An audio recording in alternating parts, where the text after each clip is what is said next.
Upon awakening, Jiang Zhou discovered that he had traversed into another realm, finding himself within the confines of the Green Dolphin Street Prison.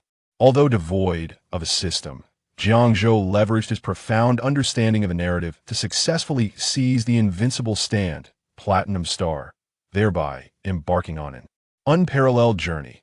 Jiang Zhou pondered, Platinum Star, White Snake Weather Report. Oh, what a conundrum! Which stand should I employ? Chapter 1. The Seizure of Platinum Star Stand. In the United States, Green Dolphin Prison at this moment, an unusual rain of poison dart frogs was besieging the island. Countless frogs plummeted from the sky, their skin harboring lethal toxins capable of swiftly extinguishing human life upon contact. Amidst this chaos, a man clad in priestly attire found himself trapped behind iron gates leading to the courtyard. The glass windows above the corridor had been shattered. Father Pucci, a man inheriting the will of vampires, sought to ascend to heaven. Just moments ago, his identification card was knocked aside by a falling poison dart frog, and his last glimmer of hope, a prison guard under his control via disc, succumbed to the torrential downpour of frogs. Toxic liquids splattered across his face, causing even Father Pucci to feel a surge of anxiety. 69, 71. He muttered, counting prime numbers while desperately contemplating an escape from his dire predicament. Stay calm, one must remain composed, especially in such times. But what should I do now? Beside him, his stand, White Snake, was tirelessly clearing the poison dart frogs raining down upon him, leaving no capacity to breach the iron gate.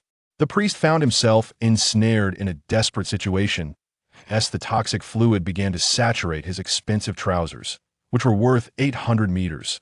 Father Pucci had no recourse other than to maintain his composure through. Counting primes, point 73, 79, just as despair loomed, a voice from outside the iron gate became Father Pucci's last lifeline. Huh? What's going on? Upon hearing the sound, Father Pucci quickly turned to face the source. Standing approximately 6 feet tall was a man of unmistakable Asian descent, clad in a prison guard uniform. While the presence of an Asian guard intrigued him, the immediate concern was for the guard to open the iron gate. Thank goodness.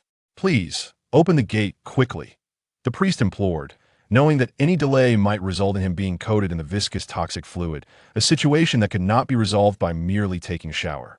In response, the guard adjusted his cap and offered a peculiar smile. However, the tense priest failed to notice this detail. The guard jogged to the iron gate, using his identification card to unlock it before addressing the priest. Father, you should take a shower and change your clothes. I need to check the courtyard. I thought I heard gunfire. Nodding in agreement, Father Pucci made his way toward the chapel. I truly need a good wash.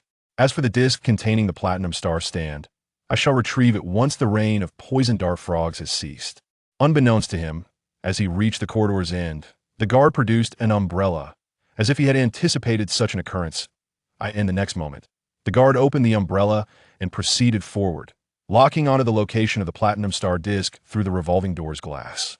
Stepping onto the grass now blanketed by poison dart frogs, the guard felt a slick, squishy sensation that was quite unsettling. Yet, in comparison to the imminent prize, such discomfort was trivial. The guard, named Jiang Zhou, a native of China, had awakened to find himself in the world of JoJo. Though he had traversed dimensions, he had fortuitously stumbled upon a scandalous event, thus acquiring the identity of a prison guard. At last, I am about to obtain in a 5-panel the ability to stop time. An invincible power. As the disc drew nearer, Jiang Zhou's body trembled with anticipation. 3 steps, 2 steps, 1 step.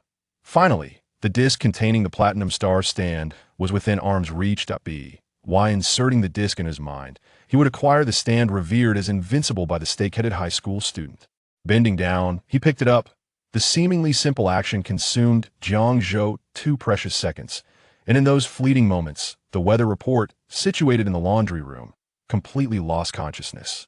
The rain of poison dart frogs ceased. Amidst the pile of frogs, a girl with turquoise hair stood up, an invisible force holding countless poison dart frogs against her body.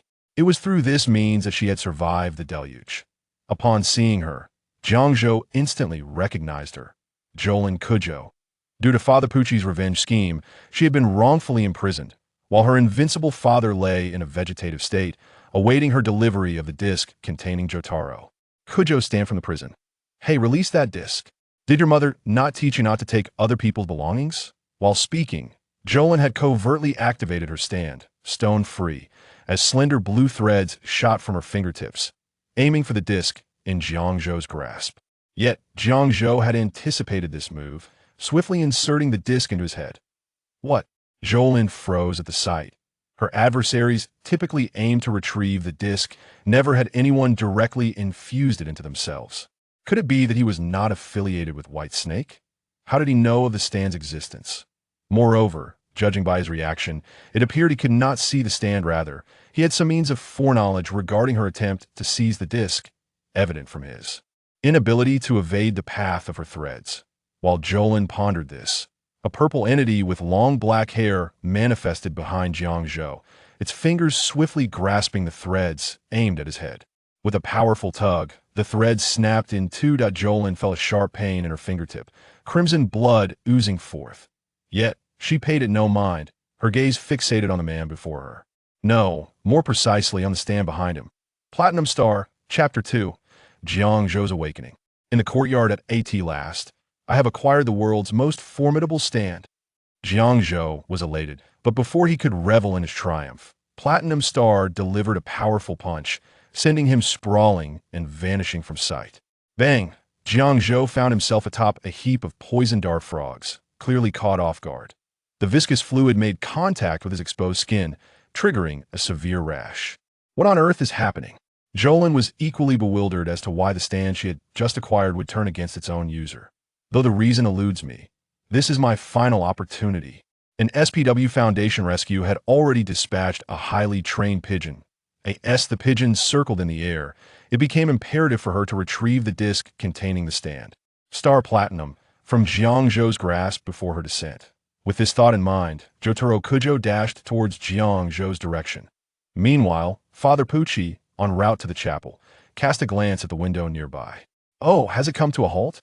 He mused, observing Jotaro manipulating the strings of his stand, the world, as he advanced towards the guard who had previously opened the door. Yet, that was not the crux of the matter. What captured his attention was a highly familiar disc that had entered his line of sight, held by the guard. Is that the disc containing the stand, Star Platinum? Upon witnessing this, Father Pucci hastily retraced his steps, determined to reclaim the disc before Jotaro could seize it. On the lawn of the courtyard, Jiang Zhou emerged from a cluster of poison dart frogs, his body marred by a rash from their toxic secretions. Fortunately, the earlier brutal strike had not left him with severe injuries, though several of his ribs lay fractured. The toxin, while potent, would not claim his life unless it infiltrated his bloodstream. However, within mere breaths, Jotaro was nearly upon him. Indeed, an unusual reaction has manifested, Jiang Zhou murmured, the sharp pain in his chest rendering each breath a challenge. The disc hasn't been ejected, which suggests that the stand does not acknowledge me. In an instant, the previously exuberant Jiang Zhou plummeted into despair once more. Is this the end? He pondered, casting his gaze upon the repulsive rash on his skin, a bitter smile gracing his lips. Is this what they call fate? Perhaps it was an allergic reaction to the toxin, or perhaps he was on the brink of death.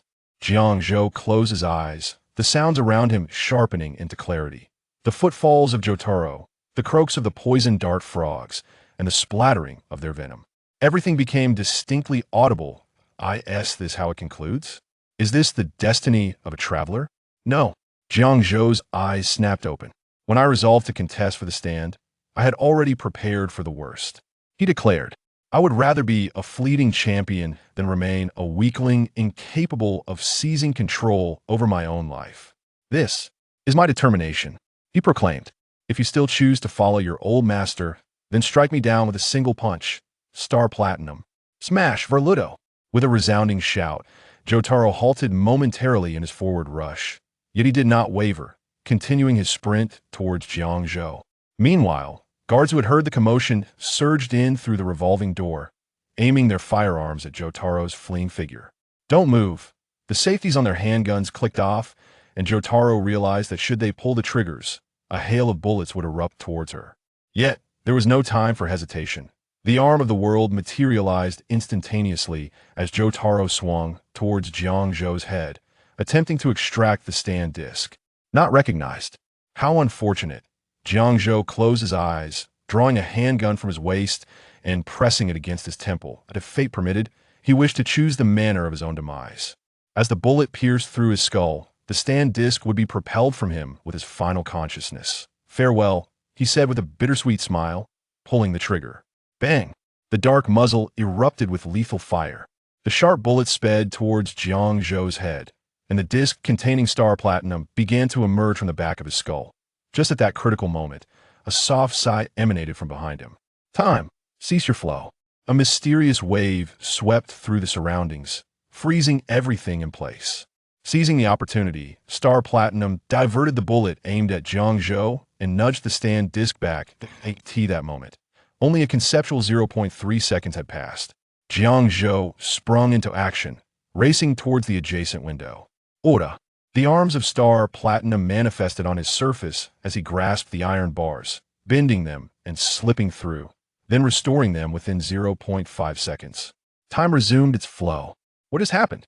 Jotaro stood rooted, bewildered by the sudden absence of Jiang Zhou. At that moment, a guard rushed towards her. Inmate Jotaro Kujo, you have assaulted a guard. Your crimes are egregious. Do not expect to leave the confinement room for the next month.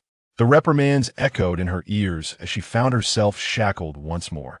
She could not fathom why Star Platinum would assist that guard instead of aiding her, the daughter of Jotaro Kujo.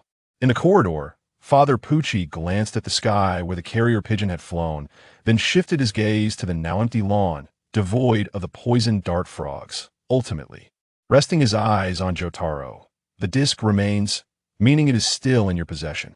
How intriguing.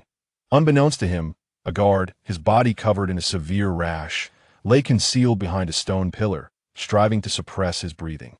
After regaining a modicum of strength, Jiang Zhou cautiously rose to his feet. The ability to halt time activated once more. After 0.5 seconds had elapsed, Father Pucci turned, his brow furrowing at the closed door. Is it merely an illusion, or does it feel as though someone has departed through that portal? Chapter 3. The speculations of Joel and Kujo leaving the corridor of the courtyard. Jiang Zhou struggled to maintain his consciousness as he pressed forward. Ultimately, he collapsed at the foot of the stairs. Bang! Hey, what's wrong with you? Was it that strange weather earlier? Hang in there. I'll take you to the infirmary right now. The voice of the prison guard echoed in his ears, allowing Jiang Zhou to relax completely. A faint smile graced his lips before he succumbed to unconsciousness. Victory was his. 5 minutes later, 2 prison guards lifted Jiang Zhou's body onto a stretcher, heading towards the infirmary. On their way, Father Pucci was returning from the courtyard. He had definitively concluded that the disc had neither been taken by the individual nor left behind. It could only be with Joel and Kujo. On his way back, Father Pucci encountered Jiang Zhou being carried on the stretcher. The 2 guards, upon seeing Father Pucci, set Jiang Zhou down momentarily and greeted him. Father. Father Pucci nodded, then turned his gaze towards the unconscious Jiang Zhou, puzzled. What happened to him? Oh, it's likely an allergic reaction caused by the poison from the arrow frog's fluid sticking to him. A shot at the infirmary and a couple of days of rest should suffice. I see. Father Pucci nodded again, not paying much heed. Given the large rash on Jiang Zhou's face, he failed to recognize him as the guard who had opened the door for him. Make sure to get him to the infirmary quickly. Even if it's just an allergy, we cannot be careless. Yes, Father. The guards promptly left. Father Pucci's sole desire was to return to the chapel and strategize on how to reclaim the stand, stone-free, from Joel and Kujo. He never considered that the very guard lying on the stretcher was destined to be the ultimate possessor of stone-free. In the confinement room, Joel and Kujo sat on the iron bed, staring blankly at the wall. Her mind replayed the events that had transpired in the courtyard. The guard had vanished before her eyes. Without a doubt, it was the power of stone freeze time stop. However, she couldn't fathom how that guard could wield the ability of stone free, and if her father, Jotaro Kujo, failed to obtain the disc, he might never awaken again. Damn it, how did things come to this? Jolin pounded her fist against the wall, crimson blood oozing from her knuckles. The sharp pain radiated throughout her body. Calm down. In times like this, I must remain composed. If I could find that guard, perhaps I could retrieve the disc. I didn't see any trace of the guard on the way I came from the weather forecast. So he must be from the men's prison. Then, can I not ask Emporio for help? The weather forecast is likely still lying in the infirmary due to his severe injuries. A flicker of struggle crossed Jolin's eyes. If it weren't for the absence of anyone else to turn to, she would have preferred not to seek assistance from a stranger with whom she had never exchanged a word. In Emporio's room, there was a man with pink hair, his last ray of hope. In other words, what I must do now is to wait in the confinement room for Emporio to return. With this thought, Jolin used the tattered cloth on her person to clean the blood from her hands, then lay down on her bed. Meanwhile, in the infirmary, after receiving an antihistamine injection, Jiang Zhou awoke on the hospital bed. Having been unconscious for a long time, his lips were parched, desperately needing hydration. However, as he reached out, Stone Free materialized beside him, offering a glass of warm water. Jiang Zhou took the water, momentarily stunned, before he smiled at Stone Free, saying, "Thank you, Stone Free." Yet, Stone Free simply vanished into thin air. Does it possess only a fraction of self-awareness? Or does it still harbor resentment towards me, the thief? Jiang Zhou sipped the water slowly while contemplating his next course of action. The most crucial asset, Stone Free, was now in his possession. However, the danger had not dissipated. Although there were no surveillance cameras in the courtyard, if Father Pucci did not find Stone Free with Jolin, he might still suspect Jiang Zhou. Moreover, Father Pucci's ultimate goal was to accelerate time. The influence of Heaven's Door spanned the entire universe, meaning unless Jiang Zhou could escape to a parallel universe, he would inevitably find himself opposed to Father Pucci. As for relying on Jolin and Anisway to thwart the father, that was even more improbable, with Jotaro Kujo present. They had already faced annihilation, let alone those lesser characters. Furthermore, entrusting his fate to the efforts of others was not Jiang Zhou's nature. If that were the case, he would have no need to compete for Stone Free. He could simply find a chapel to pray for Jolin and her companions. However, it was imperative to foster a good relationship with Jolin and her associates. Jiang Zhou sat up slightly, leaning against the hard headboard. More accurately, he needed to build rapport with the organization behind Jolin. Strictly speaking, he was an illegal traveler, an undocumented individual in this world. Upon escaping this prison, he would possess no legitimate identity, and the current laws were not as lenient as they had been decades ago. If he were to encounter the American police, his status would no longer be that of a guard. With Jolin's intellect, she must have already surmised that he was a guard from the men's prison. Jiang Zhou placed the cup of water back on the nearby table. Then, donning his slippers, he sought out the nurse to complete his discharge procedures. His immediate objective was to return to the men's prison and await Jolin's ally to arrive. The weather forecast was currently lying within this very building, which meant it would be Anisway who came. The mere thought of that dangerous man sent a shiver down Jiang Zhou's spine. The ability to disassemble and reassemble from the depths of the raging sea may sound somewhat similar to Crazy Diamond, but its execution was far more gruesome and violent. It is worth noting that Anisway was imprisoned for witnessing his girlfriend's infidelity and subsequently disassembling both their bodies. To engage with such a person was indeed nerve-wracking. Chapter 4. A talent-rich prison. Green Dolphin Street Prison is a facility built on a solitary island, connected to the mainland by a 10-minute drive across a bridge. Therefore, to facilitate the work of the prison guards, accommodations have been established within the prison itself. The apartment is adjacent to Block 1, seamlessly linking to the control building, and it takes no more than a 20-minute walk to reach the men's prison. Upon returning to the apartment, Jiang Zhou hastily consumed a sandwich before eagerly adapting to the capabilities of Stone Free. Aside from its time-stopping ability, Stone Free is commendable for its nearly invincible attributes. In addition to its foundational strength and speed, it possesses the rare precision characteristic of close-range power-type stance. Throughout parts 3 to 6, only Jotaro Kujo has managed to wield a stand that boasts both strength and speed alongside precision. During encounters with other stands possessing strength and speed, Stone Free can silently position magnets in its sleeves while executing high-speed movements. This is the advantage of its high precision. Just then, an irritating sound reached Jiang Zhou's ears. He turned slightly, and Stone Free's figure instantly appeared behind him. Its remarkable precision granted Jiang Zhou the ability to effortlessly identify the source of the noise. A fly. The exterior glimmered with a metallic sheen, the entire antennae resembling delicate feathers. The second segment of the antenna displayed a distinct indentation, flanked by 2 dorsal bristles at the lateral seam and a final bristle at the shoulder. Jiang Zhou, well versed in entomology, recognized these features with ease and made his final assessment. This insect was a vomit fly from the family Calliforniae, genus Califera, native to temperate and tropical regions. Lacking a posterior scutellum, it appeared that this fly was somewhat underdeveloped. With a smile, Jiang Zhou issued an attack command to Platinum Star. In an instant, Platinum Star unleashed a lightning-fast punch, grasping the fly's wings within zero. For seconds, the buzzing intensified as the fly struggled. But its feeble efforts were futile against the strength of a child, let alone Platinum Star. However, Jiang Zhou had no intention of harming the fly. He walked to the window and released it. In that moment, the fly took to the air once more, its wings lighter than paper, showing no signs of damage from the earlier grip. Turning around, Jiang Zhou leaned against the windowsill and retrieved a bag of steel balls he had prepared earlier. Next came the shooting practice.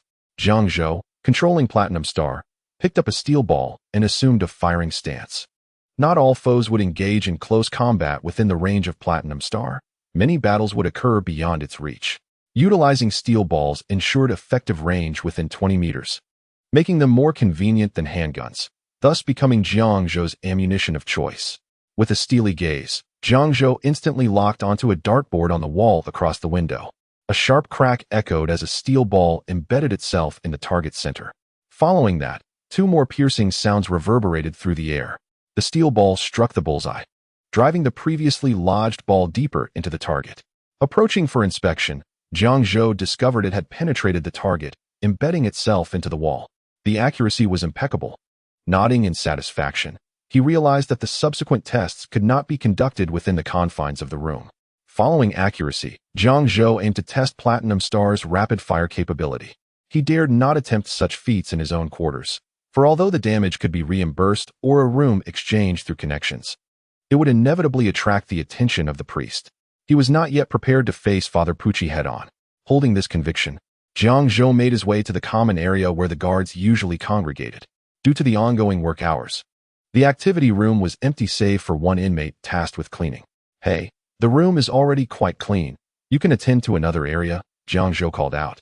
Before heading to the gym corner of the room, the inmate promptly exited, closing the door behind him. Moments later, a series of thuds echoed within the room, culminating in the sound of a heavy object falling. Jiang Zhou emerged from the room, a damp towel draped around his neck.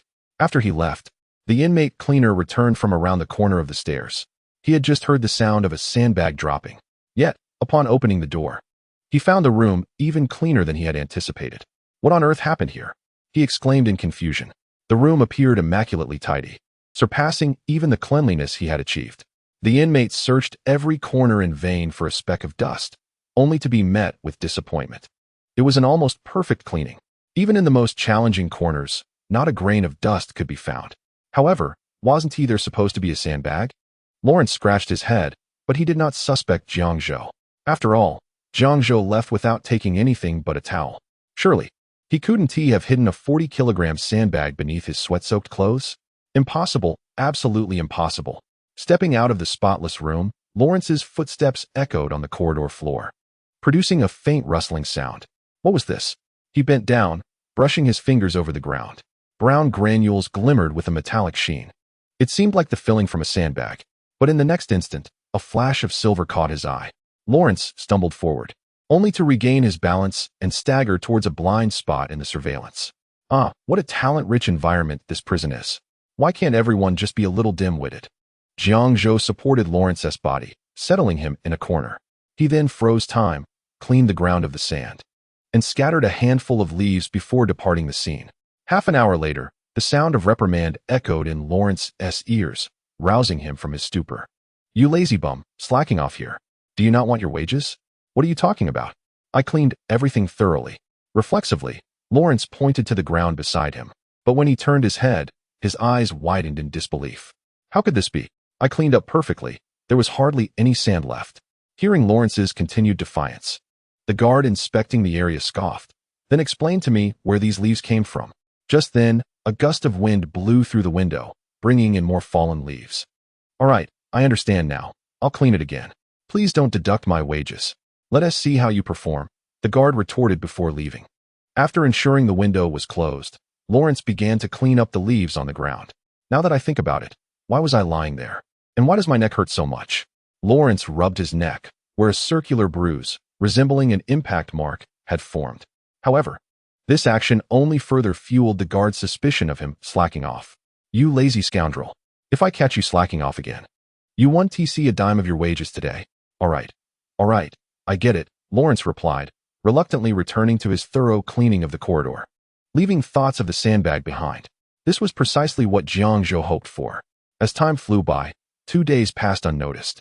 However, Jiang Zhou found himself perplexed by the absence of an ambush from Annis Wei during this period.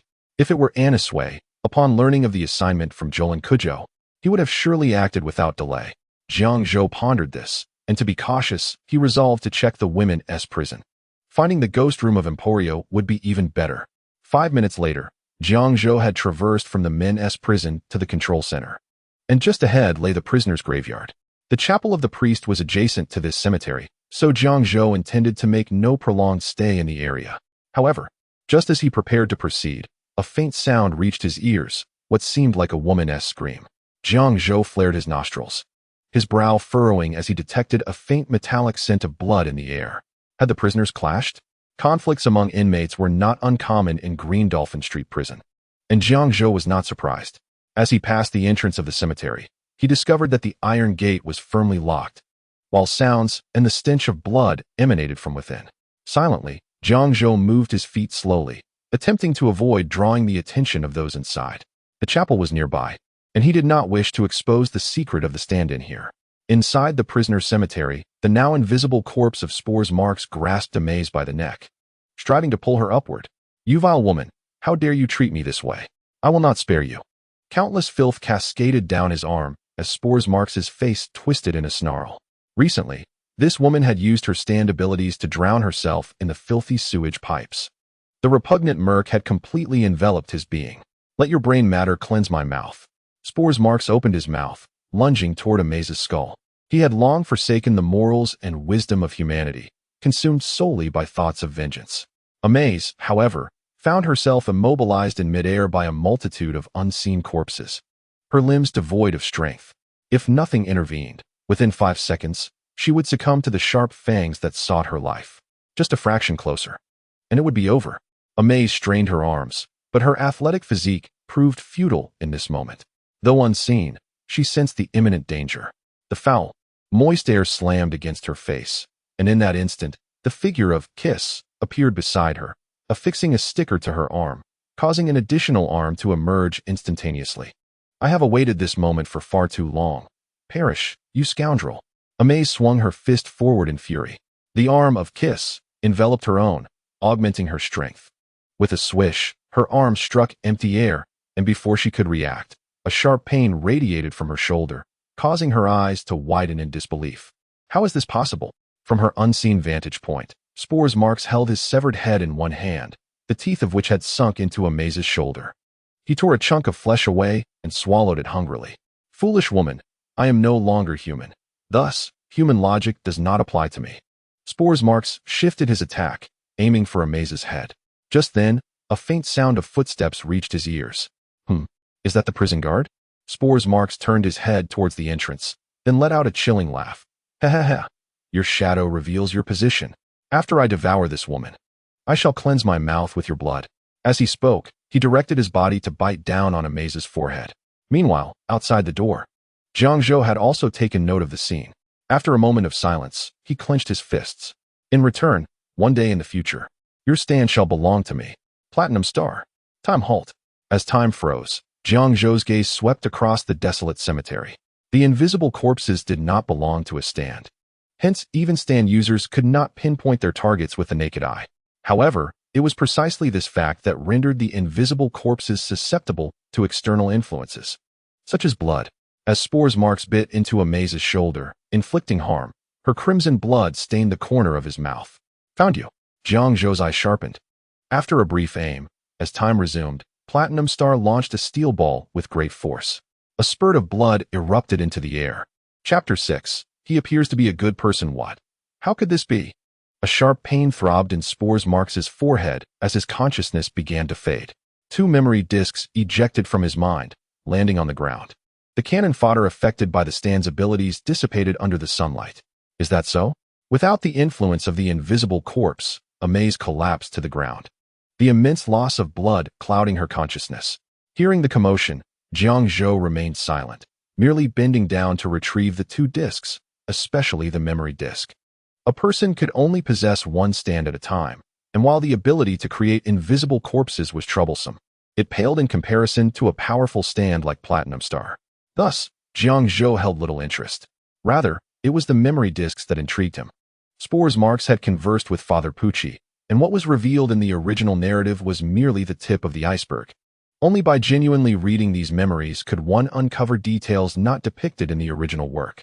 Just as Jiang Zhou's hand was about to touch the discs on the ground, a powerful wave surged from the earth, as if struck by a forceful kick. Jiang Zhou's body was sent flying backward. Bang! Such an attack method. Was that you, Anisway? Jiang Zhou climbed to his feet, his eyes locked onto the figure before him. A man with pink hair was entering the room, approaching the two memory discs. At that moment, a humanoid stand emerged from the ground, grasping the discs in its hand. I will take these two discs, and of course, the one in your head as well. Anisway gestured, refraining from commanding Jiang Zhou to hand over the discs. Instead, he preferred to extract the discs directly from Jiang Zhou's mind. Raging sea diver, he shouted, charging towards Jiang Zhou while calculating the distance between them. His range was subpar. And while Platinum Star's range was also lacking, it was still better. He held no advantage in range, and he was uncertain whether he could overcome his future father-in-law's stand in terms of strength and speed. It seemed insurmountable, yet Anisway harbored another consideration. 2 seconds. If I can endure for 2 seconds, I will have a 50% chance of victory. Anisway's gaze hardened, and he quickened his pace. In almost an instant, he entered Jiang Zhou's range. Observing this, Jiang Zhou felt puzzled but deemed it safer to incapacitate his opponent first. Time ceased flowing. Platinum Star emerged from his body, halting the passage of time. Everything around him, including the advancing Anisway, fell into stillness. First, let us quiet you down. Ugh, that last kick truly hurt. Jiang Zhou raised his arm, the fist of Platinum Star enveloping it. Aura, aura, aura, aura. The battle cry echoed as a flurry of punches rained down upon Anisway. As time had not yet resumed, the damage inflicted upon Anisway would only manifest once time resumed. However, unbeknownst to Jiang Zhou, an invisible force was also directed at him from behind. If all went as expected, it would strike him the moment time resumed. 2 seconds passed. Time, resume flowing. Time began to flow once more, and the surrounding beings stirred into motion. Anisway was struck with tremendous force, his body propelled backward. Simultaneously, a gust of wind rushed past Jiang Zhou's ear. Not good. Jiang Zhou's expression shifted. In an instant, a colossal force struck his back. Bang! 2 figures crashed to the ground. At that moment, Anisway stood up, clutching his chest. It seems I have won. Though time may halt all movement, the force remains intangible. And during this cessation, even the currents of air come to a standstill. Therefore, as long as I can withstand your assaults during this temporal pause, the attack I have preemptively stored against the wall behind you is bound to strike true. At this moment, your fractured ribs must have pierced into your lungs, rendering you unable to breathe and weakening your stance power. Aniso, straining against his own injuries, slowly approached Jiang Zhou. His condition was similarly dire. Although Jiang Zhou had no intention to kill him, the forceful blow from his stand, Platinum Star, had indeed shattered several of his ribs. His injuries, though not as grievous as Jiang Zhou's, were nonetheless severe. The disc of the stand is now mine. The disc atop Jiang Zhou's head had already retracted halfway. Just as Aniso was about to extract the disc, Jiang Zhou, who should have been unconscious, miraculously clasped his wrist. You truly know how to infuriate me. How can this be? Aniso panicked as he beheld the rapidly approaching fist. How could a severely wounded individual still wield the power of a stand? What on earth is happening? With a resounding thud, Jiang Zhou unleashed his full strength in that instant, distorting Anisu's face beyond recognition. Had it not been for the underwater soldier within him, using both hands to shield against the blow, he would have likely splattered his brains across the ground. Coughing up blood, Jiang Zhou rose unsteadily, his condition far from stable. Anisu's strike had indeed fractured his ribs, embedding them into his lung, and even now, blood continued to flow from his injury. Fortunately, at the moment of impact, he had utilized Platinum Star to realign the ribs, preventing further damage. Simultaneously, the stand's hand remained within his lung, attempting to expel the blood, and allow him to breathe normally. So close. So very close to death, Jiang Zhou collapsed to the ground, the sharp pain radiating from his lung rendering him immobile. Yet, if he did not seek treatment soon, he would surely succumb to shock from the substantial blood loss. Just then, an astonished voice from the doorway became his last glimmer of hope. Ames, what has happened to you? Rushing to Ames's side, he used a swarm of microorganisms to seal her wounds before assessing the two men lying on the ground. After careful consideration, he decided to tend to Jiang Zhou first. No other reason. Simply because Jiang Zhou appeared to be a good person. Chapter 7. Franklin, do me a favor. Sensing a foreign object invading his body, Jiang Zhou instinctively struggled. If he wished to avoid bleeding out, he must remain compliant. This was merely a temporary measure, and his injuries had not yet healed. As the voids within him were filled, Jiang Zhou regained some strength and opened his eyes. Thank you.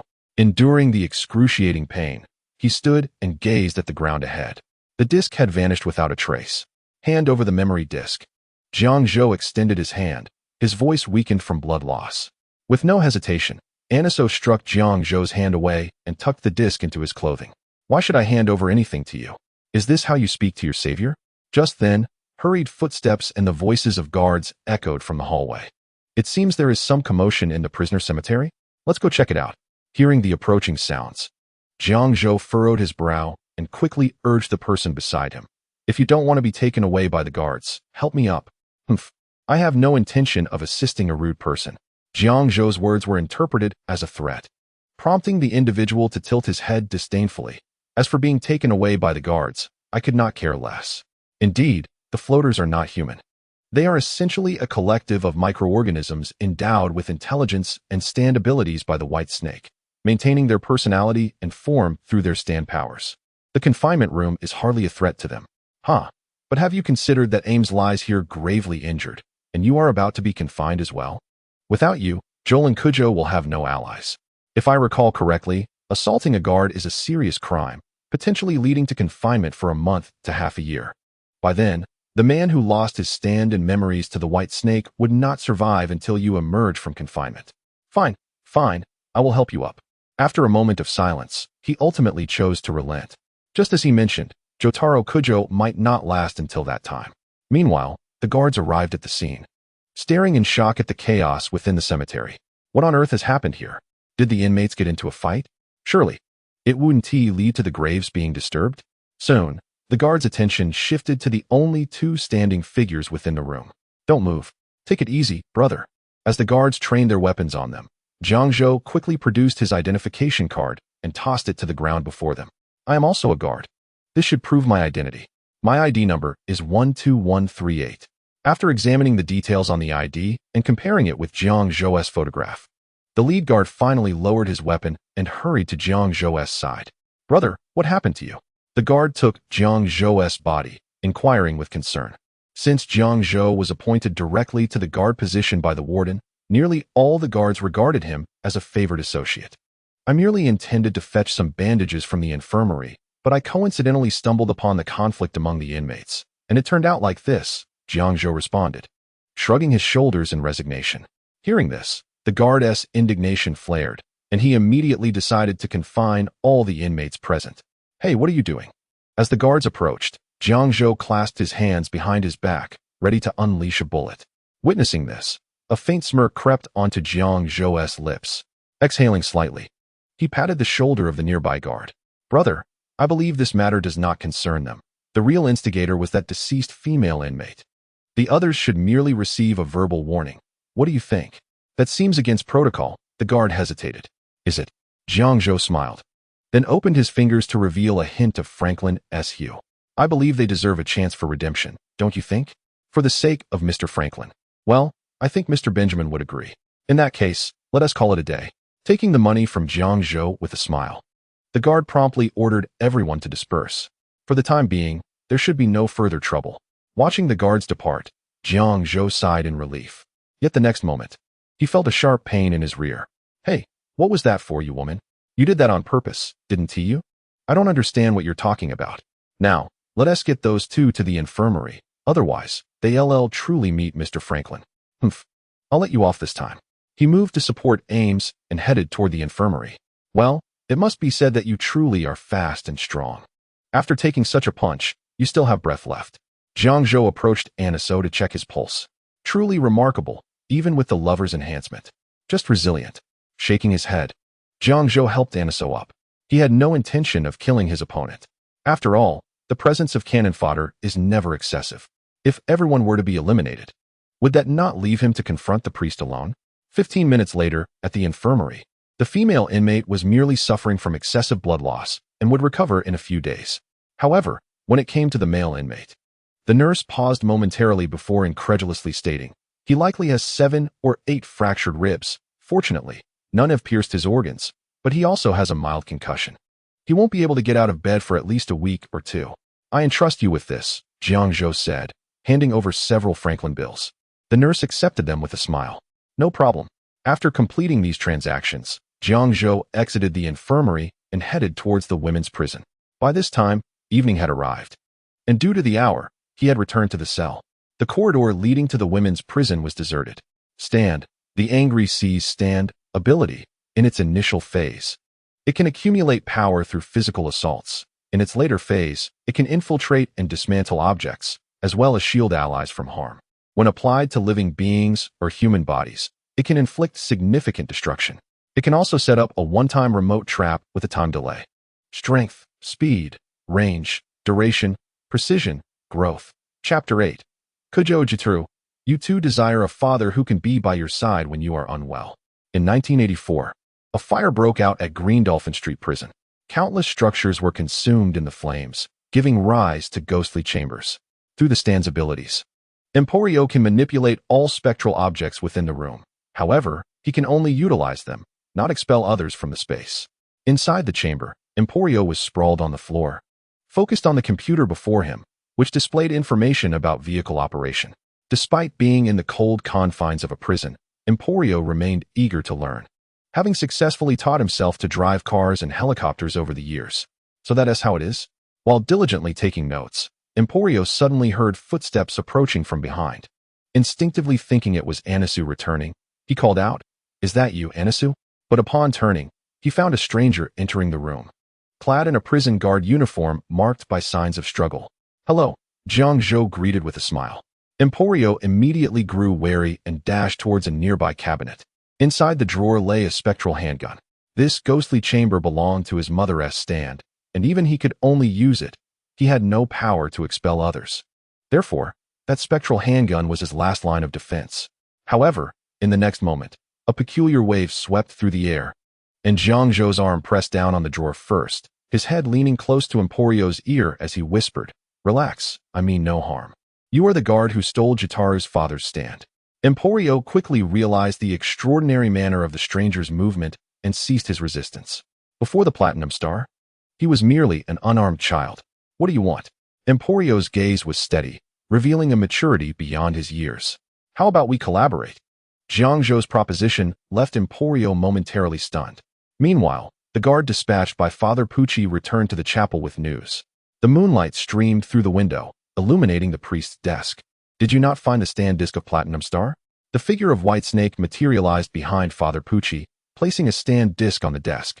"Could it have been picked up by another inmate?" "Never mind. As long as it doesn't fall back into Kuzhou Jitaru's hands, it is merely a useless object, regardless of who possesses it." The conditions for its usage were exceedingly stringent. One must possess the mental fortitude to wield a stand. Without sufficient mental strength, one would be ejected from their body or suffer a backlash similar to the Arrow virus.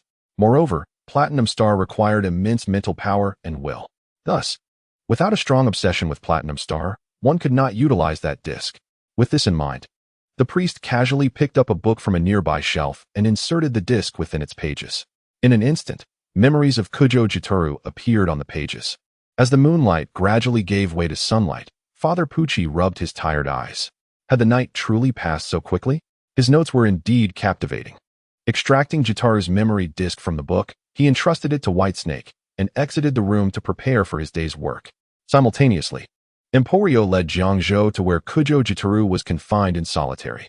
"Hey!"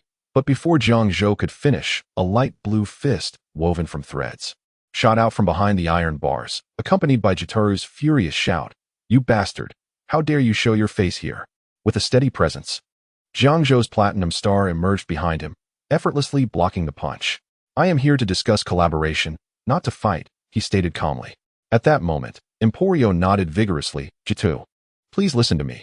He really isn't a bad person, or rather, he is not entirely a bad person." "You mean to tell me that the one who recently stole my father's stand, leaving him unconscious, is a good person?" Jitaru turned angrily. Upon hearing this, Emporio shrugged helplessly, indicating he had no further arguments. Jiang Zhou, however, tossed a disc into Jitaru's cell. "Look at this, you might reconsider." "What is this?" Jitaru's initial curiosity turned to shock as the images on the disc materialized before her. "Whitesnake." Seizing the moment, Jiang Zhou interjected, "Think about it. He is the true culprit behind your father's unconsciousness. We can collaborate to reclaim your father's memory disk, and then he can return to normal." Jitaru fell silent for a moment before breaking into a cold smile. "And what about Platinum Star, you thief?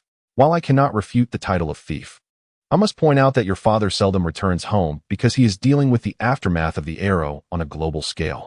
That does not justify your theft of my father's stand, you thief." Though she spoke harshly, Jitaru was nevertheless intrigued by Jiang Zhou's forthcoming words.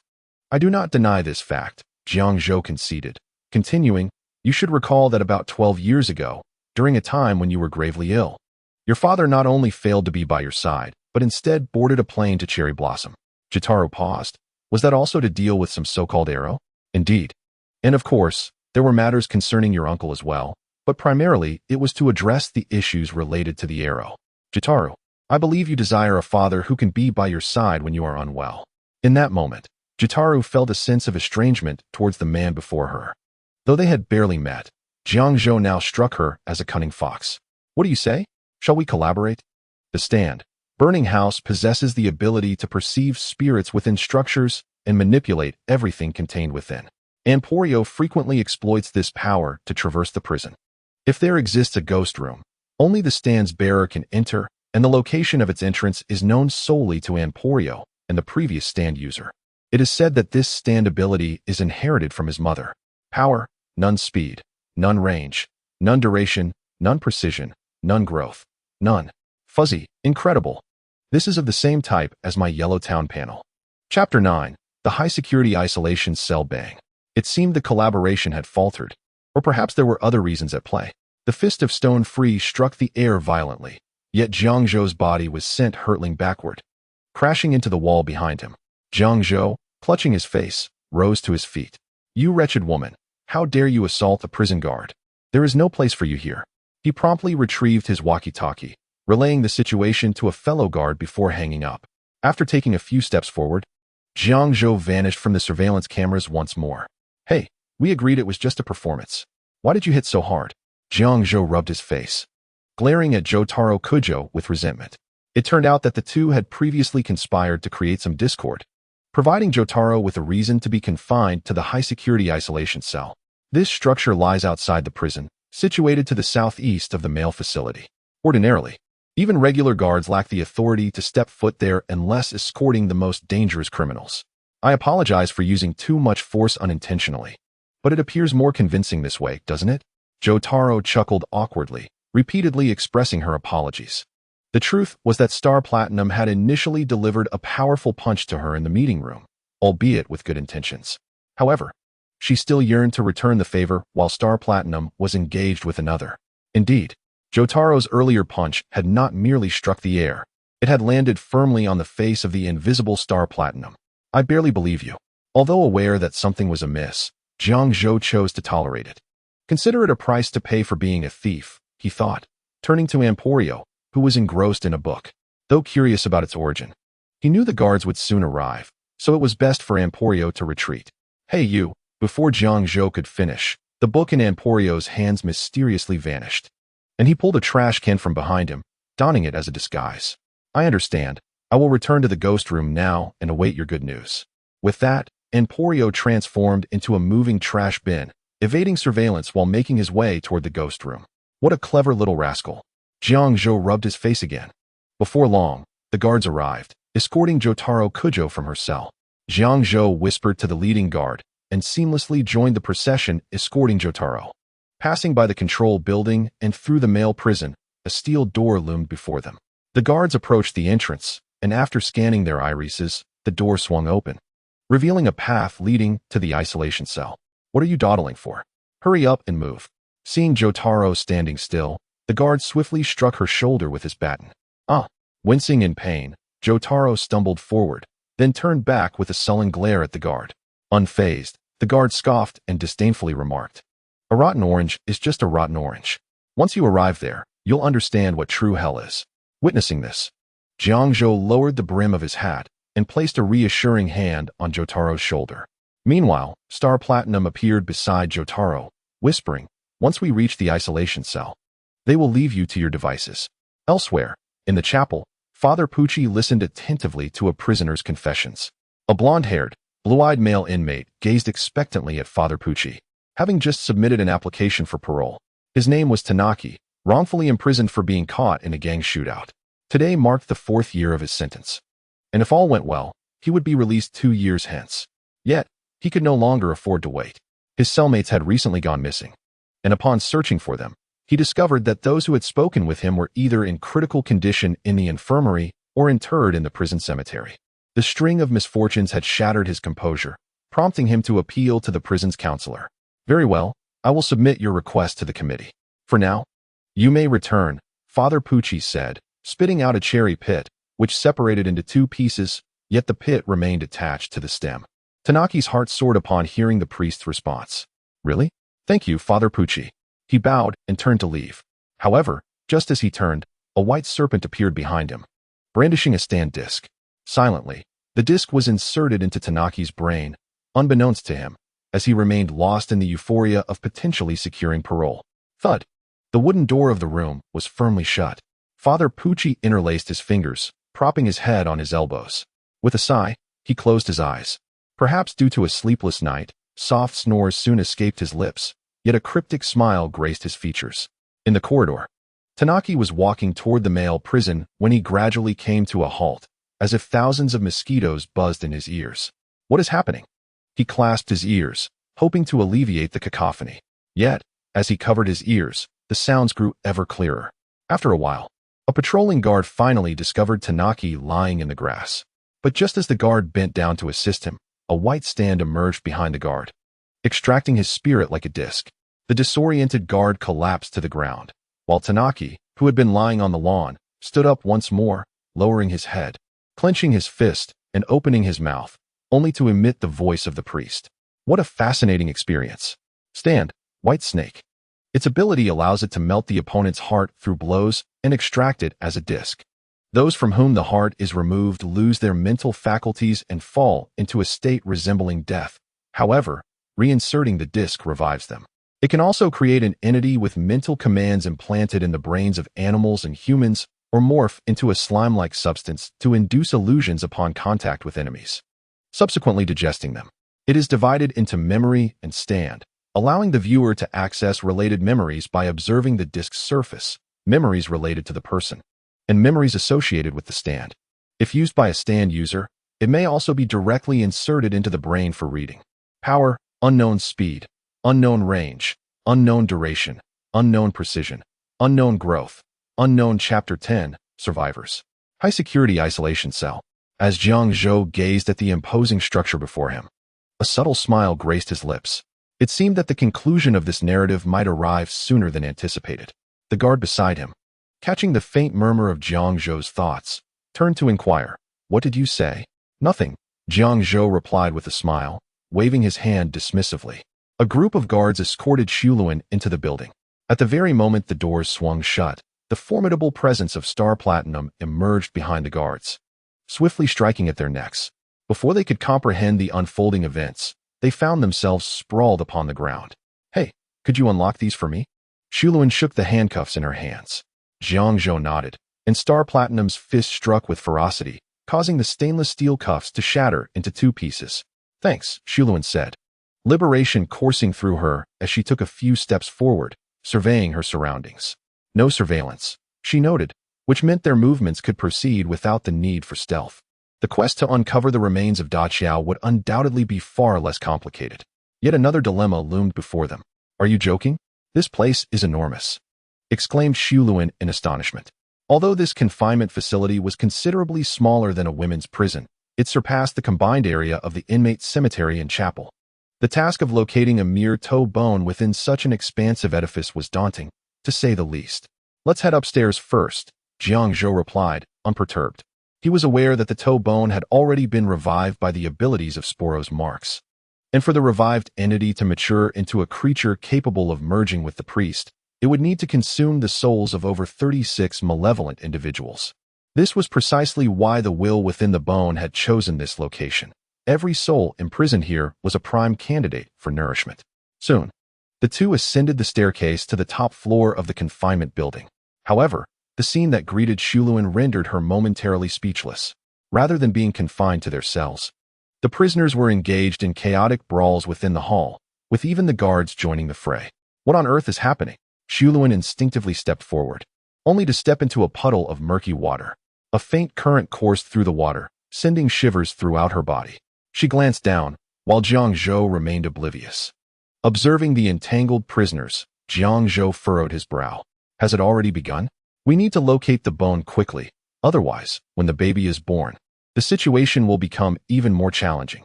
He placed a hand on Shuluan's shoulder, gently nudging her. "Hey, are you lost in thought?" But this seemingly innocuous gesture ignited an inferno of anger within Shuluan. With a sharp motion, she swatted Jiang Zhou's arm away and turned to glare at him. "You're the one who stole my father's stand, aren't you? You got me locked up in here." "Yes, but," Jiang Zhou began, sensing the shift in atmosphere. Yet before he could articulate his thoughts, a powerful punch from Stone Free hurtled toward his head. Jiang Zhou was caught off guard and sent sprawling, coughing up blood. The still injured Jiang Zhou found himself reeling from the blow, while Shuluan's assault continued unabated. She advanced, unleashing a flurry of punches, each one a blur of motion. In that instant, Jiang Zhou understood the situation. Star Platinum materialized behind him, mirroring the motions, but to protect Shuluan's punches from harm, Jiang Zhou opted to absorb the blows with his palm.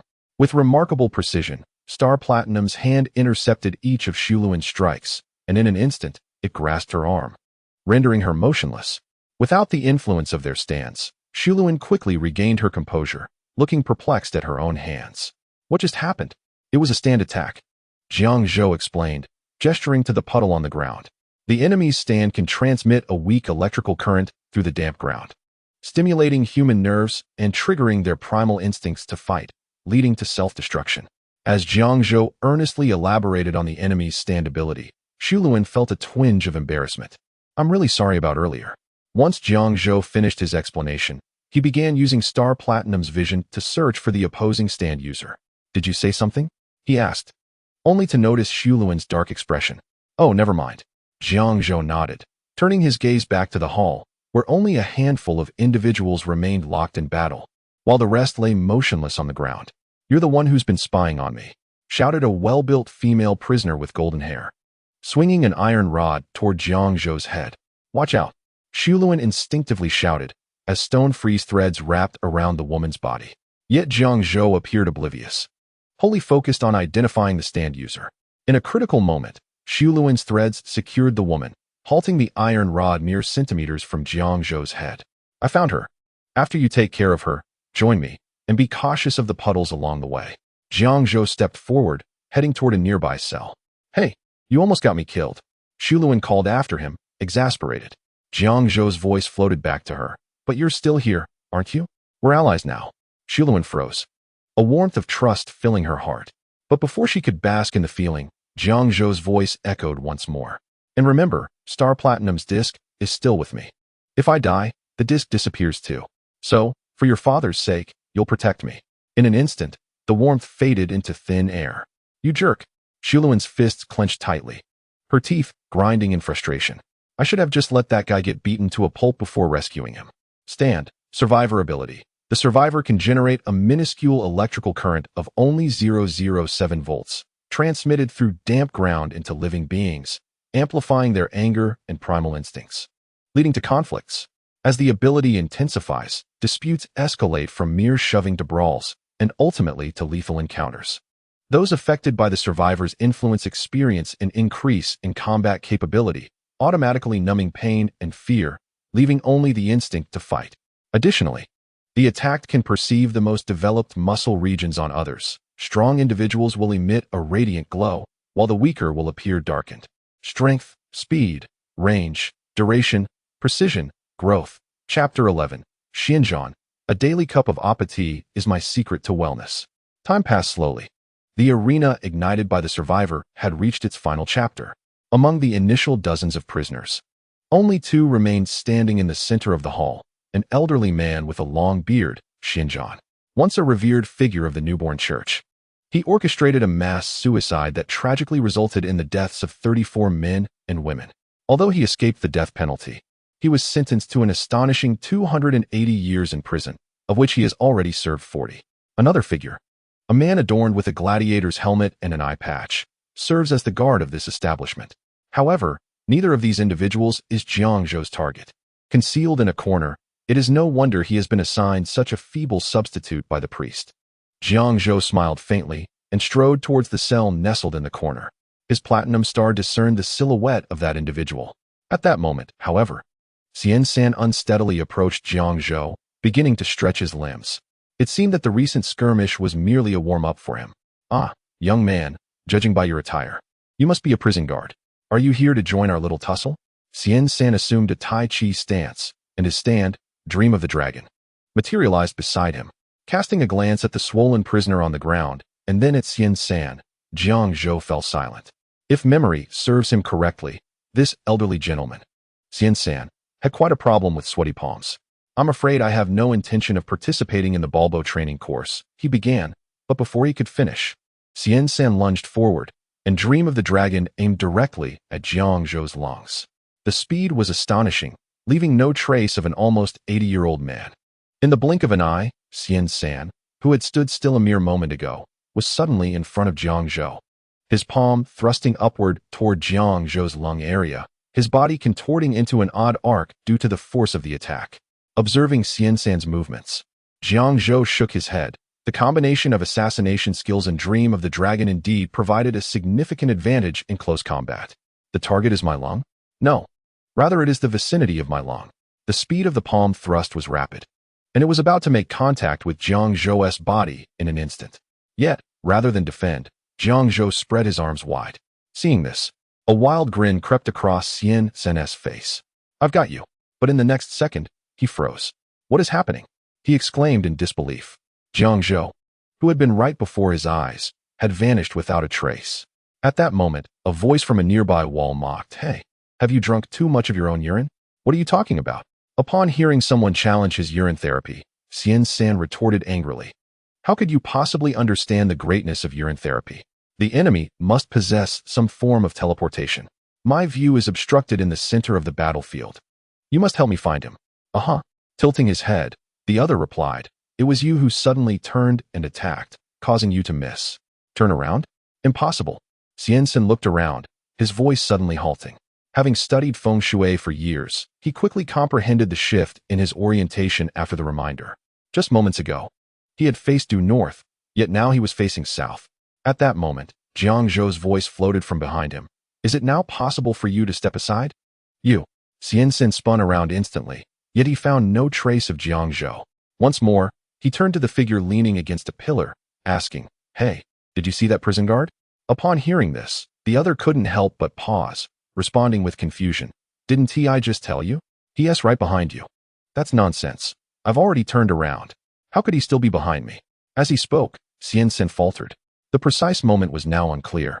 But the sun had not risen long ago, and sunlight streamed through the eastern window, illuminating the left side of his face. Indeed, I am facing due south, but why? Xian San pondered this in confusion, scratching his head in a comical manner. Meanwhile, Jiang Zhou, having lost patience in continuing this charade, declared, If you find the supply insufficient over there, seek out a fellow named Apache. He will ensure your satisfaction. Upon hearing this whispered suggestion, Xian San's expression shifted from confusion to sheer terror. He hurried a few steps forward, then turned around. This time he succeeded. But what awaited him was a flurry of fists. The air was filled with the sounds of battle cries. Ora, ora, ora, ora, ora, ora. The series of heavy punches sent Xian San's body careening backward. In that instant, the platinum star deftly grasped the 2 stand discs that had emerged on his forehead. As for why he didn't take both at once, Jiang Zhou stated, "I'm afraid I'm not interested in the memories of drinking apache tea for 40 years. And with that, as Xian Sen fell, sensing something amiss, he hastily sought refuge. Yet Jiang Zhou's movements were swifter. A steel ball was pinched between the fingers of the platinum star, and after a brief aim, it shot forth, striking the shin bone. The steel ball fired by the platinum star was capable of penetrating steel. Crack! The sound of a bone fracturing echoed. A piercing pain radiated from his leg, causing him to collapse to the ground, rolling in agony while clutching his injured shin. Jiang Zhou, however, remained unfazed, continuing his solitary advance toward the cell in the corner. Unbeknownst to him, a few drops of liquid had splattered onto his pant leg. "I found you," he said, propping himself against the door, gazing into the cell with a sinister smile. "What do you intend to do?" Inside the cell, a frail, androgynous figure trembled, yellowish fluid seeping from beneath him. This individual was so frightened that he had lost control of his bladder. Stand, dream of the dragon ability. Manifesting as a compass adorned with a dragon's head, the dragon head can detach. It can indicate a person's auspicious and inauspicious positions. For instance, it can guide the user to attack from the enemy's greatly inauspicious position or remain in their auspicious position to evade or mitigate the enemy's assault. Although the stand itself lacks offensive capabilities, anyone, including the user, who touches the dragon head will have a portion of their body devoured, taking some time to return. Due to its neutral stance, it provides feng shui advice to both allies and foes alike. Power, none speed, none range, none durability. Precision, none growth, none. Chapter 12. The Birth of Green. Don't come near me. The figure within the cell had retreated to the corner, leaving a trail of his bodily fluid on the floor. Jiang Zhou glanced at him with disdain, deciding it best not to enter that room. Although clad in a standard prison guard uniform, his shoes were custom-made at a cost of 800 meters. He certainly wouldn't step in such filth. With that thought, Jiang Zhou retrieved another steel ball from his pocket, allowing the platinum star to grasp it. Whoosh! The steel ball shot forth without warning, embedding itself into the skull of Gucci. While not fatal, the intense pain and sudden shock caused him to lose consciousness. As time slowly passed, the sun began to set. Father Pucci, having just awakened from slumber, received news of the death of Sports Max, as well as the transfer of Joel and Cujo to the heavily guarded isolation building. In the morgue, Father Pucci gazed at the swollen corpse of Sports Max, now waterlogged, puzzled. What on earth happened? At that moment, the coroner, responsible for the autopsy, removed his blood-stained gloves. "Father, the time of death for this criminal should be between 3 and 5 o'clock yesterday afternoon. The cause of death was drowning in sewage, and the body was indeed recovered from the pipes, leaving no ambiguity regarding the cause of death. However, it is peculiar that there is a penetrating injury on the criminal's forehead, which must have occurred post-mortem." At this juncture, the coroner hesitated, for what he was about to reveal would be difficult to articulate through scientific means and could easily be dismissed as the ramblings of a madman. Upon witnessing this, Father Pucci furrowed his brow and urged him to continue. "Yes, Father. According to the examination, the penetrating injury to the head likely occurred within an hour after death. Yet, at that time, the body should have still been in the sewage pipe, and no one possesses the capability to shoot a steel ball into that location. Furthermore, we found no steel ball within the cranium. I suspect it may be the work of a malevolent spirit." "Very well, I understand," Father Pucci replied, seemingly unfazed. He then turned and exited the room, but as he stepped outside, his expression darkened instantly. Was it mere coincidence? Several individuals in the prisoner cemetery had also sustained injuries, and from the traces left at the scene, it was highly plausible that Spore's mark had awakened the corpses in the cemetery. Although the means of his exposure remained unclear, it was evident that someone had scrutinized his memories. Just to be safe, he decided to pay a visit. With this thought, Father Pucci made his way toward the chapel. Shortly thereafter, a man clad in prison guard attire emerged from within the chapel. "Let this be merely a coincidence," he murmured as he proceeded towards the heavily guarded solitary confinement building. Throughout his journey, he felt an unsettling silence, devoid of any unusual occurrences. It was not until he reached the base of the solitary confinement structure and spotted several guards lying on the ground that he comprehended the gravity of the situation. This was no coincidence. Oh no, Joel and Cujo must have glimpsed that memory. He raced toward the top floor of the solitary confinement building.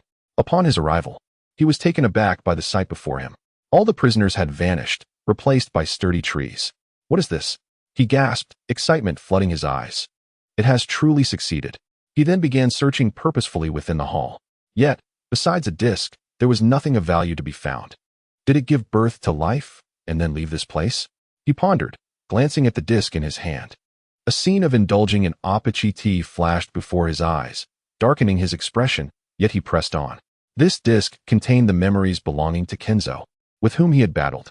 Struggling against the urge to vomit, he finally witnessed the moment Kenzo fought against Jotaro. The emergence of the star platinum left him utterly unsettled. How could it be that someone other than Jotaro could utilize that disc? It seemed he had not yet suffered a backlash. Things were becoming increasingly intriguing.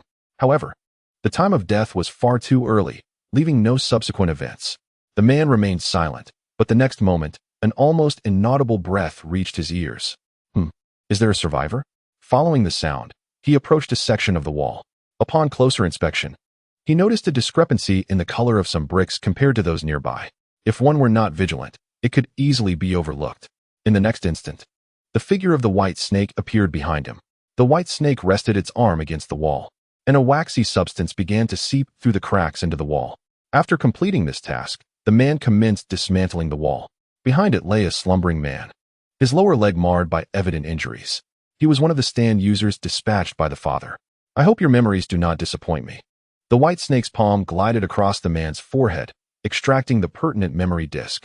Holding it before him, scenes began to materialize on the surface of the disk.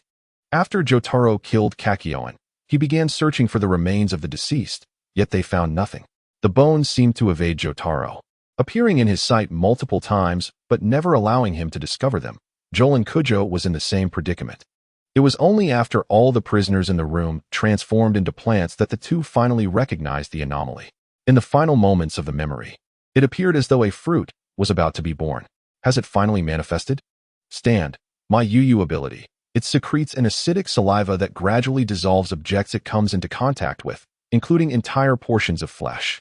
The saliva does not induce bleeding or pain, thus its corrosive effects may sometimes go unnoticed. My Yu possesses multiple methods of attack, such as injecting its saliva into the bodies of biting mosquitoes and mixing it with water in front of moving vessels, splashing it onto individuals aboard the ship. When given a directive to target an individual, my Yu will pursue its target and do everything possible to assist them. Once the target lets down their guard, shifts their gaze, my Yu will initiate a surprise attack. Strength, speed, range, duration, precision, growth. Chapter 13. Kaz's last hope is shattered 2 hours earlier, within the heavily guarded solitary confinement building. Jotaro gazed at the gradually forming green entity. Instinctively, Star Platinum appeared behind him. He understood that if he could eliminate this still undeveloped green infant, which lacked even a stand, Father Pucci's ambition of ascending to heaven would be thwarted. He could then retire in glory and enjoy life. Sunshine, beaches, sunscreen. Now, a mere flick of his fist would secure half of that victory. Beside him, Jolan was puzzled but presumed Jotaro must have his reasons for this, and refrained from voicing any objections. Just then, a crisp sound reached Jolan's ears, prompting her to look up. What was that? She noticed a fist-sized hole in the ceiling that had seemingly appeared from nowhere. Simultaneously, Jotaro's fist descended. Aura. However, this punch was not aimed at the green-shelled infant, but rather at the ceiling above. With a crack, a burst of flame erupted from Star Platinum's hand, singeing the back of Jotaro's hand. Planetary wave. Jotaro's eyes widened. A capability capable of pulling down meteors would certainly be acknowledged by even the most seasoned sailors of the otherworldly seas. Yet the meteors were not finished. 2 larger fragments broke through the transparent ceiling, falling downwards, each the size of an infant's fist. This time, even Jotaro hesitated to take the hit.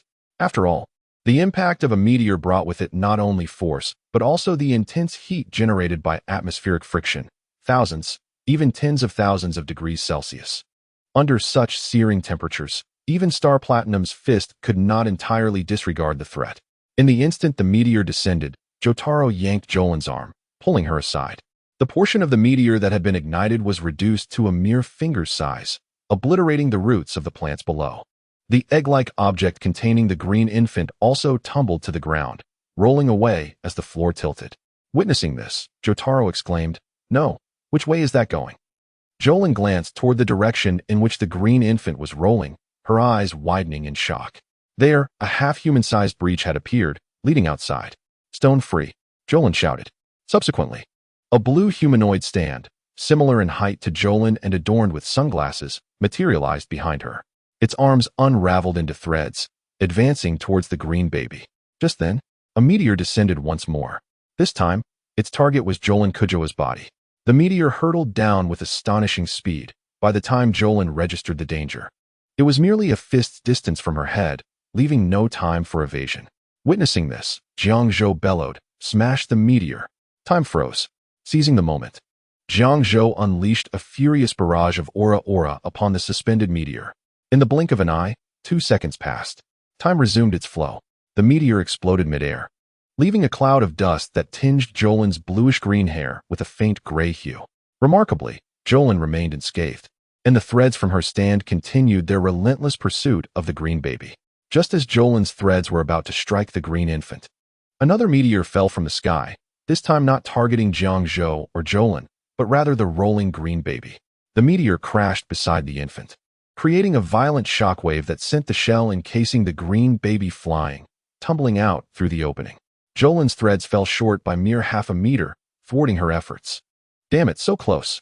Jolin clenched her fists, frustration evident in her voice, and began to scan her surroundings. Where did the enemy launch their attack? How could they pinpoint their location with such precision? Jolin pondered, if it were a long-range stand, it shouldn't possess such accuracy. Yet, it seemed as if the enemy could effortlessly see their positions. "The enemy's attacks are not devoid of logic," Jiang Zhou interjected, shaking his head. "If these meteors were indeed drawn by planetary fluctuations, they would only be directed towards the stand user themselves. This implies that the enemy is directly beneath us." With this realization, Star Platinum materialized behind Jiang Zhou, its iron fists crashing down towards the ground. Aura. A tunnel wide enough for two appeared instantaneously beside Jiang Zhou, who then leaped into it. Jolin, observing this, followed suit. Below, Guard Westwood was seated before a monitor displaying the figures of Jiang Zhou and Jolin. "I'll eliminate you first, then proceed with the task entrusted to me by the priest," thought Guard Westwood. However, the next moment, the figures of Jiang Zhou and Jolin abruptly vanished from the monitor.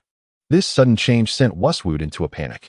Without the monitor's feed, he couldn't accurately ascertain their location and thus couldn't ambush them to utilize his abilities. Suddenly, he heard a clatter as small stones fell from above, yet he dismissed it, attributing it to debris from the meteor's impact. But as more stones fell, his indifference waned, and he looked up. In the next instant, 2 muscular figures, a man and a woman, plummeted from above, pinning him down. These 2 were none other than Jiang Zhou and Jolin Kujo. Realizing the situation, Westwood attempted to activate the ability of his stand, planetary fluctuation, to draw down another meteor. However, before he could act on this thought, a punch struck his arm. A crack echoed as Westwood's forearm twisted at an unnatural angle. "If you entertain any further thoughts, I assure you, the next blow will land upon your skull." Stand, planetary fluctuation ability, attracts meteors from outer space to strike enemies within their fall trajectory, injuring them. Yet the meteors burn up before reaching the stand user, ensuring their safety. Power, speed, range, duration, precision, growth. Chapter 14. Did Jiang Zhou falter? After a cordial exchange, Guard Westwood slumbered like a babe. Following this, Jiang Zhou and Jolin pursued the trajectory of the fallen green baby. However, upon reaching the designated location, they found only a perplexing green slime and shattered shells scattered about. "The green must be the infant's blood. It shouldn't have gone far," Jiang Zhou remarked, gesturing at the series of blood trails on the ground. "Let us hurry and catch up," Jolin urged anxiously. "Not we," Jiang Zhou replied, shaking his head. "But you alone. The loss of the green is of greater concern to the white snake. Its true form will undoubtedly come here seeking clues. I intend to seize this opportunity." A glint of malice flickered in Jiang Zhou's eyes. Returning to the present, Jiang Zhou concealed himself in the shadows while the figure of the white snake appeared behind a man, solidifying Jiang Zhou's suspicion that this man was indeed a disguise of the priest. However, the distance still felt too great. Jiang Zhou estimated that he was approximately 30 meters from the man. At such a range, even with steel pellets, he could not inflict fatal harm upon the priest. He needed to close the gap just a bit more. At that moment, a squad of guards noticed the unusual scene and arrived on the scene. Seeing this, Jiang Zhou's eyes lit up. An opportunity had arisen. Star Platinum activated its time-stopping ability. Jiang Zhou then blended into the ranks of the guards while time stood still. Time resumed its flow. Jiang Zhou lowered the brim of his hat and quietly followed behind the group. However, the lead guard was momentarily taken aback by the scene before him. What on earth is happening in this confinement facility? Why are both the guards and prisoners missing? And what is with all this vegetation? Questions erupted from the armed guards. Just then, a man in a guard's uniform, standing beside the plants, spoke up. When I arrived here, they had already vanished. However, there is a survivor in that corner. He might know something. As he spoke, he pointed in that direction. The other guards hurried over, fetched a stretcher, and began to carry him away. Due to the slight jostling, the man stirred awake. But upon catching sight of Jiang Zhou's face among the guards, he instinctively attempted to cry out, "Help!" The moment the word escaped his lips, Jiang Zhou, sensing the impending danger, activated time stop once more. He approached the man and pinched his throat, rendering him temporarily speechless. Time resumed its flow. Desperate to reveal Jiang Zhou's identity, the man found himself inexplicably unable to speak, plunging him into panic. What was happening to him? The guard carrying the stretcher looked on in confusion. Perhaps he was too frightened to speak. I noticed that beneath those plants, there were some prisoners' clothes. The situation must have been quite alarming, Jiang Zhou explained with a smile. Is that so? Although the guard felt something was amiss, he dismissed the thought. However, the man's unusual demeanor caught the attention of Jiang Zhou. The earlier sensation had been the ability of Star Platinum, though he couldn't hear clearly. It certainly conveyed a message. Help me? Or perhaps something else entirely. The Platinum Star has a range of merely 2 meters, implying that the prison guard who seized it must be among that group of guards. The man's gaze swept across the guards, ultimately fixing upon Jiang Zhou. Although his face was obscured, he discerned signs of a struggle on this particular guard. Realizing this, the man began to retreat discreetly. This action, however, caught Jiang Zhou's attention. There would be no escape. He was merely 2 meters away from the man, and he would not squander this invaluable opportunity. In an instant, the Platinum Star materialized behind him. Upon sensing the shift in circumstances, the man hastily summoned the White Snake. However, the attributes displayed on the panel revealed a significant disparity. The swift White Snake was left at a disadvantage against the Platinum Star. Yet, as the confrontation unfolded, Jiang Zhou sensed something amiss. Why was the man's original body unharmed? Almost instinctively, Jiang Zhou chose to halt time. Time ceased its flow. Everything around him came to a standstill, while only Jiang Zhou's mind continued to operate at a rapid pace. It was undeniable that damage inflicted on the stand-in would be conveyed to the original body. However, no signs of injury were visible on the man. The surrounding guards bore no marks of harm either. I must have overlooked something. 15 seconds had already elapsed in this suspended moment. If Jiang Zhou failed to identify the key to breaking the deadlock within the remaining 5 seconds, everything would become perilous. The White Snake. Yes, it was indeed the White Snake. In the final moment, Jiang Zhou maneuvered the man into the path of the White Snake's attack. Time. Resume its flow. The White Snake's fist swept across the man's forehead, instantly ejecting a disc. As the disc emerged, the White Snake vanished from sight. Meanwhile, outside the confinement building in the wetland, Joel and Kujo followed the trajectory of the infant, locating the green baby. At that moment, the grass beside her rustled abruptly. Who's there? Stone Free materialized behind Jolin, poised for action. However, it was Jiang Zhou's voice that emerged from the foliage. It's me. Parting the grass, Jiang Zhou stepped forward, bearing visible injuries. Although surprised to see Jiang Zhou, Jolin inquired, "What about the White Snake? Has it been dealt with?" "Not quite." Jiang Zhou shook his head. "At the last moment, the prison guards arrived on the scene. I lost the chance to eliminate him, but I have ascertained his identity." "Who is it?" Jolin clenched her fists. "The inmate from the men's prison, Tanaki, number 18079. Stand, puppet show. Ability, to transfer another's mental energy onto himself. Only one person's mental energy can be transferred at a time, while the stand user's body is controlled by the mental energy's owner, akin to a marionette." Chapter 15, Zeno's Paradox. Tanaki? Jolin paused upon hearing the name. Not entirely unfamiliar. She had previously heard rumors about Tanaki from Emporio. Compared to other inmates, Tanaki appeared almost like a sheep among wolves, seemingly harmless. Could such a person truly be the original body of the white snake? Despite her doubts, as this information came from Jiang Zhou, she chose to trust him. Since the original body of the white snake has not been resolved, let us secure the infant first, Jolin said, pointing at the crawling baby. Stone free. A blue figure emerged behind her, and Jolin's arm gradually disassembled into threads, winding toward the infant's arm. Ha ha ha, utterly defenseless, are we? Observing Jolin's unguarded demeanor, Jiang Zhou's face twisted into a sinister smile.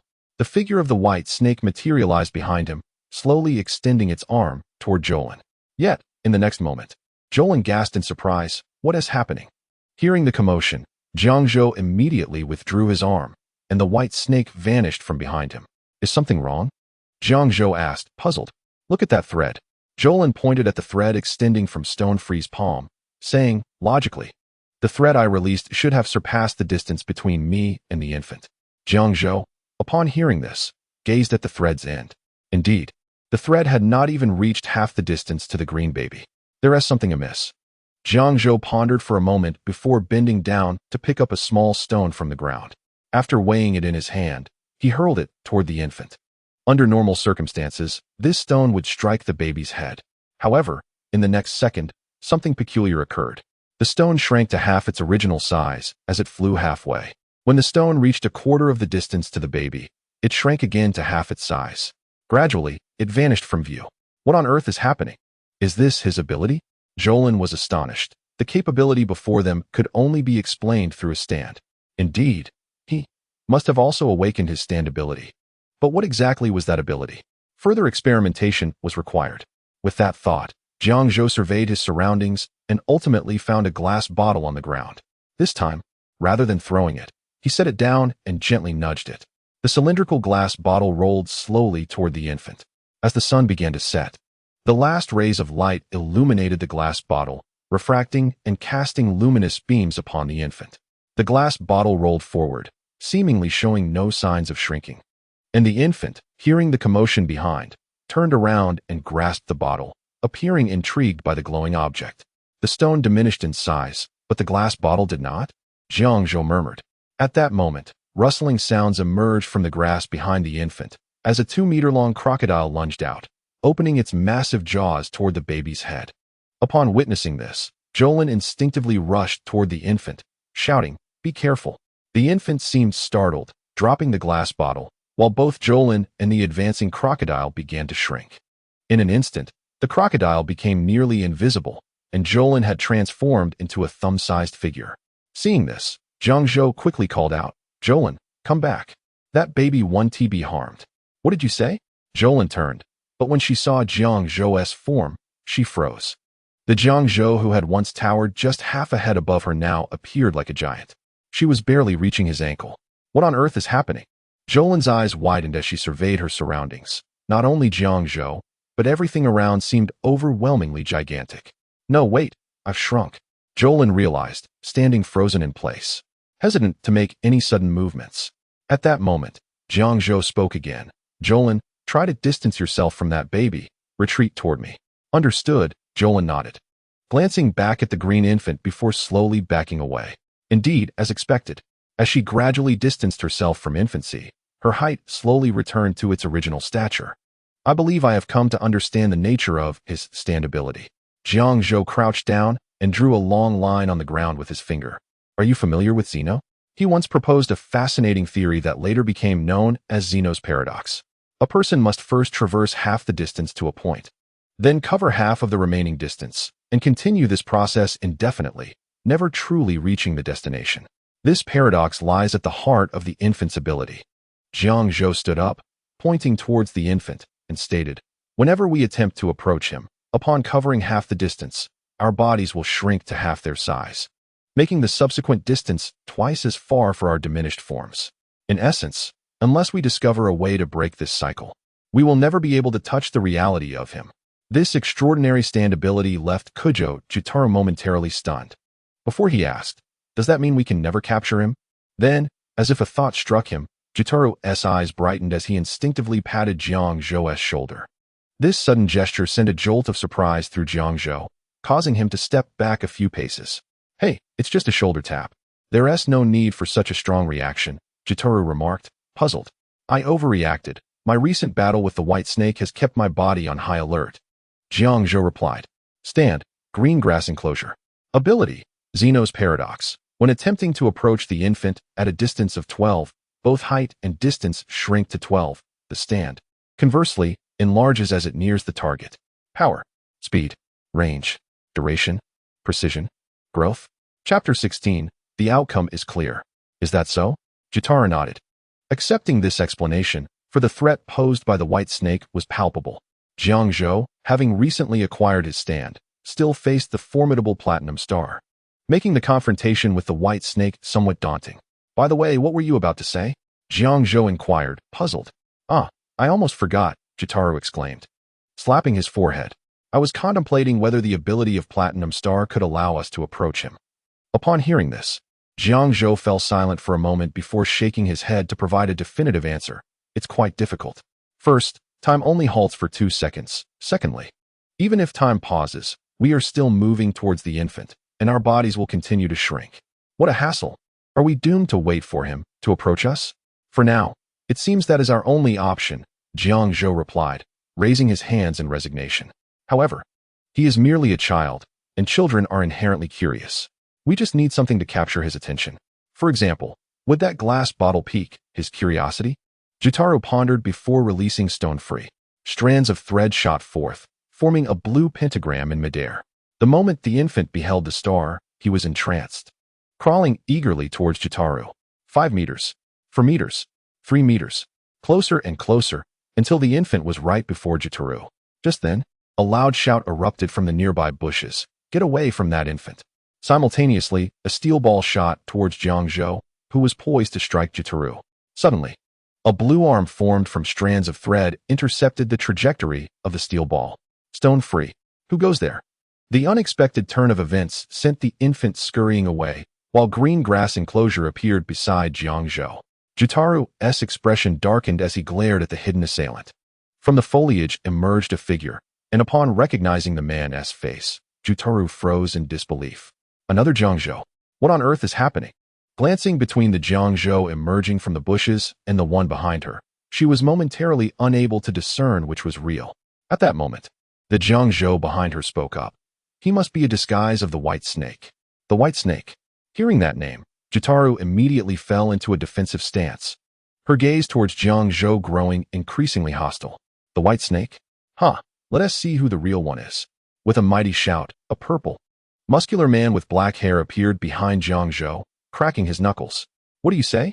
Care for a little fist fight? This is bad. Upon seeing the stand of Platinum Star, Jitaru instantly distinguished the real from the fake. But before she could react, an arm pierced through her body. Blood spilled from her abdomen, yet Father Pucci frowned. His attack had landed, but not entirely. You dare deceive me. Aura. Stone Free appeared beside Jitaru, launching a powerful punch at Father Pucci. The white snake shed from the priest's form, blocking the forceful blow.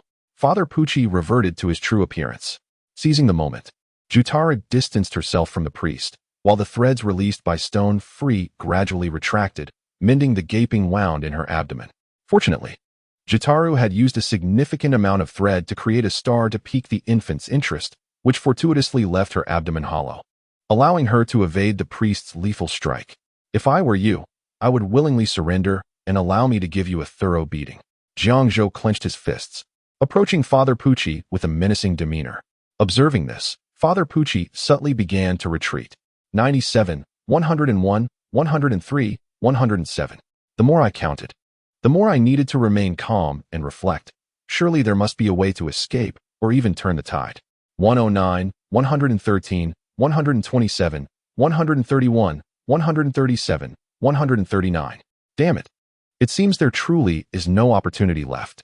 With each prime number escaping his lips, sweat beads began to form on Father Pucci's forehead from the tension. No.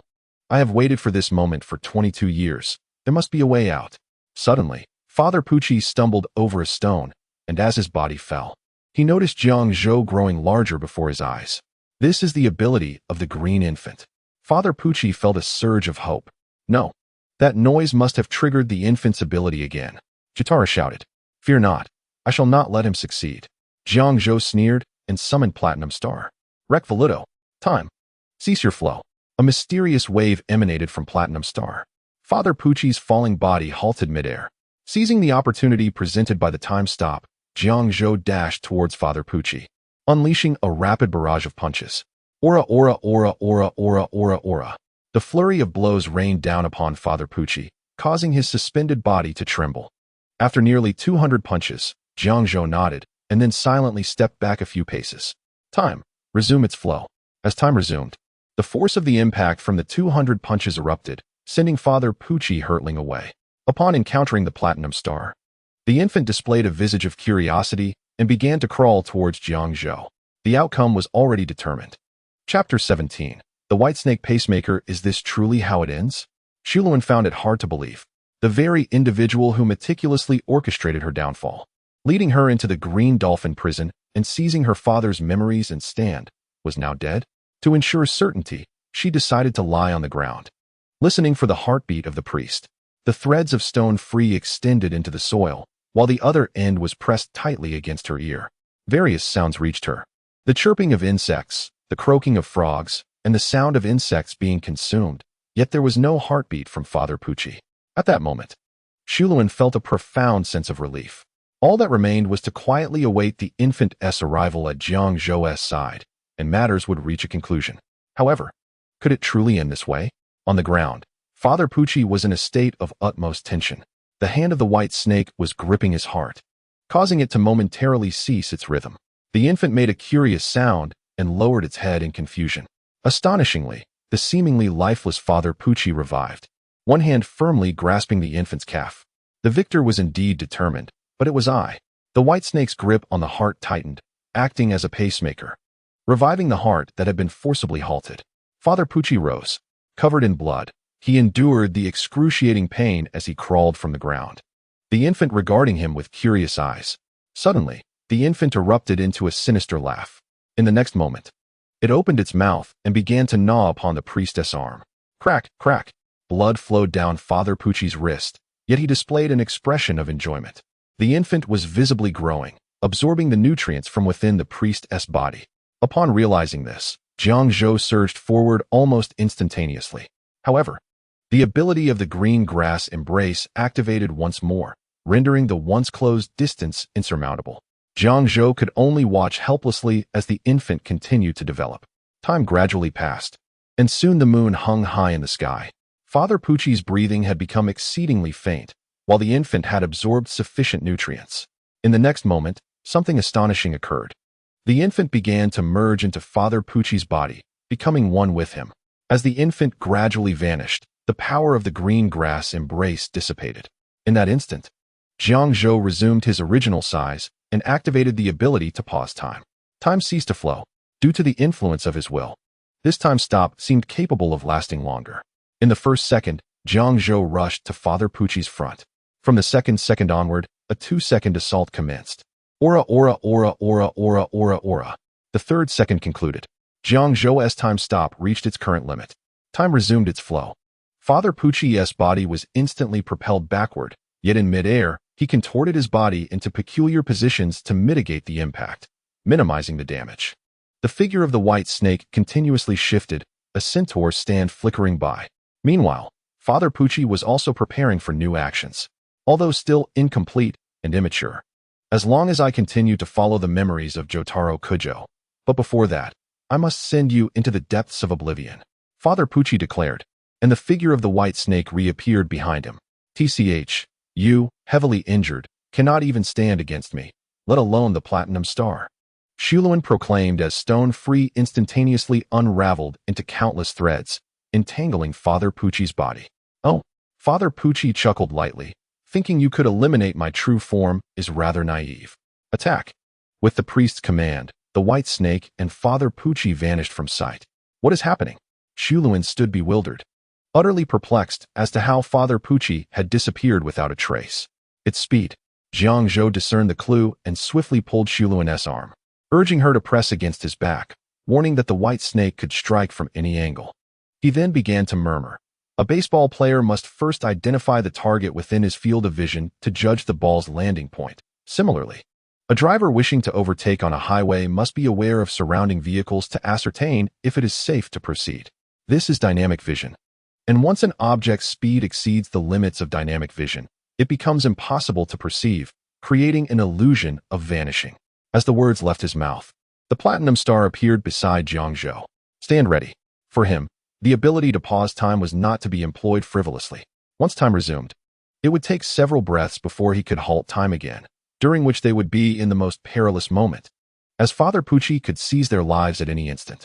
Thus, he needed to await the perfect opportunity, an opportunity for a decisive strike. Simultaneously, he firmly believed that the speed exhibited by the white snake was merely a result of the recent fusion with the green infant, leading to a surge in spiritual power. It could not last long.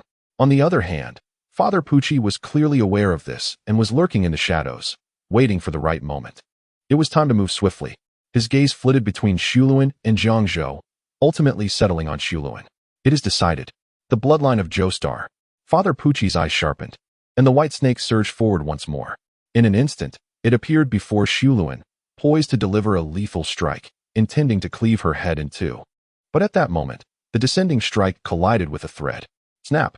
The fine thread snapped, and sensing danger, Father Pucci instinctively commanded the white snake to retreat. Yet, he was a fraction too late. The other end of the thread was entwined with Jiang Zhou's arm, and upon sensing the thread's disturbance, the ability to pause time was activated. Time ceased to flow. Click! The figures of the white snake and the priest instantly froze in place. Jiang Zhou pushed Xuluan aside and unleashed a relentless barrage of punches at Father Pucci. Aura, aura, aura, aura, aura, aura, aura. Chapter 18. The Prison Break Bang. Father Pucci's figure was sent flying. Phew, phew. The moment time resumed, Jiang Zhou collapsed to the ground, gasping for breath. The frequent use of the time stop had placed considerable strain on his body. Hey, are you all right? Xuluan asked with concern, glancing at Jiang Zhou. In response, Jiang Zhou shook his head, stating he would be fine after a brief rest.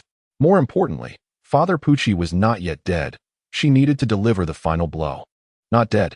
Xuluan paused, taken aback by Jiang Zhou's words. The strength of the Platinum Star's punch was enough to shatter teeth as hard as diamonds. And Father Pucci was merely an ordinary man. How could he possibly survive such an onslaught? All right, I understand. Xuluan nodded, despite still harboring doubts. Jiang Zhou's words compelled her to instinctively choose to trust him. Gently advancing towards Father Pucci, the manifestation of Stone Free emerged upon his arm. It was time to put an end to this. Observing the barely conscious Father Pucci before him, Jolin unleashed a furious punch without hesitation. However, just at that moment, a dark green figure suddenly burst forth from the underbrush, clinging to Jolin's leg. Simultaneously, within the confines of the prison, the one lying on the stretcher murmured, "Father, this is my last stand. You must escape safely." With those words, he succumbed to unconsciousness once more. Outside the prison, in the marshy terrain, Jolin exclaimed, "Get off me, you fool," as she repeatedly shook her leg, but the relentless Mon Yuyo clung tenaciously to her. Meanwhile, Father Pucci seized the opportunity to drag his wounded body away from Jolin's sight. Witnessing this scene ignited a greater fury within Jolin Kujo. "You scoundrel!"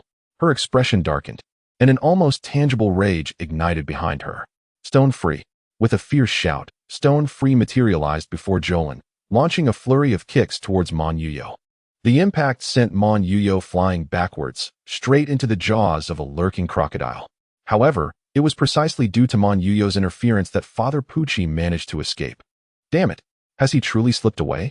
Jolin lamented, as Platinum Star supported Jiang Zhou's body, approaching her side. A dark green stand appeared out of nowhere. "And I nearly lost my composure," she expressed, filled with regret. After all, her father's memory disk still lay in the hands of the father. She pondered how long it would take to reclaim it. Whether Jotaro Kujo could wait until then was another question altogether. Seemingly perceiving Jolin's thoughts, Jiang Zhou chuckled softly, reaching into his pocket to retrieve a memory disk. "What is this?"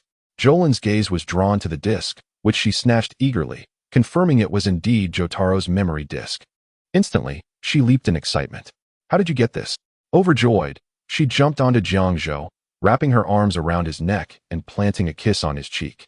"Consider it a small compensation, but I shall not return Platinum Star, not until I acquire a new stand to protect myself. Say what you will." With her father's memory disk reclaimed, Jolin's spirits noticeably lifted, and that night she remained awake, brimming with excitement. Meanwhile, Jiang Zhou returned to the prison guard's apartment. Lying on his bed, he began to recall the memories of heaven. The green infant was merely the beginning. To realize the perfect plan for heaven, he must travel to Cape Canaveral during the new moon. The new moon refers to the 1st or 30th day of the lunar calendar when the moon gradually recedes from the sun, revealing a crescent. Tonight marked the first day, meaning nearly a month remained until the next new moon. Time was ample, yet the thought of his troublesome sons and their formidable stands filled Jiang Zhou with immense frustration. He could only hope that the mob boss would refrain from intervening. While others might pose a challenge, they paled in comparison to the relentless Rong Rong, whose reformed organization had undeniably become the world's foremost mafia. In the blink of an eye, a week passed, and Jiang Zhou's body returned to its peak condition. Furthermore, due to the previous high-intensity battles, his mental fortitude had significantly improved. He could now halt time for 4 seconds. At that moment, within Emporio's room, Jolin was scheming an escape plan with Jiang Zhou. The first obstacle to address was the female warden of Green Dolphin Prison, Miao, whose almost rule-like stand thwarted all escape attempts. She was hailed as the strongest guard. If we wish to leave this place, we must first avoid her ability. The only way to achieve that is to. 15 minutes later, Jiang Zhou and Jolin exited the ghost room one after the other. To be cautious, Emporio remained behind in the ghost room. Should both Jiang Zhou and Jolin fall victim to Miao's ability, he could alert the others still in the medical building, ensuring they did not meet a disastrous fate. Before long, through Jiang Zhou's deliberate dissemination, the news of Jolin's escape plan reached the prison guards. Once again, Jolin found herself shackled and confined to a temporary cell. Gazing at the iron bars before her, she fell into silence. As time passed, the sound of high heels echoed through the empty corridor. Click, click. Soon, a woman with dry, golden hair and pale skin stood before Jolin. If I were you, I wouldn't entertain thoughts of escape, for something far worse than death awaits you, Miao warned, her tone unfriendly. Simultaneously, a humanoid stand appeared behind her, its exposed brain structure and fin-like arms exuding an eerie presence. However, upon hearing this, Jolin couldn't help but laugh. Is that so? Miao frowned, puzzled. Despite not fully understanding the danger posed by her stand, Jolin should have had no reason to laugh in that moment. It's a trap. But just as this thought crossed her mind, a sharp pain shot through her neck. Bam! Miao collapsed to the ground. Only then did Jiang Zhou's figure materialize. The final obstacle has been cleared. We can proceed. Chapter 19. Stand users are drawn to one another's spiral staircase. Rhinoceros Beetle, Ruin Street, Fig Tower, Rhinoceros Beetle, Teresa's Path. Rhinoceros Beetle, Singularity, Giotto, Angel, Hydrangea, Rhinoceros Beetle, Singularity, Secret Emperor. 14 secret phrases etched in his heart. Father Pucci boarded the flight to Cape Canaveral. Outside the window, the clouds drifted by. Father Pucci finally felt a sense of relief, reclining in his seat and succumbing to sleep. The battle with Jiang Zhou had drained him of too much mental energy, and with his identity now exposed, he dared not rest, having purchased a last-minute plane ticket. Now, he could no longer resist the urge to sleep. As he drifted into slumber, a scruffy-looking man seated beside him began to reach into his clothing. The man's name was Bruce, a typical drifter seeking to stay with his aunt, a zookeeper on Merritt Island. However, upon catching sight of the sleeping Father Pucci, he couldn't suppress his greed. Though he was poor, his years spent in the streets had sharpened his eye. He quickly recognized that this priest's mere trousers were worth 800 meters. On the plane, most passengers were preoccupied with their own affairs, oblivious to this nefarious act. Of course, there are always exceptions. 2 meters behind Father Pucci, seated by the window, a blonde-haired, blue-eyed man shifted his gaze from the scenery outside to Father Pucci's direction. Is it just my imagination? I feel like I've seen him before, he murmured, one of the few to notice Bruce's wrongdoing.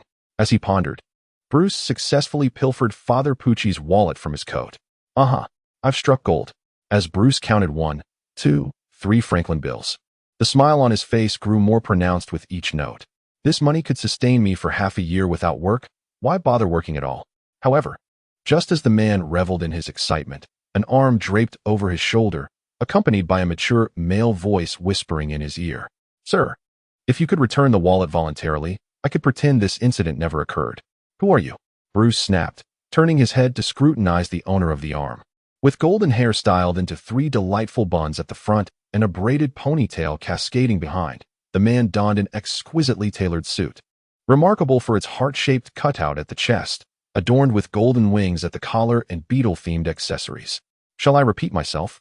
Noticing Bruce's reluctance to return the wallet, a figure began to materialize behind the man. Yet, Bruce remained unfazed. The slumbering priest beside them, however, squinted an eye open, noticing the silhouette behind the man. A stand. What is this fellow's identity, and why does he possess a stand?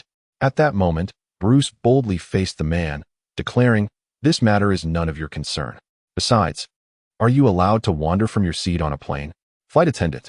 As Bruce shouted, more passengers cast disapproving glances their way, unwilling to be disturbed, especially during travel, when the burdens of life weighed heavily upon them. They had finally managed to rest during the flight, only to be met with such a disturbance. Soon, a flight attendant arrived, apologetically addressing the man. "I'm sorry, sir, but the plane is about to enter its taxiing phase. For the safety of you and the other passengers, please return to your seat." The man nodded in acknowledgement, showing no intent to trouble the attendant. However, he had one more matter to settle. He turned back, inquiring once more, "Are you certain you will not return the wallet belonging to this priest?" Bruce remained silent, his gaze defiantly challenging the man, his eyes seemingly declaring, "I want to return it. What can you do about it?" Observing this defiance, the man was unsurprised. He merely patted Bruce's shoulder and remarked, "Openly stealing from a clergyman will invite retribution." Turning back, he politely apologized to the attendant before returning to his seat. Ha! Ha ha! Bruce erupted in laughter upon hearing the man's childlike curse. If curses could bring wealth, he welcomed them with open arms. It was utterly hilarious. The attendant resumed her duties, her mind replaying the image of the polite gentleman. Upon returning to his seat, the woman with pink hair beside him glared disapprovingly. "Giorgio, didn't Mr. Pucci and Mr. Bruno tell us to keep a low profile? Yet here you are, using your stand abilities in public. What's the issue? Ordinary people can't see stands anyway." Giovanna retorted nonchalantly. "What truly intrigues me is that priest whose wallet was stolen. He feels oddly familiar. Trish, do you sense anything?" Giorgio earnestly looked at Trish. After a moment of contemplation, Trish replied, "From your description, it sounds like a bloodline connection. Could he be your father?" During their time in the Colosseum, she had sensed Diavolo's presence through their blood bond. However, Giorgio shook his head at this notion. "Impossible. My father died 25 years ago, leaving no remains. How could he possibly be on this plane? Furthermore, judging by the priest's attire, he is likely a devout Catholic, making it unlikely he has married or fathered children." "Well, that's beyond my understanding," Trish shrugged. Just then, a sharp scream pierced the air aboard the plane. "What in the world is that?" The other passengers turned their attention to the commotion, discovering it was none other than the small-time thug, whose expression had soured. A particularly irate passenger stood up, ready to unleash a tirade. Yet, upon seeing the creature around Bruce's neck, his words faltered, transforming into a cry of disbelief. Stand, gold experience ability, to imbue lifeless objects with life through physical contact, with the type of object determined by Giorgio. Once destroyed, the object reverts to its original form. Power, speed, range, duration, precision, growth. Chapter 20. The Giovanna couple. How could there be such a large spider on this plane? As the man's voice rang out, the other passengers beheld a spider the size of a palm perched on Bruce's neck, its vibrant colors indicative of its venomous nature. "Stay away from me." The woman seated next to Bruce instinctively leaped to her feet upon seeing the monstrous spider, swinging her handbag toward Bruce's neck. However, instead of striking the spider, her actions only provoked it, causing it to scuttle onto Bruce's face. "You foolish woman," Bruce exclaimed, his anxiety palpable, barely daring to breathe. He recalled Giorgio's earlier words, wrestling with his thoughts for a moment before ultimately choosing self-preservation. Slowly, he retrieved a wallet from his person and hurled it in the direction of Father Pucci. "Here, take it. Hurry and ask God to lift the curse." The spider crawled toward his lips, its bristles sending shivers down his spine. Father Pucci, rendered powerless, drew a cross before him. "I'm unsure of what has transpired, so I apologize." "What did you say?" Upon hearing the priest's response, Bruce felt his last glimmer of hope extinguish. After a brief silence, he succumbed to despair. "You beast. If I die, you won't fare any better." With that, he reached out to swat the spider, which in turn bit into his cheek. Seeing this unfold, Trish quickly tugged Giorgio's sleeve, signaling him to rein in his antics. Let the punishment end here. Giorgio chuckled and relinquished Gold Experience's power. Ah! Bruce suddenly screamed, but it wasn't from the spider's bite. Instead, a sharp nail pierced through his palm. The once menacing spider had transformed into a spider-shaped brooch, stained with traces of blood. Father Pucci regarded the brooch with a contemplative expression. Several hours later, the plane landed smoothly. Trish linked her arm with Giorgio's as they descended from the aircraft. Where are we headed now? Trish inquired. They were not on this flight to address organizational matters. Rather, Giorgio had whimsically decided to visit a place called Cape Canaveral. With no compelling reason, he simply felt drawn to it. Reluctantly, Trish agreed to accompany him on this spontaneous adventure, for who could resist Giorgio, her boss and beloved? First, let us find accommodation in the nearby town. I have a premonition that someone will come seeking us soon. Please wait a moment. Just as Giorno's words faded, a man's voice emerged from behind. Are you the priest from the airplane? Giorno was somewhat surprised to see Father Pucci. At last, I have caught up to you. I must thank you for helping me retrieve my wallet on the plane. Otherwise, I would have been sleeping on the streets tonight, Father Pucci said with a smile. As a token of my gratitude, allow me to treat you to a meal. I happen to know a delightful restaurant nearby. In that case, we shall graciously accept your offer. Please lead the way, Father. With that, Father Pucci took the lead, while Giorno gently linked arms with Trish, whispering, "This fellow must be a stand user." On the plane, I distinctly noticed the abnormal growth of Bruno's fingernails when he activated his stand ability, almost 2 centimeters in length. Trish nodded in agreement. I will remain vigilant. Should an attack occur, I will soften my body to mitigate the damage. Before long, the trio arrived at a quintessential Italian restaurant, lavishly adorned, captivating all who entered, including Trish. Due to the hour, apart from them, there was only one other table occupied by a casually dressed Italian man. His grip on the knife and fork, combined with the calluses on his palms, revealed that he too was a chef. He was currently shaking his head in contemplation over a plate of pasta. While the flavor was decent, he felt something was amiss. Please continue to ponder. I must attend to other guests, said the owner of the restaurant, who approached the man at the table with a smile, inquiring, what would you like to order? I'll have the squid ink pasta. What about you? Father Pucci turned to Giorno and Trish. I would like an octopus salad. And for Trish, perhaps crab pasta? Giorno asked for her opinion. That sounds good. After Trish nodded, the owner, who also served as the head chef, retreated to the kitchen. The three then found a window-side table and settled in. What brings you here, Father? Giorno initiated the conversation. For work-related reasons, I suppose. And you? This hardly seems like a honeymoon destination, Father Pucci replied. They both tacitly concealed their identities for professional reasons. Shortly thereafter, their meals were served. Suddenly, the man at the nearby table shouted, I've got it. Stand, Spice Girl. Ability. It can soften objects through impact, rendering them pliable like rubber. However, items such as watches can still function normally despite softening. It can also make one's body supple to lessen the impact of bullets and transform the cockpit of an aircraft into a parachute. The sudden outburst startled the trio, with Trish glancing back in annoyance. Yet, the man dashed into the kitchen, forcing the owner, who was cleaning the cutting board, out, and began preparing a meal with great fervor. The owner, realizing the expressions on the faces of the three, understood what had transpired. With an apologetic demeanor, he addressed them. I sincerely apologize for the disruption. As compensation, your meal will be on the house. What do you think? That seems like a fair resolution, Giorno agreed, not declining the offer. That is wonderful. Thank you for your generosity, the restaurant owner said, taking a seat while occasionally glancing towards the kitchen. At this moment, Father Pucci expressed curiosity, asking, Isn't that also a customer? To have a patron barge into your kitchen and be expelled, aren't you at all upset? He was puzzled, as such a customer would typically be ejected from the restaurant. Or was there something the owner was reluctant to disclose? Well, you see, we are somewhat acquainted. 20 years ago, we were both apprentices at the same restaurant. He was more talented than I, thus groomed to be the head chef, and he has always been diligent. However, due to certain circumstances, he chose to travel the world, honing his culinary skills along the way. Now he has a booming business in Morio, Japan. He has returned this time due to hitting a culinary plateau. Before he could finish his explanation, the man who had rushed into the kitchen emerged, proudly carrying 3 beautifully presented dishes. Hearing the owner's praise, he chuckled, It's not necessarily a booming business, but I do genuinely love Morio.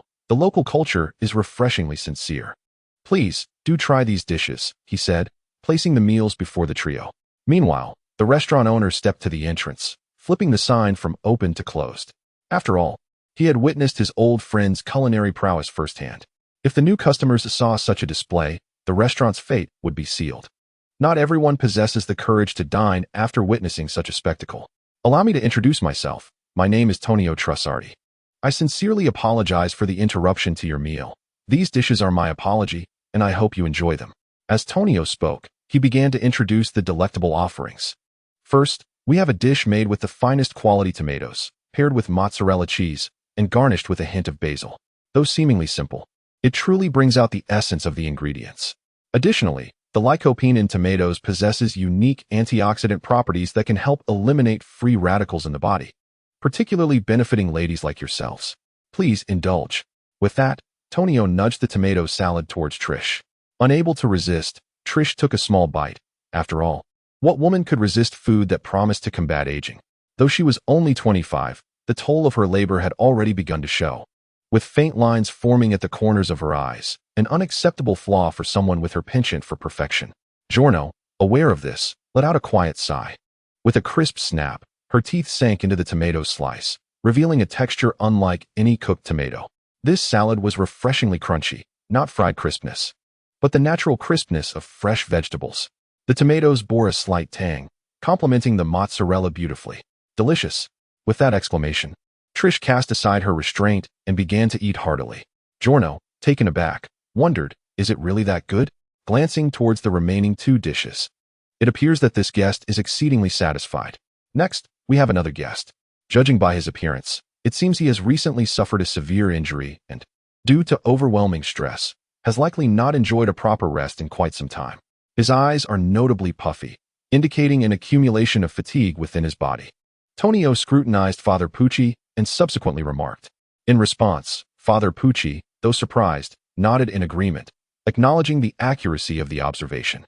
The injuries he bears are primarily remnants of his battle with Jiang Zhou. He has sustained over a dozen fractures, with countless bruises to match. However, these marks should have been concealed by his clothing. If one merely notes his lack of rest, it is indeed plausible, given that he has averaged less than 4 hours of sleep per night in recent days, as Jiang Zhou's oppressive presence has been profoundly intense. Almost as if he could foresee the future, he now harbors doubts that their encounter that day was also orchestrated by Jiang Zhou. Aimed at seizing the disc of the stand, Platinum Star. This dish is perfectly suited for you.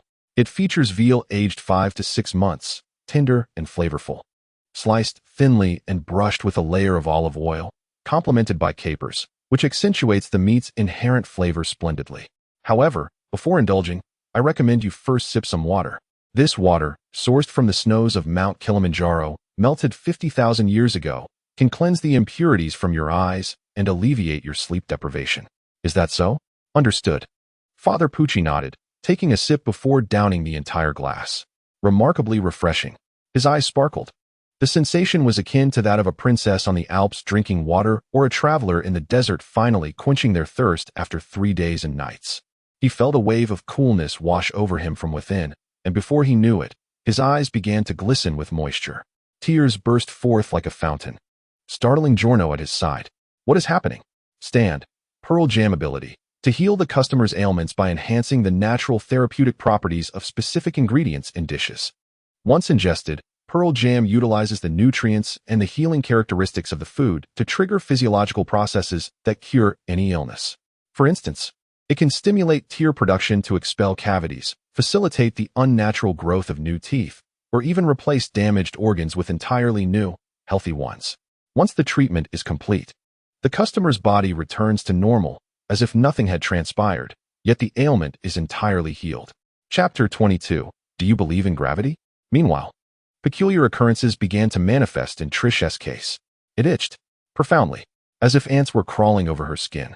Instinctively, Trish clawed at her face, only to be startled by the sight of dead skin accumulating between her fingers. Yet the itching did not cease, it intensified.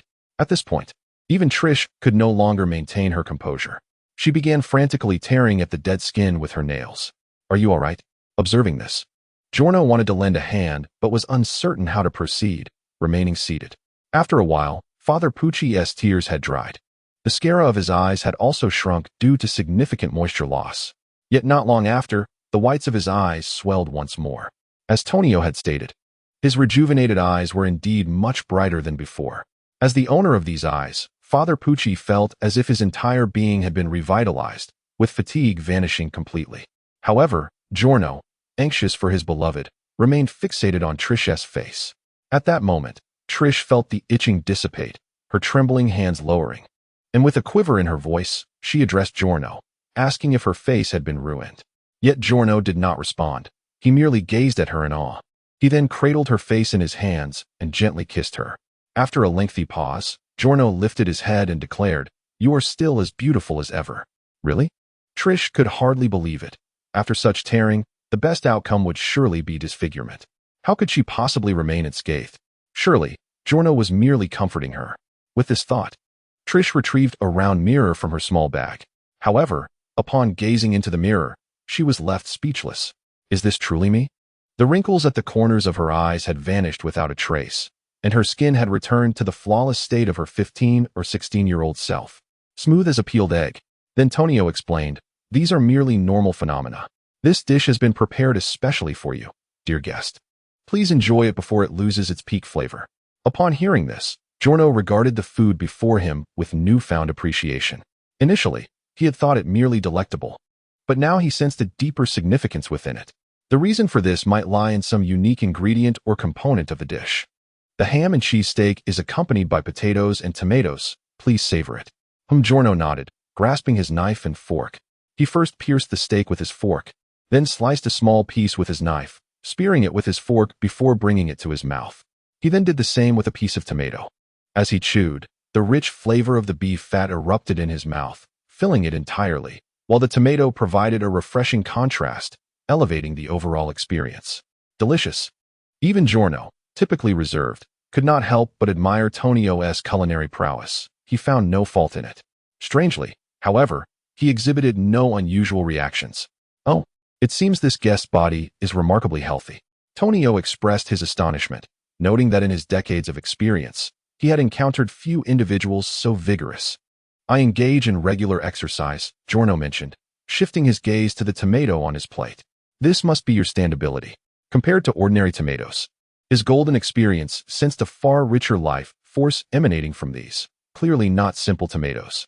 "Oh, you are aware of the existence of stands?" Tonio smiled, readily admitting, "Indeed. This is my stand, Pearl Jam." As Tonio spoke, several mini stands resembling a fusion of tomatoes and pearl onions circled around him. After a while, the group finished their meal, and Tonio bid them farewell.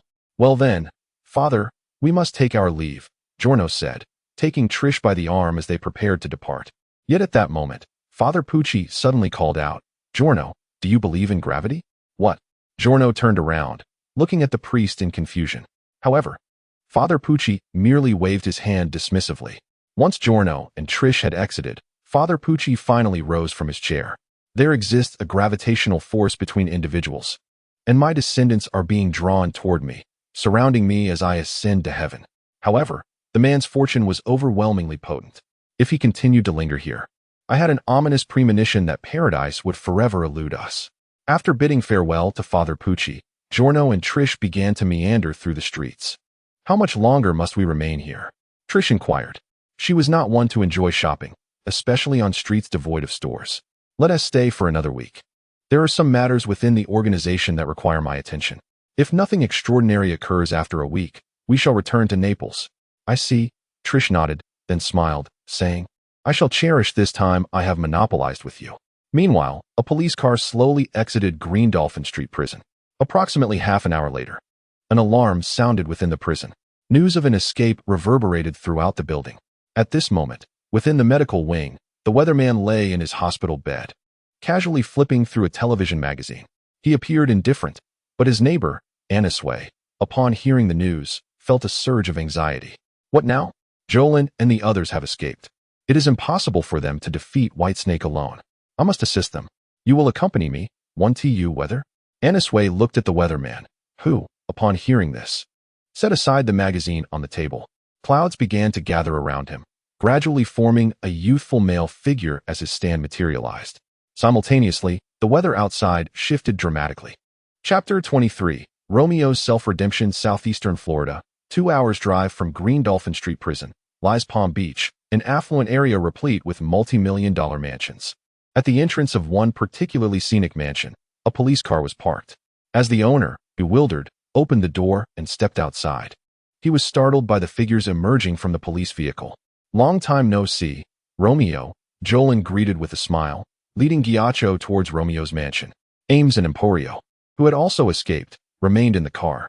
Seeing the two approach, Romeo instinctively considered retreating into his house. However, just as he attempted to close the door, a large hand obstructed the entrance between the door and the wall. Bang! A sharp sound echoed as the alloy door began to slightly dent upon contact with the palm. The owner of the hand then spoke. "Won't you invite us in for a chat? After all, the gentleman behind me is your former girlfriend," Ghiaccio said with an amiable smile.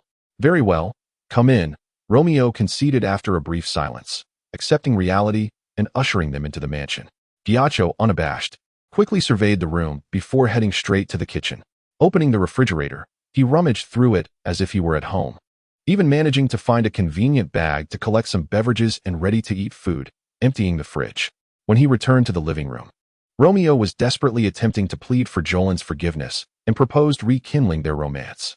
Witnessing this, Ghiaccio could not help but laugh. How naive and foolish, he mused. Had this been the Jolin who first entered prison, she might have been swayed by Romeo's sweet talk. Yet now, Jolin was no longer the love-struck individual she once was. Without hesitation, she rejected Romeo's misguided affections.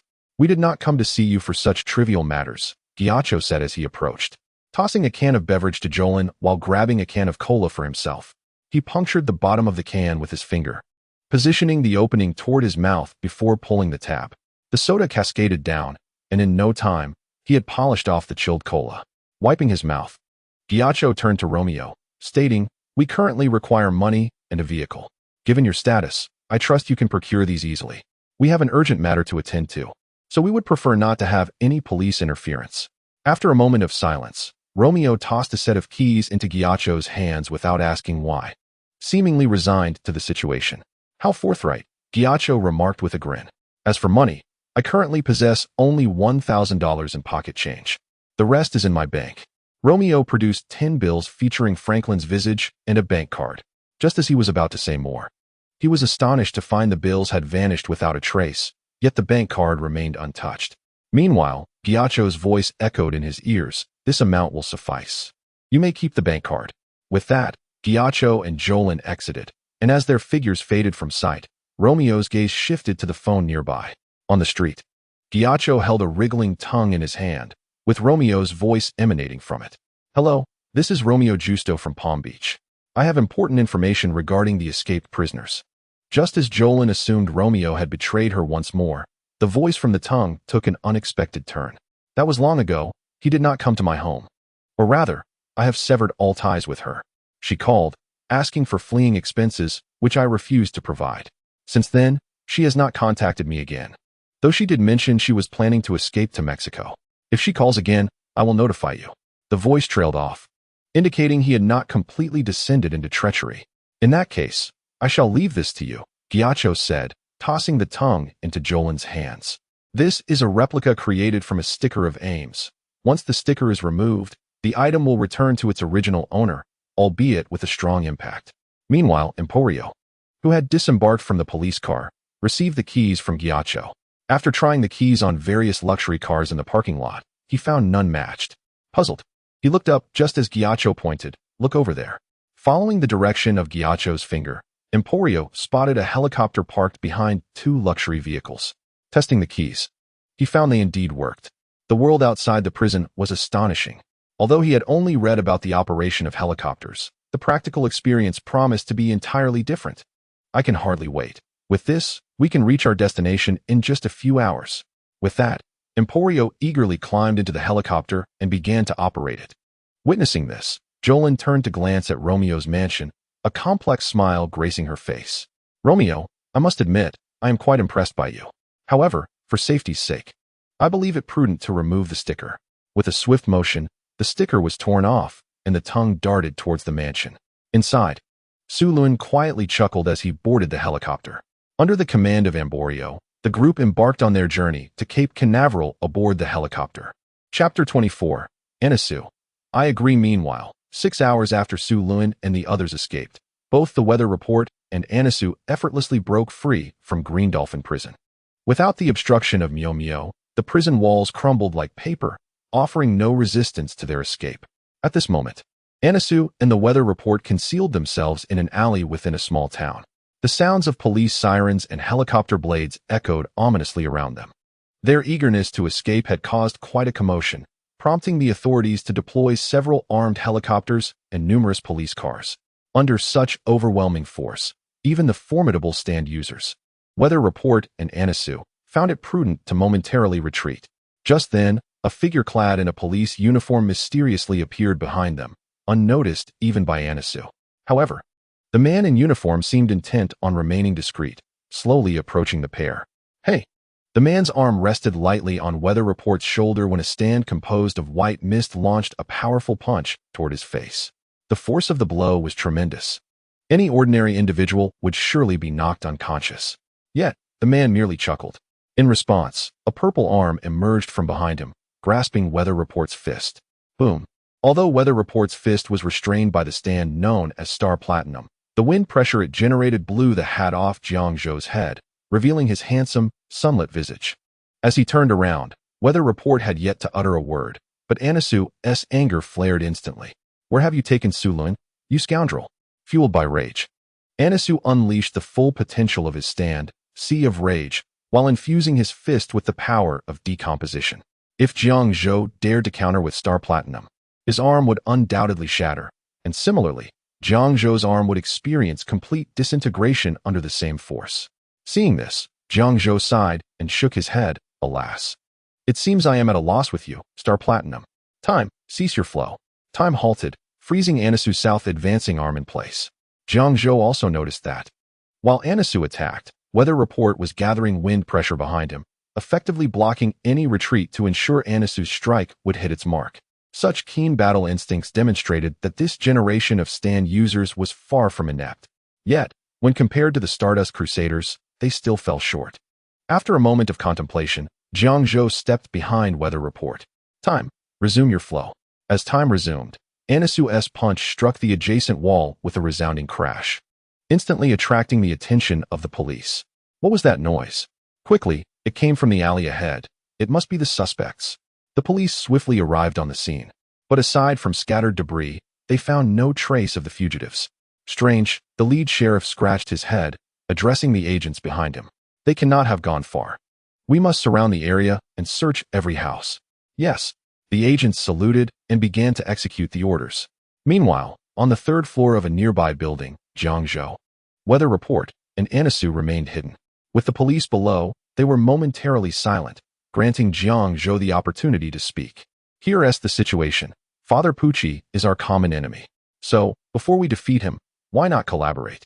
Don't you wish to recover your lost memories, weather report?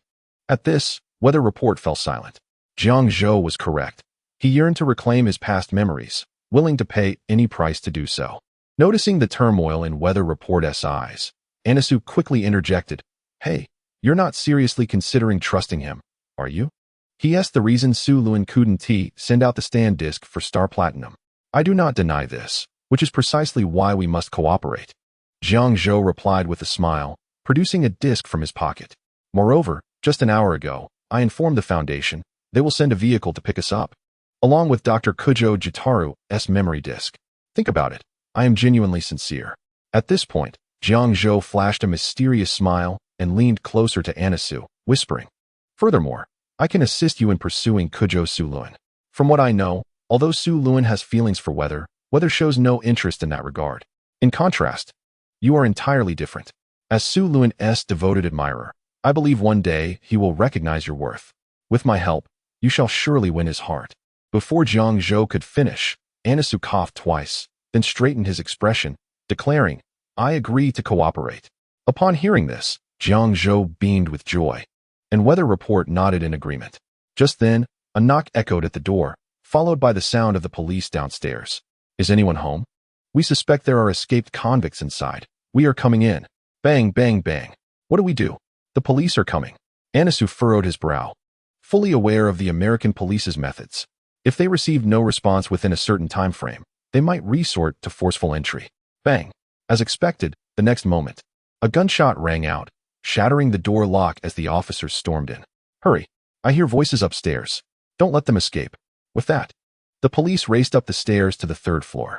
However, upon pushing open the door, they found the room entirely empty, save for the old window flung wide open. Realizing this, even the dim-witted officers understood that the criminals had fled through the window. Quickly, they can't be far. Let us pursue. But just as the officers retreated from the room, several figures descended from the ceiling. Jiang Zhou and his companions. Chapter 25. The Identity of Weather Report with Their Intellect. We should remain undetected for a while. Jiang Zhou observed the police searching other buildings outside the window, allowing himself a moment of relief. Yet, at that moment, Weather Report suddenly assumed a combat stance. What do you know about my past? Weather's demeanor shifted, and his stand, Weather Report, materialized behind him, gradually transforming the environment into pure oxygen. He then used his abilities to create 3 spacesuits to ensure the trio could breathe. Having witnessed Jiang Zhou's displayed power and speed, he deemed it necessary to take such precautions. Hello. I believed we had established a mutual understanding. Jiang Zhou attempted to ingratiate himself, yet upon witnessing the serious expression on Tianqi's face, he resignedly pressed his forehead. All right, in truth. My knowledge of your past is rather limited. I only know that this matter pertains to a murder case from decades ago. Tianqi, the crime for which you were imprisoned is attempted murder, is it not? Indeed. Tianqi nodded, though he could not recall whom he had intended to kill. This was indeed the charge that led to his incarceration. Then it stands to reason that something is amiss. In the United States, a conviction for murder results in either life imprisonment or a death sentence. However, attempted murder typically incurs a prison term of 3 to 10 years.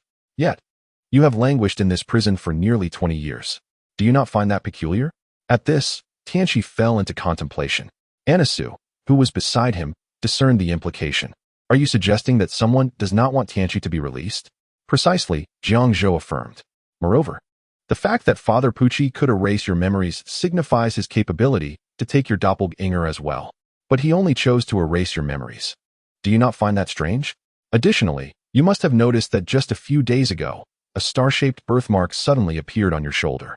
Birthmark? Anisu paused, then directed his gaze towards Tianqi. Without hesitation, Tianqi removed his shirt, revealing a pentagram birthmark on his back shoulder. If my memory serves me correctly, Su Lun bears a strikingly similar birthmark, Anisu remarked, his gaze toward Tianqi now infused with a different sentiment. Upon perceiving this expression, Jiang Zhou, even with his eyes closed, understood the thoughts swirling in Anisu's mind. Do not dwell on it. He is not your future brother-in-law. Is he not? Anisu's gaze retreated upon hearing this. That star-shaped birthmark is the mark of the Joestar family, Kuzhou Jitaru, Kuzhou Jolin. Every member of the Joestar lineage bears this mark. However, you are an exception. Jiang Zhou pointed at Tianqi's star-shaped birthmark. This mark appeared recently, not as a birthright, thus eliminating the possibility of you being an illegitimate child of the Joestar family. The timing of its emergence, if I am not mistaken, coincides with the night I confronted Father Pucci alongside Kuzhou Jitaru. You are correct, Tianqi replied softly. The stringent security measures of the confinement facility had made a significant impact. Even while he and Anisu lay in their hospital beds, they had heard about this incident. That night, he felt a sudden heat in his shoulder, leading to the appearance of that birthmark. So what does this imply? Anisu inquired, still grasping at straws. It signifies that you and Father Pucci share the same bloodline, for only those of kin bear the burden of a shared fate. As these words resonated, a profound silence enveloped the room. Anisu gazed at Tianqi, his mouth opening slightly, yet no words emerged. The adversary he had relentlessly pursued turned out to be his own brother? Who could accept such a revelation? However, Tianqi's reaction surprised Anisu. He merely nodded and waved his hand, dissipating the pure oxygen that surrounded the three. The space suits they wore were consequently removed. Though I have yet to recover my memories, my instincts tell me you speak the truth. Moreover, I do not seem averse to the idea of eliminating Father Pucci. My twin brother, I am willing to collaborate with you. What are your terms? Tianqi regarded Jiang Zhou, the wariness in his eyes noticeably diminished. Finally, we delve into the crux of the matter. Jiang Zhou smiled and moved towards the window. The air was thick with impending rain, the breeze unusually moist. What I require is your assistance in seizing Father Pucci's stand. White Snake. White Snake. Noticing Tianqi's lingering confusion, Jiang Zhou turned to explain. White Snake possesses the ability to convert stands into discs. As Father Pucci's twin, you can also access his stand by coming into contact with his body. At that juncture, I will create an opportunity for you. As for Father Pucci, bereft of his stand, you should find him easily manageable given your capabilities. Tianqi pondered Jiang Zhou's proposal briefly before acquiescing. I have no objections. Then let our collaboration be fruitful. As time slipped away, the police, having searched the vicinity in vain, concluded that Tianqi and Anisu had fled to another area and set off in pursuit. An hour later, an SUV came to a halt outside the building. Seeing this, Anisu's confusion mounted.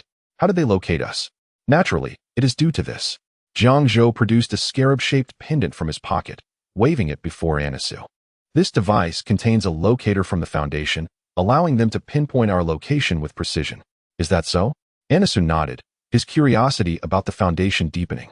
Soon, the group descended the stairs, where a young man in uniform approached them hastily. You must be Mr. Jiang Zhou. The vehicle is ready. We still have some distance to cover to reach Dr. Kujo Jitoru. We should depart promptly. Thank you. The group entered the vehicle, and as the engine roared to life, the SUV sped down the highway. Jiang Zhou, seated by the window, noticed something peculiar. The black figure on the road sign had inexplicably vanished. Have they already made contact with Father Pucci? Jiang Zhou's brow furrowed involuntarily. Chapter 26. Bohemian Rhapsody. The SUV raced along the highway, the scenery outside blurring by at an alarming pace. Anisu felt an unfamiliar tightness in his chest, nerves creeping in at the thought of meeting his future father-in-law. His mind raced with considerations of how to address him. Should it be Uncle or Dr. Kujo? Tianqi, which do you think is better? Anisu turned to Tianqi, only to find him engrossed in a comic book, seemingly oblivious to Anisu's concerns. Frustration bubbled within him. Come on, it's just a title. It shouldn't be so crucial, Jiang Zhou remarked, unable to comprehend Anisu's anxiety over meeting his future father-in-law. Anisu, however, seemed to understand Jiang Zhou's indifference. Humph, what do you know? You promised to help me pursue Su Luan. Don't forget that. Understood, understood, Jiang Zhou replied with a resigned gesture. Just as he was about to speak further, he noticed a white cloth hanging from the rearview mirror outside the vehicle. Curiosity piqued, he reached out to grasp it. Yet, upon holding it, he realized it was not merely a cloth, but rather a tattered flag. A cerulean seagull clutched a scale, inscribed with a series of letters. What is this? Upon recognizing the familiar flag, Jiang Zhou quickly retrieved a comic book from the vehicle. Indeed, the section depicting the flag had turned blank, along with the disappearance of several other characters. Realizing the gravity of the situation, Jiang Zhou shouted, "Get out of the car. What are you saying? We can't afford to waste time now." The Foundation's driver remained oblivious to the unfolding events and showed no intention of halting. At that moment, a towering figure, 3 meters tall, clad in a vivid crimson suit, adorned with a rose on his chest, stood directly in front of the vehicle. A sinister grin stretching across his face. You cannot escape. Accept your fate. As the words fell, crimson magma began to trickle from the man's eyes. In the next moment, he lunged forward, charging towards the vehicle. It was only then that the personnel from the Foundation noticed the figure rushing towards them, but by that time, it was too late to stop the car, and they could only attempt to reduce their speed. Despite slamming on the brakes, the vehicle still maintained a velocity of approximately 60 miles per hour. What would happen if a normal person were struck by a vehicle traveling at 60 miles per hour? The answer is death. However, within the vehicle, Jiang Zhou panicked upon witnessing this and hurriedly summoned his stand, Platinum Star. With a single mighty punch from Platinum Star, the car door was forcibly torn open, and Jiang Zhou seized the opportunity to drag the driver out and leap from the vehicle. Simultaneously, he shouted to Anisu and Tianqi in the back seat, "You two, jump out quickly." Hearing his words, although Anisu was still unaware of what was happening, she couldn't ignore Jiang Zhou's frantic expression. The surging sea of rage manifested instantly, creating a large hole in the car door. Tianqi and Anisu also used this opening to escape from the vehicle. With a thud, they landed on the ground, yet miraculously, they bore no injuries. Beneath them, A swirl of white air was gradually dissipating. It turned out that just before they touched down, Tianqi had utilized his stand ability to craft a cushion of air, softening their landing. At that moment, the man collided with the speeding vehicle. Surprisingly, the man not only emerged unscathed, but was able to halt the vehicle with a single hand. The crimson magma spread from his arm, instantly burning a large hole in the car. He passed through the opening, and behind him, the vehicle could no longer withstand the extreme heat and erupted in a violent explosion. Akainu. Jiang Zhou's heart skipped a beat. The man slowly advancing towards him was all too familiar. He was none other than Akainu, a character from the renowned anime One Piece. One of the strongest admirals of the Navy. Jiang Zhou also noticed that, unbeknownst to him, flames had ignited on his own arm, with temperatures soaring to at least 700 or 800 degrees. Yet, in such intense heat, his arm remained unharmed. He felt no discomfort whatsoever. It appeared that I have also become a character from the anime. Observing the blazing flames on his arm, Jiang Zhou realized that the enemy's stand ability had activated, which he found particularly troublesome. As Akainu steadily approached, Tianqi and Anna Su began to grasp the situation. Jiang Zhou then declared, "This is a being created by the enemy's ability. Tianqi and I will hold him off here. Anna Su, you are responsible for taking the driver to find Van Gogh. Have him create a painting that can counter the enemy's stand ability." What on earth is happening? The driver, still in disbelief, felt someone tugging at his body from behind. Turning around, he saw Anna Su sprinting away, exclaiming, "Van Gogh, right? I understand." However, upon witnessing this, Akainu had no intention of letting him escape. With a powerful stomp, Akainu propelled himself into the air, charging towards Anna Su. No one is getting away. Just then, the skies darkened as clouds rapidly gathered, and a bolt of lightning struck down, bringing Akainu crashing to the ground. This was Tianqi's stand, weather report. "Your opponent is us." Jiang Zhou and Tianqi stood side by side before Akainu, their stands manifesting behind them. The battle commenced. Stand, Bohemian Rhapsody ability. Bohemian Rhapsody is a stand belonging to the Anglophone, possessing the power to bring fantasy works such as anime, novels, games, and even art to life. Once someone encounters a work they adore, their soul separates from their body and is drawn into the narrative. Power, unknown speed, unknown range, unknown duration, unknown precision, unknown growth, unknown. Chapter 27. Jiang Zhou. Although I am not a good person, I possess a spirit of gold. Time ceased to flow. Jiang Zhou seized this moment to approach Akainu, unleashing the full speed of Platinum Star's fists. Aura, aura, aura, aura, aura, aura, aura, aura, aura, aura, aura, aura, aura, aura, aura, aura, aura, aura. In a mere second, Platinum Star had unleashed 1,000 punches. Akainu's body contorted and twisted as the areas struck by the blows caved in instantly. Aura. Time resumed its flow. Akainu's body erupted. Yet both Jiang Zhou and Tianqi remained tense, for they noticed that the spots where Akainu's body had splattered were scorched into gaping holes by the terrifying heat. Elementalization. This seemingly insurmountable ability was, in fact, a passive skill. At that moment, the crimson magma within the holes began to coalesce, and some of it formed the visage of Akainu. "Is this your ability? Even if I cannot see it, attacks without haki cannot touch me." Weather report fell silent for a moment before activating its stand ability. The air grew humid, and simply standing still, Jiang Zhou could feel the stickiness enveloping him. His clothes became damp, clinging uncomfortably to his skin. Subsequently, the warm air began to spiral upward violently, causing the temperature to plummet, and the clouds in the sky darkened further. Countless bolts of lightning danced in the tumultuous clouds. With a crash, a few raindrops fell onto the fiery magma, evaporating instantly. Witnessing this, Akainu scoffed, "If that's all you've got." But before he could finish his sentence, the rain intensified. In an instant, thick fog enveloped the ground, drowning out Akainu's voice amid the torrential downpour. Even the hottest magma had no choice but to yield and solidify into black rock in the face of such relentless rain. The torrential rain fell for a full 5 minutes. Afterward, weather report dispelled the clouds, allowing sunlight to shine once more. Akainu's figure had vanished, leaving only a black statue standing before the two. It was as if sand melted into glass when exposed to high temperatures. The searing magma, upon encountering the frigid raindrops, had cooled into rock. Yet Jiang Zhou dared not let his guard down. "Be cautious, he surely won't be defeated so easily." Crack. Indeed, just as Jiang Zhou's words fell, fine spiderweb cracks appeared on the surface of the black statue. Crack! As fragments of black began to fall, Akainu's figure re-emerged before them, his magenta suit riddled with holes. Half of his justice cape torn away. Akainu, looking disheveled, wore an expression filled with murderous intent. You two have really angered me. Meteor volcano. Akainu directed his hands towards the sky, his arms transforming back into magma as a massive volcanic projectile was launched into the air.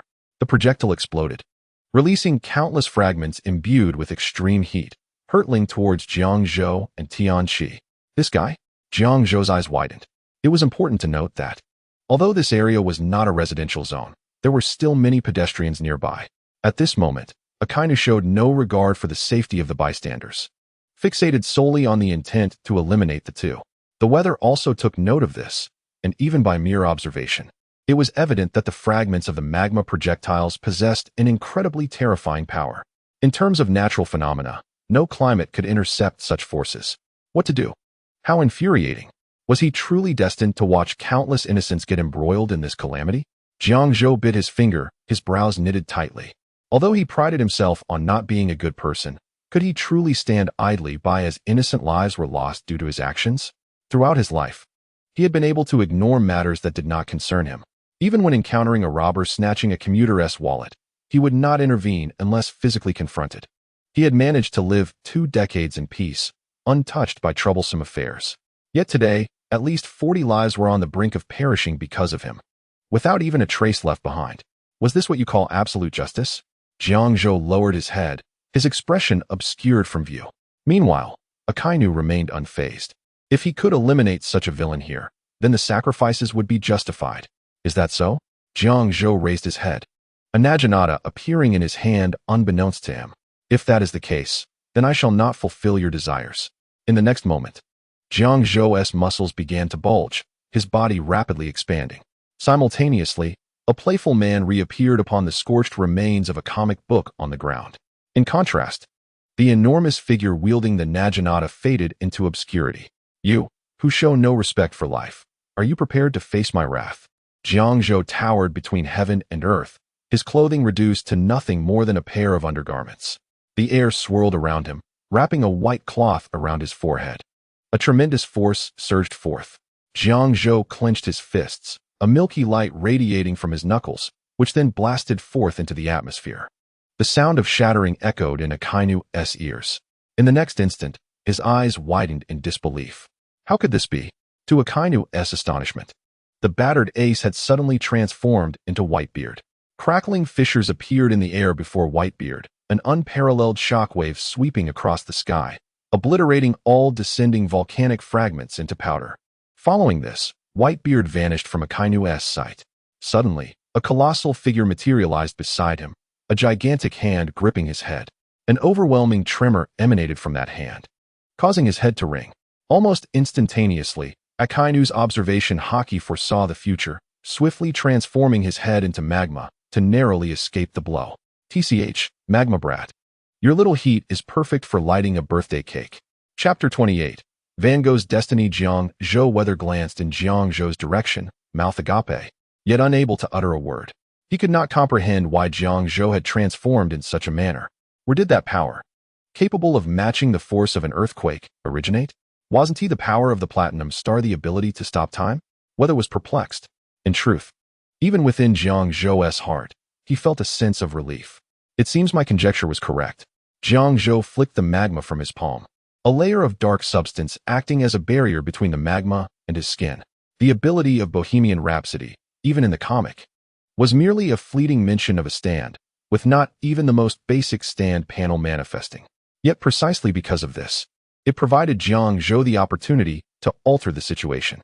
In the moment before the volcanic fragments were to fall, Jiang Zhou's yearning for Whitebeard's power had entirely eclipsed his affection for Ace. Thus, his current character card was not Ace, who had been pierced through the chest by Akainu, but Edward Newgate, the man renowned as the strongest in the world. Magma Brat, rise and continue the fight. Jiang Zhou swung the naginata, which had been embedded in the ground, back into his grasp. A milky aura gathered at the blade's tip, while an overwhelming aura of dominance radiated, entwining tightly around the dark blade. Cough. Witnessing this scene, Akainu furrowed his brow. That previous strike had come so suddenly that even after elemental transformation, he had not fully evaded the damage. Now, gravely injured, he could not withstand Whitebeard's full-fledged assault. You, just prepare to clean your neck. Jiang Zhou's lips curled into a slight smile before he suddenly stomped the ground. With the reaction force, Jiang Zhou's body shot forward, crossing vast distances in an instant. The Naginata raised high, poised to strike down at Akainu's neck. However, at that moment, the look of terror on Akainu's face vanished without a trace. Boom! The fierce attack from Jiang Zhou struck the ground, sending dust and debris flying. Jiang Zhou embedded the Naginata once more beside him, observing his slightly trembling arm. He couldn't help but marvel at Whitebeard's monstrous nature. The recoil from that full-force strike left his hands numb. Had he not possessed Whitebeard's physical prowess, the impact alone might have shattered his body. Yet just then, from beneath the cloud of dust, Akainu's voice emerged. Ha ha ha, do you think this is the end? What? Jiang Zhou's eyes widened. He waved his hand to disperse the dust, revealing Akainu's form beneath the crater, which had transformed into something akin to a paper doll, completely evading the previous strike. In that instant, Jiang Zhou recalled another characteristic of Bohemian Rhapsody. The characters within the story inevitably gravitate toward the ultimate conclusion of the narrative. His current identity was Whitebeard.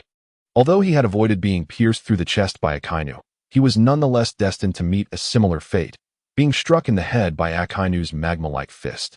Back to square one, Jiang Zhou momentarily dazed, then grasped the Naginata again, launching a frenzied assault on Akainu within the pit. Useless. Useless. For remnants of an outdated era like you, this is the perfect grave. Akainu's body continuously transformed into paper, folding and dodging. TCH, you scoundrel, just shut your mouth. Jiang Zhou was well aware of the current situation. Thus, he resolved to trust Anisu. Before Anisu could find Van Gogh and create a character capable of countering the enemy's standability, he must do everything possible to confine Akainu here, preventing further destruction. Meanwhile, on the other side, Anisu had indeed found Van Gogh, and 5 minutes ago, Van Gogh had complied with his request to create a painting. However, just as he was making the final strokes, a sudden downpour swept from the sky, washing the artwork clean. Moreover, Van Gogh vanished without a trace amidst the torrential rain. TCH, how infuriating. Reluctantly, Anisu began to run again, but it was as if Van Gogh was deliberately evading him. No matter how he searched, he could find no trace of him. Before the department store, a man gripping a pipe suddenly produced a handgun in his right hand, aiming it at his own head. With a gentle squeeze of the trigger, a bullet pierced through his skull. However, owing to the peculiarities of fate, Van Gogh would find himself heading towards his destined conclusion. The first bullet did not claim his life. Thus, he once again pointed the gun at his head, preparing to pull the trigger a second time. Just then, Anisu finally caught sight of Van Gogh's figure. You rascal, fulfill my request before you perish. He exclaimed. Ah, my friend, I fear I can no longer paint the picture you desire. This is all destiny's doing. Even the heavens seem to wish for me to cease my work. Hence the torrential rain. So farewell. As Van Gogh's words fell, he once again pulled the trigger. The bullet shot forth. Yet Van Gogh's body suddenly sank into the ground, leaving only his head exposed. At last, Anisu had caught up. He noticed that the ground beneath Van Gogh had caved in, while he stood beside him, panting slightly. In that final moment, the powerful figure of the Sea King had successfully reached the ground beneath Van Gogh, using his abilities to create a pit large enough for a person to fall into. Hey you, even if you are to die, you must complete the task I assigned to you. Do you understand? Anisu commanded from his elevated position. Chapter 29. Did Van Gogh learn to paint portraits? No, it is I, Tang Bohu. Hey, did you even hear my words clearly?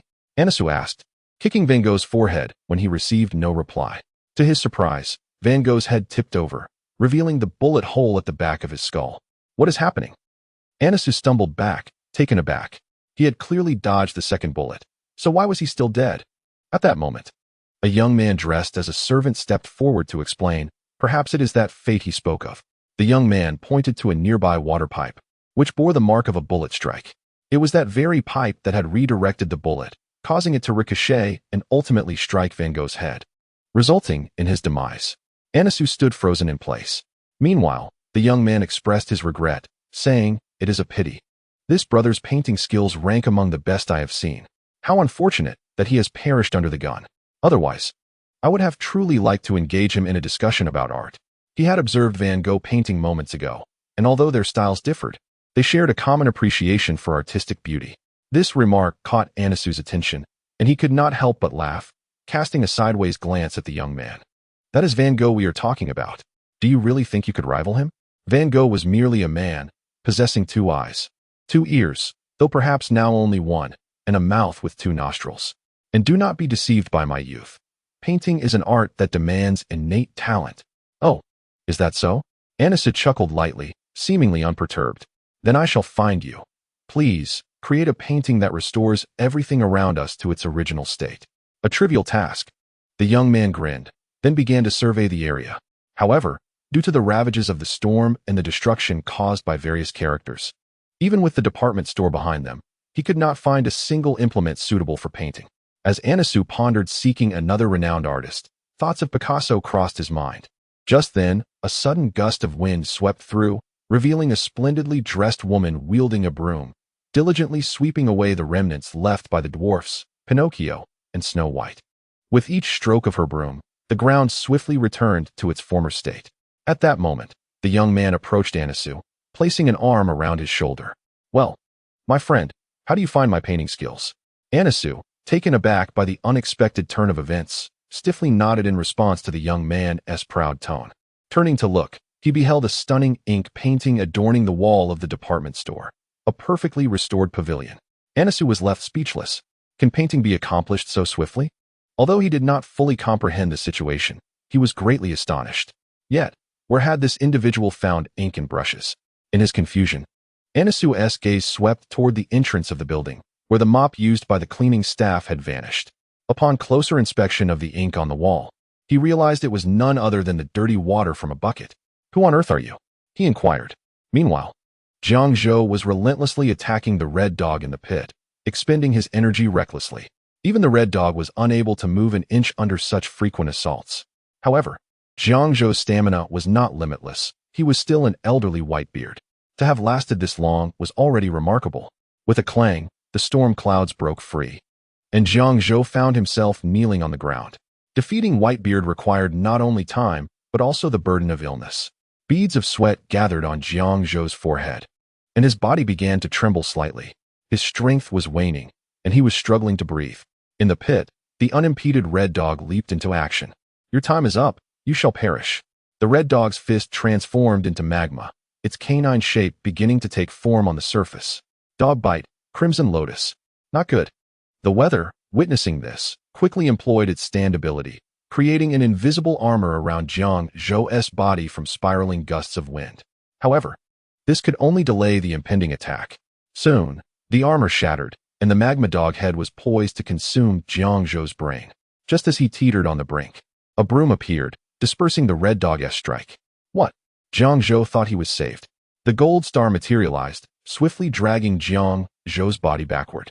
With the arrival of the broom, Jiang Zhou's form reverted to its original state, shedding Whitebeard's powers and ailments.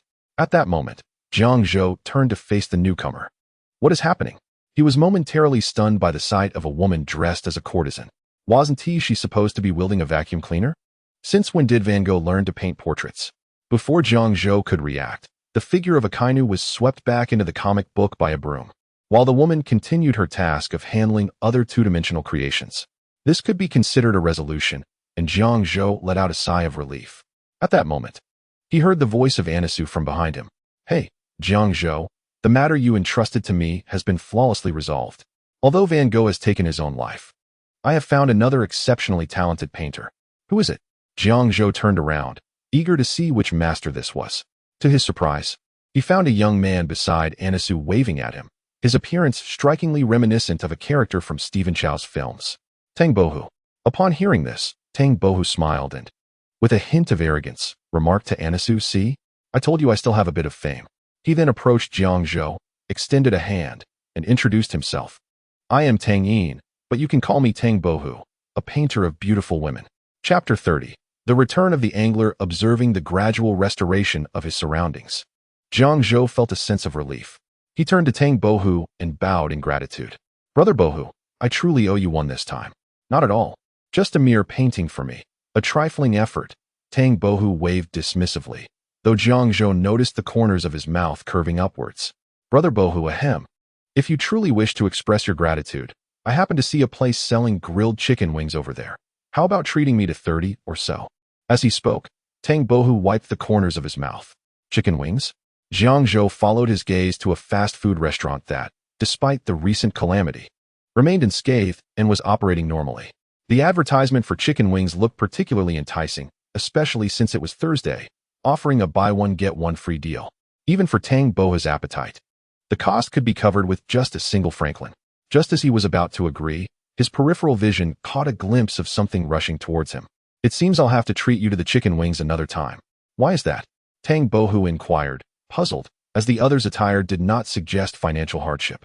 Ahem, you'll find out when you get back, Jiang Zhou replied cryptically. What is this? So mysterious. What a massive broom. Tang Bohu turned to see a broom rapidly enlarging in his line of sight. In the next moment, he transformed back into a painting. Then it settled. Treat me to chicken wings next time. Tang Bohu's final words echoed in Jiang Zhou's ears. Jiang Zhou could only shake his head in resignation, bending down to roll up the painting that was once Tang Bohu. We'll discuss that later. Meanwhile, at the airport, a peculiar-looking young man was following the crowd, preparing to board the flight. This individual was none other than Angler, the son of the Little One, and the stand user of Bohemian Rhapsody. Once I board this plane, you lot can forget about defeating the stand user to nullify my Bohemian Rhapsody ability. Angler smiled as he ascended the boarding stairs. As the master of Bohemian Rhapsody, he was acutely aware of his stand's invincibility, its only weakness being the stand user himself. However, as soon as he boarded the aircraft, even the weather-controlling abilities of the meteorologists would be powerless against him.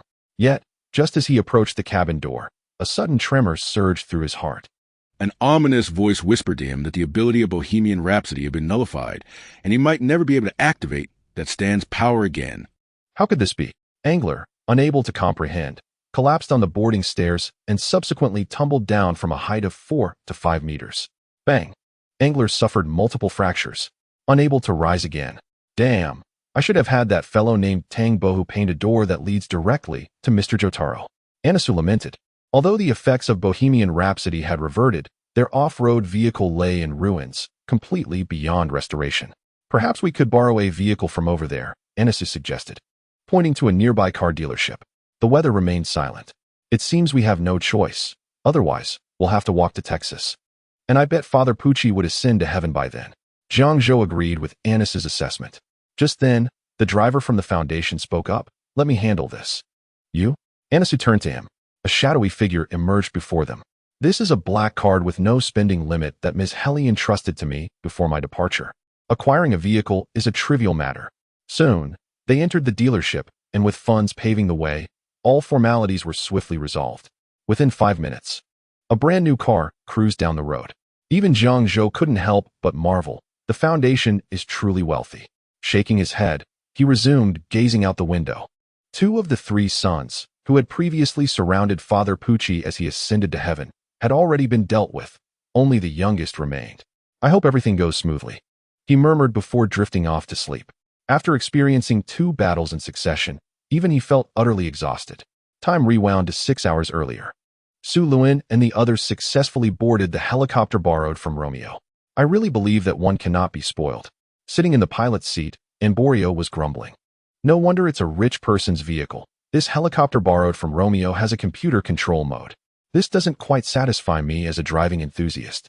If all pilots only knew this system, they would be in disarray if a situation arose that required switching back to manual control.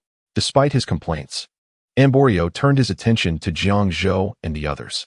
After all, he wasn't the only person on the aircraft.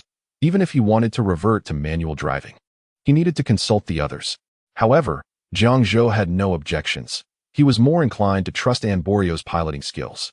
After all, unlike Narancia of 165,528, Emborio was a bona fide child prodigy who had self-taught himself various skills, including driving cars and helicopters, during his time in prison. Handling a mere helicopter was well within his capabilities.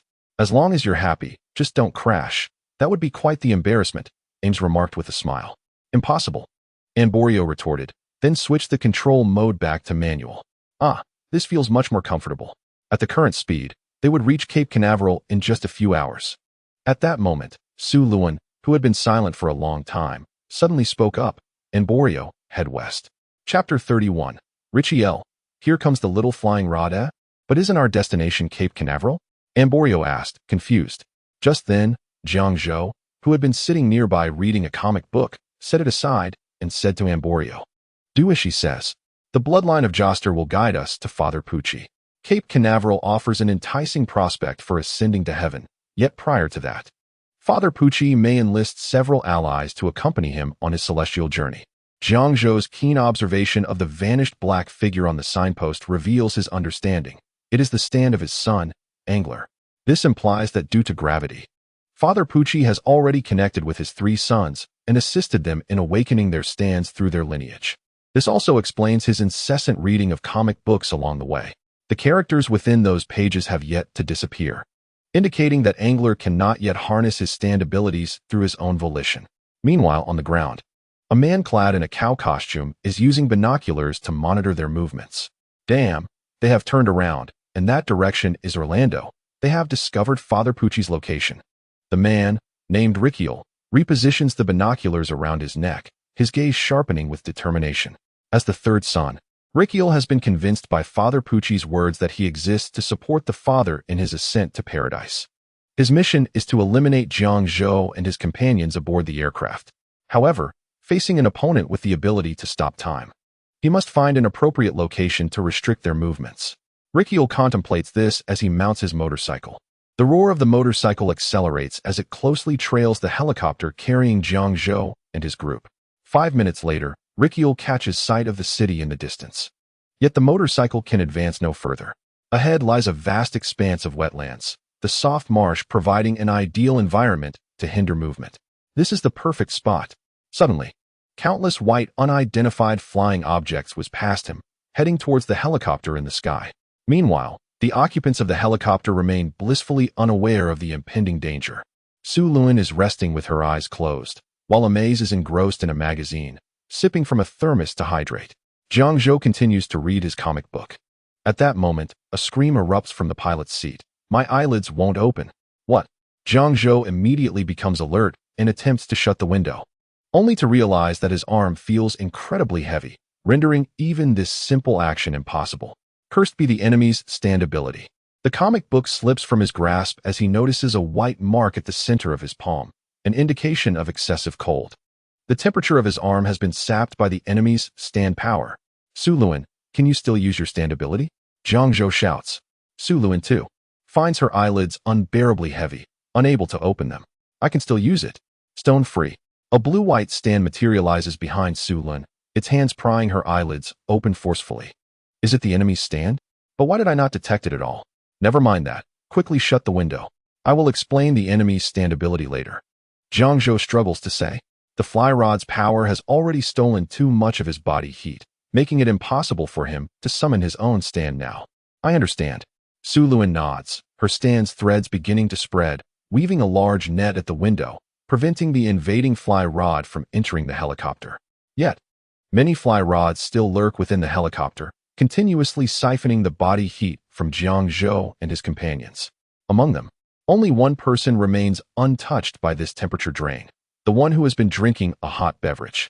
Hey, splash me with the coffee in your hand. Jiang Zhou exhorts with difficulty. All right, I got it. Though puzzled, the sudden crisis compels her to act on Jiang Zhou's command. Warm coffee splashes across Jiang Zhou, restoring part of the body heat he lost, sufficient for summoning his stand. Star Platinum. Time, cease your flow. In an instant, Star Platinum appears behind Jiang Zhou, raising its hand to halt time.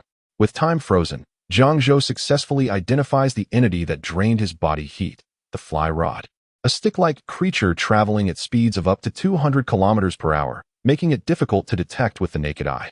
However, during the time stop, all beings, save for the stand user or those who possess time-stopping prowess, must remain frozen in place, including the fly rod. Aura. Star Platinum's fist strikes out, shattering one fly rod into 2, followed by a flurry of blows. Aura, aura, aura, aura, aura, aura, aura. Time resumes its flow, with a thunderous explosion. All the fly rods within the helicopter are obliterated in an instant, their remnants vanishing without a trace, like snow melting under the warm sun. Phew, we are safe. Jiang Zhou gasps for breath, relieved to have averted disaster. However, the body heat lost by Emporio has yet to be restored. The helicopter continues its rapid descent. Simply switching back to autopilot will not remedy this crisis. In less than 5 seconds, the helicopter will plunge into the marsh below, and they will be engulfed in the muck. For safety's sake, the helicopter's side doors are all locked, with the unlocking button located at Emporio's right side. Given their distance, they cannot reach that button. In a critical moment, Jiang Zhou summons his remaining strength, commanding Star Platinum to deliver a powerful punch to the door. The impact distorts and deforms the door. The lock mechanism shatters under the force of the blow. The door swings open. Airflow and fly rods rush in together. In that instant, Jiang Zhou seizes Su Luan's arm, using tremendous strength to fling her out.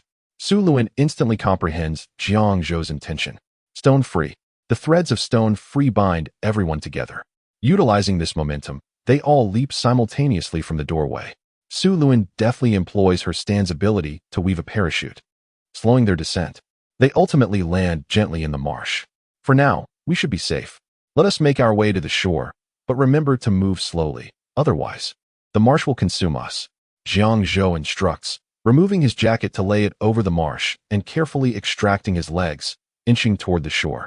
The others follow suit, gradually freeing themselves from the marsh's grip. Damn it, while the prison uniform may lack value, my shoes were a special brand I had someone procure for me. Rikio grumbles. I'll remember you, Jiang Zhou.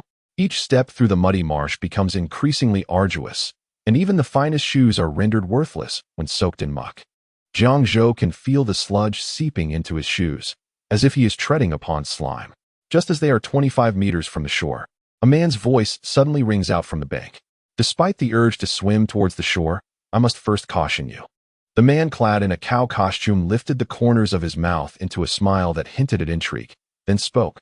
The closer you come to me, the more precise my attacks with the flying rods will be. Upon hearing this, Jotaro Kujo and Amy halted in their tracks, while Jiang Zhou continued to advance towards the shore. Is that so? I can hardly wait to rush before you and deliver a punch that flattens you as a tribute to my shoes, you scoundrel. With those words, Jiang Zhou accelerated his pace. At this moment, he was merely 22 meters away from Richelieu. Oh, if I recall correctly, your Star Platinum has a range of only 2 meters. Even if you can halt time, you cannot traverse this 20-meter expanse in the quagmire. Richelieu remained unfazed, even taking a half-meter step forward. Jiang Zhou, after moving another 2 meters, chuckled at Richelieu's audacity. You fool, you've already entered my range. What nonsense are you spouting? Father Pucci told me precisely about Star Platinum's range. However, before Richelieu could finish his sentence, a silver-glinting marble shot towards his forehead at breakneck speed. What? Richelieu instinctively took a step back. A steel ball. Amy's eyes lit up. To compensate for his range deficiency with marbles, the inventor of this technique was undoubtedly a genius. Yet, in the next moment, as she prepared to mimic with her stand, kiss, an unforeseen event unfolded. The steel ball aiming at Richelieu suddenly veered off its original course, grazing his earlobe and striking the rearview mirror of the motorcycle behind him. With a crack, glass shards erupted, leaving several cuts on Richelieu's calf. Damn it, you have a ball trick as well, and you nearly succeeded. Richelieu's expression twisted with anger as he stepped back. 20 meters, right?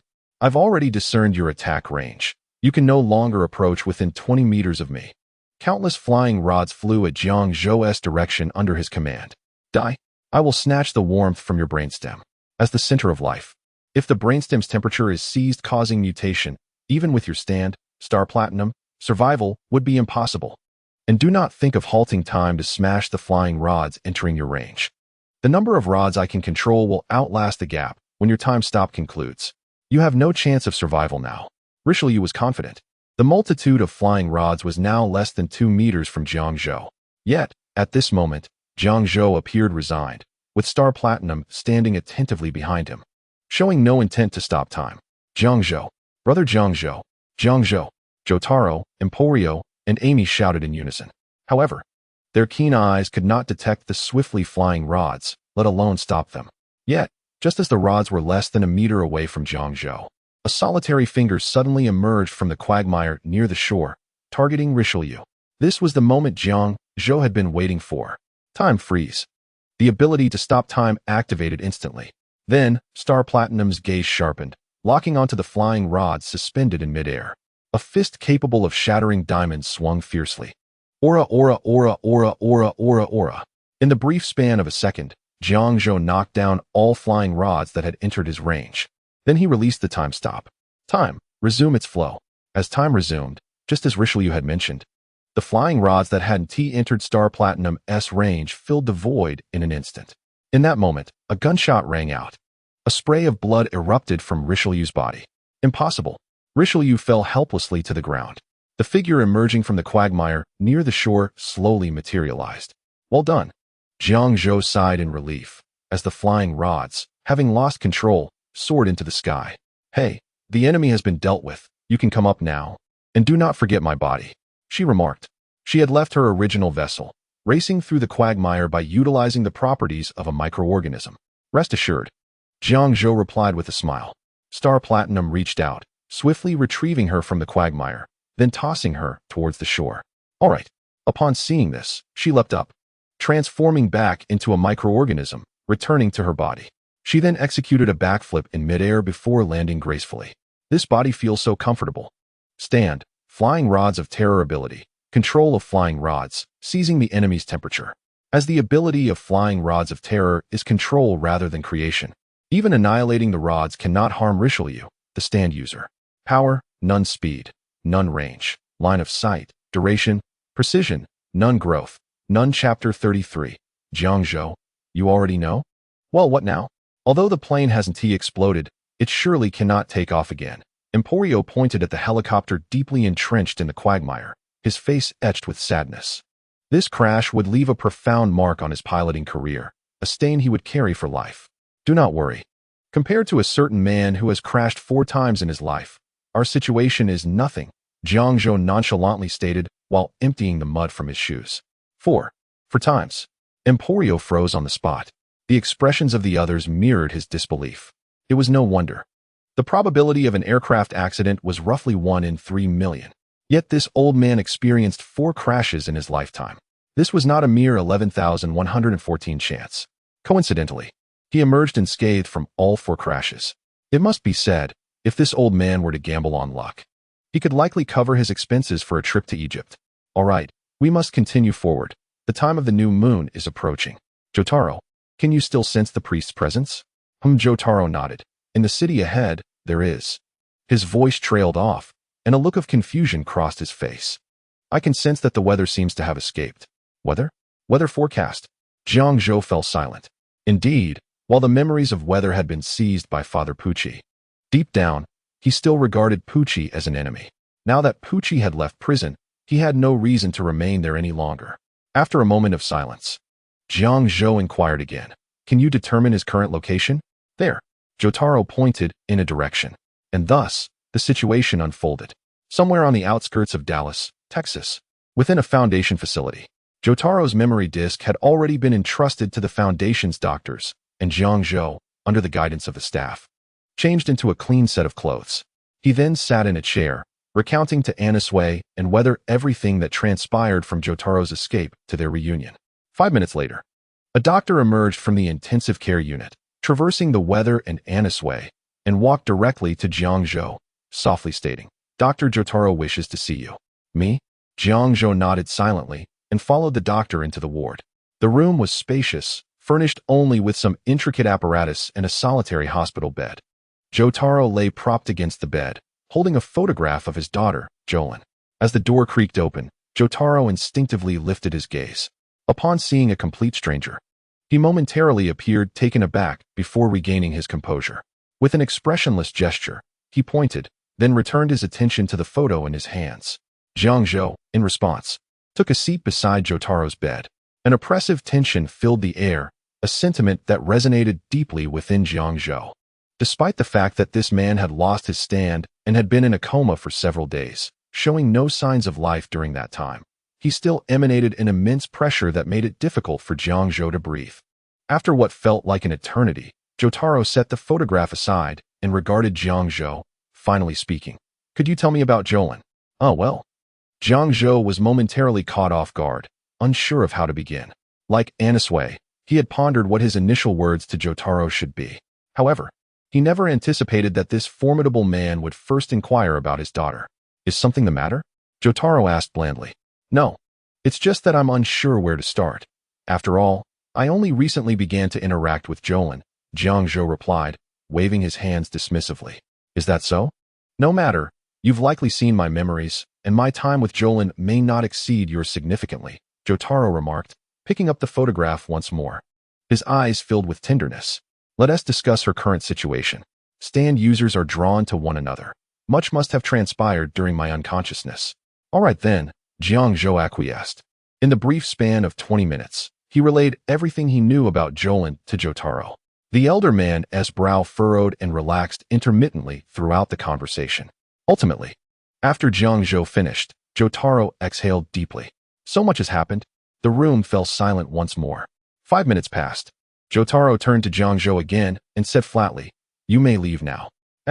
Have I not conveyed everything clearly? The next new moon isn't far off. Jiang Zhou exclaimed, his emotions rising. I understand. After returning the chair to its original position and bidding farewell to Jotaro, Jiang Zhou exited the ward. Once he left, Jotaro reclined back, his vitality visibly diminished. His body could hardly sustain him for prolonged battles now. Nevertheless, based on Matthew's description, who was responsible for driving Jiang Zhou and others, he should have utilized Star Platinum adeptly. Whitesnake, it's up to you to defeat them, he thought. Outside the room, Anisway paced restlessly, his face etched with impatience, yet hesitant to intrude. He feared leaving a negative impression on Jotaro. Oh, I wonder if Jiang Zhou has spoken well of me to Mr. Jotaro. It's been half an hour. Anisway tugged at his pink locks, perspiration saturating his forehead. He had faced Whitesnake's iron fist without such anxiety. Even Weather faced a semblance of impatience, losing interest in the comic book in his hands. Why don't you use your stand's ability to eavesdrop? A mere ear should go unnoticed, Weather suggested casually. All right. Anisway smacked his palm, realizing he had forgotten in his nervousness. The diver down has the capability to infiltrate other objects. He promptly approached the door, the figure of diver down manifesting behind him. Just then, the ward door swung open, and Jiang Zhou emerged with an impassive expression. Noticing Anisui's stand, he remarked in surprise, You already know? Know what? Jiang Zhou's emergence froze Anisway mid-action. Jiang Zhou's words then brought a weight of foreboding, leading him to cautiously inquire, Did Mr. Jotaro say something to you? Upon hearing this, Jiang Zhou's expression grew more somber. He nodded slowly. Dr. Jotaro said he sees me as a good person, with a respectable family background, especially noting how well I protected Jolin during battles. Thus, he intends to betroth his daughter to me, making me part of the Kujo family. Before Jiang Zhou could finish, Anisway seized him by the collar. So, you thought that when I summoned my stand, I was aware of this news and intended to confront you? Isn't that so? Jiang Zhou tilted his head in confusion, a mischievous smile creeping across his lips. However, Anisway, consumed by anger, failed to notice. Before love even begins, it has already ended. I cannot bear this, he shouted, ready to demonstrate what true severance of flesh and blood meant. Yet, at that moment, Jiang Zhou broke into laughter. Ha ha. Weather, seated nearby, couldn't help but smile at this amusing spectacle. What? Anisway realized he had been tricked and halted mid-swing, his fist poised to strike Jiang Zhou's face. However, he withdrew his stand, clearly only wishing to vent his frustrations. Weather intervened, calmly stating, All right. Scientific research indicates that a bit of levity before a great battle can ease subsequent actions. Huh. Where did you get this scientific research? Anisway queried, perplexed. Isn't this common knowledge, even for someone with amnesia? Weather responded, raising the comic book in his hand earnestly. This renowned scientist, Schwarzkopf Schrad, stated so. Indeed, indeed. Jiang Zhou nodded repeatedly in agreement. Upon hearing this, Anisui's expression darkened, feeling as if he had been made a fool of, yet he released Jiang Zhou. Phew. I'm saved. Jiang Zhou wiped non-existent sweat from his brow. Let us now rendezvous with Jolin and the others. If all goes well, Father Pucci's associate should still be present. Meanwhile, on the streets of Orlando, a couple was enjoying a blissful outing together. Suddenly, an urgent phone ring disrupted the moment. Ring. Ring, ring. The man beside the woman, sporting a donut hairstyle, frowned slightly, evidently displeased by the interruption.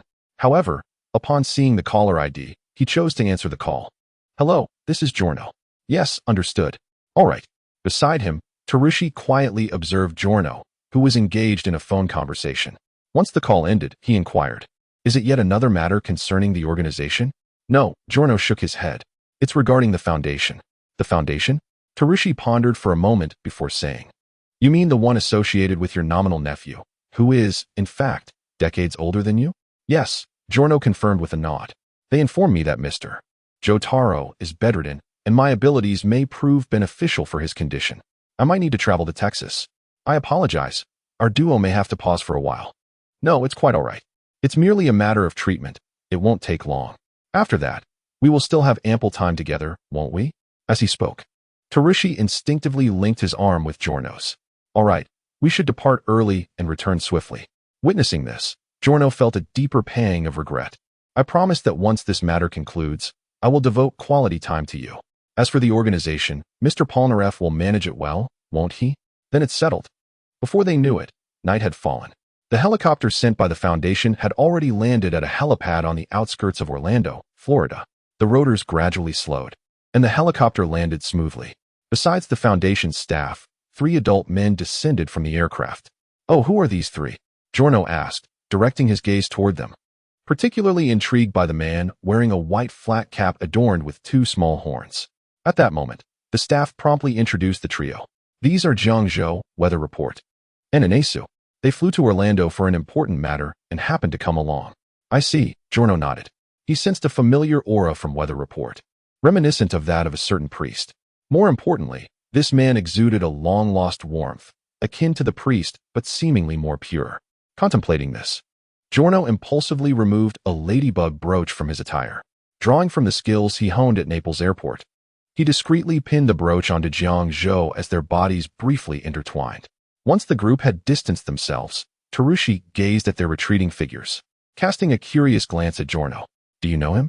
"I've never seen him before. He is a complete stranger." "Then why would you entrust such a precious item to him?" "For an ordinary person, that could be tantamount to a second life. Who knows? Perhaps it is destiny, guiding me to act thus." Chapter 35. A man who may also reach paradise. "All right, let us go." Without lingering, Giorno and Tarushi boarded the helicopter. As it took off, Jiang Zhou turned to look back. Although a decade had passed since Giorno's original timeline, his appearance remained largely unchanged, only appearing more mature. Is this the butterfly effect? Or has the priest's gravity grown to such an extent? Jiang Zhou frowned as he watched the helicopter shrink into a distant black. Simultaneously, he summoned his stand and removed the ladybug brooch from his back. Is this the ability of golden experience? Just holding it allows one to sense the life force contained within. After a moment of silence, Jiang Zhou decided to keep the brooch. At least, from his current observations, the other party exhibited no malice. Furthermore, they were about to confront the transforming Father Pucci, a danger of an entirely different magnitude. A single misstep could result in grave injury. So possessing the ladybug brooch could serve as an additional safeguard. With this thought in mind, Jiang Zhou ceased to ponder why Giorno was present. The pressing concern was to eliminate Father Pucci. "Weather, can you sense the location of Father Pucci?" Jiang Zhou inquired of Weather Report. After a brief moment of contemplation, Weather nodded and pointed in a direction. "It's over there." "Where is that?" Following his gesture, Jiang Zhou glanced at a nearby signpost and quickly deduced, "The hospital." "We must hurry. If Weather can sense the priest's location, then the priest can surely sense Weather's presence. We need to find him and defeat him before he reacts." With that, Jiang Zhou flagged down a taxi. Meanwhile, within a nondescript hospital room in downtown Orlando, Father Pucci sat at a dining table, a recently delivered dish before him. He too sensed Weather and Jolin approaching but remained unfazed, instead lost in thought over the meal. It was an exquisite molecular dish, yet Father Pucci was allergic to shellfish. Despite the absence of shellfish listed in the ingredients, his instincts warned him that things were not as straightforward.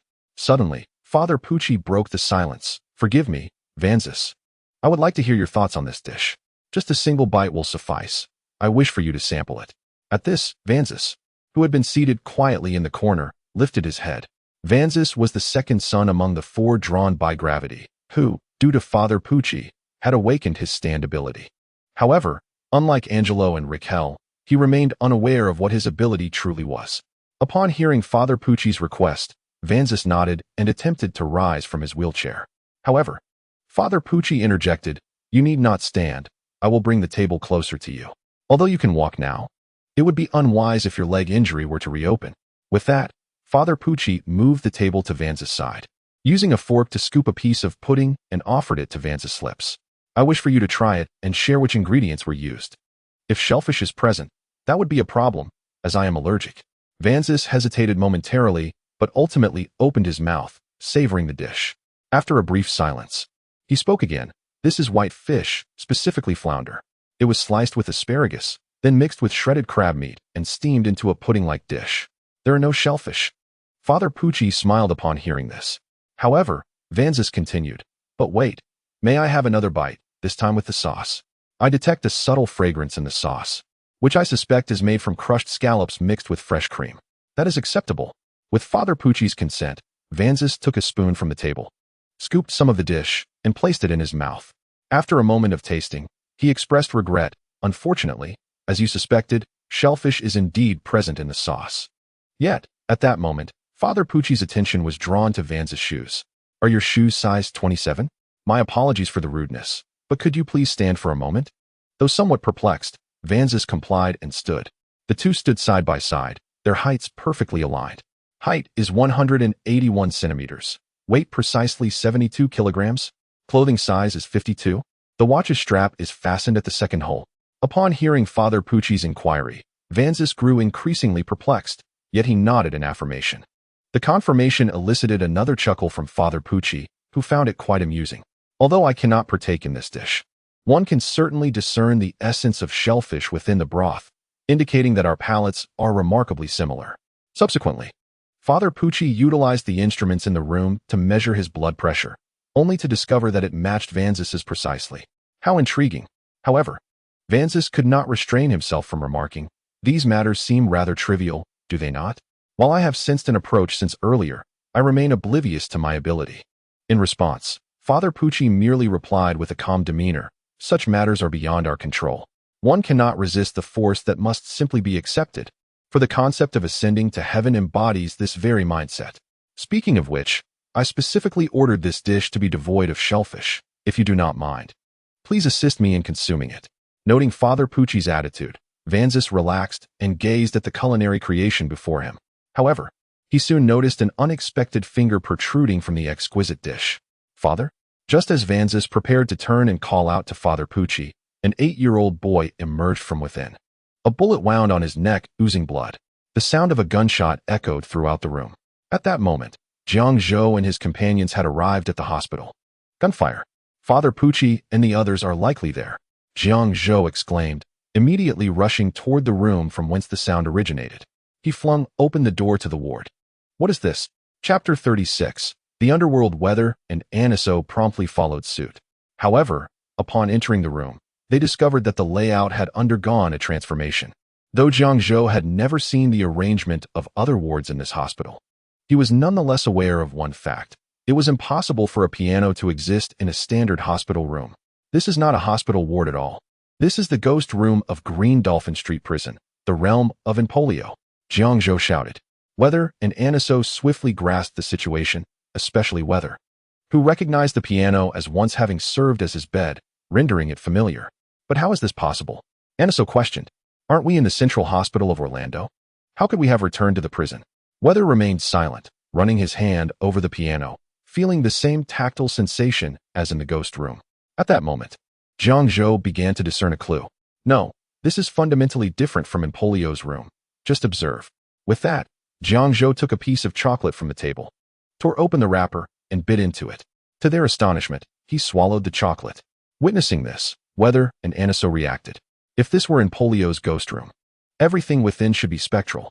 Both the chocolate and beverages would merely impart flavor, leaking through the chin, unable to be consumed like Jiang Zhou had done. This indicates that we are within the manifestation of the enemy's standability, Aniso stated, as the menacing figure of the Sea of Rage emerged behind him. It cannot be otherwise, Jiang Zhou affirmed. He then recalled the nature of the enemy's standability, the underworld. The earth possesses memory, and the power of the underworld excavates events from the past. This clearly represents Green Dolphin Street Prison as it existed prior to 1980. Aniso's nostrils flared, and he looked curiously at Weather and Jiang Zhou. Hey, do you two smell something unusual? Upon hearing this, Jiang Zhou also flared his nostrils, his brow furrowing. It smells like something burning, and it is getting closer. Suddenly recalling something, Jiang Zhou urged, "Quickly, we must leave this room." If I am correct, the enemy has recreated the fire that once engulfed Green Dolphin Prison. If we do not escape now, we risk being consumed by the flames. As Jiang Zhou's words echoed, thick black smoke began seeping through the crack of the door behind them. Weather's brow furrowed upon witnessing this. The stand weather report instantly manifested behind him, conjuring high-velocity winds and air to fashion space suits for the three of them, ensuring they could breathe normally even in excessive carbon monoxide levels. Meanwhile, Jiang Zhou forcefully opened the door they had entered. Yet behind it lay a scene of raging fire, not the hospital corridor at all. Jiang Zhou frowned at this sight. It seems this route is impassable. Weather, try using your ability to extinguish the flames. Understood, Weather nodded. Clouds began to gather around him, and rain poured down upon the flames, quickly diminishing their intensity. Excellent. The enemy's standability is not so formidable after all. However, before Aniso could finish his thought, the previously extinguished flames roared back to life. Weather frowned and activated his standability once more. Hail from the heavens, blizzard. Ice and snow buried the flames, extinguishing them anew. Yet shortly thereafter, the flames reignited, melting the ice and snow. Once again, the fire was doused by the water. But it was not long before the flames evaporated the water and blazed anew. As time passed, the intensity of the flames escalated. Even the ceiling could not withstand the heat and began to crack, shedding fine debris. Anisu's fist pounded the ground, frustration etched across his face. Are we destined to perish in this inferno? Not necessarily, Jiang Zhou replied after a prolonged silence. Although the previous fire was severe, numerous prisoners managed to escape. As long as we locate the passage they utilized, we should be able to leave this place. With that, Jiang Zhou approached a wall in the room, gently tapping it before exclaiming, "Platinum Star." Instantly, it manifested behind him, and he delivered a powerful punch to the wall. With a resounding crash, a large hole appeared, revealing the prison corridor beyond, where the flames had yet to spread. Let us proceed. Although this wall is not load-bearing, the structure cannot withstand the fire for much longer, Jiang Zhou declared, squeezing through the opening. Aniso followed suit, while Weather lingered for a moment, glancing at a particular spot in the room before departing. Just as they exited, two figures emerged from behind the door, Father Pucci and Vansis. Quite clever, aren't you? However, what awaits you is far more than just a sea of flames. Vansis smirked ominously, leading Father Pucci away from the room. Meanwhile, the ceiling of the room had also collapsed, shattering the piano into countless pieces. Stand, the underworld. Ability, capable of excavating memories of events and individuals from the earth, presuming that the ground retains recollections of all that has transpired. The stand can summon any past event that occurred in Orlando, Florida, by digging into the soil and underground, unrestricted by the date or scope of occurrence. The memories encompass car accidents, shootings, and plane crashes. Without the ability to excavate the ground, these memories cannot be evoked. Power, none. Speed, range, duration, precision, growth, none.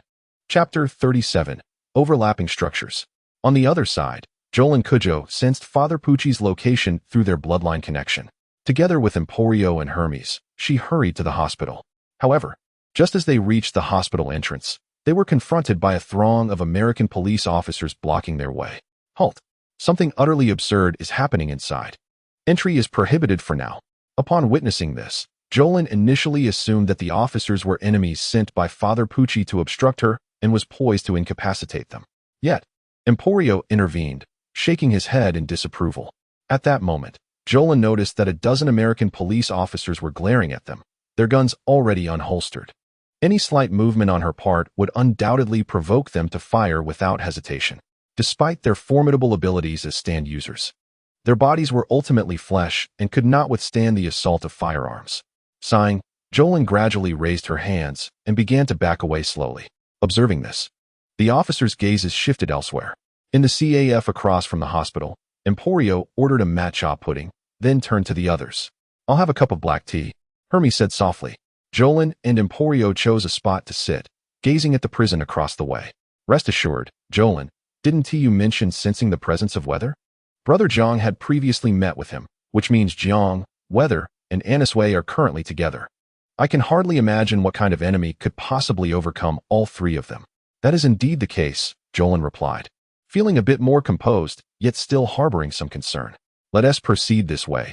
Emporio mused momentarily before retrieving a walkie-talkie.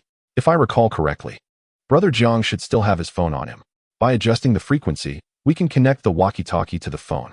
With that, Emporio began to operate the device. Simultaneously, their matcha pudding and black tea were served by the staff. Thank you. Thus, with a spoon in one hand and adjusting the walkie-talkie with the other, Emporio swiftly established a connection. Meanwhile, at the fire scene, Jiang's pocket suddenly buzzed with an urgent ringtone. Upon hearing the sound, Jiang glanced around to confirm that the fire had not spread to his location before answering the call. Hello, is this Brother Jiang? Are you all right? We've been stopped by the police outside. Have you engaged the enemy stand users yet? After a brief silence, Jiang replied softly, We are currently unharmed, but Emporio, I may need your assistance. Please look up the escape routes of the surviving prisoners during the Green Dolphin Street Prison fire. On the other end of the line, the sound of typing soon followed Jiang's voice. In the CAF, the staff was astonished as Emporio suddenly pulled out a computer, nearly exclaiming in surprise. At that moment, Hermes appeared behind her and swiftly incapacitated her with a gentle strike.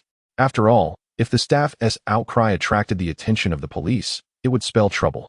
Soon, Emporio found the escape routes on the computer and relayed the information to Jiang through the walkie-talkie. The stand, Star Platinum, manifested behind Jiang, extending a finger to sketch on the desk in the duty room. Before long, a rudimentary escape map appeared in Jiang's hands. With a swift motion, he sliced through the wood, cutting out the board that bore the map. All right, be cautious on your end. Once we deal with the enemy stand, we will come find you. With that, Jiang hung up the phone and nodded at Weather and Anisway, preparing to navigate the escape route from the fire scene. Not long after their departure, Father Pucci and Van Sus appeared in the duty room. Observing the cut-up desk, Van Sus smirked slightly, then gently dug into it. In the next moment, an identical desk manifested before him. Upon seeing the map materialize atop the desk, Van Sus discerned Jiang and his companion's intended escape route. Did you really think you could exploit a flaw in my abilities? How naive, Van Sus scoffed, as the silhouette of the underworld emerged behind him. The stand, predominantly white and devoid of mouth or nose, sported attachments resembling tubes in its eye sockets, adorned with symbols of a ship's wheel and a life star on its chest. As its abilities activated, a brand new structure began to materialize, merging seamlessly with the original fire scene. This was a restructured prison post-fire, entirely different from its predecessor. What once were emergency exits now stood as load-bearing walls. Should one dare to breach these walls with their immense power, they would risk being buried beneath the collapsing debris. On the other side, Jiang and his companions successfully navigated their way out of the fire, following the map provided by Emporio. They soon witnessed the prisoners escaping along the same path. However, just as they intended to follow suit, a wall suddenly rose before them. What is happening? Anisway exclaimed as he instinctively summoned his stand, sea monster, and struck the wall. The impact only resulted in a web of cracks spreading across the surface, failing to create an opening. As he prepared to strike again, Jiang intervened, halting his fist. If you attack again, we might not break through the passage and instead be crushed by the collapsing wall. Chapter 38. Van Sus severed in half, the white snake in hand. What should we do now? Are we just supposed to wait here to die? Jiang pondered, his gaze fixed downward as a glimmer of inspiration flickered in his eyes. Moments later, when he lifted his head, Star Platinum had already materialized behind him, slowly advancing toward the wall. The wall, now riddled with cracks from the earlier strikes, appeared precarious and on the verge of collapse. Ignoring it would likely result in its imminent failure, and with the fire's devastation, the entire structure might come crashing down. At that point, even Jiang would find it impossible to ensure the escape of Weather and Anisway. However, he had devised a more viable option. Aura.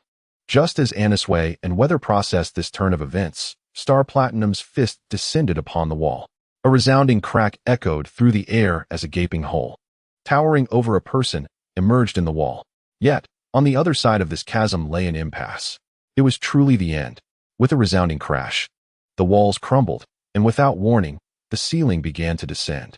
The building collapsed with a thunderous roar, burying the figures of Jiang Zhou and his companions in an instant.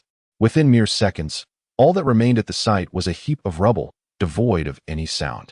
It was then that Vanis and Father Pucci slowly emerged from the shadows. Observing the scene before them, Father Pucci furrowed his brow, unable to believe that Jiang Zhou, bearer of the Star Platinum, could perish so easily here. I believe we must verify this further, he began, but his words were interrupted by Vanis's displeased voice. Are you questioning my abilities? Though such a remark was rather impolite, Father Pucci responded calmly, it is prudent to exercise caution. Through Jotaro's memories, he had not merely skimmed the notes, but had traversed the entirety of the third chapter, including the battle with the High Priestess. If the diamond-hard teeth could be shattered by the fists of Star Platinum, then mere walls posed no challenge. However, Vanis, lacking the insight from Jotaro's memories, perceived Father Pucci's caution as a slight against his capabilities and noble lineage. Yet, out of respect for Father Pucci, who had aided him in awakening his powers, he acquiesced to the other's unreasonable request.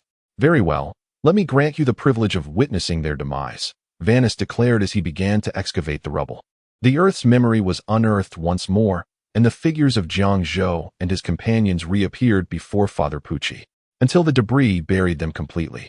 Star Platinum remained motionless behind Jiang Zhou, while the three stood as if resigned to their fate, only to be engulfed by the cascading stones. Witnessing this scene, Father Pucci felt a sense of relief. Turning to Vanis with an apologetic tone, I apologize. It seems my suspicions were unfounded. Now, let us await the arrival of the new moon in this chamber. Vanis silently regarded Father Pucci, refraining from speech, and resumed his digging. Soon, the movements of Jolin and her companions were revealed under his scrutiny. It would be wise to eliminate all obstacles. Vanis's expression turned cold. For a fleeting moment, Father Pucci glimpsed a shadow of something ominous within him. Nevertheless, he shook his head in refusal. I believe it is best to remain here and await the new moon's arrival. Even though you have just dealt with 3 of the enemy's stand users, they may have other allies, and the situation could spiral beyond our control. As he spoke, Father Pucci recalled the man he had encountered at Cape Canaveral. Perhaps due to gravitational forces, that individual named Giorno could intervene as well. Yet, Vanis, emboldened by his recent awakening and the defeat of the enemy's 3 commanders, thought otherwise. Then I shall single-handedly vanquish them, he proclaimed, releasing his powers. The surrounding structures began to fade, reverting to the appearance of the original infirmary. At that moment, Father Pucci noticed a colossal cloud looming behind Vanis. Caution, Vanis! Father Pucci shouted, summoning the white snake. Vanis reacted in kind. But as he bent down to unleash the power of the underworld once more, a bright flash sliced through the air. With a sickening sound, Vanis's arm was severed at the shoulder. Without an arm, he could no longer invoke the underworld's abilities, collapsing to the ground in agony. Damn it! Father Pucci exclaimed, attempting to flee the infirmary. Yet, as he pulled open the door, he encountered Jiang Zhou, leaning casually against the doorframe, a smirk gracing his lips as he said, apologies. But this way is blocked. Behind him, Star Platinum manifested, unleashing a barrage of iron fists. Aura, aura, aura, aura, aura, aura, aura. With no choice left, Father Pucci summoned White Snake to shield himself, and in mere seconds, he had called upon it twice. Just as he was about to voice a complaint, the sight of Star Platinum's relentless punches rendered him speechless. In the span of a few breaths, Jiang Zhou halted time once more. Time ceased its flow.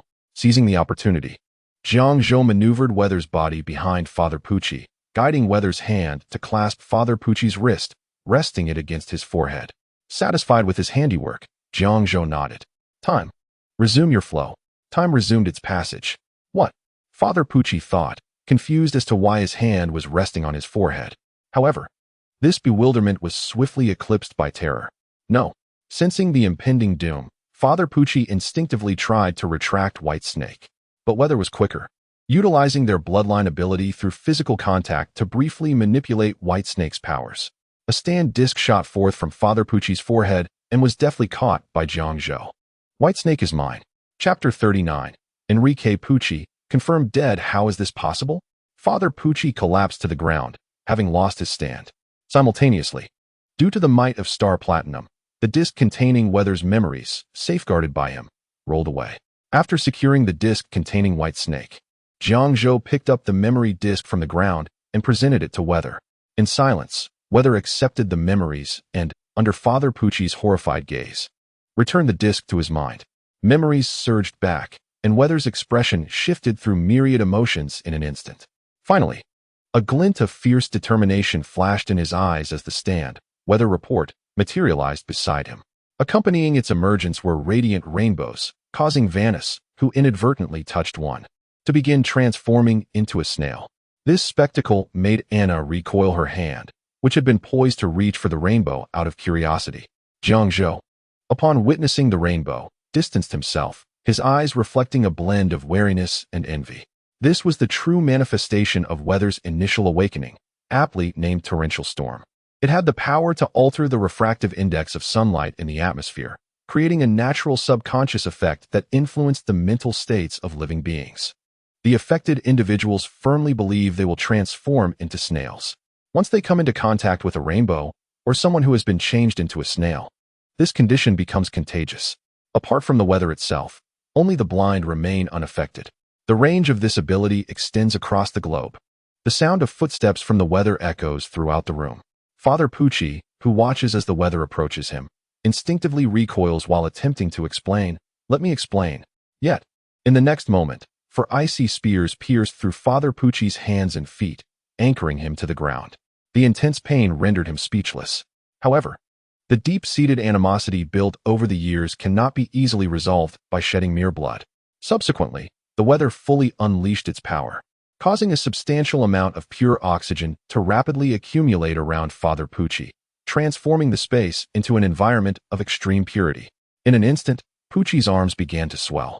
What is happening? Anisu pondered in confusion. The earlier transformation into a snail had already astonished him, but the changes now manifesting on the priest were nearly enough to make his eyes bulge out. He found it utterly incomprehensible. At that moment, Jiang Zhou discerned a clue. The potency of pure oxygen was beginning to take effect. For living beings, survival necessitates the absorption of oxygen. Yet an increase in oxygen concentration is not always beneficial. The human body can only withstand oxygen levels below 40%. Surpassing this threshold renders the previously harmless oxygen detrimental to health. When the oxygen concentration reaches 100%, commonly referred to as pure oxygen, the high levels can instantaneously oxidize iron, causing it to rust and corrode, while simultaneously robbing cellular molecules within the body of electrons, leading to gradual tissue destruction. Upon hearing this, Anisu nodded but then questioned, "However, the human body possesses antioxidant properties. Shouldn't it not react so violently in such a short time? Even at extreme levels of pure oxygen, there shouldn't be such significant harm within 40 minutes. Jiang Zhou smiled, acknowledging the terrifying aspect of the weather's abilities. Not only did the weather manipulate pure oxygen, but it also altered the atmospheric pressure surrounding Father Pucci, changing the density of pure oxygen and enabling Pucci to inhale it in copious amounts within a short span. As Jiang Zhou's words settled, the capillaries in Father Pucci's eyes burst, and his limbs began to tingle. Meanwhile, the weather stood quietly by, witnessing the gradual siphoning of life from Father Pucci by pure oxygen. 10 minutes later, the weather ceased its ability. The pure oxygen environment and atmospheric pressure reverted to their original states.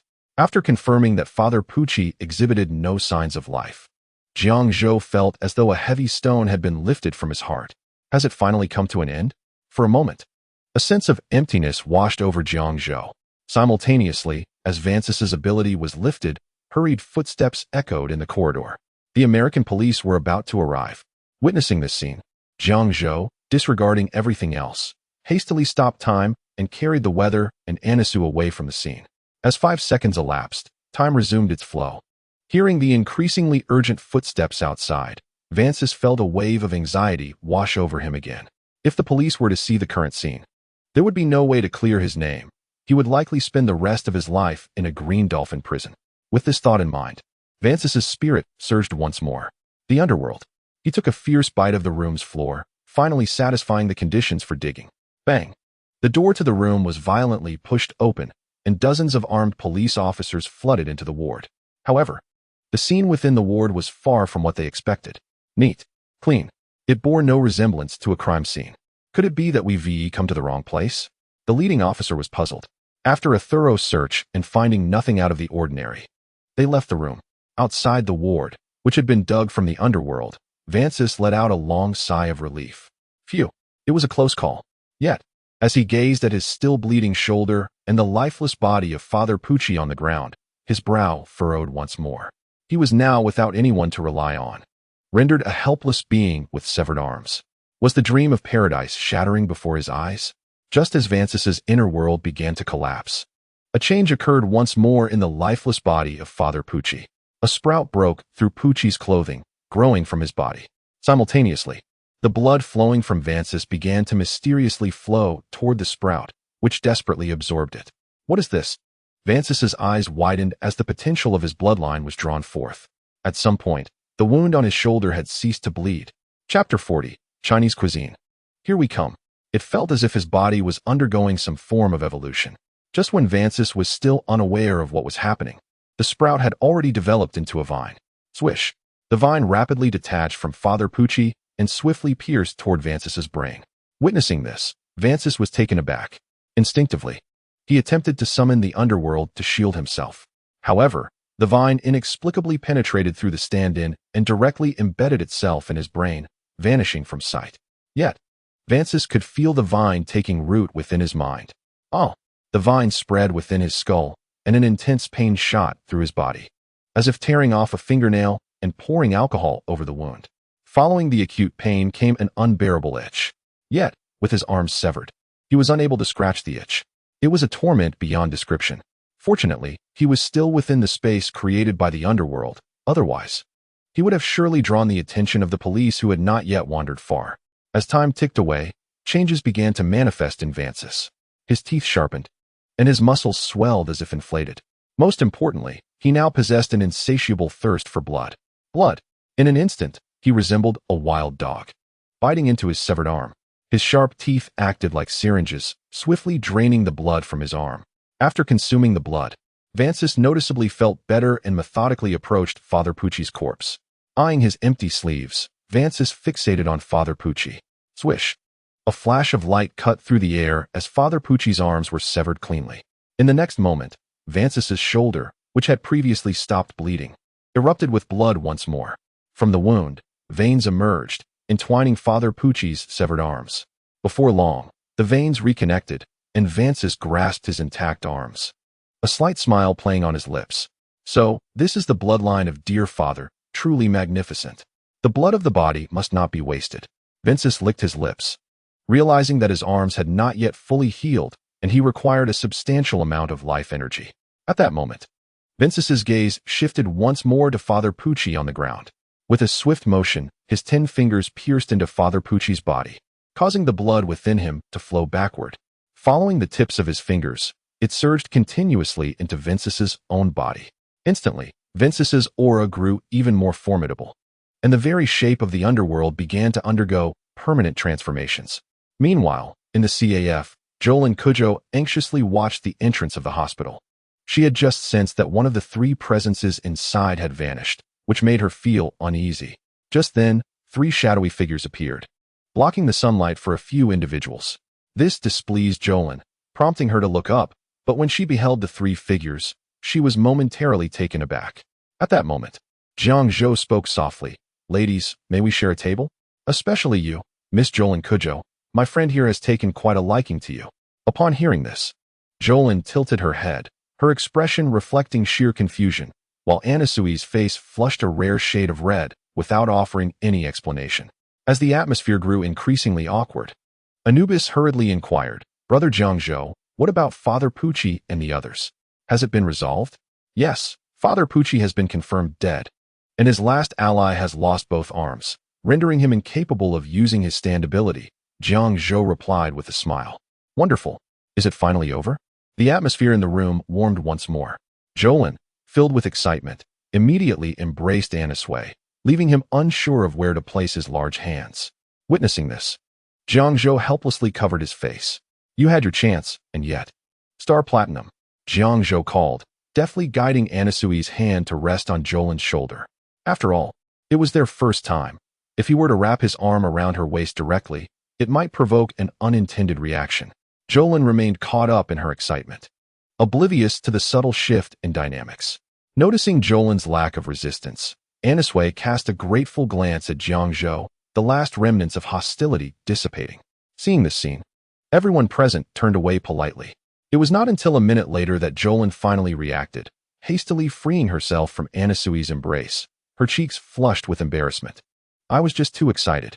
Don't think too much of it. Well then, let us head to the restaurant to celebrate. Anasui's treating, Jiang Zhou said with a grin. Others nodded in agreement. Anasui instinctively opened his mouth to protest, but, upon seeing Jolin looking at him, ultimately nodded. How about Chinese cuisine? I know a place that serves excellent food and is not far from here. Jiang Zhou continued. Chinese food? I know. Anubis raised his hand eagerly.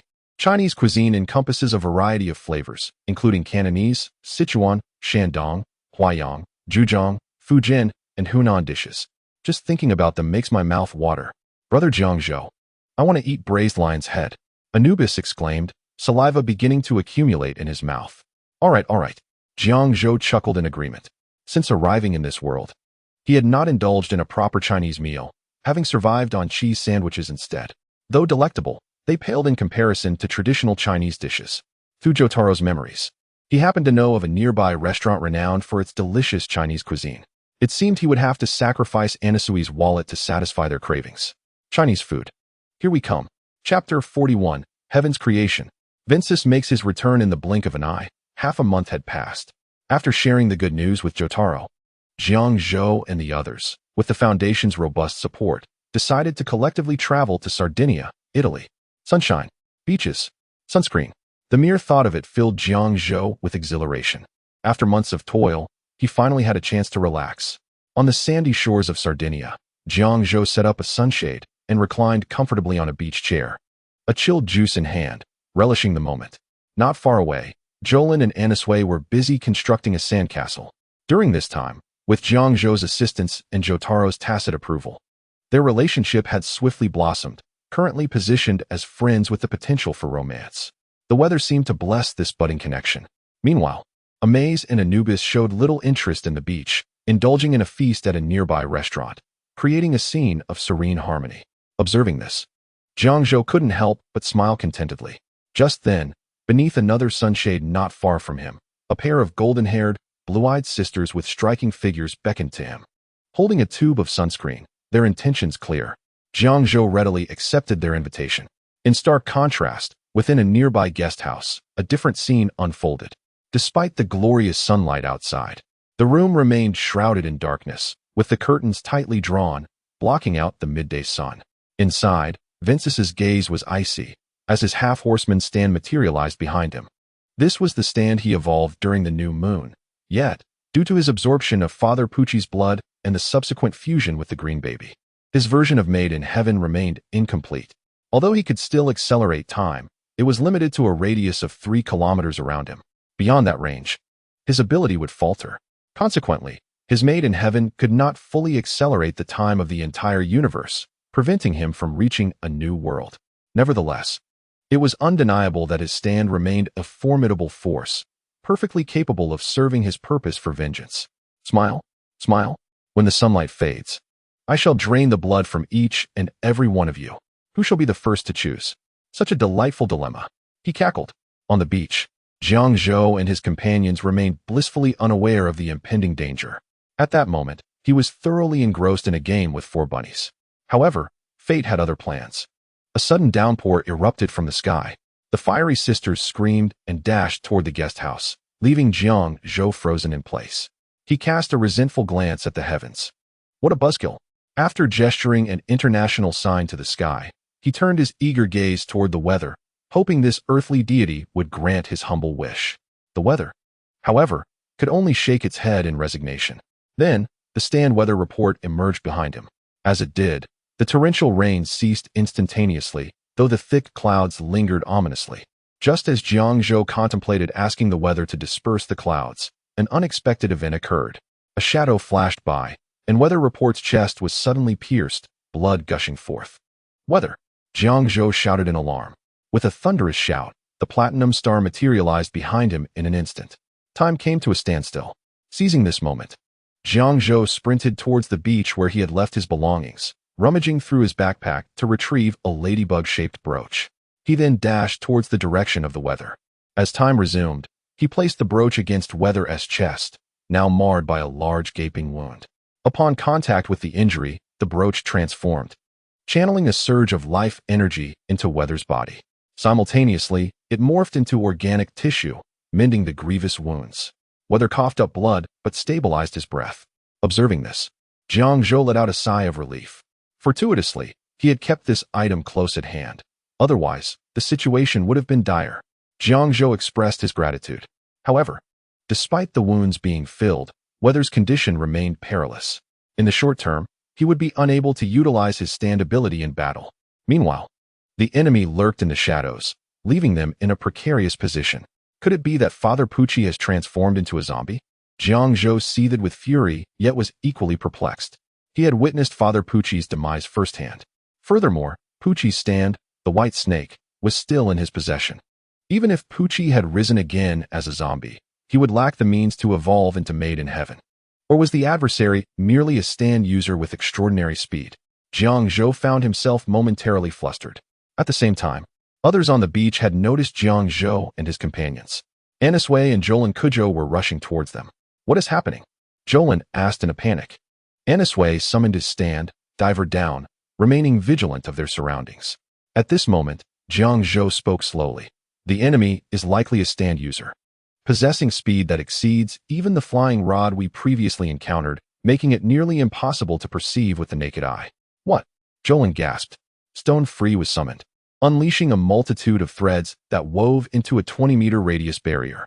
Within this barrier, no subtle movement could escape Jolin's senses. However, the lurking Francis had anticipated this.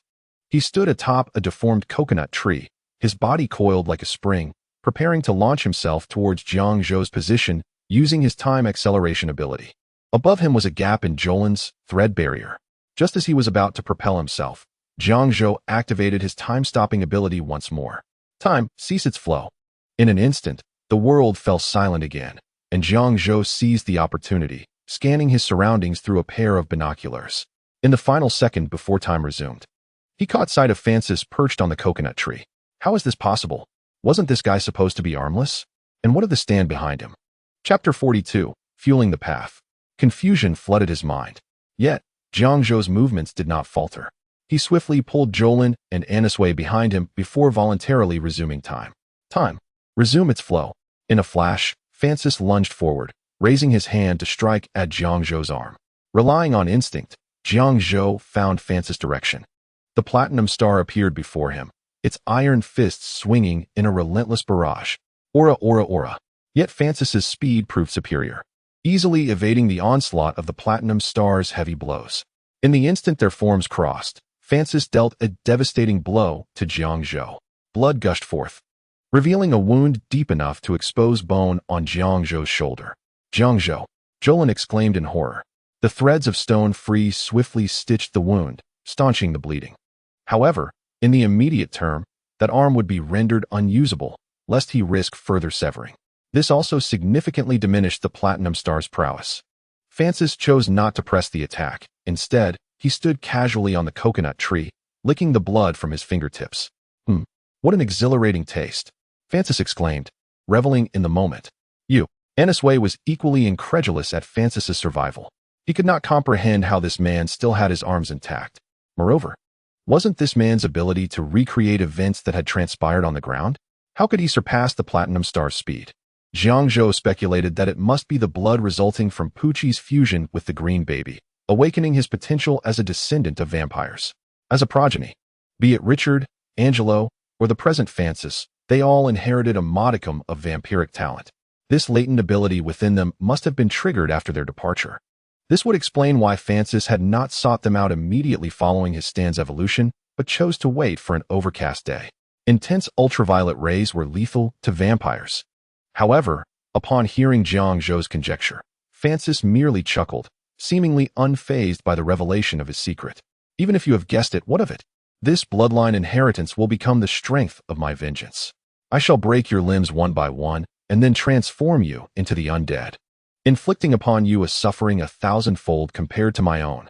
As his words fell, Francis accelerated time once more. A chilling voice echoed from all directions. Jiang Zhou's brow furrowed deeper. He had no doubt that Francis would carry out his threat. The pressing question was how to counterattack. Francis's displayed speed exceeded 300 kilometers per hour, and was continuously intensifying. Though the Platinum Star's punch speed could keep up, Jiang Zhou, as a stand user, was ultimately constrained by the limitations of the Platinum Star. It seemed he had only one final gambit left. After a moment of silence, Jiang Zhou spoke softly. Anisway and Jolin exchanged puzzled glances, seemingly inquiring whether there was any hope in this dire situation. Jiang Zhou ignored their skeptical stares. This is a trick I learned from the memories of Mr. Jotaro, a trump card from an elder.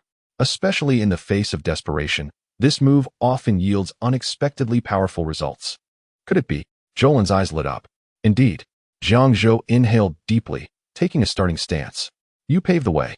With those words, Jiang Zhou's body shot forth like an arrow, leaving Anisway and Jolin in a state of bewilderment. Is this the final gambit? Francis, your stand has flaws, doesn't it? Having seen Jotaro Kujo's memories, I can tell you plainly. Made in Heaven was originally designed for the White Snake's evolution. Even if you barely achieve evolution through the underworld and Poochie's blood, you will never reach heaven, never attain true happiness. As Jiang Zhou spoke, he brandished the White Snake's stand disc, shaking it before them. You think you can capture my attention and then escape? Vences slowly descended from the tree. Jiang Zhou's cunning was apparent to anyone, let alone to the self-important Vences, who had undergone evolution. Nevertheless, I have decided to grant you this opportunity, a chance to race against Heaven's creation. Vences scoffed, then extended a finger, stating, let us make it fairer. You can run 1,000 meters first, although that distance is but a fleeting moment for Heaven's creation. You've agreed to it. Don't backtrack. Jiang Zhou replied with a sly smile. His body darted across the beach, seizing a surfboard and hurtling towards the ocean.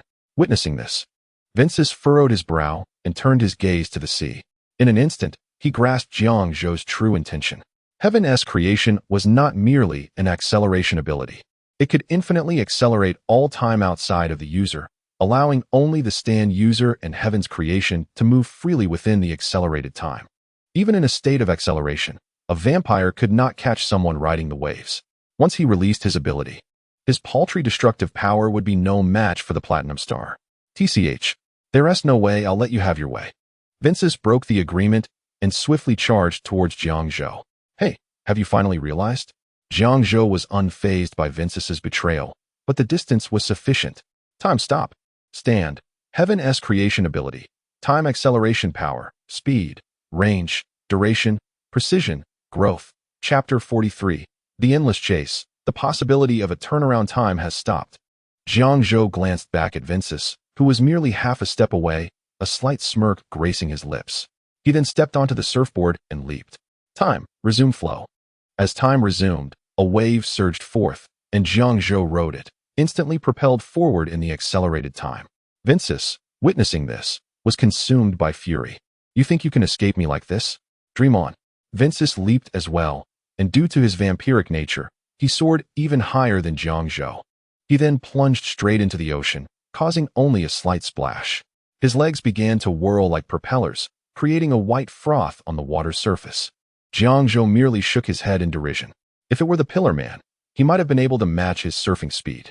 But the vampire was leagues behind. Moreover, this fellow was only 3/4 of a vampire. As the distance between them widened, Vences's gaze grew increasingly menacing. You bastard, just wait. When I catch you, I'll break all your limbs and see how you run. On the beach of Sardinia, shortly after Jiang Zhou and Vences departed, Jolin Kujo and Anisway, bearing the battered weather report, found Emporio and the others. Upon seeing Weather, Emporio's previously cheerful demeanor froze in shock. He rushed to Weather's side, and upon confirming that Weather was relatively unharmed, he sighed in relief and turned to Jolin. Sister Jolin, what happened to Weather? It was that bastard Vences. Jolin gritted her teeth. Not only did he evade the police, but he also awakened an even greater power. Weather was severely injured by him. And Jiang Zhou, brother Jiang Zhou? Emporio's panic escalated. Is brother Jiang Zhou hurt by that scoundrel Vences? How is that possible? Brother Jiang Zhou's Platinum Star possesses the ability to stop time. How could he? As he spoke, Emporio lowered his head, seemingly unable to believe it all. At that moment, Anisway interjected. Jiang Zhou should not be in immediate danger. Although that guy's stand has grown stronger, Jiang Zhou chose to face him alone for a reason. Perhaps he has already discovered his opponent's weakness. Remember, retreating does not equate to fleeing. It is a strategy to better exploit the enemy's vulnerabilities and mount a counterattack. Really? Listening to Anisway, Emporio turned to him. Just then, the previously silent weather report finally spoke up. We should call Mr. Jotaro, with his experience. He might have a way to counter the enemy's stand. You're right. Jolin then picked up the phone from the nearby inn and dialed a familiar number. Meanwhile, in Dallas, Texas, the headquarters of the Foundation stood tall. In the top medical room of the building, Jotaro lay on a hospital bed, engrossed in a dolphin sketchbook. Suddenly, an urgent call came through. Although the caller ID was absent, suspecting it might be his daughter calling from the hotel, Jotaro answered. This is Kujo Jotaro. A familiar voice resonated from the other end. Dad, we encountered a stand user in Sardinia, Italy. It's Vince's from before. He has become even stronger and seems to have awakened vampiric powers. Jotaro fell silent. It had been nearly 20 years since he had last heard the term vampire. Understood. I'll send someone to assist. You should still be with Anisway, right? Have him take the call. Jotaro's tone remained calm. The other end erupted in a flurry of commotion, prompting Jotaro to frown. Soon after, Anisway's voice came through the phone. Mr. Jotaro, you called for me? His tone revealed a hint of nervousness. However, Jotaro paid it no mind, simply stating, keep Jolin safe, before hanging up. After a moment of contemplation, he scrolled through his contacts until he found a familiar name. Beep, beep, beep. The line indicated it was busy, leaving him to wait for a callback. Jotaro kept his gaze fixed on the phone, knowing the other party wouldn't keep him waiting long. Indeed, just 5 minutes later, the phone rang again. Jotaro answered. And Giorno's voice came through. What's the matter, Mr. Jotaro? I need to trouble you once more. Time swiftly passed, and in the blink of an eye, the chase between Jiang Zhou and Vince's had exceeded half an hour. On the surface of the sea, only Jiang Zhou's figure remained. Yet, through the accelerated time, Jiang Zhou could ascertain that Vince's was still pursuing him, albeit forced to retreat beneath the waves to escape the sunlight. That guy is truly relentless, Jiang Zhou sighed. He was not a vampire. He lacked their superhuman stamina. After half an hour of high-speed surfing, merely maintaining his balance had drained a significant amount of his energy. He feared that in about 15 minutes, he would be exhausted and fall prey to Vince's pursuit. Was he to place all his hopes on the capricious whims of fortune? Jiang Zhou smiled wryly. I hope that fellow is still wandering in this vast ocean. Otherwise, it would truly be disastrous. Between the western coast of Italy and the islands of Corsica, Sardinia, and Sicily lies a magical expanse of sea, known as the Gullet of the Tyrrhenian. This body of water earned its name due to a legend. In this area, if a vessel exceeds the speed of the waves, it will be attacked by an unnameable entity. While science fails to explain it, Jiang Zhou understands. This would be his last hope. The only place where he could transform his disadvantage in speed into an advantage. Chapter 44. Infamous. The tug-of-war continues, but Jiang Zhou's stamina is gradually waning. Evidently, Vances has noticed this and is leisurely following behind. Run, I wonder how far you can flee, Vances mocks, casually catching a fish and biting into it. The blood flowing into his body, replenishing his strength. Unbeknownst to him, thick clouds once again obscure the sunlight. Jiang Zhou, panting heavily, can only rely on the buoyancy of his surfboard, floating on the sea's surface. If he continues to run, he may exhaust his last ounce of strength. Vances, clearly aware of this, slowly surfaces. Standing atop the hands of heaven, he looks down and taunts. Aren't you going to continue fleeing like a drowning dog? He pauses, then disdainfully adds, or do you wish to fight me to the death with this battered body of yours? Jiang Zhou remains silent, conserving his energy as much as possible. At that moment, a shadow swiftly glides across the surface of the water. Were it not for the wind and waves altering Jiang Zhou's position, he might not have even perceived its presence. In an instant, the infamous Platinum Star releases the surfboard, floating behind Jiang Zhou, its arms outstretched. Time stands still. Seizing the moment of suspended time, Jiang Zhou finally sees the shadow that raced past. Its hue is a deep crimson, adorned with blue and white stripes, and its exposed flesh resembles rotting meat. Has it finally revealed itself? Jiang Zhou exclaims, exhilarated, for this is precisely why he chose this path of escape.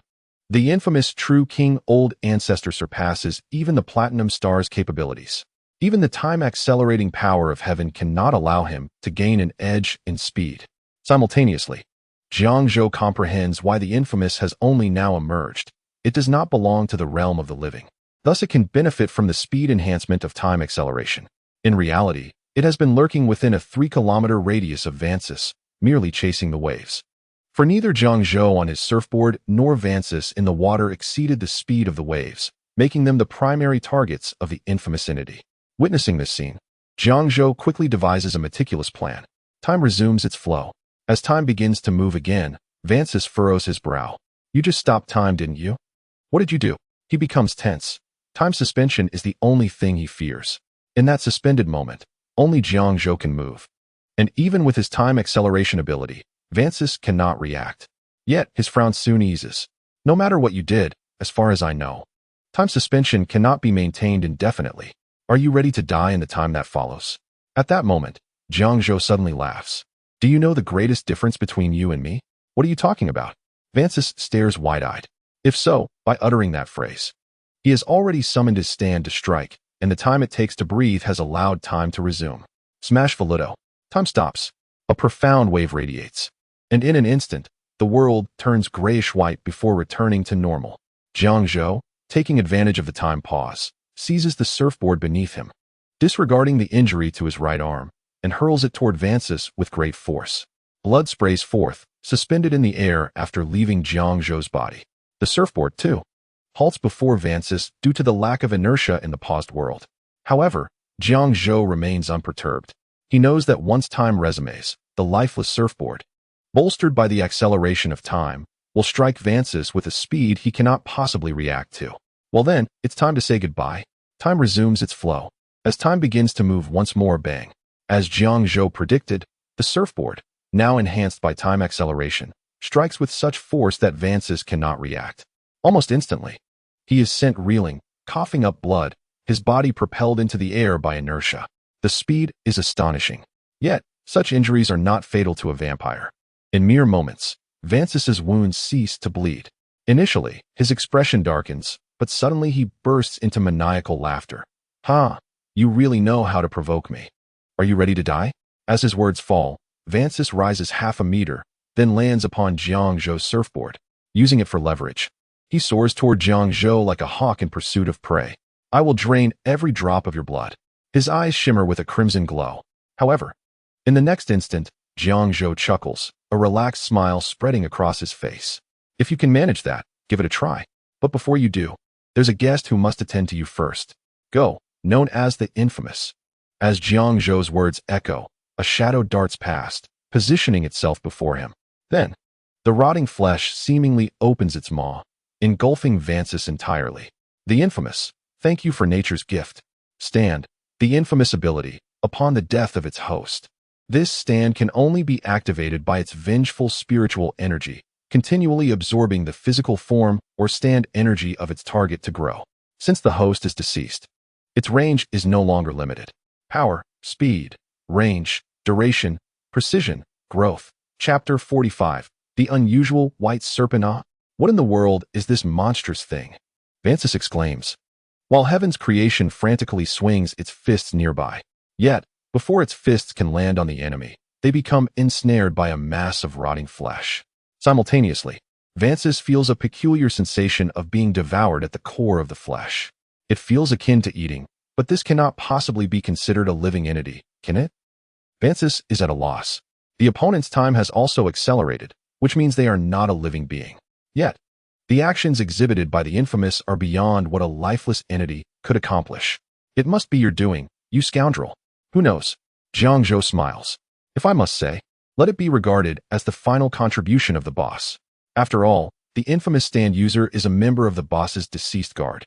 Now, amidst the laughter, Vancis's body has already been devoured to a significant extent, perhaps due to the nature of vampires. The notorious consumption rate has slowed considerably at this pace. It will take at least another 5 minutes to completely consume Vancis's body. Nevertheless, even so, Vancis has lost the strength to control his stand. The effect of time acceleration has been lifted. With a splash, the infamous stand user became aware of the situation and abandoned the remaining half of Vancis's body to pursue the waves once more.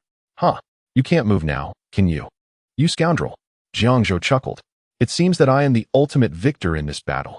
Shortly thereafter, as if recalling something, Jiang Zhou took out a disc from his pocket and murmured, Speaking of which, in his current state, he should be able to extract the stand disc.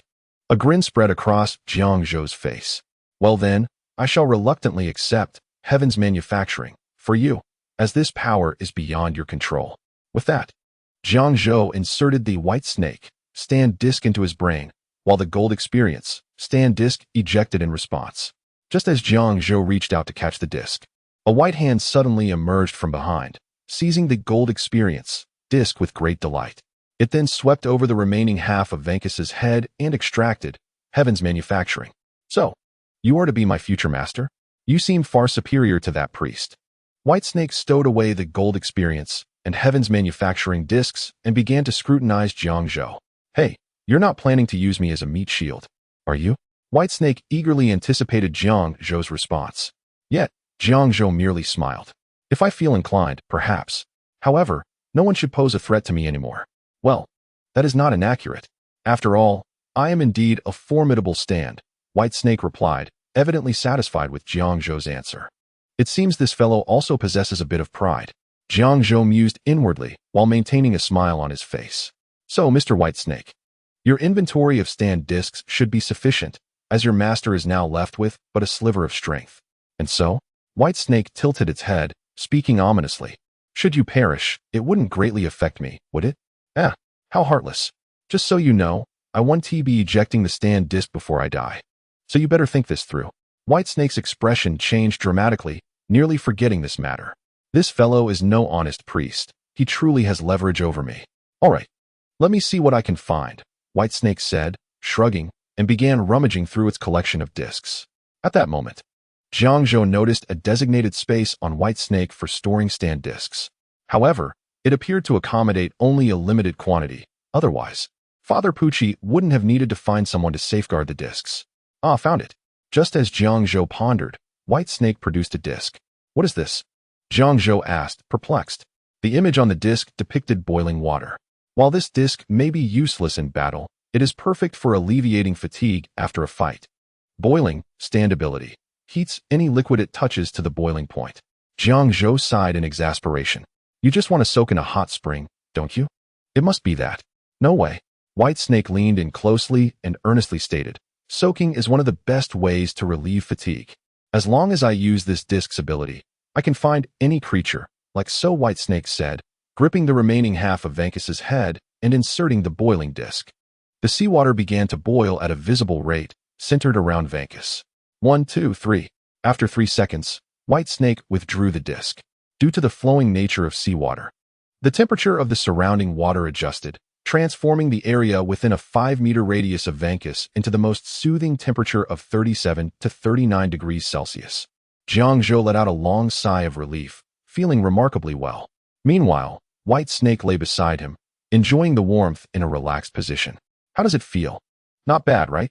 10 minutes passed, and the sun shone down once more. Venkis's body gradually turned to ash. This should be the end, right? Jiang Zhou smiled brightly at the ashes scattered in the air. Half an hour later, a yacht belonging to the Foundation arrived.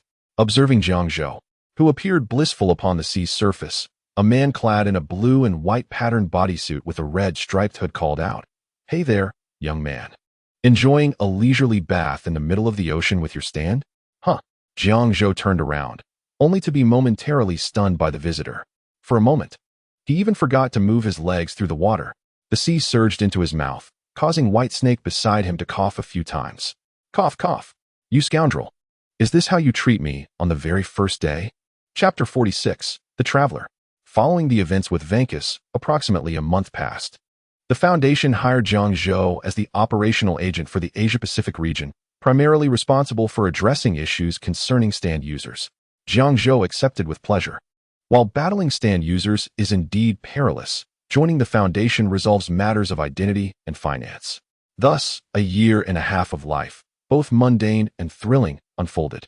On this day, Jiang Zhou received a wedding invitation from Anisu and Jolin Kujo.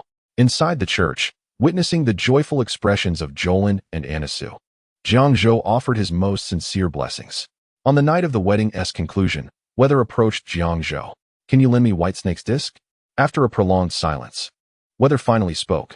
Jiang Zhou did not hesitate, promptly handing over Whitesnake's disc. After all, He had few friends in this world, and Weather was certainly one of them. "Thank you," Weather said softly, inserting the white snake stand disc halfway. Then, utilizing its ability, Weather extracted their stand, Weather Report. Subsequently, both discs were presented before Jiang Zhou. Jiang Zhou, serious in demeanor, did not immediately accept the discs. "Have you made your decision?" Weather did not respond, merely nodding. "Have you informed Jolin and the others?" "Not yet," Weather shook their head. "I hope you can keep this a secret. I will use your ability wisely." Jiang Zhou had no intention of dissuading them. He simply said, "Very well," and took the discs, making his way to his room. As Weather watched Jiang Zhou's retreating figure, a rare smile graced their lips.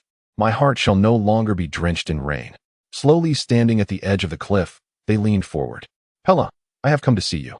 With one less friend to converse with, Jiang Zhou lay on his bed, gazing at the Weather Report disc in his hand. To say he felt no envy would be a lie. However, if given the choice, Jiang Zhou truly does not wish to part ways with the friend known as Weather. After all, as a time traveler and stand-in user, he has always felt a dissonance with this world. In terms of solitude, he is no less afflicted than Weather. Yet, he is reluctant to succumb to the mundanity of life. This is why Jiang Zhou chose to accept the Foundation's invitation. While monetary gain and status may serve as the primary motives, it is ultimately the prospect of engaging in battle as a stand user that solidifies his resolve. Immersing himself entirely in combat leaves no room for the embrace of loneliness. Just days ago, the last arrow left behind was retrieved by Jiang Zhou. Unlike typical arrows, this one bore the intricate carving of a beetle. Due to an upcoming wedding, he had yet to submit this arrow. Curiosity sparked within him. What kind of stand might awaken if he were to use this arrow? With a swift motion, the arrow pierced his wrist. The virus at the arrow's tip began to take effect, and the image of the platinum star was instantly propelled into his mind. He hoped to awaken a stand that could alter his circumstances, for there is not enough combat in this world to help him forget his solitude. Murmuring softly, Jiang Zhou succumbed to sleep. Of course, his current situation was quite secure. The hotel was a property owned by the Foundation, and upon entering his room, he had diligently locked the door. Time passed quietly, and as night deepened, Jiang Zhou finally opened his eyes. The arrow wound on his arm remained, but the arrow itself had mysteriously vanished. What could this mean? Jiang Zhou felt a flicker of confusion. However, after inspecting the door and the secret surveillance he had installed, he relaxed. The arrow had not disappeared, it had merged with him. What ability would this bestow upon him? A wave of excitement washed over him as he contemplated the stand that this arrow could potentially create. The stands of White Snake and Weather Report were undeniably powerful. Yet, as time passed and dawn approached, his stand ability remained dormant. It seemed he would have to resort to more extreme measures. With a sigh, Jiang Zhou reached into his pocket and retrieved a disc. White Snake. He intended to insert half of the disc into his mind. This way, he could wield the abilities of a stand without the risk of being forcibly expelled due to its presence. Indeed, he planned to ascertain the nature of his stand through observation. The notion of forcing his stand into action by shooting himself was a venture only the audacious, like a Chang, would dare to undertake, especially when his stand panels could very well be anything but advantageous. If his stand failed, and he found himself mortally wounded, who would he turn to for justice? It was far more prudent to rely on White Snake. With a swift motion, he directed his hand through his mind. The stand coalesced into the disc and was ejected from his consciousness, while Jiang Zhou seamlessly prepared to engage with White Snake. "Show me what my talents are." Gradually retrieving the disc from the ground, White Snake manifested independently, moving to the bedside to secure the disc containing Platinum Star. A centaur stand, he mused. Its appearance alone was quite acceptable. Dominated by hues of white, its upper body was that of a muscular man, while its lower half resembled a magnificent white stallion, bow and arrow in hand. At the very first glance of the stand, Jiang Zhou had an inkling of its capabilities. Once White Snake had safely stored the disc, Jiang Zhou took the initiative to launch the disc from his grasp and placed it within his pocket. He then activated his newly awakened stand. "I shall name you Traveler. May your abilities not disappoint." With a resounding call, the centaur stand materialized behind him, drawing its bowstring taut. A swift whoosh echoed as another arrow, similarly adorned with a beetle carving, was launched by Traveler, striking the wall of the room. The arrow vanished, leaving only a hole in its wake. Just as Jiang Zhou pondered this anomaly, the arrow hole began to transform. With a hum, A grand door materialized out of thin air. Taking a piece of paper and a pen, he hastily penned a note before twisting the knob and stepping through the threshold. Stand, traveler ability, to launch an anchor point, locking coordinates to the past, future, or alternate worlds. Power, speed, range, duration, precision, growth. Chapter 47, Morio. Good morning. The gentle voice of a male announcer resonated from the radio in the living room. This is Morio Town Radio, and I am your neighbor, Harada. It is indeed a refreshing morning. Let us enjoy a song that suits this day. In the kitchen, the sounds of cooking filled the air. Butter was placed in a frying pan, melting under intense heat before being reduced to a simmer, followed by the addition of 2 slices of bacon and a fresh egg. The rich aroma of butter blended with the scent of the egg wafted through the space. At the stove stood a man, precisely timing his movements. As the toaster popped out 2 slices of bread, in an instant, the stand, platinum star, manifested behind him, arms moving like lightning, placing the toast onto a plate. He then took another empty plate, deftly flipping the pan so that the egg and bacon landed perfectly atop it. Smells delightful, Jiang Zhou remarked as he carried the plate to the table in the living room and sat down to savor the breakfast he had prepared with care, all while listening to the easygoing music from the radio. In just a month, Jotaro would arrive in this quaint town due to his connection with Jasuk, and soon after, the stand users in the area would become active. The breakfast was quickly devoured, and Jiang Zhou stacked the plates together, placing them in the sink. Time had slipped away, and it would be more prudent to clean up after he returned from work. After all, living in Japan, even washing greasy dishes could be quite a hassle. Exiting the house, Jiang Zhou headed toward the residence of Hirose. He had been in this world for 3 months, and the first issue he resolved upon arrival was his identity. The methods employed were somewhat forceful, but that is a story for another time. The second matter to tackle was financial stability.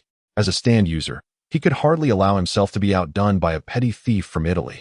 Previously, he had seized moments between dealing with stand users to absorb vast amounts of knowledge from books and computers, for he understood that battles between stand users were not solely determined by their stands, but also by intellect. This knowledge became his primary source of income. Private tutoring. In Japan, even if one possesses a teaching qualification, being a foreigner disqualifies one from applying for teaching positions in public schools that require such credentials. However, private tutoring does not entail such restrictions. Thanks to his adept command of the language, Jiang Zhou successfully secured a position as an English tutor for the Hirose family, responsible for teaching Ayana and Keiichi Hirose. The pay was 300 yen per hour, with working hours set for Saturday mornings from 9 a.m. to noon. Good morning, Jiang Zhou greeted with a smile, encountering the family's large dog. Over the past few months, I have become quite familiar with Jiang Zhou, so when I saw him, I merely greeted him with a couple of casual calls. Soon after, Jiang Zhou pressed the doorbell. Before long, a hurried sound of footsteps echoed from behind the door. Is teacher Jiang Zhou here? The young girl, filled with anticipation, opened the door. Jiang Zhou waved with a smile. Good morning. Have you missed me, Ayana-chan? The girl shyly nodded and then retrieved a pair of clean slippers from the nearby shoe cabinet, placing them on the floor. Jiang Zhou skillfully changed into the slippers. Shall we head inside? Following Hirose Ayana, the two quickly made their way to the living room. In the living room, a beautiful woman approached with a smile upon spotting Jiang Zhou. Teacher Jiang Zhou has arrived. I will go call Kenichi out. She flashed a smile at Jiang Zhou before heading towards Kenichi's bedroom. Shortly after, a drowsy boy emerged from the room. He was rather short, standing at about 1.57 meters, with tousled silver-gray hair, clearly a result of just waking up. Oh, it's teacher Jiang Zhou. I'll go wash up right away. You can start teaching my sister. With that, Kenichi rushed towards the bathroom. Take your time. Honestly, the woman shook her head helplessly and then turned to Jiang Zhou with an apologetic expression. I apologize for the commotion. It's quite all right. Children are full of vitality and exuberance, which is not a bad thing at all. After all, you wouldn't want your child to be too introverted to make friends at school, would you? Jiang Zhou responded. Oh, haha. The woman covered her mouth, chuckling. You have a point. I'll leave Kenichi and Ayana's studies in your capable hands. I will go buy groceries. Please be sure to stay for dinner today. I would be honored to accept, Jiang Zhou replied without hesitation. After arriving in this world, his finances had once again become strained. Although his daily needs were entirely met, and he even had a surplus, the comics by the old master Rohan Kishibe were simply too captivating, albeit a bit pricey.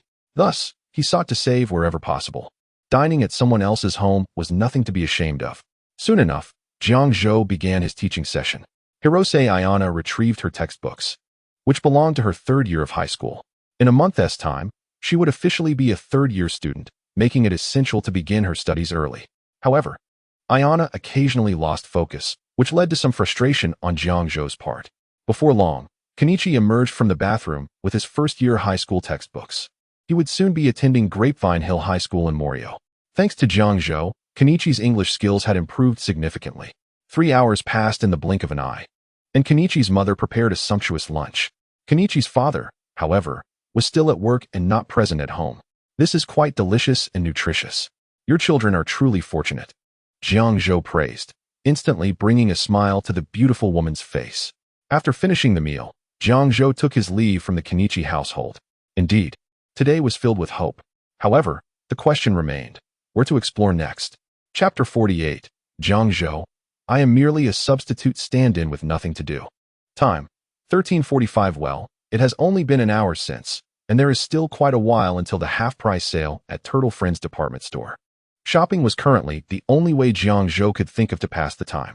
If only there were a villainous stand user I could teach a lesson to. This was Jiang Zhou's current thought. However, the plot had yet to unfold. The only known stand users who had become complete scoundrels were Katajiri Anjiru and Kira Yashikich, who was still working at Turtle Friends department store.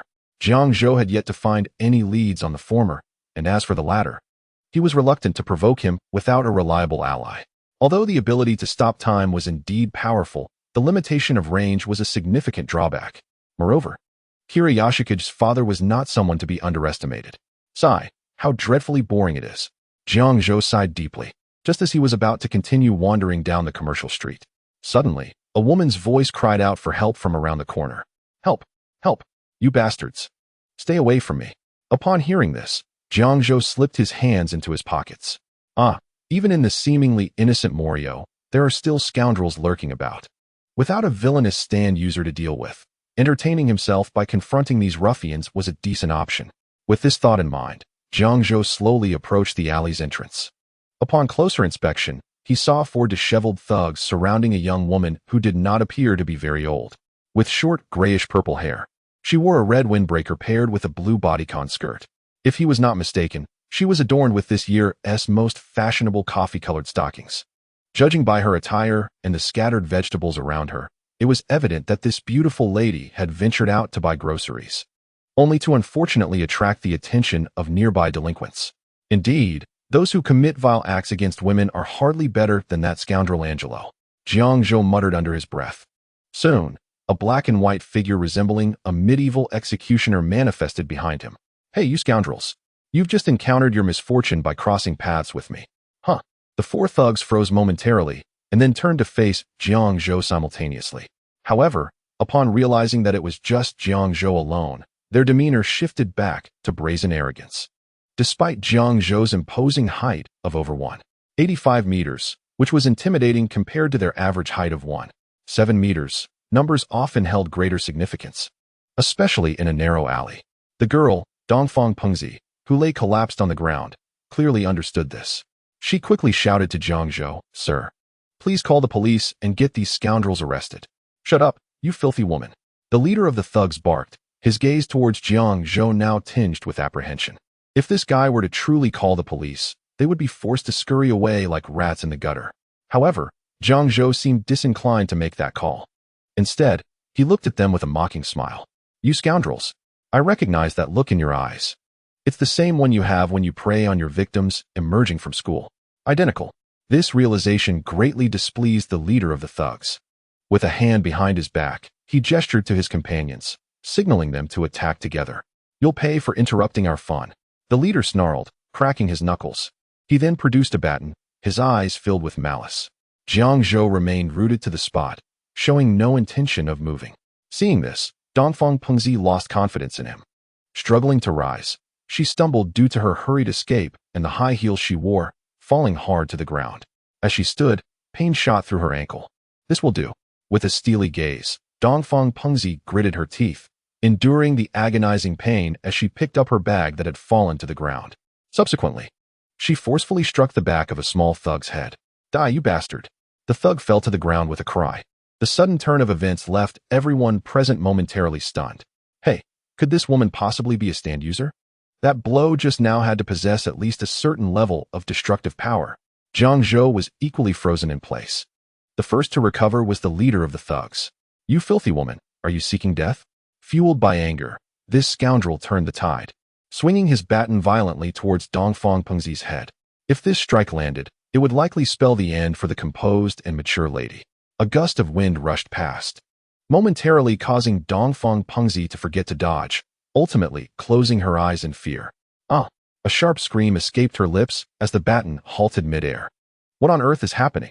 The thug leader panicked, sensing an invisible presence gripping his baton with such force that he could not retract it. Boss, do you think we might be encountering a ghost? One of the thugs speculated in terror. Fool, how could such a thing happen? Ghosts are just tales to scare children. The thug leader's words were cut short as his body bizarrely began to float. The baton clattered to the ground, and his face was replaced by sheer horror.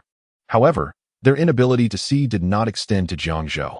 Just moments ago, the white snake had boldly approached the group of thugs, seizing the baton aimed at Dongfang Pengzi and then lifting the thug leader by his collar. Although the white snake's speed attribute was remarkable, Jiang Zhou, possessing this stand, understood that its unknown power attribute was unparalleled. A mere 70-kilogram thug was no match for it. With a teasing expression, the white snake produced a blank disc and inscribed a peculiar command upon it. From now on, I shall only consume freshly produced apache tea and only eat freshly microwaved dingming porridge. Chapter 49. The most gentle ability following this method, all four thugs, including the one knocked unconscious by Dongfang Pengzi, were subjected to the implanted special command disc. However, since ordinary people could not perceive stands to Dongfang Pengzi, it appeared as though the thugs had inexplicably floated and then fainted. Despite Dongfang Jiang Zhou showing extraordinary talents from a young age, enabling her to accept bizarre occurrences, she was still left speechless by the unfolding scene. After a long while, Dongfang Pengzi regained her composure and was about to express her gratitude when a sudden pain in her ankle coursed through her body, causing her to collapse once more. Fortunately, this did not result in further injury, but rather landed her in a warm embrace. Upon opening her eyes, she was met with Jiang Zhou's face. Her cheeks flushed crimson, yet her unwavering devotion to Joseph Joestar soon pulled her back to reality. Taking a deep breath to steady her emotions, Dongfang Pengzi spoke again. Could you please take me home? I can't walk right now. By the end of her request, her voice was barely audible. After all, asking a stranger for such a favor is a daunting task for any woman. Jiang Zhou, however, paid little heed to her embarrassment, quietly observing her injured ankle with a slight furrow in his brow. What initially seemed like a mild sprain had escalated to a severe injury after the recent events. Are you sure going home is wise? Perhaps I should take you to the hospital, Jiang Zhou suggested nonchalantly. No, that's unnecessary. It's not a serious injury. My son treated me for a similar issue in the past, Dongfang Pengzi replied softly. That incident had occurred several years ago when she had fallen down the stairs. But fortunately, only her ankle had been sprained. Dongfang Jiangzhu had just returned home from school and, upon seeing her distressing state, had placed his hand on her ankle and gently massaged it. Miraculously, her sprain had healed shortly thereafter. I see, Jiang Zhou nodded, not giving it much thought. After all, with stand users around, what harm could a few young healers do? Let me help you up. And then you can tell me your address so I can call a taxi. 16 Dingjin Temple. Dongfang Pengzi provided her home address. Upon hearing it, Jiang Zhou paused momentarily, not because it was far, but because he had recently been there.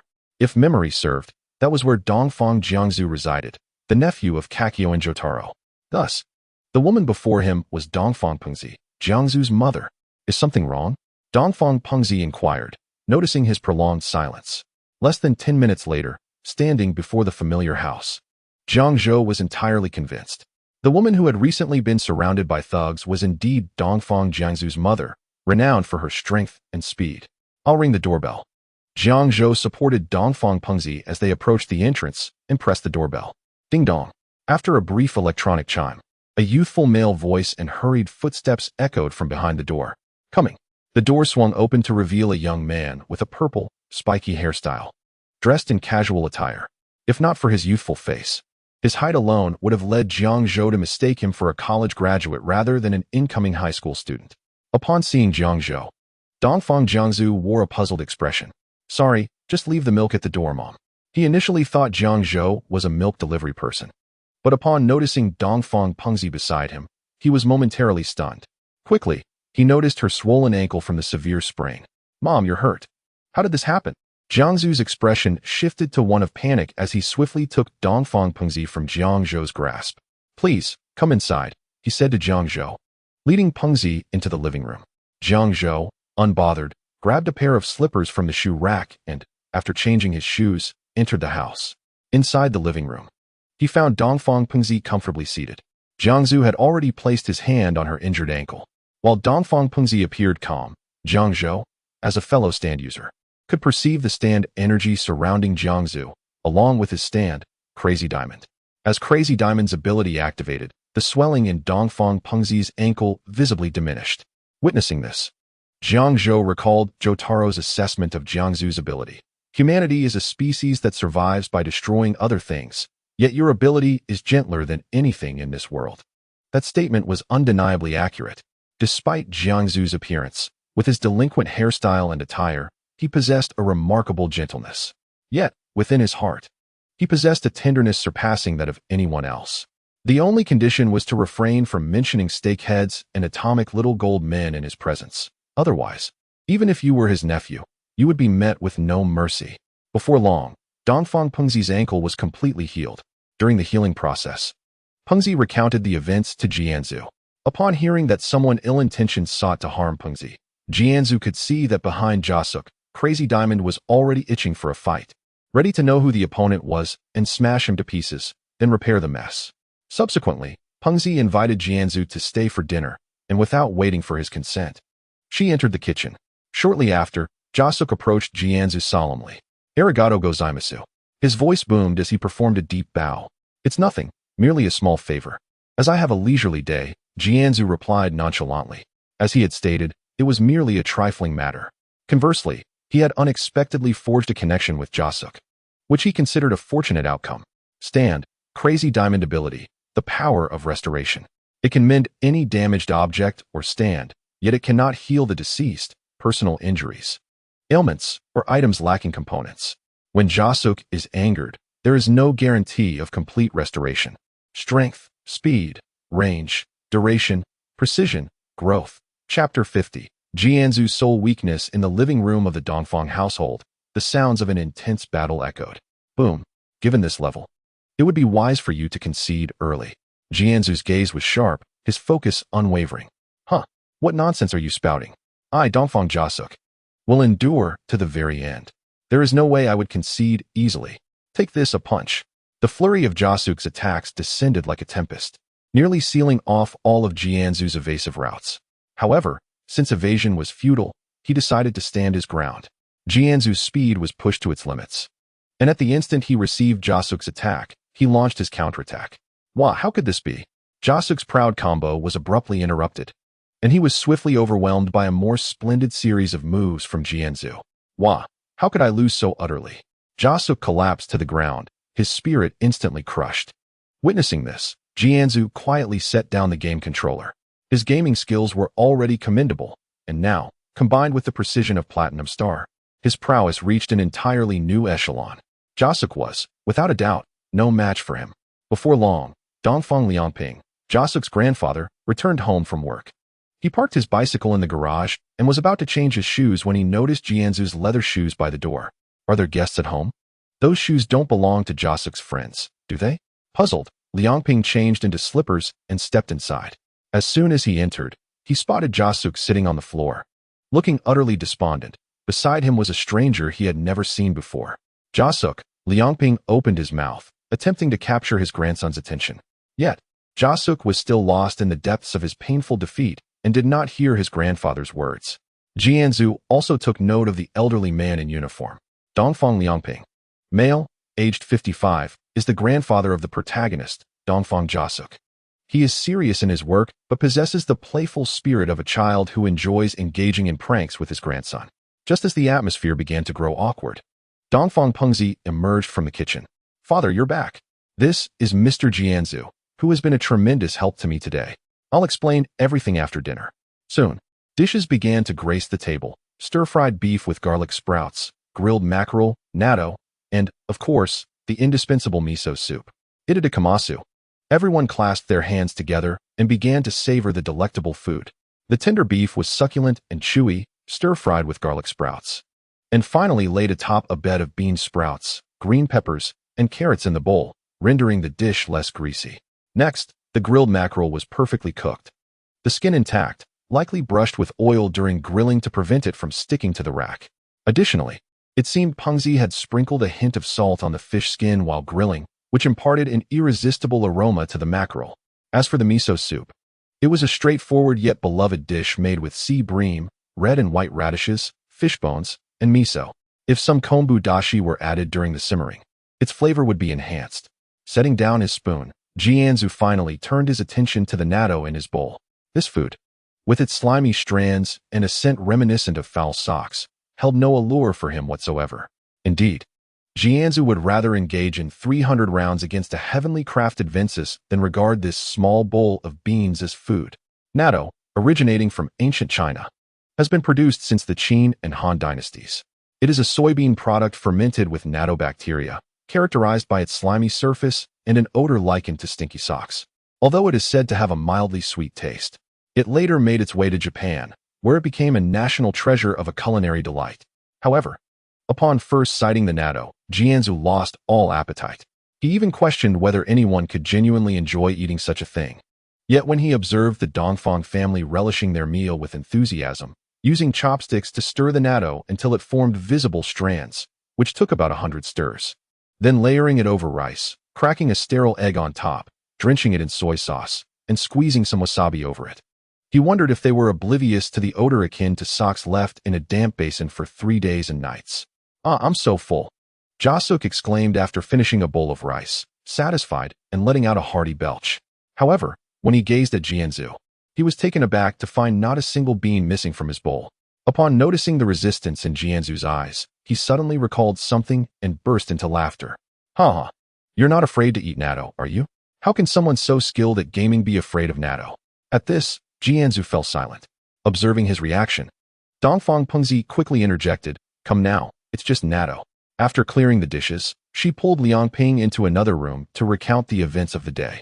Meanwhile, Jasuk was still unable to recover, laughing so hard he nearly gasped for air. "This guy who utterly defeated me all afternoon is afraid of eating natto. Ha! Hey, I see you need a lesson." Jiang Zhou's expression darkened. After a while, Jasuk finally managed to calm down. If he laughed any longer, he might cramp up. His crazy diamond could not heal itself. Noticing Jiang Zhou's lingering annoyance, Jasuk quickly threw an arm around his shoulders. "All right, it's just natto. At least you're good at gaming."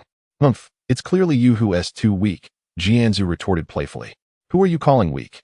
Jasuk immediately grasped the game controller, declaring, "I was letting you win this afternoon. Let us see if you can stand up to me now. Bring it on." Jiang Zhou responded with a childlike enthusiasm. Indeed, his previous life had been filled with battles against stand users or the journey toward combat. Taking a moment to relax felt rather delightful. However, just as the two were about to settle their rivalry, the television screen suddenly went black. A power outage, not only at Jasuk's house, but the entire Morio town was plunged into darkness. Chapter 51, Spicy Red Pepper. What a time for a blackout. Jasuk, though somewhat disgruntled, found himself helpless. After all, his stand ability was not to generate electricity and could not remedy the power crisis. Sighing, he laid down the game controller and shrugged his shoulders, wearing a rather vexatious expression. It seemed that he would have to wait for the power to return to demonstrate what it truly meant to be a gaming genius of the East. Yet, Kujo had no intention of entertaining him. The darkness enveloped them due to the power outage, and Jasuk failed to notice the furrowed brows of Kujo. Was it merely a power outage? Kujo had been in Morio for a while now. He had encountered blackouts before, but they were always brief, affecting at most a single street. This large-scale blackout, engulfing all of Morio, was something even the locals had not experienced in years. Strange occurrences surely herald mysterious happenings. An image flashed in Kujo's mind, Akira Otoishi. "Jasuk, stay put inside. I'll go take a look," Kujo whispered in Jasuk's ear before heading towards the door, grabbing a flashlight from the shoe cabinet. What was going on? Jasuk, though slightly confused, settled back onto the living room couch. appearing nonchalant as he took a sip from his drink. If it truly was him, it would be far more intriguing than playing video games. Kujou's gaze sharpened as he flicked on the flashlight and stepped outside. As he emerged, he noticed at least 4 or 5 flashlights flickering throughout the street, illuminating the curious neighbors wanting to understand the situation. Even with the assistance of the flashlights, the street remained dim. Observing this, Kujou quietly retreated to a corner, swapping out the white snake stand disc for the weather forecast. The pure white stand materialized beside him, heralding the weather forecast. As it appeared, a gust of wind surged forth, scattering the thick clouds in the sky. The moon re-emerged, showering the street with its silvery light. Kujou then switched stands again, securely storing the weather forecast before replacing it with the platinum star disc. With a low exclamation, a muscular figure, reminiscent of a purple specter, appeared behind him. His extraordinary vision activated, allowing him to perceive even the flies lurking in the shadowy corners. Indeed, as his gaze swept to the end of the street, he caught sight of a furtive figure darting away. "Found you." A smirk played at the corners of Kujou's mouth as he quickened his pace in pursuit. On the other side, the figure had already fled the scene, now seated beneath a large tree, panting heavily and drenched in sweat, yet his eyes sparkled with excitement. It had truly worked. A yellow stand was beginning to manifest behind him, undergoing a transformation. His name was Akira Otoishi, and his ambition was to become a superstar. Not long ago, a man had pierced him with an arrow, granting him nearly divine powers. Today marked a bold attempt to help his stand evolve. His stand had absorbed the electricity of all Morio, and was now transitioning from the form of a nocturnal lizard to that of a bipedal behemoth. This exhilarated him. "Just wait. My stand will soon reach new heights, and at that time, I shall personally trample you beneath my feet." As he spoke, a flicker of anger crossed his eyes. The person he referred to was the illustrious Higashikata Kato, the older brother of the genius Rohan Kishibe, who wielded an arrow that awakened others' stands. His purpose was to awaken a stand powerful enough to address his father, who had been transformed into a monster by flesh buds. However, the nascent spicy red pepper was evidently not up to that task. Without exchanging a word, it had departed, leaving behind a disdainful glance that incited Akira's fury and a determination to make him pay. All of this was observed by Kujou, who followed closely behind. Not yet grown to the narrative's extent, Kujou furrowed his brows. If he were to seize Akira's stand now, would he not have to pay the electricity bill for an upgrade himself? It seemed he needed to intervene. With this thought, Kujou stepped forward. The sound of his polished shoes striking the cobblestones resonating sharply, prompting Akira to become immediately alert. "Who is there?" A bright yellow stand swiftly positioned itself in front of him. "Someone stronger than you," Kujou replied coolly, his appearance morphing into that of another person, a skill acquired from one of the discs collected by the white snake. "Stronger than me? Ha ha." Akira erupted into laughter, clearly intoxicated by the recent surge in his own power, convinced that his spicy red pepper was an invincible stand. "Hey, you're a stand user too, right? You must understand just how formidable my stand is. Speaking so boldly, you might just trip over your own tongue. But since my spicy red pepper has just matured, I suppose I can use you to practice my newfound strength." With that, a flash of yellow lightning streaked past as sharp claws lunged towards Kujou's head.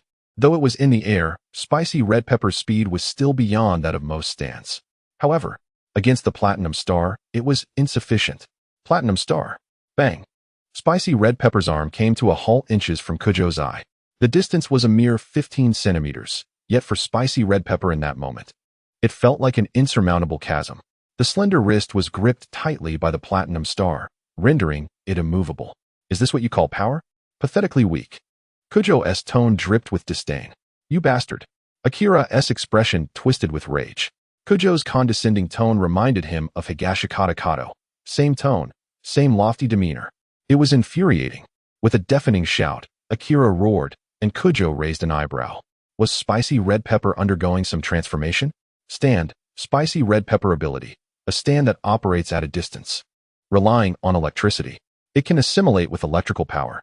While inherently weak, it can enhance its strength through charging, with the degree of power depending on the charge level. Strength, speed, range, duration, precision, growth. Chapter 52. The duel between 5. How intriguing. Has it grown again in response to the stimulus? A faint smile curled at Kujou's lips. The unfolding situation was precisely what he wished to witness. At least it hadn't spiraled out of control, How it evolved was of no concern. In other words, the stronger you become, the more exhilarated I shall be. The electricity that had accumulated within spicy red pepper erupted violently. First, it completely shed the guise of a nocturnal lizard, appearing even more diminutive in form, intricate patterns emerging on its surface. The originally vertical pupils transformed into perfect circles, while sharp spikes morphed into razor-like claws. The head appeared smaller, yet more rounded, and the facial expressions became vividly expressive. Behind it, a tail reminiscent of a dinosaur added an air of wildness. Not only had the exterior undergone a metamorphosis, but its strength had also seemingly augmented. The struggle of the chili pepper in the hands of the Platinum Star was intensifying. Currently, its power had eclipsed Jolin's Stone Free, drawing closer to the tempest of Anisui's Sea of Rage. I am curious to discover your limits. With that thought, the Platinum Star hurled the chili pepper away. The bright yellow figure was sent crashing into a building, producing a thunderous sound. Fortunately, it was nighttime, and the streets were sparsely populated. Otherwise, it would have been troublesome. Rising from a pile of rubble, the chili pepper's eyes glimmered with trepidation. Not only was the speed astonishing, but the strength was equally terrifying. However, I am formidable as well. The surging electricity within him bolstered his confidence. An electric current surged around him. In the next instant, a flash of yellow light illuminated the scene as the chili pepper traversed several dozen meters in the blink of an eye, landing before Jiang Zhou. "Die, you bastard!" he shouted, as his yellow fists, crackling with electricity, hurtled towards Jiang Zhou's face. "This is what happens when you underestimate me. Die!" In response, the Platinum Star raised its arms defensively. Jiang Zhou's eyes widened in surprise. This power was alarmingly close to the normalized state of the Platinum Star. So this is the chili pepper in a charged state, he mused, considering that there was still over a month until the narrative commenced. Given more time, how far could he evolve? I hope you do not disappoint me. Jiang Zhou's gaze sharpened. Then he silently resolved. However, it would be wise to take precautions first. With this in mind, the Platinum Star launched a counterattack. Aura, aura, aura, aura, aura, aura. The rapid-fire punches swiftly turned the tide of battle, and the once mighty chili pepper now found himself gasping for breath. How is this possible? Jiang Zhou seized the opportunity, utilizing the Platinum Star's extraordinary precision. He suppressed the chili pepper while stirring up a cloud of dust. "What are you up to?" The dust obscured the vision of Yuichi Ishigami, who instinctively sensed trouble. Yet, in the next second, time halted. Unlike before, Jiang Zhou did not shout the name of the world. He simply froze time. He then retrieved a pre-programmed disc from his pocket and, during the time stop, approached Yuichi Ishigami, inserting the disc. He quietly returned to his original position. Time resumed. The moment the time stop ended, the figure of the Platinum Star burst forth from the veil of dust, delivering a powerful blow to the chili pepper, sending him flying. After accomplishing this, Jiang Zhou casually placed his hands in his pockets, his figure gradually fading into the night, leaving behind a solitary remark: "Strive to grow stronger. At present, you do not even allow me to take you seriously." Once Jiang Zhou departed, Yuichi Ishigami rose, clutching his chest. The force of that final punch exceeded his expectations. Likely, his ribs were broken. Cursed be it. Yuichi Ishigami felt a deep resentment, his gaze turning frigid once more. "Just wait. One day, I will make you regret your actions today." After teaching Yuichi Ishigami a lesson, Jiang Zhou returned to Jasuk's home, returned the flashlight, and made his way back to his own residence. With no power yet restored, Jiang Zhou opted to avoid washing dishes in the dark, instead rinsing his mouth in the bathroom before heading straight to bed. The night passed without incident. Sunday arrived. Early in the morning, Jiang Zhou was awakened by the raucous noise outside his window. "What on earth?" he exclaimed, feeling a tinge of morning irritability as he approached the window. Peering down, he discovered the streets were filled with couples, which puzzled him. It was then that he recalled something and glanced at the calendar on his desk. March 14th, White Day? He thought, no wonder. Jiang Zhou sighed, realizing that typically in Japan, women confess their feelings on Valentine's Day, February 14th, by giving gifts to their beloved. The recipients of these gifts then reciprocate on March 14th, revealing their own feelings. If memory serves, this holiday was originally initiated by a candy manufacturer to encourage gift-giving. Hence the term White Day, stemming from the white candies initially sold. So these people are happily being played for fools? Jiang Zhou shook his head, deciding it would be best to remain indoors today. However, fate had other plans. Just as he prepared to return to bed for a nap, the doorbell rang. Ding dong. Jiang Zhou responded, shuffling in his slippers toward the door. Who could it be? I don't know many people in Morio, after all. Curiosity piqued, he turned the doorknob. Upon opening the door, a beautifully wrapped gift box was thrust into his view, accompanied by a sweet voice. Surprised, aren't you? Chapter 53. Rohan Kishibe, a family tutor and a beautiful teenage girl, should also make for a good theme. Ayana-chan. Jiang Zhou exclaimed, taken aback. The visitor was none other than Hirose Koichi's older sister, Ayana Hirose. Hee, want you invite me in? Ayana Hirose squinted her eyes, appearing somewhat different than usual. Oh, sure, Jiang Zhou replied, accepting the gift box from Ayana's hands. Please, come in. Upon entering the living room, Ayana Hirose began to inspect Jiang Zhou's abode. It's even cleaner than I imagined.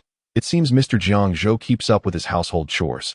Well, it's manageable. Jiang Zhou placed the gift box on the coffee table. With the speed of the Platinum Star, cleaning doesn't take long at all. Plus, it helps hone my stand abilities. Why not? Koichi never cleans his room. Ayana remarked casually, then turned to face Jiang Zhou, pointing at the gift box. All right, teacher, open it up. I promise you will like it. Jiang Zhou glanced at the gift box. The ribbon and the patterns on the box perfectly aligned with his aesthetic. This girl certainly put in a lot of thought. However, he hesitated to open the gift right away, instead asking curiously, Ayana-chan, why are you giving me a gift on such a special day? The latter part of his question remained unvoiced due to awkwardness. Ayana Hirose paused, then bit her finger, replying, well, consider it a present from a student to her teacher. Thanks to you, Mr. Jiang Zhou, my English grades have improved so much. Just open it already. Is that so? Jiang Zhou nodded, as if starting to grasp her intent. He then untied the ribbon from the gift box. This is... Jiang Zhou's eyes widened in astonishment as he beheld the contents. Inside, apart from some raffia grass for padding, lay a single manga book. The cover featured a short young boy, one hand resting on his top hat while the other pointed forward. The primary colors are white and pink. Pink Black Boy, Rohan Kishibe. This is the latest manga. However, I recall that this particular volume isn't set to be released in stores until next Monday, right? Where did you acquire it? Moreover, it even bears the signature of the esteemed Northwest Old Man. Holding the manga, Jiang Zhou felt a surge of excitement. Over the past few months, the few things that could occupy his time were Rohan Kishibe's works. Yet Rohan Kishibe is notorious for his irregular releases, consistently delivering a mere 19 pages each week. Thus, Jiang Zhou could only purchase one volume at a time, with the next release scheduled for next Monday at 8 in the morning. Hee, I knew you would love it. Rina said with a smile, proudly adding, of course, it's because I met Rohan Kishibe himself. To obtain a signed copy, I was made his housekeeper for an entire day. What is your intention? Jiang Zhou suddenly became cautious. Accompany me on a shopping spree, Rina replied, her eyes narrowing into slits like those of a cunning little fox, knowing well that she and Jiang Zhou had known each other for quite some time. She promptly laid out her condition. I'll trade you this manga for a day's worth of your company. Quite a bargain, wouldn't you say? Jiang Zhou hesitated, glancing at the manga and then at Rina's fox-like eyes. After a moment of internal struggle, he finally nodded decisively. I accept. Then let us change clothes, Rina urged, nudging him towards the door. Wait, why change clothes? Of course, to go shopping. Are you going to wear those clothes? Left speechless, Jiang Zhou retreated to his room to change into casual attire. Meanwhile, Rina took the opportunity to tidy up the dishes that had been soaking in the sink since yesterday. Skillfully, she retrieved a bag of grease solidifier from a nearby cupboard, sprinkled it onto the dishes, and shortly after, it solidified and fell off, ready to be placed in a clean plastic bag. Just then, Jiang Zhou emerged from his room, and upon seeing her in action, he couldn't help but chuckle and shake his head. I could have done that myself. It's not that troublesome. Besides, if you waited for me to remember, you might have skipped the solidifier altogether. All right, let us go, Rina said, grabbing Jiang Zhou's sleeve as they stepped outside. Jiang Zhou offered no resistance, merely locking the door behind them with his stand, Star Platinum. In the commercial district, couples were seen reveling in the holiday spirit, enjoying each other's company. Sharing a cup of bubble tea was a common sight, and the air was thick with the scent of youthful romance. Standing at the street corner, Jiang Zhou observed the throngs of young men and women, shaking his head. You're still young. Why waste your prime on love? However, he couldn't help but acknowledge that one girl's figure was quite impressive, at least from what he could gather. What are you mumbling about? Rena's voice broke his thoughts as she appeared behind him.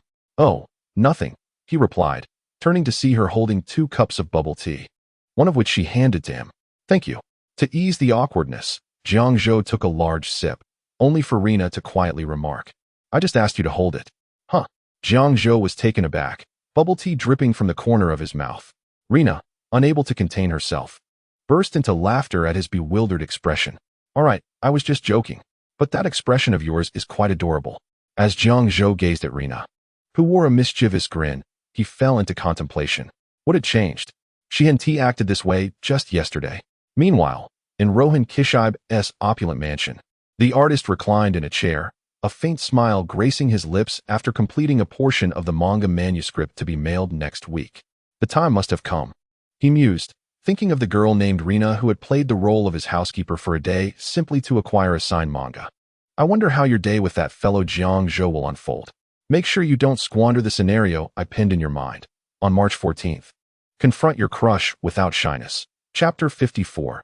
A face inconsistent with age before long. It was noon, and Jiang Zhou and Rena found themselves at a well-reviewed century-old establishment, enjoying a simple meal of Japanese cuisine. Thank you for the treat, Jiang Zhou said, wiping his mouth with a napkin as he prepared to pay and leave. The quality of the ingredients certainly lived up to the reputation of a century-old establishment. Both the wagyu and the overall ambience were impeccable. However, the method of preparation was rather primitive. A 1 centimeter thick steak was seared on charcoal for less than 3 seconds before being placed in a bowl, resulting in a barely cooked piece. Not to mention the restaurant's specialty, raw beef and egg over rice, which required no grilling at all, simply marinated and placed atop rice. Finished with a raw egg and a sprinkle of mirin. Perhaps due to his dietary habits, Jiang Zhou found it difficult to accept. After settling the bill, the two exited the restaurant. Subsequently, Rena had to cut their shopping trip short due to other commitments. To accommodate her feelings, Jiang Zhou casually remarked, "Let us go shopping together next time." To his surprise, she readily agreed. Can I retract that statement? Jiang Zhou thought as he safely escorted Rena home before returning to his own residence. After a quick shower, he lay down and drifted off to sleep. Time swiftly passed, and soon it was April 8th, the day Japanese high school students commenced their new school year. On the road to Grapevine Hill High School, 2 figures, one tall and one short, stood out distinctly. I wonder what kind of classmates I'll have. I'm really looking forward to it, said Kuchi, dressed in a brand new uniform with his hair neatly styled, filled with anticipation for high school life. Beside him, Jiang Zhou suddenly remarked, "You might end up with a classmate who is a towering 185 meters tall." Kuchi exclaimed incredulously, that can't be possible. New students should only be around 16 years old. How could someone that young be 185 meters tall? Who knows? Jiang Zhou smiled. After all, there's that guy, Jasuke Higashikata. Maybe it's just that old genes are remarkably strong. In a country with an average height of 170 meters, how could there be a 16-year-old with a height of 185 meters? Meanwhile, a green taxi had just exited the highway, making its way slowly toward Morio Town. A man clad in a white trench coat, exuding an air of invincibility, sat in the back seat, gazing out the window at the scenery of Morio Town. Is this your first visit to Morio Town, sir? Regardless of their origin, drivers often engage in conversation to alleviate the monotony within the vehicle. Indeed. What sort of town is it? Jotaro answered candidly, as it was not a secret worth concealing. Is it Morio? The driver pondered for a moment, then replied, the miso-marinated beef tongue there is exquisite. This was evidently not the answer Jotaro sought. Is there anything peculiar or any incidents to report? He inquired once more. I'm not sure, Sumi-masai. I don't really know much, the driver admitted sheepishly, scratching his head. He was not a local of Morio, merely a driver who occasionally picked up visitors like Jotaro. By the way, where am I taking you? The driver asked promptly. Jotaro, crossing his legs and lightly pressing down the brim of his hat, replied, It's fine, just to the station ahead. Understood. The driver nodded and pressed the accelerator to the floor. As the vehicle picked up speed, Jotaro retrieved several photographs from his pocket and glanced at them. The images depicted a menacing man and the fog-enshrouded Morio.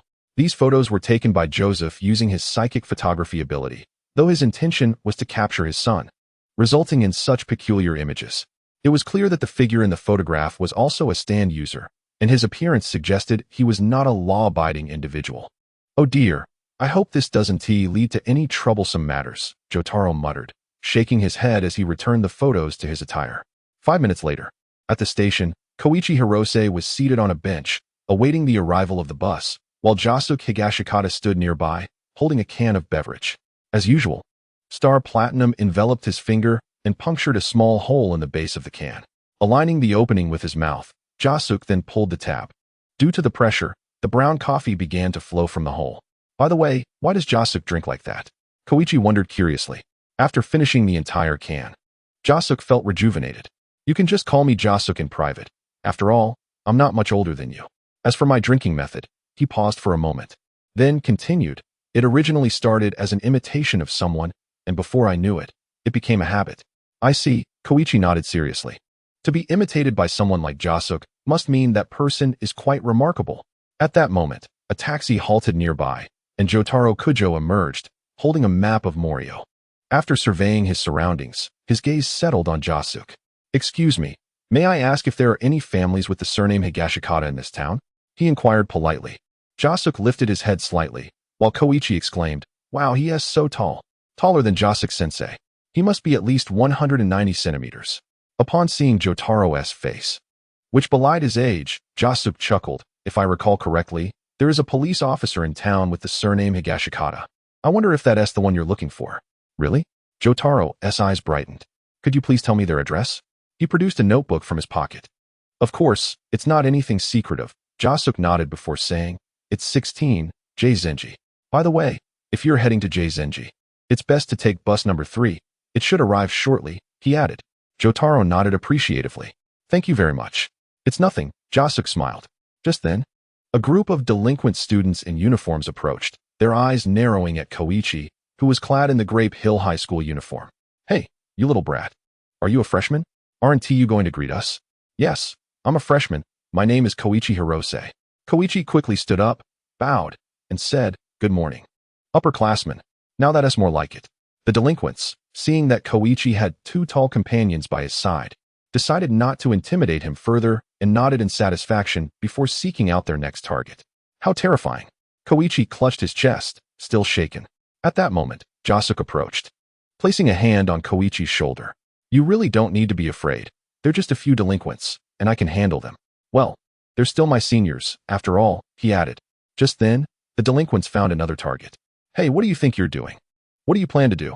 Koichi and Jasuke turned toward the commotion, where a man with a grayish-purple pompadour, dressed in a modified open-chest uniform, was surrounded by the delinquents.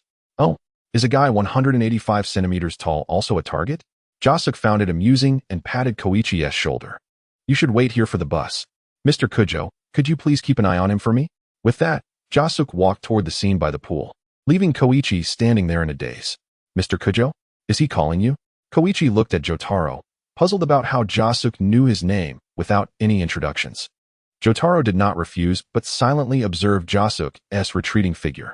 He took out his notebook again, the cover prominently displaying Jotaro Kujo. Koichi instantly understood. So that is how it is. Meanwhile, Jasuke noticed the encroaching delinquents and explained, what is going on? I was just, he turned, pointing at a turtle on the pool's edge. The turtle in this pond seems to have woken up from hibernation. I was just watching it. Huh. The leader of the delinquents tilted his head. Are you messing with me? Just as he was about to cause trouble, a male voice suddenly interjected from behind. Hey, Jasuke. I didn't expect you to be afraid of turtles. Wait, didn't you mention before that you have issues with all reptiles? Excuse me, could you please step aside? Jasuke gently pushed the delinquent blocking his path. Jasuke, what are you doing here? Aren't you past the age of high school? Upon seeing a familiar face, Jasuke stood up, also taking the opportunity to tease Jasuke about his age. Of course, I'm here accompanying someone. But do I really look that old? I clearly look about your age. No way. Anyone can tell you're much older than me. And you are wearing those exceptionally mature dress shoes. You guys, these two. The delinquent leader, who had been pushed aside, was visibly embarrassed and approached menacingly. You think you can ignore me? Huh. Jasuke and Jotaro turned in unison, their faces innocently expressing confusion. If you dare to ignore me again, I'll shave your weird head clean. You hear me? The delinquent leader's anger intensified upon seeing Jasuke's hairstyle. Weird head? Jasuke's expression darkened instantly. Even Jasuke was taken aback. You really dare to say that? Now, I can't protect you." As he spoke, Jiang Zhou cast a glance filled with a sense of foreboding towards the other party. However, the delinquent leader remained unimpressed. "What are you talking about? This guy? Impossible." After scrutinizing Jiang Zhou from head to toe, he disdainfully remarked, "You, on the other hand, are dressed in cheap attire. Save for those shoes that seem quite impressive. They must be counterfeit. After all, those shoes, which appear to cost at least several 100,000 yen, are hardly affordable for someone like you." With that, he spat, the saliva landing squarely on Jiang Zhou's shoe. Jiang Zhou's expression darkened visibly, a terrifying aura emanating from him, akin to a furious lion. "Lord, it seems something is amiss." One of the underlings trembled, sensing the shift in atmosphere. "Are you afraid?" The delinquent leader said dismissively. "Let me tell you, don't be fooled by their size. They are all bark and no bite. Even if humiliated, they won't dare to retaliate." "Aura, how dare you criticize my hairstyle?" Jiang Zhou's voice thundered. "These shoes cost me a staggering $6,000. The two roars erupted simultaneously, sending the delinquent leader hurtling backward. "Is that a stand? Or are there two?" Jotaro's eyes widened. From what was revealed, they appeared to be humanoid stands. Moreover, the individual named Jiang Zhou stirred a sense of familiarity within him. Coughing up blood, the delinquent leader struggled on the ground. "You two scoundrels." Just as he prepared to rise, a leather-clad foot descended swiftly, driving his pompadour and head into the ground with a resounding crash. The tiles beneath them shattered like a spider's web. "You scoundrel! If you don't clean my shoes today, I will tear your filthy mouth apart and use the toilet water to treat your wounds." Jiang Zhou's expression was so dark it seemed as if water could drip from it. Coughing again, the delinquent leader's voice was muffled against the ground. Jiang Zhou is terrifying." Hirose was taken aback, his mouth agape. In his memory, Jiang Zhou had never expressed such fury before. Chapter 56. The Wealthy Underling, Hasegawa Juro. A joke, right? The boss is actually being stepped on by that guy. He won't really have to lick his shoes, will he? The three small-time delinquents watched their leader subdued, too frightened to move, fearing Jiang Zhou's gaze might shift towards them. Well, let's see. Jiang Zhou suddenly lifted his foot. Yet the delinquent leader continued to wail on the ground. "Ouch! Ouch!" The pitiful sounds prompted Jiang Zhou to furrow his brow. "Hey, if you don't stand up by the count of 3, you may never stand again." 1. As soon as Jiang Zhou's voice fell, the delinquent leader sprang to his feet, dusting himself off with a fawning expression. "Big brother, from now on, you are my boss, my subordinates, and I will follow your commands without a hint of complaint." "Now that's more like it." Jiang Zhou nodded in satisfaction, then pointed to his shoes. "Given your good attitude, I won't make you lick them clean, since your saliva isn't exactly pristine. Do you have any tissues?" "Tissues? How could I possibly?" The delinquent leader began instinctively, but Jiang Zhou's expression darkened again. "I meant ordinary tissues aren't fit to clean your shoes, of course.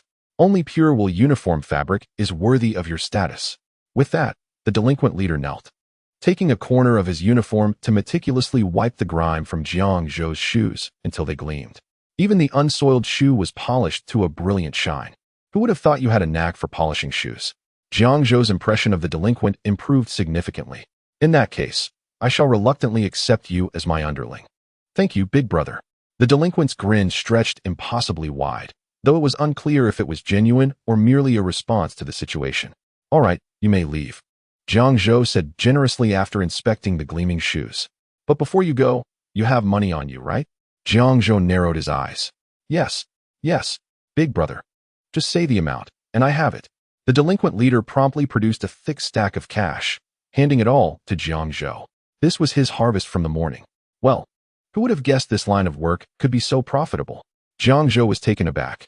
Aside from the smallest denomination of 1,000 yen featuring Natsume S. Seiki's likeness, he even spotted a few bills with new portraits of Naito Banaz and just 2 of Fukuzawa Yukichi. Are Japanese students this wealthy now? It's okay. But I'm not particularly in need of money. Being a delinquent is more of a hobby for me. The delinquent leader chuckled as he tidied his hair. "All right, you can go." After counting the money, Jiang Zhou casually dismissed him. Coincidentally, the bus arrived at that moment. The delinquent leader headed towards the bus, glancing back to say, "Big brother, I'm off. If you need anything, just come to Turtle Friend Department Store and mention my name, Hasegawa Juro." "I understand," Jiang Zhou nodded. Just as several of them boarded the bus, a nondescript man, also clad in student attire, brightened at the sight of Jiang Zhou. He dashed up to him. blocking his path, and unceremoniously extended his palm, saying, "A part of that money belongs to me, and I expect you to return it." Oh, Jiang Zhou's interest piqued. "But why should I return the money to you?" "Because that money was originally mine, and it is only fair that you return it to me," Nakamura Shuichi retorted. Upon hearing such brazen words, Jiang Zhou let out a cold laugh. "Your logic seems flawed. I acquired this money from that delinquent named Hasegawa Juro. How does it become yours?" Nakamura Shuichi attempted to retort, but was interrupted by Jiang Zhou. "Moreover, you were robbed by that guy, weren't you? Why not confront him instead of coming to me?" This left Nakamura Shuichi momentarily speechless. He couldn't very well admit he was too intimidated to speak up due to the other person's numbers, could he? Conversely, Jiang Zhou, despite appearing taller, seemed more approachable than that group of delinquents. With that, Jiang Zhou walked towards Higashikata Jasuk. "Here, for you." Jiang Zhou handed him the only 2 bills featuring Fukuzawa Yukichi, 10,000 yen, from the stack. "I won't hold back then." Jasuk accepted without hesitation. Over the past month, their relationship had rapidly developed, reaching a level akin to that of the original work between him and Nijimura Raitaro. Moreover, he had participated in teaching Hasegawa Juro a lesson. "Oh, by the way, let me introduce you to someone. He was asking me about anyone with the surname Higashikata in town." Inquiring about the Higashikata family? Jasuk scratched his head in confusion. "Is he a friend of your mother's or something?" Without much thought, Jusuk followed behind Kuji and soon arrived at the bus stop where Kawai was waiting. Meanwhile, Jitaru noticed that Kuji had resolved his matters and turned to leave. The bus to Saichanji had already passed while Kuji was reprimanding Hasegawa Jiro. The next one would not arrive for quite some time, and he was reluctant to wait any longer. After all expenses would be covered by Joestar Real Estate. Just then, Kuji suddenly called out to him from behind. "Mr. Jitaru, please wait a moment. Is there something else?" Jitaru turned his head. At that moment, Jusuk stepped in front of him politely and said, "I heard you are looking for someone with the surname Higashikata. My name is Higashikata Jusuk, but I don't believe I know you." "Higashikata, Jusuk?" Jitaru's eyes lit up. "It seems that you indeed wield the power of a stand. You are a stand user as well." Jitaru adjusted his hat confidently. "Well, it seems we won't need to bother with a taxi after all." Chapter 57. Nickname Angelo, a stand user? Could it be that Mr. Jitaru is also a stand user? Jusuk expressed his astonishment. Indeed, Jitaru nodded. The platinum star flickered behind him. Kuji was equally impressed by this scene.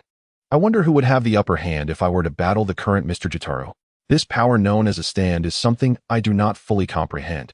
But you, Higashikata Jusuk."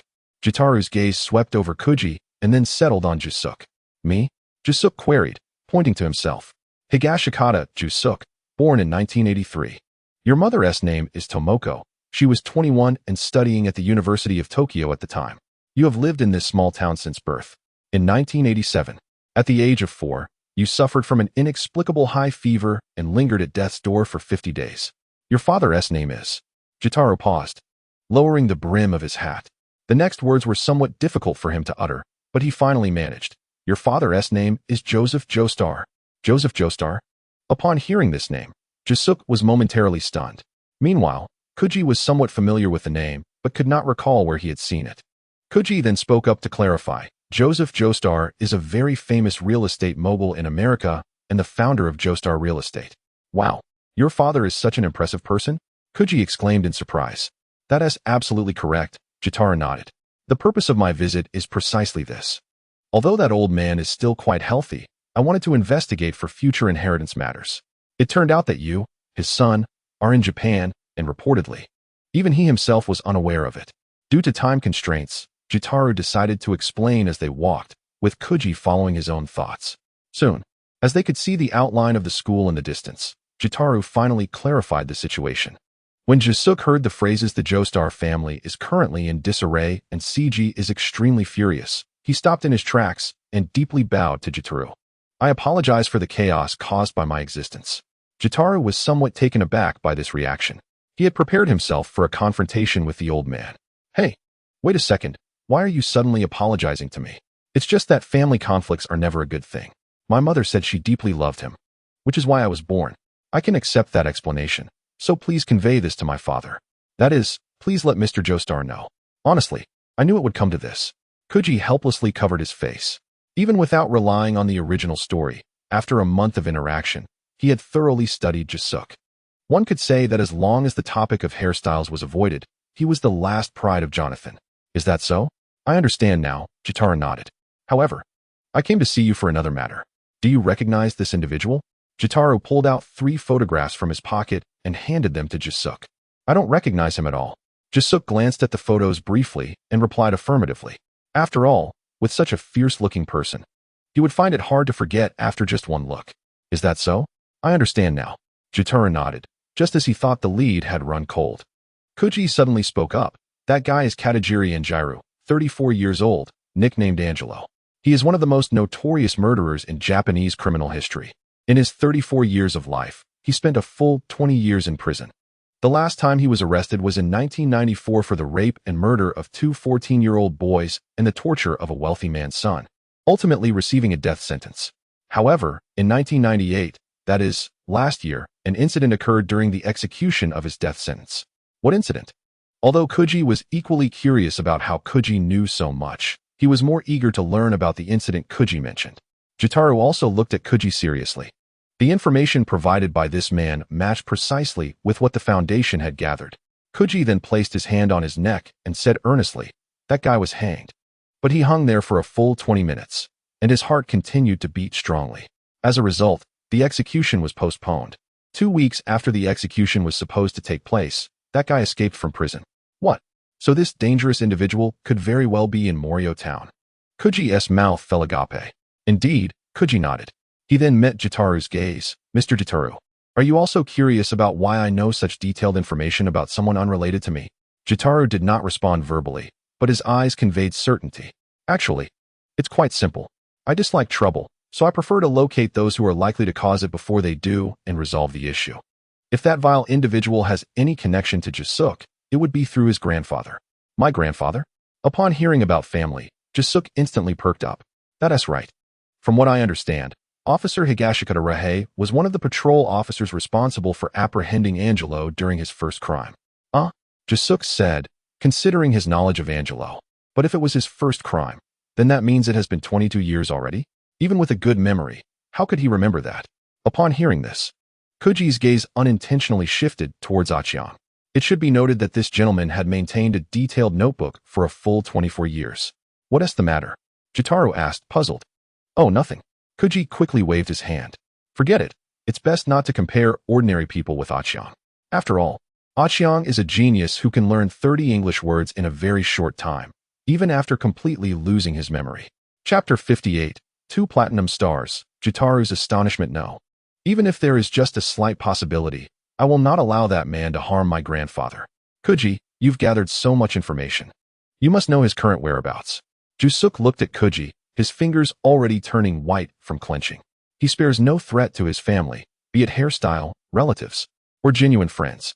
These 3 aspects can be considered his few vulnerabilities, and should anyone dare to encroach upon them, he would swiftly demonstrate the true essence of power and speed.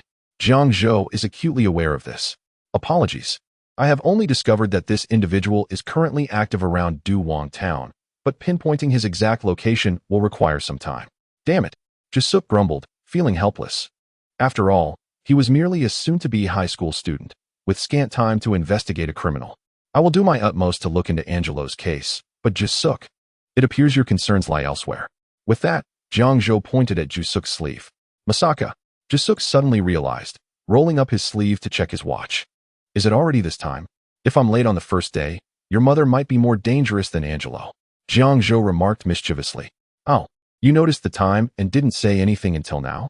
This is going to be a huge mess. Hey, your name is Koichi, right? Judging by your uniform. You must also be from Grapefruit Junior High. We're going to be late. The 2 rushed towards the school. Meanwhile, Jiang Zhou cupped his hands around his mouth, shouting, Jisuk and Koichi, if you encounter that guy, keep your distance. Do not act impulsively. Got it. Jisuk waved his hand and quickly vanished from Jiang Zhou's sight. Jiang Zhou then turned to Jitaru, saying solemnly, Mr. Jitaru, allow me to formally introduce myself. My name is Jiang Zhou, a stand user, and my current stand is. His voice gradually faded as a purple figure materialized behind him. Upon seeing Jiang Zhou's stand, Jitaru's eyes widened in shock. What are you? How can you possibly have the same stand as mine? In that moment, Jotaro's worldview seemed to shatter. Stands are manifestations of one's mental energy, representing an individual spirit. Thus, he never imagined encountering another stand identical to his star platinum. Indeed. But it does not end there.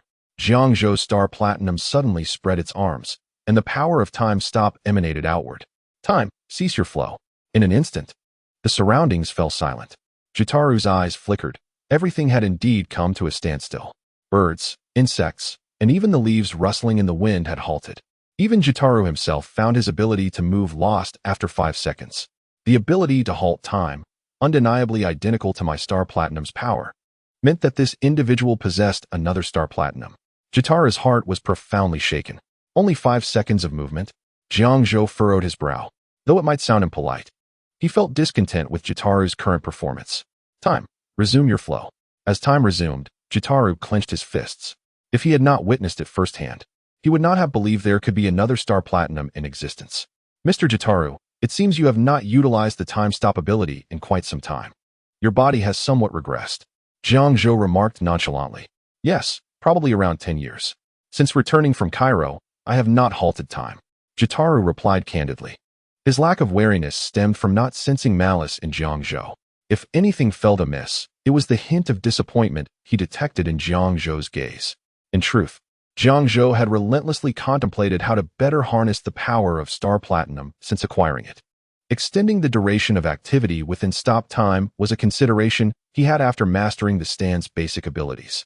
After absorbing Joseph's blood and fully adapting to his body, he could even move for 9 seconds during time stop.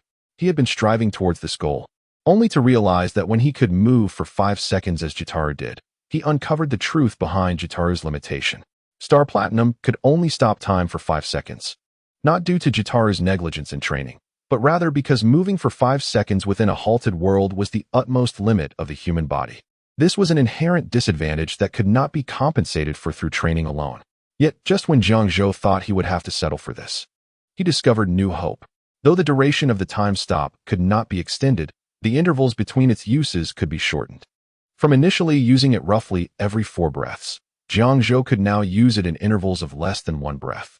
This method had been revealed to him by Jotaro during a serendipitous moment. Mr. Jotaro, for those who need protection, whether it's 1 second or 5, it feels woefully brief. Therefore, to prevent helplessness in the face of unforeseen events, I sincerely hope you can incorporate training your stand abilities into your schedule. Jiang Zhou stated earnestly.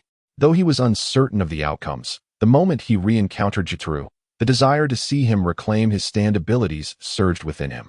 Yet, he sensed that due to his stand, the traveler, even if in the future Jotaro were to lose his stand disc to Enya, what he possessed now would not vanish. If that were the case, why not strive for it? After all, witnessing a hero's decline was one of the last things Jiang Zhou wished to see. Stand, Star Platinum World Ability, Time Stop Power, Speed, Range, Duration, Precision, Growth. Chapter 59, Zero Purchase Bang. In the tranquil street, the sound of fists colliding echoed conspicuously. Yet, in truth, even passers-by failed to discern the source of this noise. They could only see 2 men, towering well above the average height in Japan, standing opposite each other in the middle of the street. What do you call this? Old but vigorous? Jiang Zhou silently mocked as he observed Jotaro, hands in pockets. Just 5 minutes prior, he had extended a challenge to Jotaro for a duel. It was to be a simple contest of strength and speed, excluding time stop. Without hesitation, Jotaro accepted, eager to ascertain the extent of Jiang Zhou's mastery over Star Platinum's power. Thus, the battle commenced. Jiang Zhou had anticipated a fierce exchange with Jotaro, perhaps even gaining a significant advantage. After all, he had absorbed Jotaro's memories spanning 42 years, which included every battle Jotaro had ever participated in. He was like a sponge, thoroughly soaking up Jotaro's combat experience. Subsequently, he accepted the Foundation's invitation and addressed numerous incidents involving the use of a stand to inflict harm. He transformed these experiences into formidable combat prowess. Yet, despite this, he could barely withstand Jotaro's relentless assaults. From beginning to end, he was relegated to a position of passive defense, with even his occasional counterattacks effortlessly neutralized by Jotaro. Jotaro's Star Platinum delivered a powerful blow, sweeping Jiang Zhou's arm aside, leaving a gaping opening from his body to his chin. A splendid opportunity. Jotaro seized the moment. launching an uppercut with star platinum from below. In a split second, however, Jotaro's fist came to an abrupt halt, just 5 centimeters from Jiang Zhou's face. Was it truly so?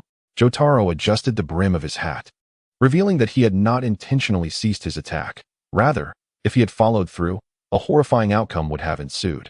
Star platinum. Jiang Zhou's own fist was also merely 5 centimeters from his face. In terms of combat talent, you have thoroughly overwhelmed me, Jiang Zhou remarked with a wry smile. This was a reluctant realization for him. He discovered that what he lacked in comparison to Jotaro was not combat experience, but rather the instinctual ability to remain impeccably calm in the face of danger, without succumbing to fear. It was this very instinct that allowed Jotaro to maintain a precise trajectory in his punches, even in the throes of extreme anger, deviating not even a millimeter.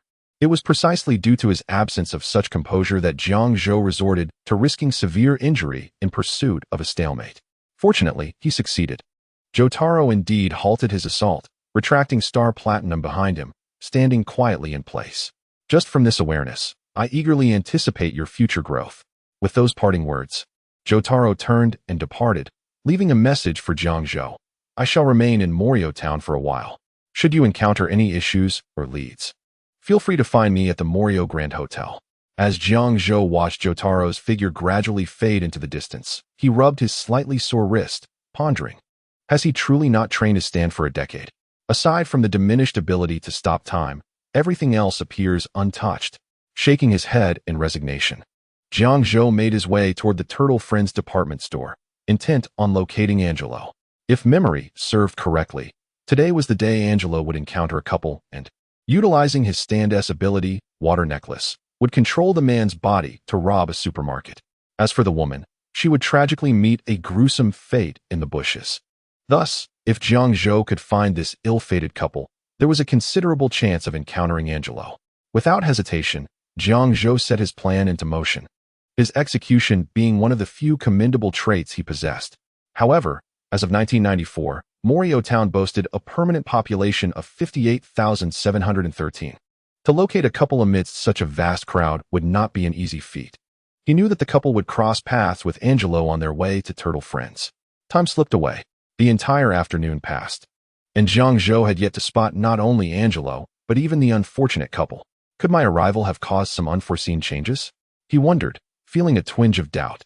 After a moment of contemplation, he abandoned the foolish notion of searching for the couple to find Angelo. 5 minutes later, he found himself in a convenience store, procuring ingredients for dinner. After all, not every day could he mooch off others. Occasionally, he had to prepare a meal himself. Jiang Zhou's gaze fell upon a beautifully marbled steak, the price reasonable enough to accept. However, such a prime cut was highly sought after in the convenience store.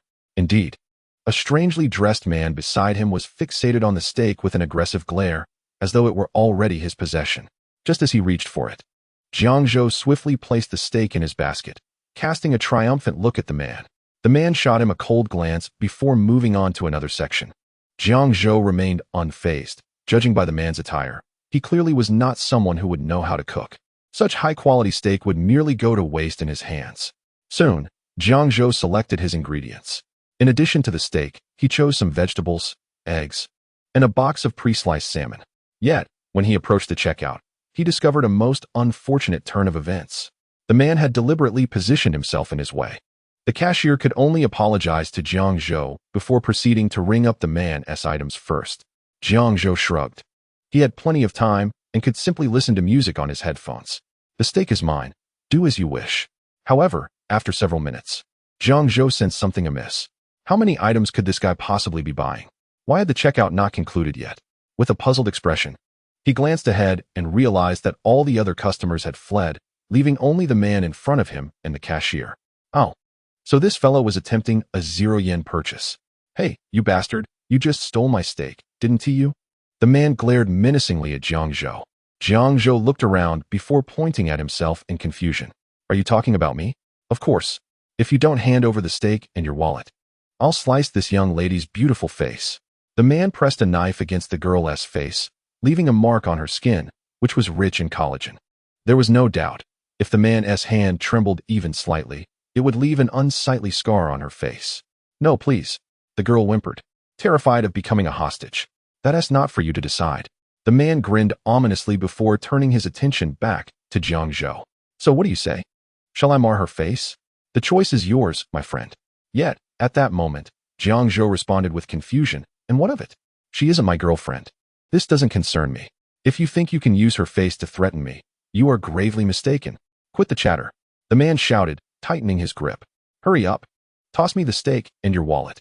Otherwise, it won't just be her face. Do as you will, Jiang Zhou replied indifferently, placing his money on the counter and heading toward the exit with his items. Upon witnessing this, the cashier shut her eyes in despair. A scream pierced the air, igniting the man's ferocity, and he prepared to plunge the knife downward. With a swish, the sound of slicing air echoed, and Jiang Zhou turned around, feeling resigned. Hey, you want my wallet and the steak, right? So you've decided to submit? The man sneered, pausing with the knife suspended in midair. However, just as the cashier thought they were safe, the knife descended once more with alarming speed. What a pity. I have lost all interest in that steak and your wallet. All I desire now is to witness the expression of guilt upon your face, ensuring that your remaining years are steeped in remorse. You must understand that it is because of you, this youthful and vibrant girl, that she met a tragic end at my hands. Despair. The sharp blade halted a mere half-centimeter from the clerk's pristine neck, an eerie stillness enveloping the scene. Even the clerk was taken aback by the absurdity of it all. Just then, Jiang Zhou's voice emerged from behind the robber. I had intended to leave you for the police, but now it seems that a scoundrel like you deserves a punishment far harsher than mere imprisonment. When the robber's arm was firmly gripped by Jiang Zhou, rendering him unable to move. Confusion clouded his mind. How had this individual materialized behind him? As he pondered this, Jiang Zhou spoke again. Scum like you should have their limbs broken and be discarded into a filthy gutter instead, Jiang Zhou shouted. And the imposing figure of Platinum Star loomed behind him. The man appeared genuinely startled by the scene before him. You, how could you? His words trailed off as Platinum Star's fist descended. Aura, aura, aura, aura, aura, aura, aura, aura, aura, aura, aura, aura, aura, aura, aura. The relentless barrage of fists shattered every bone in the robber's body. The final, resounding blow sent the robber hurtling backward, crashing through the convenience store's glass. Bloodied and sprawled in the middle of the street. As he writhed on the ground, an unexpected police car barreled over him. After dispatching the robber, Jiang Zhou's fury finally subsided, and he made his way toward the exit. At that moment, the police, who had just received the emergency call, stepped out of their vehicle. Upon catching sight of the wretched figure on the ground, they immediately panicked. Oh no, oh no, oh no. I can't believe I hit someone, and ran over him. I might lose my job over this. The officer hurried to the robber's side, inspecting the injuries. To his astonishment, nearly every bone in the man's body was shattered. This was not a result of merely being hit by a police car. Just then, Jiang Zhou exited the convenience store, intending to return home. Upon seeing him, the young officer's face brightened. Excuse me, sir. Is there something wrong? Hearing this, Jiang Zhou turned, unperturbed to see a police officer before him. The officer approached, stating, I received a report from the public indicating that this convenience store was being robbed, so I must ask, did that man lying on the ground suffer those injuries at the hands of the robber? However, to the officer's dismay, Jiang Zhou shook his head, causing the young officer to panic anew. Oh no, could it be that those injuries were indeed inflicted by my police car? If the angle was just right, it could be plausible. I'm finished. I might truly be fired. Observing the officer's frantic demeanor, Jiang Zhou sighed and slowly replied, he is the robber himself. Thus, the possibility of him being injured by a robber does not exist. What? The officer stood frozen in shock. Are you saying that this man, with every bone broken, is the perpetrator? Then who is the victim? Just as he was about to inquire further, he noticed that Jiang Zhou had vanished without a trace. How odd. The officer looked around, but could not spot Jiang Zhou. Reluctantly, he decided to search the convenience store for clues. Just then, the disheveled robber opened his mouth wide. A water blue stand was slowly crawling out of him, glancing in the direction where Jiang Zhou had disappeared. To his surprise, he realized that there were other stand users in this place aside from himself. How intriguing. However, since this man was rendered immobile by the beating, he would have to seek another host. A twinge of irritation crossed his mind. From now on, I shall keep a constant watch over you. The blue stand grinned ominously before submerging into the sewer, vanishing without a trace. Had Jiang Zhou been present, he would have recognized that this stand belonged to Angelo. Water necklace. Chapter 61. The water necklace of self-trap upon returning home. Jiang Zhou placed the groceries in the refrigerator and reclined on the sofa for a brief rest. After all, it was not yet mealtime, and he wasn't particularly hungry. Listening to the faint sounds of chatter outside, Jiang Zhou realized that the Japanese high school students were returning from school. Hey, did you see that girl from the next class? She's so cute. It's hard to forget just one glance. I noticed too. I think her name is Johanna Yamagishi. I wish she would be my girlfriend. Well, it's best to keep such thoughts to ourselves. The voices faded into the distance. A faint smile graced Jiang Zhou's lips. High school life was delightful, allowing students to chat about girls from other classes. However, he felt a twinge of familiarity with the name Johanna Yamagishi. He squinted, trying to recall where he had heard it before. Perhaps the time had blurred his memory? Deciding not to dwell on it, he turned over, suddenly feeling a thirst. Just as he reached for a can of drink on the table, a knock echoed on the window. Knock, knock, knock. Turning, Jiang Zhou rose to look outside, where a gray-purple figure stood out prominently. Jotaro, what do you need? Just so you know, I haven't tracked down that guy yet. Jiang Zhou assumed Jotaro had come to inquire about Angelo. However, Jotaro's purpose was to invite Jiang Zhou to his home to celebrate his advancement to high school. After a brief conversation, Jiang Zhou agreed, recognizing the significance of such an occasion in Japan. Placing the unopened can back on the table, Jiang Zhou returned to his bedroom to change. At that moment, Jotaro suddenly noticed the can on the table shake slightly. Did I just imagine that? Jotaro rubbed his eyes and looked again at the can. It was still. Maybe I really did imagine it. Jotaro sighed in relief. I must be too excited on the first day of school. Yet the next moment, the can shook again. No, this can is genuinely moving. Jotaro tensed, springing from the sofa and maintaining a distance of about a meter from the can. Within this range, his crazy diamond could unleash its full power. He also noticed a detail. The pull tab was slightly open. This should be completely normal. After all, one must pull the tab to drink. However, Jotaro summoned Crazy Diamond because he knew Jiang Zhou's habit was to first puncture a small hole in the can before pulling the tab to drink via the pressure difference. This meant that the can had been tampered with before Jiang Zhou even picked it up. Another stand-in. How increasingly intriguing. It appears to be yet another type that relies solely on brute force. Outside the window, Angelo holds a pair of binoculars in one hand and a sandwich purchased from the convenience store in the other, eating while surveilling the situation inside the house. Wait. Angelo notices something amiss. What does this fellow intend to do? Inside the room, Josuke Higashikata's stand, Crazy Diamond, approaches a can. With a resounding punch, the can explodes, spilling its contents everywhere, while Angelo's stand, Water Necklace, reveals itself, caught in a state of shock as it is clenched in Josuke's hand. Are you an idiot? Angelo laughs. Simultaneously, Water Necklace within the room grins ominously. Are you truly a high school student? You don't even understand the simple principle that water is a fluid? If that's all it is, I can easily escape.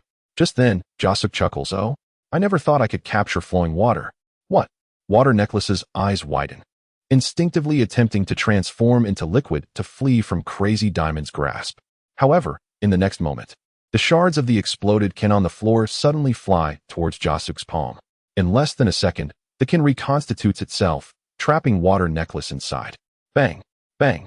Water Necklace incessantly pounds against the can's inner walls, but its strength is simply insufficient. If it were inside a human body, it would fare better. Yet once confined within a solid container, it is utterly helpless. Damn, this fellow's stand ability allows him to restore objects. Angelo panics, instinctively crushing his sandwich, mustard oozing from his hand. At that moment, Jiang Zhou, now dressed, steps out of the room. What happened? He inquires, puzzled by the noise.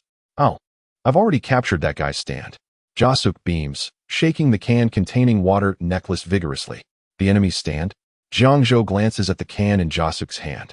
In Morio, the only stand that could be trapped inside a can must belong to Angelo's Water Necklace, but he does not recall provoking the other. Forget it. It's best not to speculate on the thoughts of scum. However, I remember that the damage inflicted on Water Necklace should reflect back onto its user, right? With this in mind, Jiang Zhou smiles, his expression sinister and unsettling. Hey, you aren't thinking of something devious, are you? Josuke instinctively shivers at Jiang Zhou's treacherous demeanor. Last week, when he was caught wearing Jiang Zhou's shoes, Jiang Zhou had the same expression, and subsequently, he endured a rather unforgettable afternoon besieged by various crawling creatures. Yet, when he saw Jiang Zhou assume a baseball stance, his eyes suddenly lit up. Baseball is one of the most popular sports in Japan. Are you suggesting a stand baseball match? Would you care to try? Jiang Zhou smirks. In an instant, Star Platinum appears behind him, adopting a pitching stance. Get ready. Chapter 62. Angelo's Dismal Experience. Here it comes. Jiang Zhou announces with a grin, then steadies his breath. Star Platinum mirrors his movements, slightly bowing its head as if a pitcher's mound has materialized before them. Standing on the mound, ensuring the angle of his body and feet does not exceed 45 degrees. He aims to minimize errors during the transfer of weight to the balance point.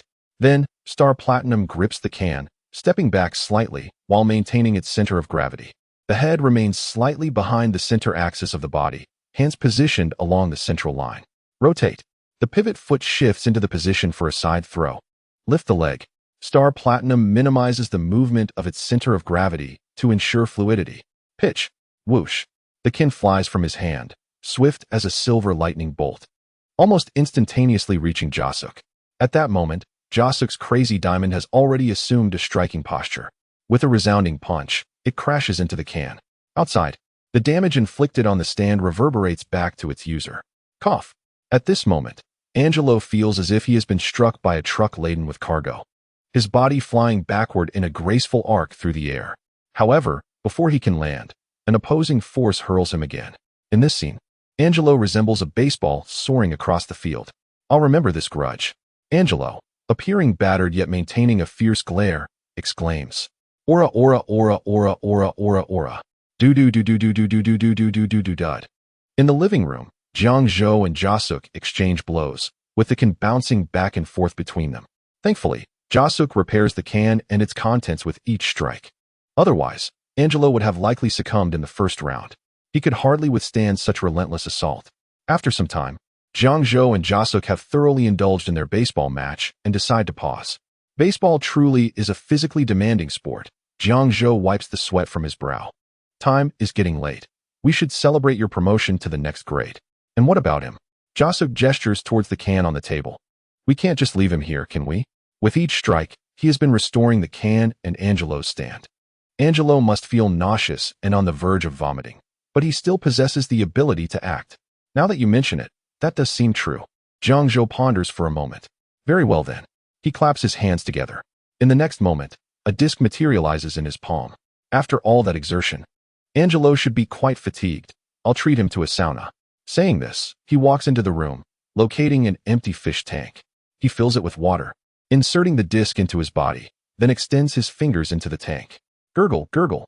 In a short while, the originally cold water begins to boil. It may be a bit hot, but if he endures for a few minutes, the temperature should normalize. With that, Jiang Zhou tosses the can into the fish tank. At that moment, Angelo, who just released a sigh of relief, feels his body starting to heat up. What have those two bastards done to my stand? As the heat intensifies, Angelo considers shedding his clothes to cool down. However, the scorching temperature radiates from within. Even stripped bare, he feels an unbearable heat. The color of his body visibly shifts, akin to a shrimp boiling in a hot pot. At this moment, Jiang Zhou and Jotaro emerge from the room, engaged in lively conversation and laughter, making their way toward the direction of the Zenji Temple. You too. I swear, one day I will exact my revenge. Angelo's words trailed off as he succumbed to unconsciousness. 5 minutes later, he was discovered by an elderly woman returning home from grocery shopping. After calling for an ambulance, he was promptly taken to the hospital. Angelo, suffering from third-degree burns, would remain hospitalized for 3 months. Time passed swiftly, and soon it was the next day. Early in the morning, Jiang Zhou was jolted awake by the shrill ring of his phone. Hello, this is Jiang Zhou. How may I assist you? He replied, striving to maintain a calm tone. However, the voice on the other end belonged to Jotaro. You and Jotaro dealt with Angelo, didn't you? Mr. Jotaro, your news travels fast. Jiang Zhou responded. I should say that the entire Morio town is already aware of this incident. An escaped fugitive, completely naked, with third-degree burns all over. It's all over today's news. Did you not see it? Ha ha ha. Jiang Zhou chuckled awkwardly, realizing he had not seen the news. He had spent the previous night celebrating at Jotaro's home and returned home at 2 in the morning, collapsing into bed after a quick wash. If not for Jotaro's call, he might have slept until noon. Setting that aside, is there something you need from me, Mr. Jotaro? Jiang Zhou inquired, puzzled. Well, Jotaro nodded on the other end of the line. Although that scoundrel Angelo won't be able to cause any more trouble for a while due to his serious injuries. He has also lost his ability to speak. Therefore, I wanted to see if you might have a method to help him communicate without medical treatment. I've spoken to Jotaro, and it seems you possess more than one stand ability? That is indeed the case, Jiang Zhou acknowledged. Knowing full well that this matter could not be kept hidden for long, I will handle Angelo's situation at the Morio Grand Hotel, then I shall entrust this to you. Jotaro concluded, hanging up before moving to the floor-to-ceiling window. How many secrets do you still harbor? First, it was Star Platinum, and now you possess other stand abilities. Shaking his head, Jotaro returned to the phone to dial another number. Hello, it's me, Jotaro. Chapter 63. My white snake is a chatterbox. After being awakened by Jotaro's wake-up call, Jiang Zhou had no intention of returning to sleep. Reluctantly, he made his way to the washroom. He turned on the faucet and splashed his face with cold water, the icy sensation invigorating him.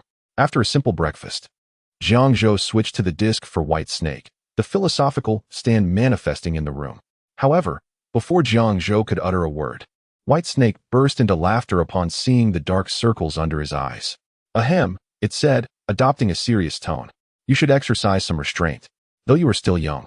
Frequent overexertion could have its consequences. With that, it displayed a plethora of exaggerated expressions, conveying the message, I usually don't share this with anyone. But since you're my stand user, I'll tell you. Thanks a lot. Jiang Zhou gritted his teeth in frustration. It seemed White Snake had been cooped up within the disc for too long, hence its incessant chatter upon release. Not at all, White Snake replied. A smirk plastered across its face. Now, we have no time for idle chit-chat. I need your power. Come with me. Need my power? Jiang Zhou tilted his head, scanning the surroundings. Surely there is no stand nearby that would satisfy you, is there? Or perhaps, have you lowered your standards with the change in time? Jiang Zhou's expression darkened. What if he suddenly desired stone free? He harbored no such intentions. He merely wished to silence White Snake's incessant chatter. How had he not realized before just how talkative it was? Reluctantly, Jiang Zhou ejected White Snake's disc and replaced it with Star Platinum's. The world grew serene. Star Platinum was indeed the best. After hailing a taxi, Jiang Zhou arrived at the Grapevine Hill Hospital. Upon entering, his height immediately attracted the attention of many, and coupled with his handsome visage, he became the object of admiration among the female nurses. Such is the allure of a quality man, drawing attention from the opposite sex. However, this attraction had its drawbacks. With an abundance of female admirers, his standing with males naturally plummeted. Just as Jiang Zhou prepared to inquire at the duty room about Angelo's hospital room, he approached the attending male doctor. Excuse me. I believe a man with third-degree burns was admitted yesterday. Could you tell me which room he is in? The attending doctor merely cast a fleeting glance at Jiang Zhou before returning to his medical book, seemingly uninterested. Jiang Zhou felt a sense of embarrassment creeping in. Yet, navigating this alone would likely lead him nowhere. He had to ask again. Could you please tell me where the third-degree burn patient is? I'm here to visit him. He emphasized the word visit. But still, the doctor ignored him. Jiang Zhou could no longer contain his frustration. Just as he was about to resort to White Snake's abilities to implant a command disc into the doctor, a beautiful nurse approached, clad in her uniform and donning gradient stockings. Sir, I see you've been standing here for quite a while. Is there something I can help you with? She asked, her tone gentle. Turning to her, Jiang Zhou discreetly assessed her. If 10 were the maximum, she easily scored an 8. 2. The gradient stockings demanded a high standard for leg shape, and in a country still favoring kneeling, such straight and perfect legs were a rarity. Indeed, dear nurse. Jiang Zhou replied with a smile. Sir, you are quite the charmer. Please feel free to ask me anything. Although I've only been at the hospital for a month, I remember all the details, the nurse said earnestly, tapping her well-developed figure. Nurse, while this may seem a tad rude, is there a rodent issue in your hospital? Jiang Zhou mentioned, having faintly heard gnawing sounds. The nurse paused, seemingly caught off guard. I haven't heard anything from my seniors. She glanced around anxiously. Once she confirmed the absence of any rodent presence, she breathed a sigh of relief. I must have misheard. At that moment, Jiang Zhou noticed the source of the sound, the doctor who had initially disregarded him. Through Star Platinum's eyes, he observed that while the doctor was still holding his book, His gaze kept drifting toward Jiang Zhou and the nurse. Ah, I see, Jiang Zhou thought, a newfound understanding dawning upon him. He provocatively glanced toward the duty room and then turned to the nurse. By the way, dear nurse, would you allow me to treat you to dinner after your shift? After all, it's not every day one encounters someone as kind-hearted and beautiful as you. As soon as the words left his mouth, the nurse's face visibly flushed. Though she was indeed attracted, she was also inclined to assist Jiang Zhou and perhaps exchange contact information. However, the other party was rather direct, wasn't it? Should I agree? Yet, if I were to agree so readily, they might think me to be a frivolous girl. Lost in thought, the young nurse became increasingly flustered, her cheeks resembling ripe apples. Meanwhile, the doctor stationed in the duty room felt a sense of foreboding. Clearing his throat, he intentionally coughed twice to bring the nurse back to reality. Are you feeling unwell, Senpai Noera? She asked, casting a bewildered glance at Dr. Noera. Yet, such a simple inquiry only exacerbated his cough. I am not ill. I merely choked on some water. Suzuki-chan, I can answer this gentleman's question. You should attend to your own matters. I see, the nurse replied, a hint of disappointment in her eyes as she glanced at Jiang Zhou. However, she quickly regained her cheerful demeanor, saying, Then I shall leave it to you, Senpai Noera. Just as she turned to depart, Jiang Zhou slipped a note into her palm and whispered near her ear, Remember to call me when you have time. My phone is always on for you. Understood. She nodded, her face flushed as she hurried away. Jiang Zhou then approached the duty room. Through the glass, he could see the veins bulging on Dr. Nohara's forehead, but he merely smiled. After all, it was he who had initiated this encounter. His response was merely a fitting retort. Chapter 64, The Philosophical White Snake. Hey, you did that on purpose, didn't you? Dr. Noera exclaimed, glaring furiously. If he had a hanged man stand, Jiang Zhou would have likely met his demise countless times. Not at all. I simply encountered a kind-hearted nurse and wished to invite her for a meal to express my gratitude. Don't you agree, Dr. Noera? Jiang Zhou emphasized the word kind-hearted. Noera, clearly catching on, chose to swallow his irritation after observing Jiang Zhou's imposing height of 185 meters. With a hint of impatience, he said, The person you seek is on the 5th floor, room 504. Thank you very much. You truly are a kind-hearted doctor, Jiang Zhou replied, not forgetting to irritate Noera one last time before he boarded the elevator and pressed the button for the 5th floor. You bastard. After Jiang Zhou left, Noera could no longer contain his anger, tearing apart the medical book in his hands. He shot a menacing glance at the elevator. Here to visit a patient, are you? Once you leave, I shall take good care of your hospitalized friend. He gritted through clenched teeth. However, if Jiang Zhou had heard him, he would likely have burst into laughter. That Angelo fellow could play however he pleased. Even if he were to pull out his oxygen tube, Jiang Zhou would merely applaud from the sidelines. But Noera did not share this sentiment. Oh, poor Angelo, perhaps this is karma. Ding. Soon, the elevator arrived at the 5th floor. Due to the room number, Jiang Zhou quickly located Angelo's hospital room. This must be room 504. After confirming the number, he pushed the door open. Inside, apart from some equipment, there was only a single hospital bed with Angelo swaddled like a mummy. To be fair, had Angelo not instinctively summoned his stand upon seeing Jiang Zhou might not have recognized him at first glance. Ugh. Angelo attempted to say something, but due to his injuries and the bandages covering his face, Jiang Zhou could not discern his words. However, even without hearing, it was evident that Angelo had nothing pleasant to say.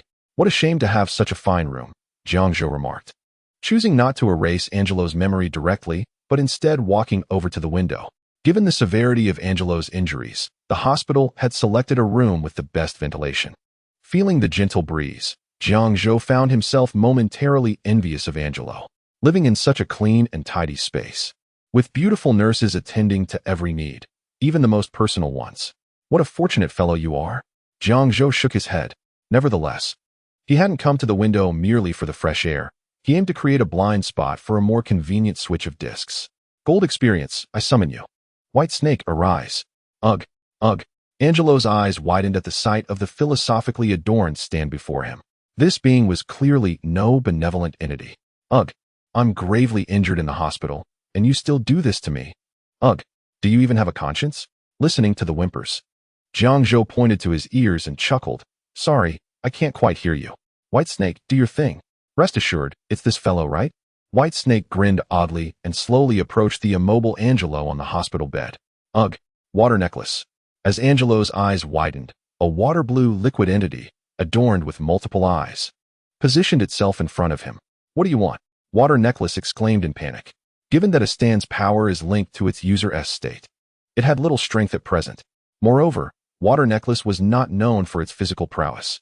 I merely intend to take something from you, Whitesnake remarked with a sinister smile, closing the distance between them. Upon hearing these words, Angelo's pupils dilated sharply. Take something? Just the tone of that statement suggests it isn't something physically tangible. You wouldn't dare. Water necklace instinctively covered its rear. In that moment, the philosophically clad Whitesnake appeared even more menacing than Gold Experience. Jiang Zhou felt a chill run down his spine. Surely, Whitesnake did not possess any peculiar predilections, did it? At that moment, he contemplated severing his mental connection with Whitesnake. He had no desire to endure such a distasteful experience firsthand. However, one must admit, the young nurse would likely be far more meticulous than Angelo himself. No, wait. What am I even thinking? Frantically shaking his head, he attempted to dispel all philosophical imagery from his mind. Just then, Water Necklace launched the first attack. You will perish. Transforming into liquid, Water Necklace shot toward Jiang Zhou's mouth. Yet, in the next moment, its form began to fade. What? How could this happen? Water Necklace pondered in confusion. Ultimately, it vanished just a meter away from Jiang Zhou. At that moment, Whitesnake tossed a disc to Jiang Zhou. This fellow's ability is rather intriguing, albeit visually unappealing. I think I'll keep it. Jiang Zhou caught it, though one particular phrase lingered unspoken. Ugh, my stand, why can't I feel my stand? Angelo exclaimed in shock. After all, during his tedious time in the hospital, his only means of entertainment was using his stand's abilities to spy on the male patient next door while bathing. Now, devoid of his stand, he could no longer partake in his final source of amusement. Don't worry, you won't remember any of this, Whitesnake said, its hand gliding over Angelo's forehead. With a swift and simple process, a memory disk was extracted. This must be what Jotaro wanted. I never expected to find an arrow in such a small place. The Whitesnake tossed the memory disk toward Jiang Zhou and then clicked its tongue. After all, from what he understood, the arrow was not a common item. Who knows? Jiang Zhou absent-mindedly replied. Chapter 65, Jotaro treats noon. Jotaro stood at the entrance of Higashikata Jasuke's home. Is this the place? Just 20 minutes ago, Jiang Zhou had arranged to meet him here. Since it was Saturday, Jasuke was home. After a moment's thought, Jotaro pressed the doorbell. Ding dong. After the chime, footsteps echoed from within. Is there something you need, sir? The door was opened by Higashikata Tomoko, but as she spoke, upon seeing Jotaro's face, which bore a striking resemblance to a younger Joseph, she instantly rushed forward. Joseph, you're finally back. Do you have any idea how much I've missed you? I like you. I like you. I like you. I like you. I like you. I like you. I like you. Feeling the sudden physical contact, Jotaro froze. Strictly speaking, this woman was akin to his half-grandmother. Ah no, I am not Joseph Joestar, but his grandson, Jotaro Kujo. Tomoko stepped back, scrutinizing Jotaro's face. Although he was indeed as handsome and charming as Joseph, he seemed a bit too young. Realizing this, Tomoko felt somewhat embarrassed. Seeing this, Jotaro adjusted the brim of his hat and inquired, I'm here to see Jasuke. Is he home? Oh, Jasuke? He is currently in the living room playing video games with Jiang Zhou, Tomoko said, her tone laced with a hint of affection. She then turned and called into the living room. Jasuke, you have a guest. I'll be right there, Jasuke quickly replied. In the living room, Jiang Zhou and Jasuke were seated in front of the television, engrossed in their game. It must be Mr. Jotaro. I need to finish this game quickly. Are you ready? Jiang Zhou? Jasuke provocatively glanced at Jiang Zhou. However, Jiang Zhou was fixated on the screen, entirely ignoring him. TCH, pretending to be a pro by not speaking. Just wait until I make you cry.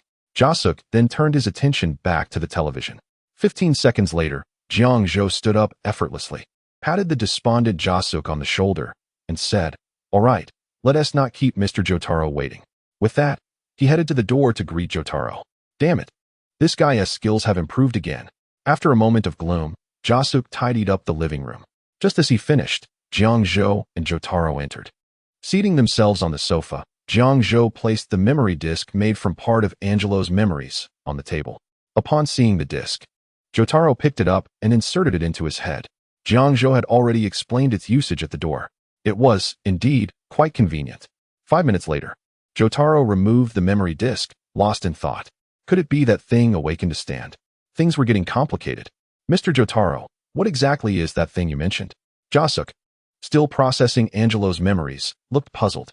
After a brief hesitation, Jotaro decided to share the story of the arrow with Jiang Zhou and Higashikata Jasuke. That was 12 years ago, when your father, my grandfather, and I. After recounting the events to Jasuke, he fell silent.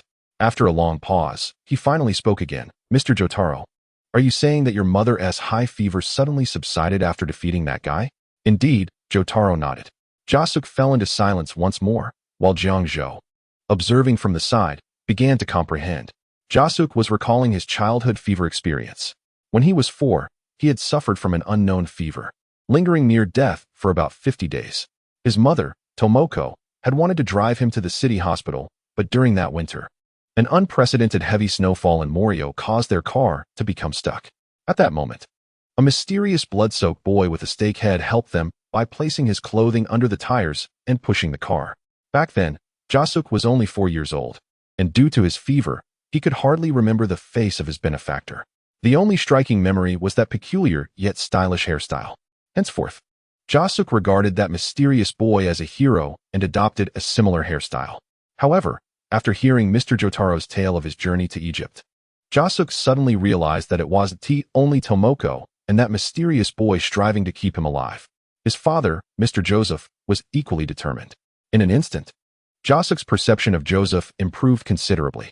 If there's nothing else, I'll take my leave, Jotaro said, preparing to stand and depart. He intended to return to the Morio Grand Hotel to make a call to a foundation, requesting them to send over the photos of the arrow taken by the investigation team in Egypt. Just then, Jiang Zhou interjected, Mr. Jotaro, you haven't eaten yet, have you? After a moment of silence, Jotaro nodded. How about we go to a restaurant in town? I've been wanting to try the luxurious set meal at the Morio Grand Hotel for quite some time.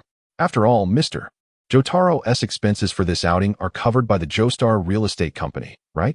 Falling into silence again, Jotaro eventually nodded. All right, then let us go together, Jasuke. Jiang Zhou patted Jasuke's shoulder, pulling him from his memories. Okay, I understand. Once outside, the three hailed a taxi to the Morio Grand Hotel. After ordering a table full of dishes, Jotaro went upstairs to make his call, leaving Jasuke and Jiang Zhou to indulge in their meal. Isn't this a bit inappropriate?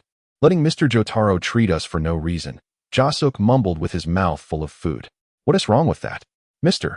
Jotaro's expenses are all covered by the Joestar estate for this event. Just think of it as using your father's pocket money to enjoy a lavish meal. You're against inheritance, but surely there's no issue with using your father's allowance. Chapter 66. The Higashikata brothers' time passed swiftly, and before long, it was mid-April. Afternoon. Jiang Zhou lay languidly on the living room sofa, watching television. Meanwhile, the white snake appeared autonomously, quietly observing a book titled Pink Black Boy on the shelf. TSK. Could this fellow named Rohan Kishibe also be a stand user? The white snake mused, flipping to the next page. Hearing the white snake's remark, Jiang Zhou chuckled. You guessed correctly. If memory serves, the old man from the northwest awakened his stand after moving from Tokyo to Morio, which was back in February of this year. Jiang Zhou had already inquired about Rohan Kishibe's residence, but had not approached him directly. At this time, Rohan was still in a period of mental outburst, and it would be unwise to approach him rashly. Even with a powerful stand like Platinum Star, there were simply too many variables at play. He certainly did not wish to lose 20 pounds out of thin air, and he could not allow that fellow Akishibe Rohan to catch a glimpse of his memories. Who knows? A book titled The Peculiar Adventures of Uncle might unexpectedly appear on the bookshelf in the future. After much contemplation, Jiang Zhou ultimately resolved to forego the initiative of seeking him out, opting instead to wait until Akishibe Rohan's abilities stabilized before requesting an autograph. Meanwhile, Higashikata Jasuke had reached the end of the school day, walking home alongside Kong Iji. Is teacher Jiang Zhou really that skilled at gaming? Of course. After all, he is a formidable opponent whom even I must exert considerable effort to defeat. His prowess is indisputable. At this moment, Jasuke was boasting about his gaming skills before Kong Iji, portraying himself as an Eastern prodigy of gaming. Even Jiang Zhou, who had long been renowned in the gaming realm, could not rival him. Is that so? Hirose Koichi nodded. Jasuk truly is impressive. Indeed. Ha. The two shared laughter as they strolled along. But as they passed a dilapidated house, Koichi suddenly noticed a dark figure with a bow and arrow flicker past on the second floor. With a puzzled expression, he turned to Jasuk. Jasuk, if I recall correctly, this house has been abandoned for 3 or 4 years, hasn't it? Yes. Jasuk turned to look at the derelict house, then remarked, given its state of disrepair, it surely cannot be sold. It likely needs to be torn down and rebuilt. However, Koichi shook his head. No, someone must be living in this house. He pointed toward the second floor. I just saw a figure dart past there. Huh. Jasuk gazed skeptically at the direction Koichi indicated. That seems highly unlikely. I live nearby. I would surely know if someone moved in here. Perhaps you misinterpreted what you saw? Jasuk suggested. Is that so? Koichi remained doubtful. Upon noticing the heavy padlock on the front door, his brow furrowed even further. But as you said, the front door is indeed locked.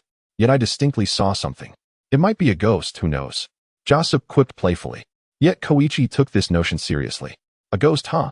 He leaned into the open yard gate, eager to get a better look. Ghosts must be fascinating, after all. However, in the next instant, a large foot suddenly kicked the door shut. Ouch! The rusted yard gate emitted a piercing sound as it slammed shut, trapping Koichi's head in between. Ah! A cry of agony escaped him, prompting Jasuk to rush to the gate. Koichi. Before he could utter another word, a strange figure emerged from the space behind the door. Stop peeking into other people's homes, brat. What? How can it be that someone truly resides in this house? Jasuk stood frozen in disbelief. At that moment, Koichi also discerned the figure's face. With a hairstyle reminiscent of a small beefsteak, the hair on the sides had been shaved clean, while the back was braided similarly to Jasuk's. Clad in school attire akin to theirs, he was evidently a student of Grapevine Hill High School, with the character for Billion embroidered on his shoulder. However, if one merely looked at his face, one might mistake him for a middle-aged man. Hey, what are you doing? Have you lost your mind? Let him go? Jasuk shouted angrily. Yet, Higashimura Itai remained unfazed. With a blank expression, he pointed at the house behind him and stated, This house was purchased by my father. Stop prying into matters that don't concern you. I'm not interested in such things. Just let him go, or I will genuinely become angry. Jasuk's demeanor shifted, turning more menacing. Hey, that's a bit excessive, calling someone you just met you guy at another's doorstep. How rude. Itai retorted, pointing at Jasuk. Just as Jasuk was about to counter, a whistling sound pierced the air. Swish. An ancient arrow suddenly lodged itself in Koichi's neck. What? Jasuk stood dumbfounded. He turned to the direction from which the arrow had come. At that moment, Itai also looked towards the second floor, perplexed. Big brother? At the window on the second floor stood a golden-haired man, holding an archaic bow. He glanced at Itai and smiled. Are you wondering why I shot that guy with an arrow? It's because next to him stands Higashikata Jasuk, the stand user who accompanied Angelo to the hospital. Higashikata Jasuk? Itai's interest piqued instantly. Go eliminate him, Itai. Stand user? You just mentioned stand users, right? Jasuk caught a hint of something amiss in their exchange. Moreover, even Angelo was aware of this. So you two must be stand users, correct? Just as Jasuk was about to clarify, Koichi, struck by the arrow, coughed up blood. Cough. His breath faltered immediately. Oh, it appears he lacks the talent to become a stand user. I was hoping that since he is a friend of Higashikata Jasuk, he might awaken a stand for my use, but it seems I was too optimistic. Shaking his head, the figure of Higashimura Itai vanished from sight. Jasuk then summoned Crazy Diamond, preparing to use his ability to repair Koichi. Such an injury should be easy for me to heal. Chapter 67. Jiang Zhou. I'm just here to go through the motions. You don't get too cocky. Itai shouted, extending his right hand. A stand, predominantly white and clad in a blue sleeveless outfit, materialized behind him. Simultaneously, the stand extended its right hand. Observing this, Jasuk sneered, a close combat stand? You wish to test your strength against me? Crazy Diamond. Crazy Diamond appeared behind Jasuk, ready to strike at the outstretched palm of the opponent's stand. However, at that moment, a bottle of soy sauce suddenly flew by. Swish. Itai, noticing this, redirected his attack to avoid staining his clothes. The next second, before Itai's stand could even touch the soy sauce bottle, an invisible wave emanated from the protrusion in its palm. The soy sauce bottle vanished without a trace, as if it had never existed. What? Jasuk was taken aback and quickly stepped back. It seemed the opponent's ability was to erase objects. Had he landed that punch, his fist would likely have met the same fate as that bottle of soy sauce. Wait, where did that soy sauce even come from? In confusion, Jiang turned to the direction from which the soy sauce had appeared. There stood Jiang Zhou, holding a bag he had retrieved from the convenience store. Hey you, don't approach the enemy recklessly until their stand ability is clearly defined, Jiang Zhou said with a sense of resignation. What a shame about my bottle of soy sauce. Jiang Zhou. Upon seeing him, Jiang's eyes lit up. What are you doing here? I ran out of soy sauce at home, so I went to the convenience store to buy a bottle, Jiang Zhou replied nonchalantly. His appearance here was indeed a surprise. He had merely intended to prepare a family meal, but had found himself short of light soy sauce. However, given the current situation, it seemed he would need to make another trip to the convenience store. I see. Jiang nodded, but the next moment, he suddenly realized, Jiang Zhou. Koichi and I encountered stand users. Koichi has been shot by the enemy with an arrow. As he spoke, he pointed in the direction of Hirose Koichi. However, when Jiang Zhou shifted his gaze there, he was met only with a pool of blood seeping into the house. Alas, it seems that even a simple errand can lead to trouble. Shaking his head, Jiang Zhou approached the residence of the Hirose brothers. Excuse me, genius. Could you kindly step aside? My friend is in dire straits. Oh, Hirose Itai instinctively made way for Jiang Zhou. Thank you. After giving Itai a pat on the shoulder, Jiang Zhou entered the house. Just as Jiang intended to follow him inside, he was halted by Hirose Itai, who said, You cannot go in there. Why? Jiang was taken aback. Jiang Zhou alone cannot treat Koichi's injuries. Because my elder brother ordered me to eliminate you, Hirose Itai stated expressionlessly, pointing to his head. I may not be the brightest, but I will certainly fulfill my brother's command. You scoundrel. If you keep this up, I might truly become angry. Upon witnessing this, Jiang Zhou merely smiled and proceeded into the house. With Jiang's cleverness, he should not easily fall victim after understanding the opponent's abilities. So let these two good friends engage in their love-hate relationship. Inside the room, Jiang Zhou furrowed his brow. The room was darker than he had anticipated, and it was as if danger lurked within the shadows. Whoosh! A sound pierced the air. Jiang Zhou reacted instantly. With a low shout, Star Platinum appeared behind him. Time. Cease its flow. Time froze, and a flurry of tiny bullets hung suspended before Jiang Zhou's eyes. The ability of the extreme evil squad, he thought, glancing towards the staircase at the end of the room. Seizing the moment of time stop, he ascended the stairs, concealing himself in the darkness. On the second floor, at Hirose Shigeo's location, a line of miniature figures resembling soldiers scattered around, searching for Jiang Zhou's presence. Where has he run off to? Hirose Shigeo wondered, perplexed. Ever since Jiang Zhou entered the building, his every move had been under the watchful eye of the extreme evil squad. How could he have vanished so suddenly? Yet, in the next moment, a voice unexpectedly resonated from behind him. Are you looking for me? Swish. Hirose Shigeo instinctively moved away from his spot and commanded the extreme evil squad to direct their fire towards the source of the voice. Whoosh. Whoosh. However, after 2 rounds of fire, only a series of tiny holes marred the walls of the room. Jiang Zhou remained elusive. What is happening? Now, Hirose Shigeo could no longer maintain his composure. The opponent's ability was simply too incomprehensible. Speaking of which, you were the one who allowed that scoundrel Angelo to gain his stand ability, right? You've caused me quite a bit of trouble. Jiang Zhou's voice echoed again from behind him. But this time, it was accompanied by the heavy fist of Star Platinum. Aura. Hirose Shigeo's body crashed to the ground. At that moment, Jiang Zhou finally revealed himself, rubbing his wrist with an unfriendly expression, saying, Those who create trouble for me should be prepared to face a severe reprimand. You should be ready for it. He stood sideways, his right foot's toe touching the ground, pointing at the other's nose with his right hand. Outside, the battle between Jiang and Hirose Itai had commenced. You scoundrel! If you have the guts, stand still and don't keep dodging, Hirose Itai exclaimed, somewhat irate. After the opponent discovered his ability, he no longer engaged in direct confrontation, which frustrated him greatly. If you're capable, then don't use your spatial manipulation ability. Anyone can stand and fight without it. Combat is all about strategy. Jiang dodged Hirose Itai's abilities once more. However, although he appeared relaxed on the surface, he was actually on high alert. Despite knowing this guy's abilities, it was still quite troublesome. Jiang grumbled inwardly. You scoundrel! Seeing his attack miss again only fueled Hirose Itai's anger, but in the next second, he suddenly laughed. I've thought of a way to deal with you. As he spoke, Hirose Itai's bomb space extended its right hand again, revealing a palm with web-like lines and two particularly prominent bulges. Come here. Hirose Itai swung his right hand fiercely. Jisuk's body was uncontrollably drawn towards him. What is happening? Chapter 68. Kong Iji. Oh no. Teacher Jiang Zhou has also been possessed by an evil spirit. You scoundrel. You should be prepared for a thorough lesson.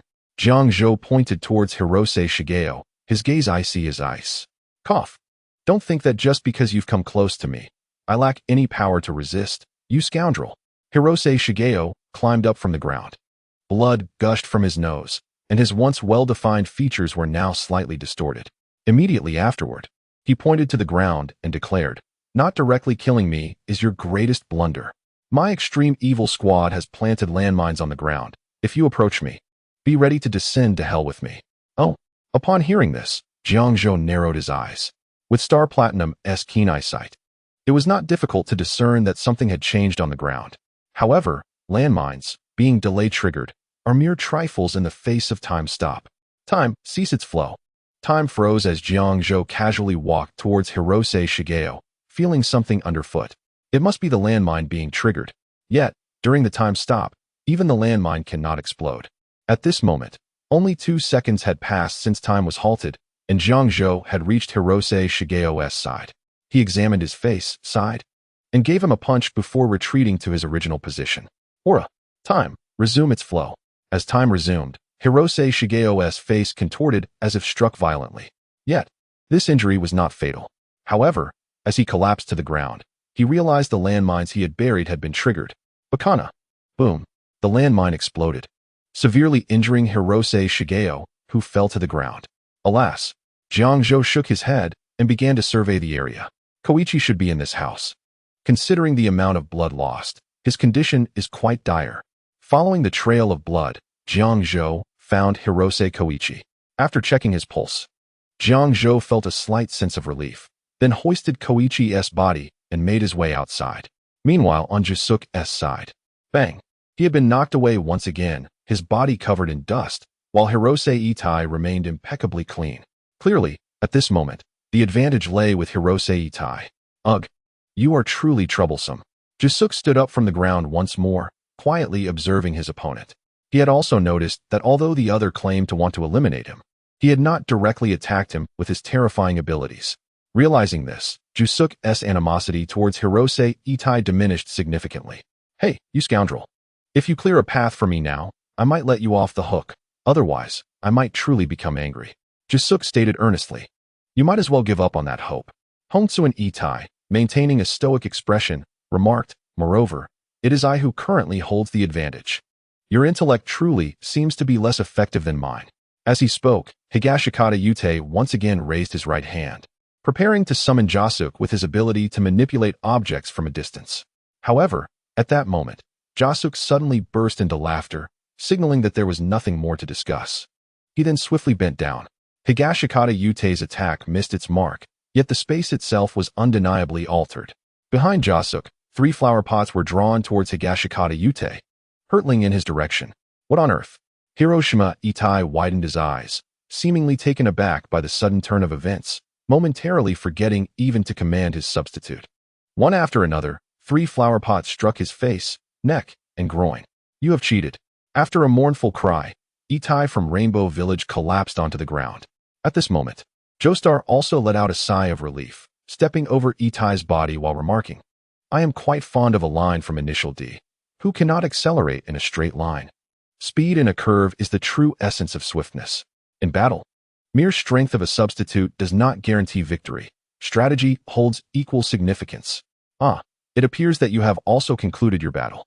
At that moment, Jiang Zhou emerged from the room, bearing Kong Yi's body upon his shoulder. Upon seeing Joestar, he greeted him. Jiang Zhou, have you also vanquished your opponent? Jiang Zhou raised his head, and, upon seeing Kong Yi's body, hurriedly rushed over. Wonderful. You have brought him back. Subsequently, Jiang Zhou gently laid Kong Yi down on the ground. Now, leave the rest to me. With a grin, Zhang Ji summoned the crazy diamond, which materialized behind him in an instant. He then placed his hand upon the wounded neck of Keiichi. When he withdrew his palm, the injury had vanished without a trace. What? Hirose Koichi sat up in confusion, suddenly recalling something. He hastily covered his neck. My wound. It's gone? Could it be that I'm dreaming? It is not a dream. Just as Kong Yi was engulfed in confusion, Jiang Zhou suddenly spoke. You now possess the same abilities as us. Teacher Jiang Zhou. Upon hearing a familiar voice, Kong raised his head and beheld Jiang Zhou's countenance. However, before comprehending the words spoken, he found himself pondering, what exactly did teacher Jiang Zhou mean by the same ability? Upon hearing these words, Jiang Zhou's face lit up with excitement, and he promptly summoned the crazy diamond once more. Startled by the imposing figure that had suddenly appeared behind Jasuk, Koichi instinctively raised his backpack, prepared to strike at the maniacal head before him. However, in the next instant, his backpack was seized by another powerful hand. The familiar voice of Jiang Zhou echoed in his ears. Koichi, calm down. This is not an adversary. Is that a stand? Hirose Koichi stiffly turned his head, casting his gaze upon the figure behind Jiang Zhou. A formidable man clad in purple stood tall and imposing in the shadows of Jiang Zhou. Kong Yi was rendered speechless, lingering in silence.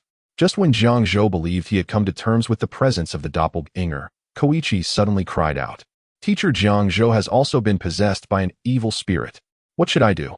What should I do? What should I do? What should I do? What should I do? Kong Yi began to pace restlessly, observing the emergence of a character on Jiang Zhou's forehead. Hey, have you even been paying attention to what I am saying?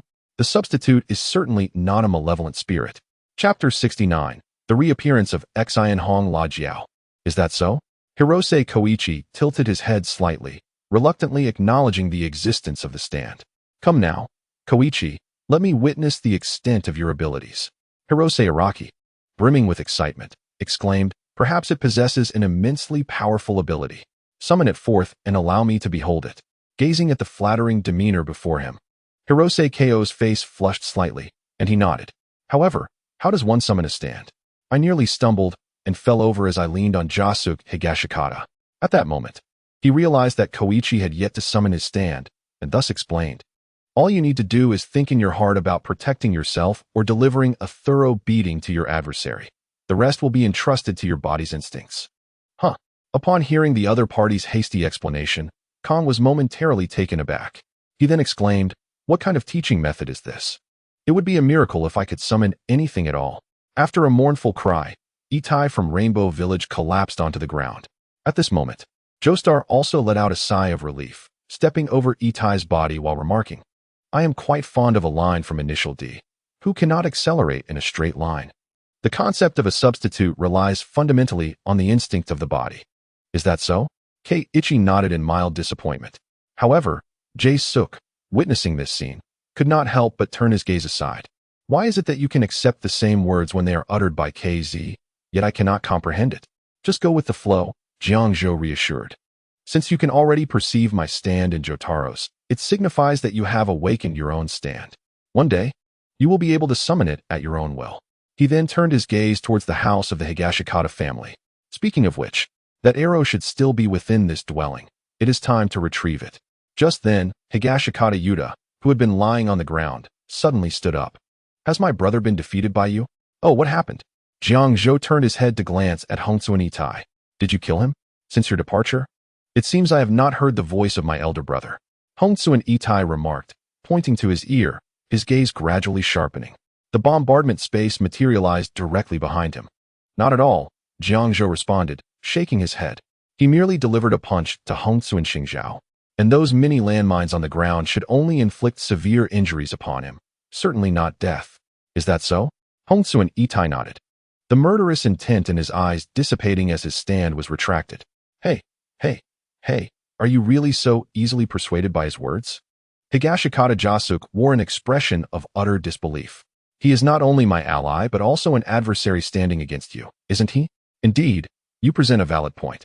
Hongsu and Itai nodded, acknowledging that Jasuk's words also held merit. He prepared to return to his room to personally ascertain the condition of his brother. However, at that moment, a piercing scream suddenly reverberated throughout the house. It was the voice of my brother. Hongsu and Itai widened his eyes. My brother has encountered danger. As he spoke, he was about to dash towards the staircase. However, at that moment, Jiang Zhou obstructed his path. Hey, if you intend to stop me now, even without my brother's orders, I will surely reduce you to a mere shadow of your former self. Hongsu and Itai exclaimed in anger. However, Jiang Zhou merely shook his head, then extended a finger, gesturing towards the open window on the rooftop, and said, "Let us ascend together. The staircase is far too slow. Utilize your abilities to transport us all up." Upon hearing this, Hongsu and Itai also came to a realization and nodded in agreement. Bombard the space. The doppelganger materialized behind, and soon after, several individuals grasped each other's hands tightly. Subsequently, Itai unleashed his power, striking forcefully with his right hand.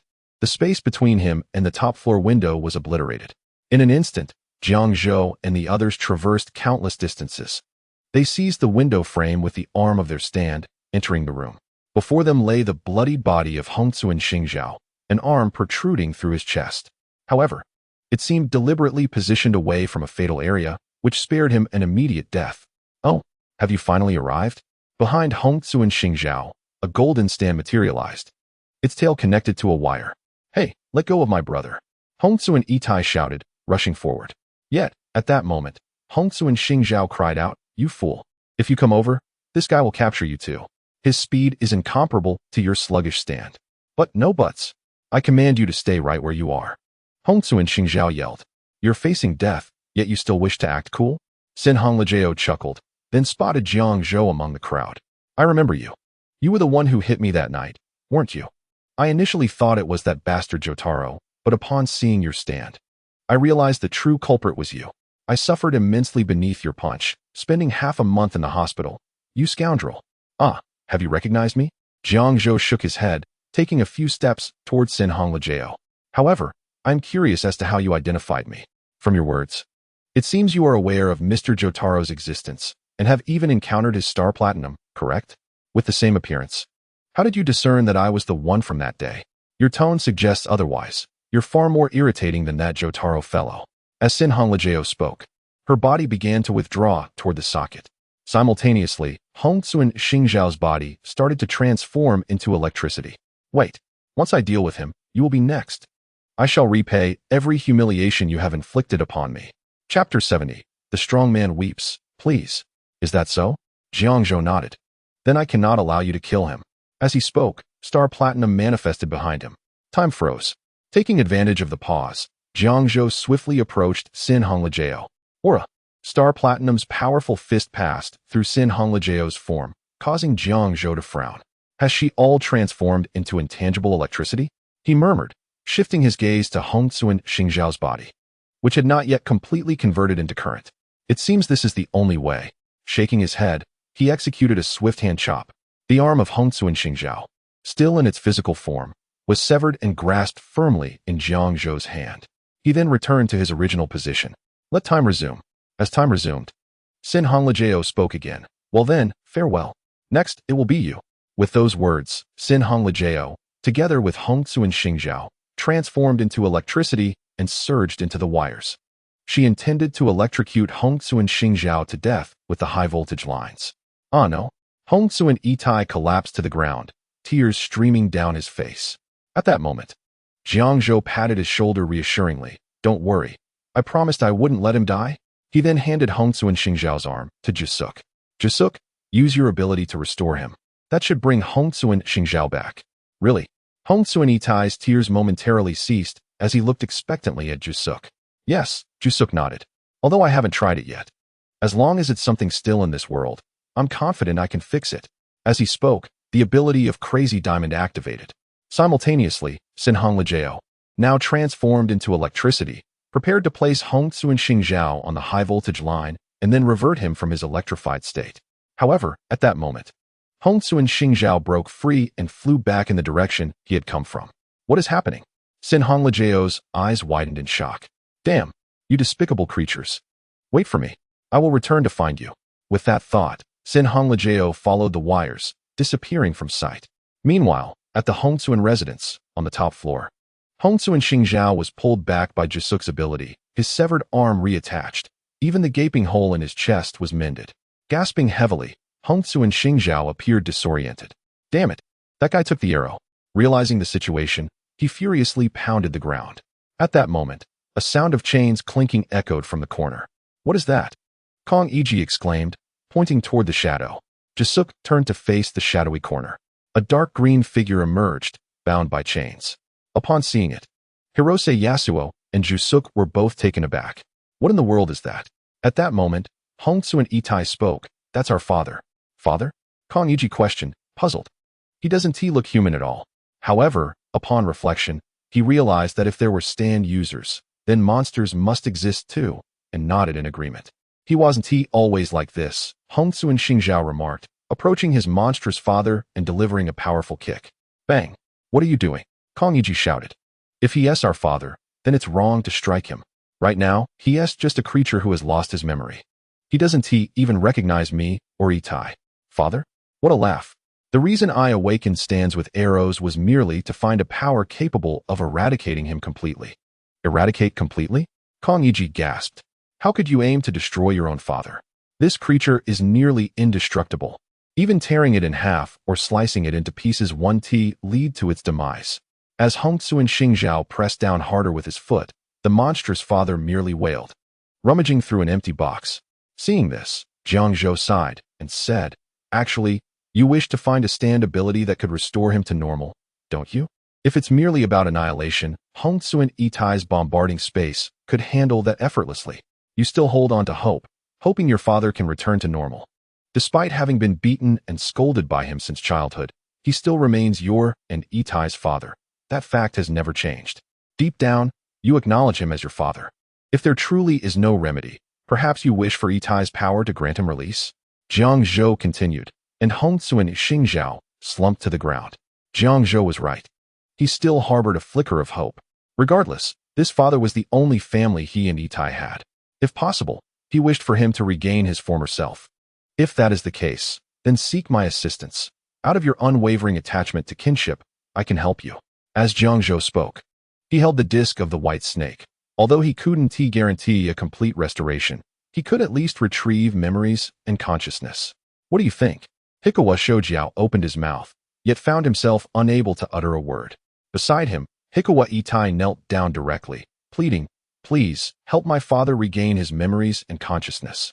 Shoujiao glanced at Itai, noticing that his eyes were brimming with tears. Please agree, brother, isn't this the very purpose we set out to achieve? Even if his physical state cannot be restored, as long as his memories and consciousness return, he will recognize us once more, right? Please, Ani. Witnessing this scene, Shoujiao couldn't hold back his tears any longer and fell to his knees, begging earnestly. If that is the case, the pact is established. Jiang Zhou nodded in agreement. The platinum star withdrew, making way for the white snake. Chapter 71. Perhaps it was a bulldozer that entered his eyes. The white snake's arms swept across the head of the monstrous father. Just as Jiang Zhou had anticipated, after a decade of assimilation, the cells had fully merged with the monstrous father. Even the powers of the white snake could not extract the flesh buds separately. It seemed only that fellow Anisu might have a slim chance. Jiang Zhou mused. However, activating consciousness and retrieving memories should still be a straightforward endeavor. As the thought left his lips, a memory disk shot out from the monstrous father's head. With the loss of memory, the movements of the monstrous father also ceased.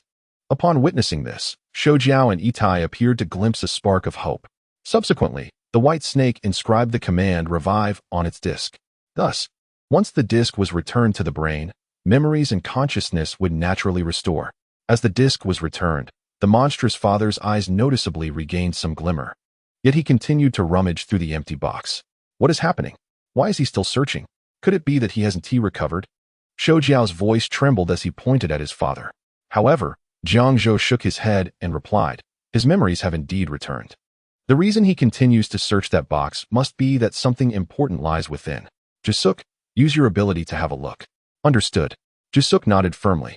The crazy diamond activated, smashing the box to smithereens before utilizing its powers to restore it. At the moment the box shattered, the monstrous father's emotions were clearly stirred. But as the box was mended, he suddenly became teary-eyed.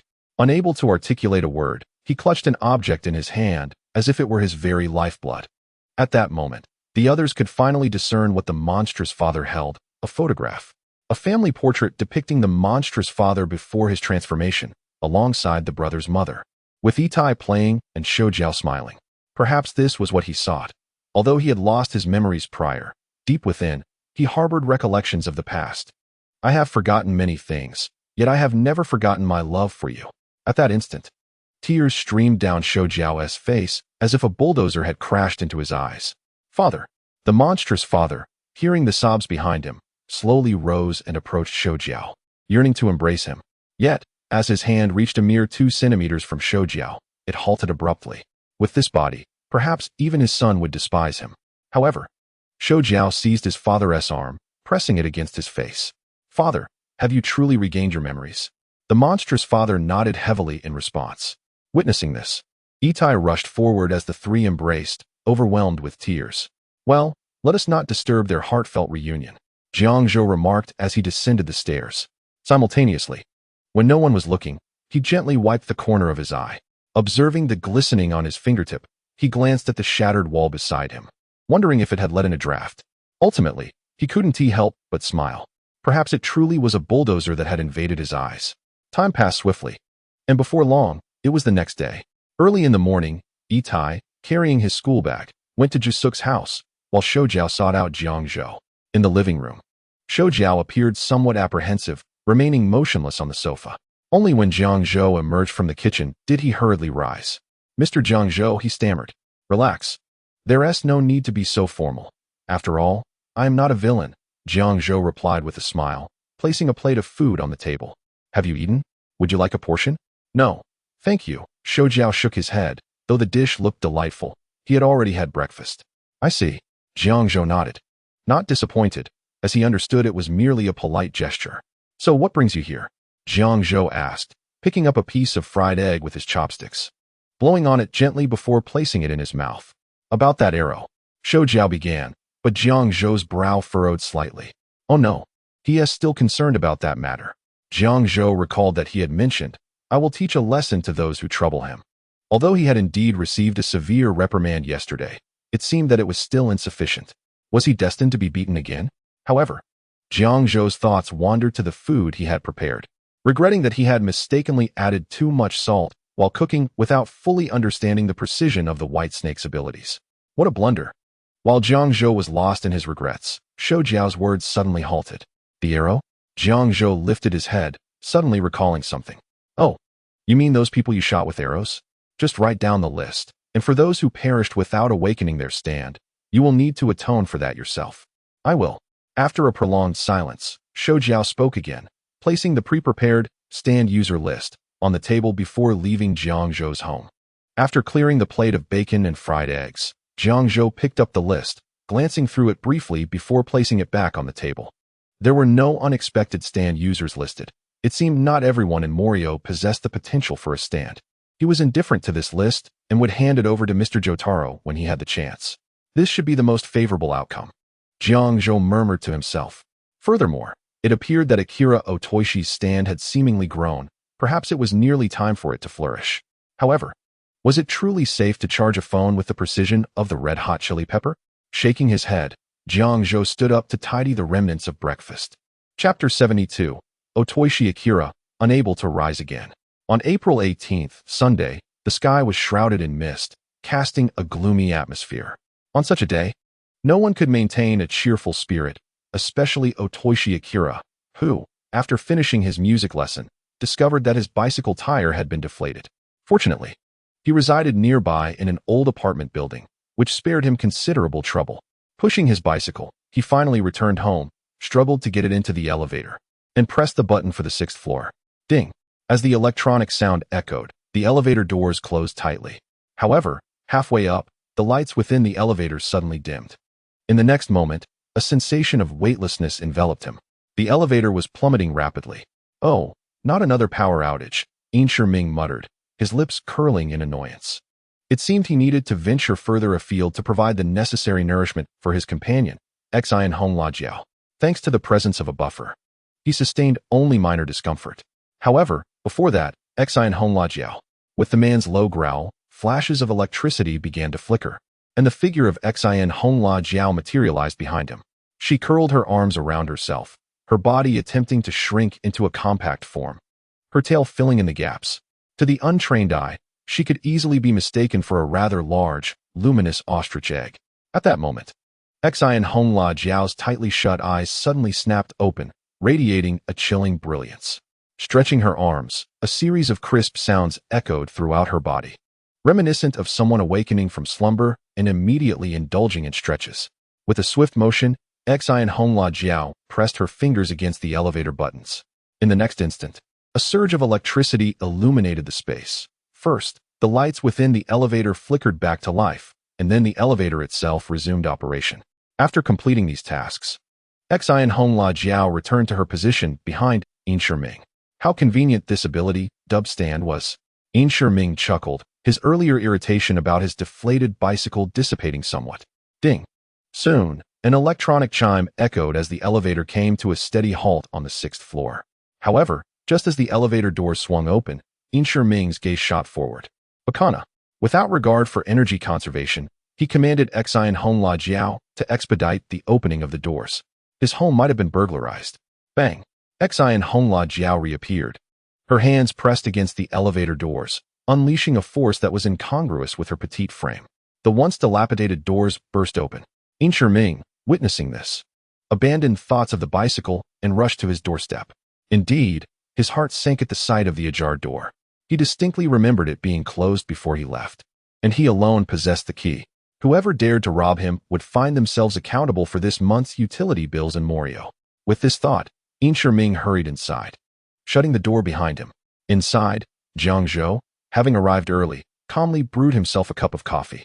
During their first encounter, he had inscribed a safeguard into Yin Shiming's mind using the White Snake's disc. Tracking was merely one aspect of this safeguard.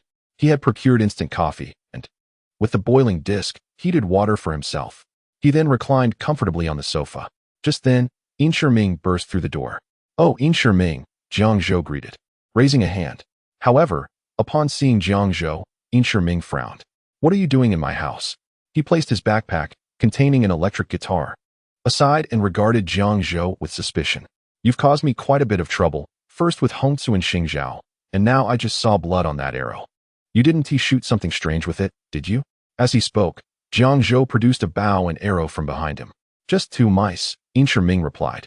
But Xian Hongla Jiao had already materialized behind him. "You dare provoke me? Are you tired of living? My Xian Hongla Jiao has grown to a level that even you cannot hope to reach. Care to test that?" As his words faded, the figure behind Yin Shiming shot forward in an instant, arriving before Jiang Zhou. Yet, Jiang Zhou showed no intention of summoning the Platinum Star for defense.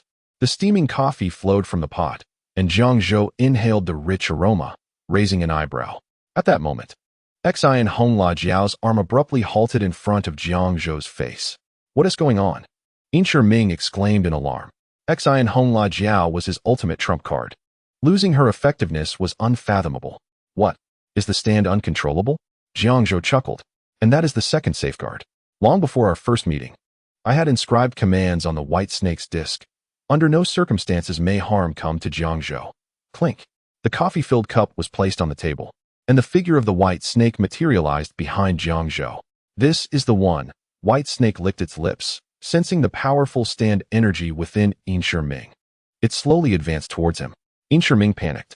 "Isn't your stand that long-haired purple brute? How could this be?" Instinctively, he turned to flee the room. Yet he had forgotten that Xian Hongla Jiao stood right in front of Jiang Zhou, a mere half-meter from White Snake. With a swift motion, Xian Hongla Jiao's slender form was ensnared by White Snake's grasp.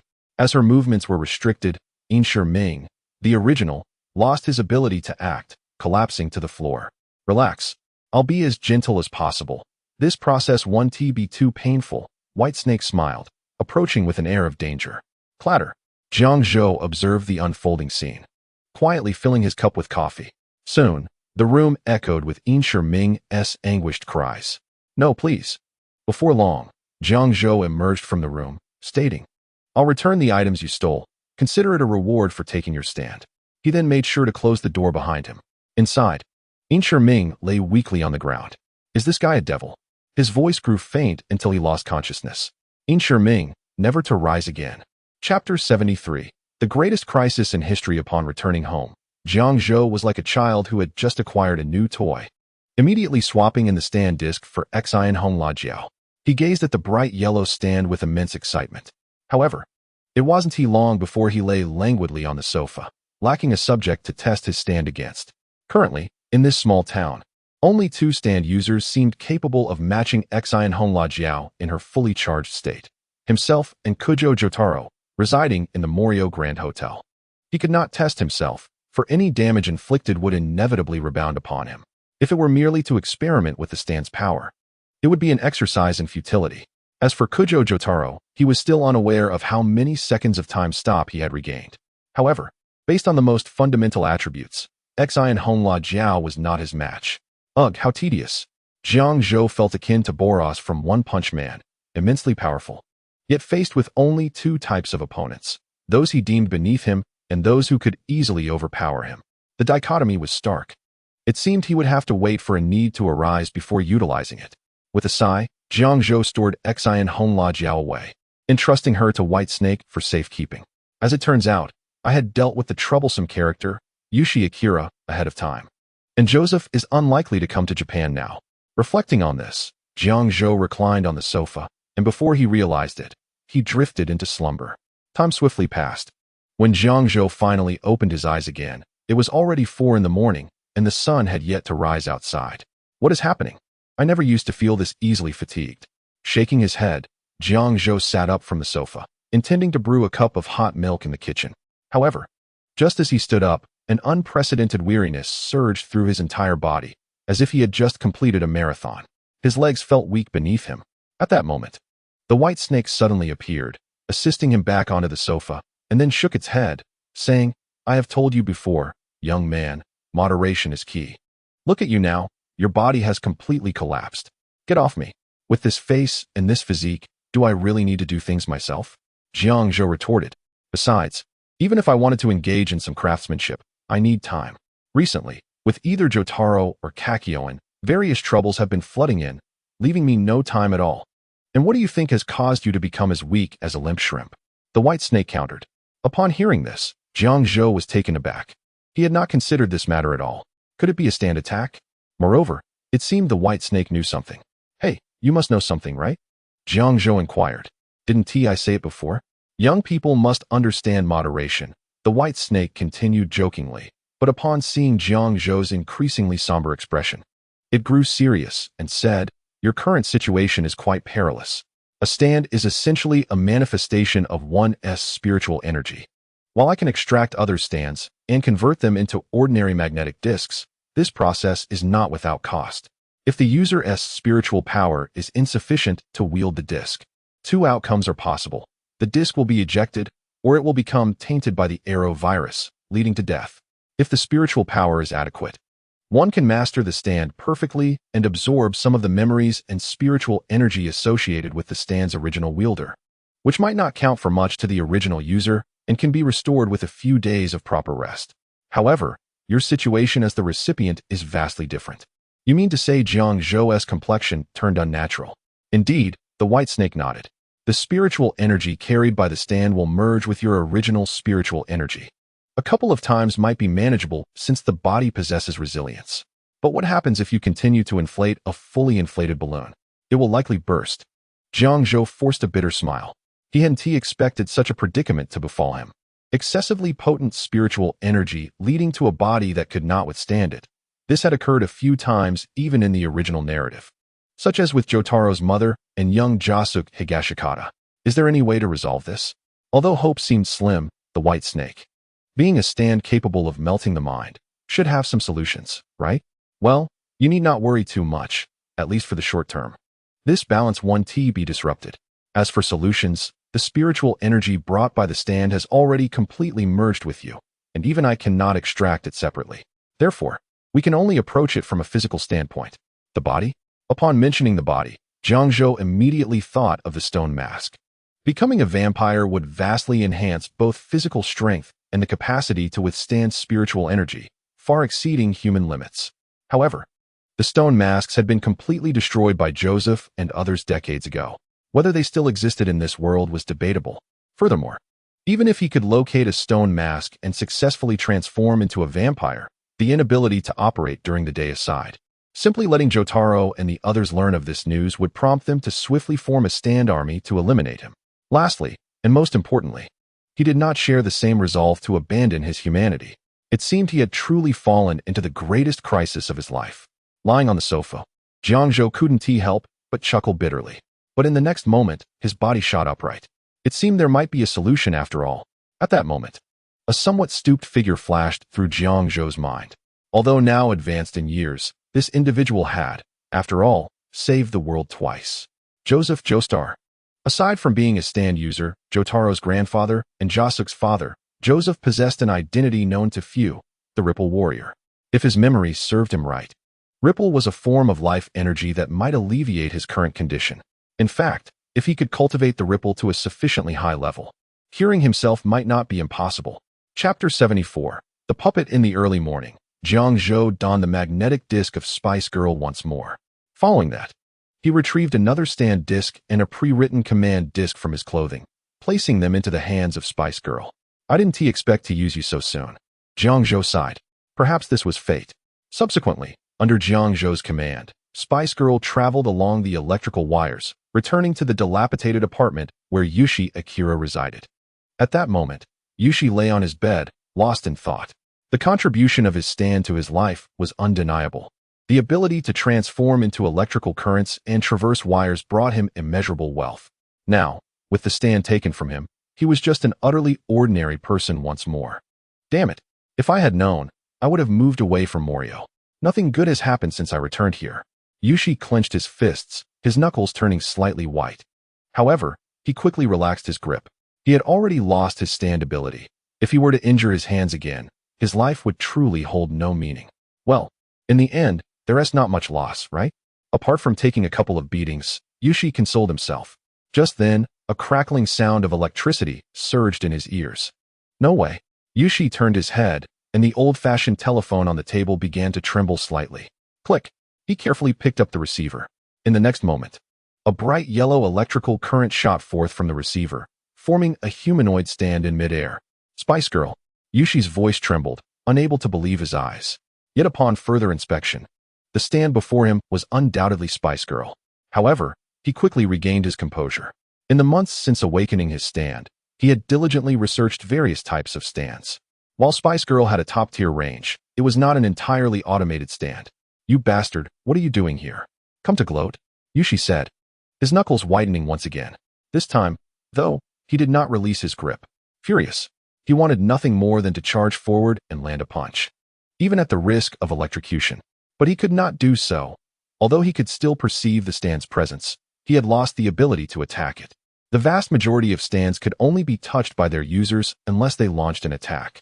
He is now merely an ordinary individual capable of perceiving his stand-in.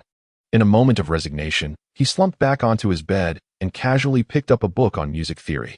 He then spoke softly. Go ahead, tell me. What brings you here? Or perhaps there is nothing of interest to you at this moment? At that instant, Xian Hongla Jiao smiled and waved her hand, declaring, You still possess something that I do not. What is it? Insher Ming's gaze remained fixed on the book, yet his ears perked up. He understood that the thing she referred to might be his last bargaining chip. Even if he could not reclaim his stand-in, he must extract some advantage from her. Xian Hongla Jiao leisurely continued, An identity. An identity? Insher Ming was taken aback. He was merely a 19-year-old rock singer with considerable guitar skills. What was so special about this identity? As he pondered this, Xian Hongla Jiao laughed again. Indeed, a legitimate criminal identity. Hearing this, Insher Ming sat up abruptly, his eyes wide as he stared at Xian Hongla Jiao. No, to be precise, he was looking at Jiang Zhou. You must realize what you just proposed, right? Insher Ming licked his lips, feeling them slightly cracked. He had not been unfamiliar with criminal activities. Prior to his stand-in being taken from him, he had, with Xian Hongla Jiao's aid, pilfered approximately 500 million yen. However, that had been under the assurance of remaining undetected and the ability to escape safely if caught. But now, he was merely an ordinary person devoid of any stand-in abilities. With such an identity, embarking on criminal endeavors would likely result in his capture by the police before he even laid hands on anything. You must be jesting with me, right? He fixed his gaze on Xian Hongla Jiao, seemingly trying to discern something from his expression. Unfortunately, he had never studied this aspect, and even industry experts would likely struggle to interpret the micro-expressions of a stand-in. Of course, I want to let you walk into a trap. During this period, I will temporarily return Xian Honla Jiao to you, and once the task is completed, I will provide you with a substantial sum of money along with an opportunity to further your studies at a top-tier music academy. What do you say? Would you like to consider it? You genuinely would give me a significant amount of money and a chance for further studies? Inshur Ming's eyes widened, filled with longing for the prestigious music institution. As for Xian Honla Jiao, since she mentioned a temporary return, it was evident that she would not remain with him once the matter was concluded. Nevertheless, the mere prospect of attending a top music academy was enticing enough to stir his heart. Why should I trust your words? He questioned, indicating that he was not entirely naive. We are not longtime friends, so why would you be so benevolent? Jiang Zhou did not deny this. That is correct. You have no other choice. Do you see this disc? As he spoke, Xian Honla Jiao raised her palm. At the tip of her middle finger, a silver disc was spinning. The surface of the disc faintly depicted a marionette. What is this? Inshur Ming inquired, sensing that it was not something benign. It's a type of stand-in called puppet show. It allows my spirit to descend upon you, enabling me to utilize your identity. Well then, there's nothing more to discuss. I agree.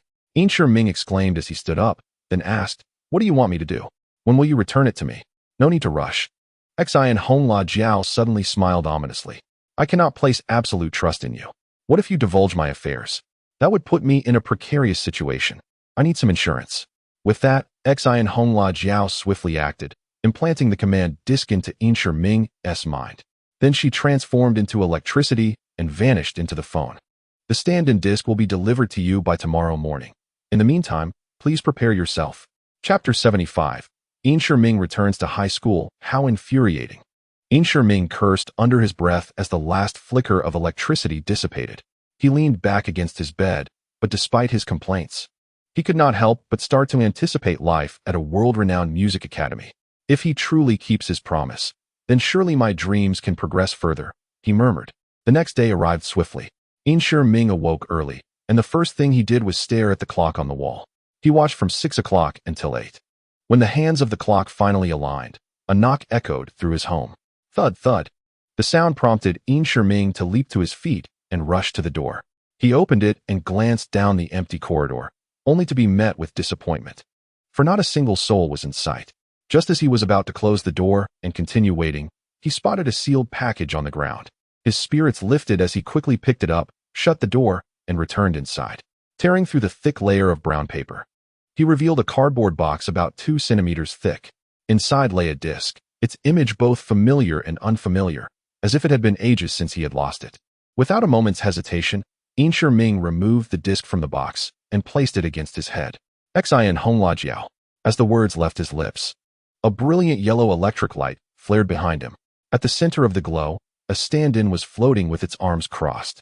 In the next moment, under Inshur Ming's control, Xian Honla Jiao extended her fingers to the power source, eagerly siphoning the building's electricity as a newborn might savor its mother's first milk. Before long, the entire building was plunged into darkness.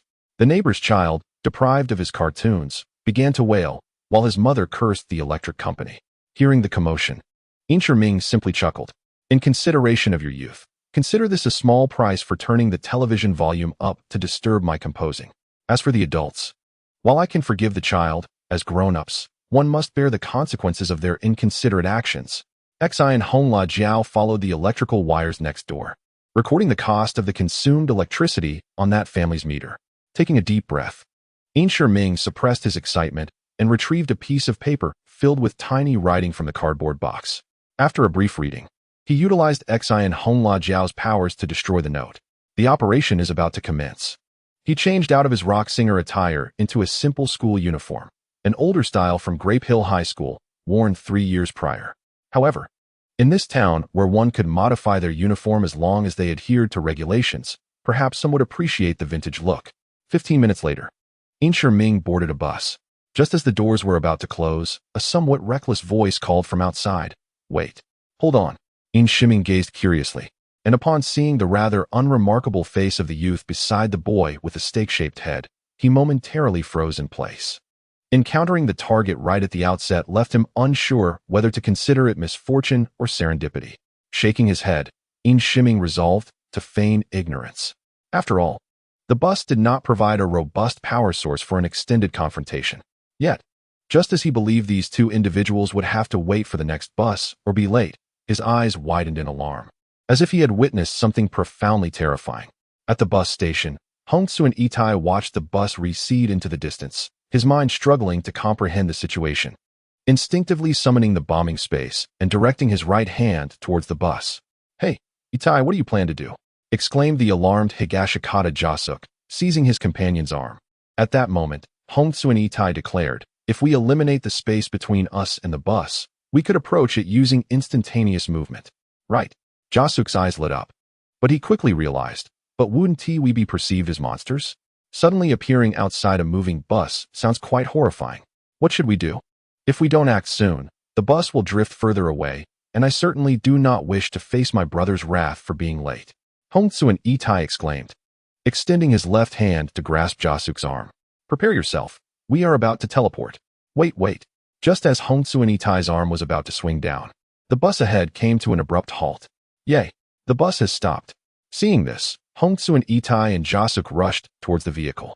Inside the bus, the driver was perplexed, inspecting the vehicle without discovering the source of its malfunction. Meanwhile, Shiming, seated in a corner, let out a sigh of relief upon seeing Hongsu and Itai retract his stand. It would have been disastrous if that fool had inadvertently destroyed the bus as well. As he pondered this, a spark of electricity flickered from the fingertip he had placed in the corner. He had utilized the ability of his stand, Crazy Diamond, to temporarily disable the vehicle. Subsequently, after Jasuk and Itai boarded, he finally withdrew his stand. Can we start it again? The driver scratched his head in confusion and then drove the bus towards Grapevine Hill High School. Meanwhile, Jiang Zhou stepped out of his home. According to the White Snake, taking a moment to relax could alleviate mental stress, though he was uncertain of its efficacy. Nevertheless, idling at home seemed futile, wandering aimlessly along the street. Jiang Zhou noticed the sparse foot traffic due to the time of day. Apart from students rushing for the bus, only busy commuters anxiously checked their watches while glancing towards the approaching bus. Just as he prepared to leave, a mournful cat's wail echoed from a nearby street, accompanied by a boy's panicked voice. He raised an eyebrow at the sound. Kongi. At that moment, on another street, Hirohisa Kongi stood bewildered, questioning his existence. Just 5 minutes prior, he had been joyfully riding his brand-new bicycle on his way to school. However, an inexplicable sack had appeared in the middle of the road, and he had accidentally ridden over it. The ensuing pitiful cries of a cat emanating from the sack startled him, causing him to crash to the ground along with his bicycle. Before he could ride his bike, an individual suddenly leapt out, demanding compensation for the bleeding sack beside him. After a heated exchange, he realized he was at fault and reluctantly handed over the 7 bills of Natsume's Seiki he had in his wallet. Just then, a familiar voice called from behind. "Hey Kongi, it's getting late. Aren't you supposed to be in school? Your mother will be displeased if you're late." Jiang Zhou sensei. Kongi's eyes brightened upon seeing Jiang Zhou's figure. However, Jiang Zhou's expression darkened as he observed Kongi's disheveled state. "Kongi, what on earth happened?" I. Kongi stammered, struggling to articulate his thoughts. Meanwhile, Kobayashi Tamami, who had intended to take the money and leave, instinctively considered fleeing upon seeing another person. However, hearing Kongi refer to the newcomer as teacher eased her anxiety. She then assessed Jiang Zhou's attire, which seemed rather inexpensive, totaling merely 7,000 yen. Yet, upon noticing Jiang Zhou's leather shoes, her eyes widened. Those shoes, known as berluti, were elegant yet understated, their craftsmanship exuding grace and sophistication. Most importantly, they were quite valuable. Kobayashi Tamami felt her heart race. A tremendous opportunity. To wear such expensive shoes, he must possess at least 100,000 yen on him, even if he was merely out for a stroll. Furthermore, as a teacher, upon discovering his student had committed a misdeed, his guilt would surely be overwhelming, perhaps allowing her to extract not only cash and shoes, but also credit cards. With this in mind, Kobayashi Tamami forced herself to compose her thoughts, cleared her throat, and cautiously rubbed her hands together. "Excuse me, sir, you must be his teacher. I am Kobayashi Tamami. Your student just accidentally ran over my cat with his bicycle. Could you possibly cover the cost?" Jiang Zhou turned his gaze and frowned upon seeing Kobayashi Tamami's mercenary demeanor. Just then, Kongi protested, "What? Didn't I just give you money? Why do you still want compensation?" Yet Kobayashi Tamami retorted with a sneer. "Do you think 7,000 yen can buy the life of a cute and pitiful little cat?" Kongi found himself at a loss for words yet again. At this moment, Jiang Zhou's expression softened as he inquired, "And how much do you believe would be a fair compensation?" Kobayashi Tamami's face lit up, her smile stretching widely. "Cough, cough. You seem to be a person of means. Let us not make things difficult. How about this amount? What do you think?" As she spoke, she raised a finger. 1,000,000 yen? Jiang Zhou questioned. 1,000,000. 1,000,000 yen. Kongi exclaimed incredulously. "That's absurd. It's not worth 1,000,000. Kobayashi Tamami's face registered shock as well. Initially, she had aimed to extort 10,000 yen as a test, never anticipating that he would be such a wealthy target. Silently dubbing Jiang Zhou a super big fat sheep, she wiped her mouth and scolded Kongi. "Shut your mouth, you cruel fellow." Turning back to Jiang Zhou, she feigned a pained expression. 1,000,000, huh? While my relationship with that little cat cannot be quantified by money, since you were so honest, I shall take a minor loss." Then, resuming her mercenary demeanor, she rubbed her hands together and asked, "So, how do you intend to pay this 1,000,000 yen?" At that moment, Kongi finally began to grasp the situation. "Extortion, you are extorting me. Teacher Jiang Zhou, you cannot give him this money." "Heh, that is not for you to decide." Xiaolin Yume sneered, then silently activated her stand ability. A heavy lock emerged from Keiichi's body, nearly suffocating him. You are a stand user too," Keiichi exclaimed in shock. He turned to Jiang Zhou, but oddly, the latter appeared completely unconcerned. Instead, he reached into his pocket and pulled out his wallet. "Let's just pay in cash. I left my credit card at home in my haste," Jiang Zhou said casually while preparing to open his wallet. Upon hearing this, Xiaolin Yume was instantly stunned. This was not merely a fat sheep. Carrying 1,000,000 yen was akin to being Ebisu, the god of prosperity. However, her excitement clouded her common sense. 1,000,000 yen, even in the largest denomination of Fukuzawa Yukichi, would require 100 bills. Jiang Zhou's wallet looked slim, clearly not capable of holding that much. Keiichi noticed this, but remained silent. Just as Jiang Zhou was about to open his wallet, he hesitated. Xiaolin Yume's expression changed, and she forced a smile, asking, "Is something wrong?" "Nothing at all," Jiang Zhou replied with a smile, then said, "I just have a question that has been on my mind, and I wonder if you could clarify it for me." "A question?" Xiaolin Yume was taken aback, thinking, if a teacher couldn't solve it, how could I? Yet she maintained her smile, saying, "If I know, I will definitely provide you with an answer. My question is, since you were raising the cat, why was it put in a sack and discarded in the street?" The question left Xiaolin Yume momentarily speechless, her expression becoming somewhat unnatural. That is because," she stammered, unable to articulate a coherent response. However, before she could gather her thoughts, Jiang Zhou had somehow acquired the blood-soaked sack. Another question, can such a thing be referred to as a cute yet pitiful little cat? Jiang Zhou's hand reached into the sack, pulling out a bloodied cat plush toy. Chapter 77. Is Shin Honla Jiao a student of Grapevine Hill? Xiaolin Yume's forehead was drenched in sweat. Meanwhile, Keiichi, witnessing this scene, regained his composure. "Oh, so you were deceiving me." Upon realizing that the cat he had crushed was merely a toy, Keiichi's guilt vanished without a trace. The heavy lock on him automatically unlocked. "The money, I'll return it to you," Xiaolin Yume exclaimed, pulling out several bills from her pocket and tossing them towards Keiichi while making her escape. "What a lowly character, using a cat plush for deceit," Keiichi remarked as he bent down to pick up the money. Yet, in the next moment, he screamed again. "Oh no." He clutched the bills tightly, realizing they looked like currency, but were actually scraps cut from a book. His face twisted in disgust. "Oh." Jiang Zhou was momentarily taken aback, then looked towards Xiaolin Yume, wondering if she had other plans despite being exposed. "You truly are insufferable." He pulled out 7,000 yen from his wallet and handed it to Keiichi. "This should cover your book fee. Use it for now. This fellow won't let it go easily, so I'll get my money back the next time I catch him." "Understood. I will return it to you promptly, Teacher Jiang Zhou," Keiichi replied earnestly. Jiang Zhou merely smiled, then pointed to the bicycle, saying, "All right, hurry off to school. As for the bicycle, you can ask Jae-suk to fix it once you arrive." "Got it." Keiichi nodded, thanking Jiang Zhou once more before lifting his bicycle and pedaling toward the school. Jiang Zhou returned home afterward. At Grapevine Hill High School, Keiichi sat at his desk, lost in thought about how to discuss the bicycle issue with Jae-suk when suddenly, a flash of electricity sparked from a nearby outlet. It lasted only a moment. Yet Keiichi distinctly saw a stand resembling a bloated dragon. It's that guy from that night. Keiichi jumped to his feet, drawing the attention of the teacher. This is English class. Does Keiichi wish to translate the text? Asked the teacher in a flat tone. Oh, yes, that's exactly what I was thinking. Keiichi realized he was in class. He glanced at his classmate's textbook and picked up his own. With an American accent, he read the passage aloud, then skillfully translated it.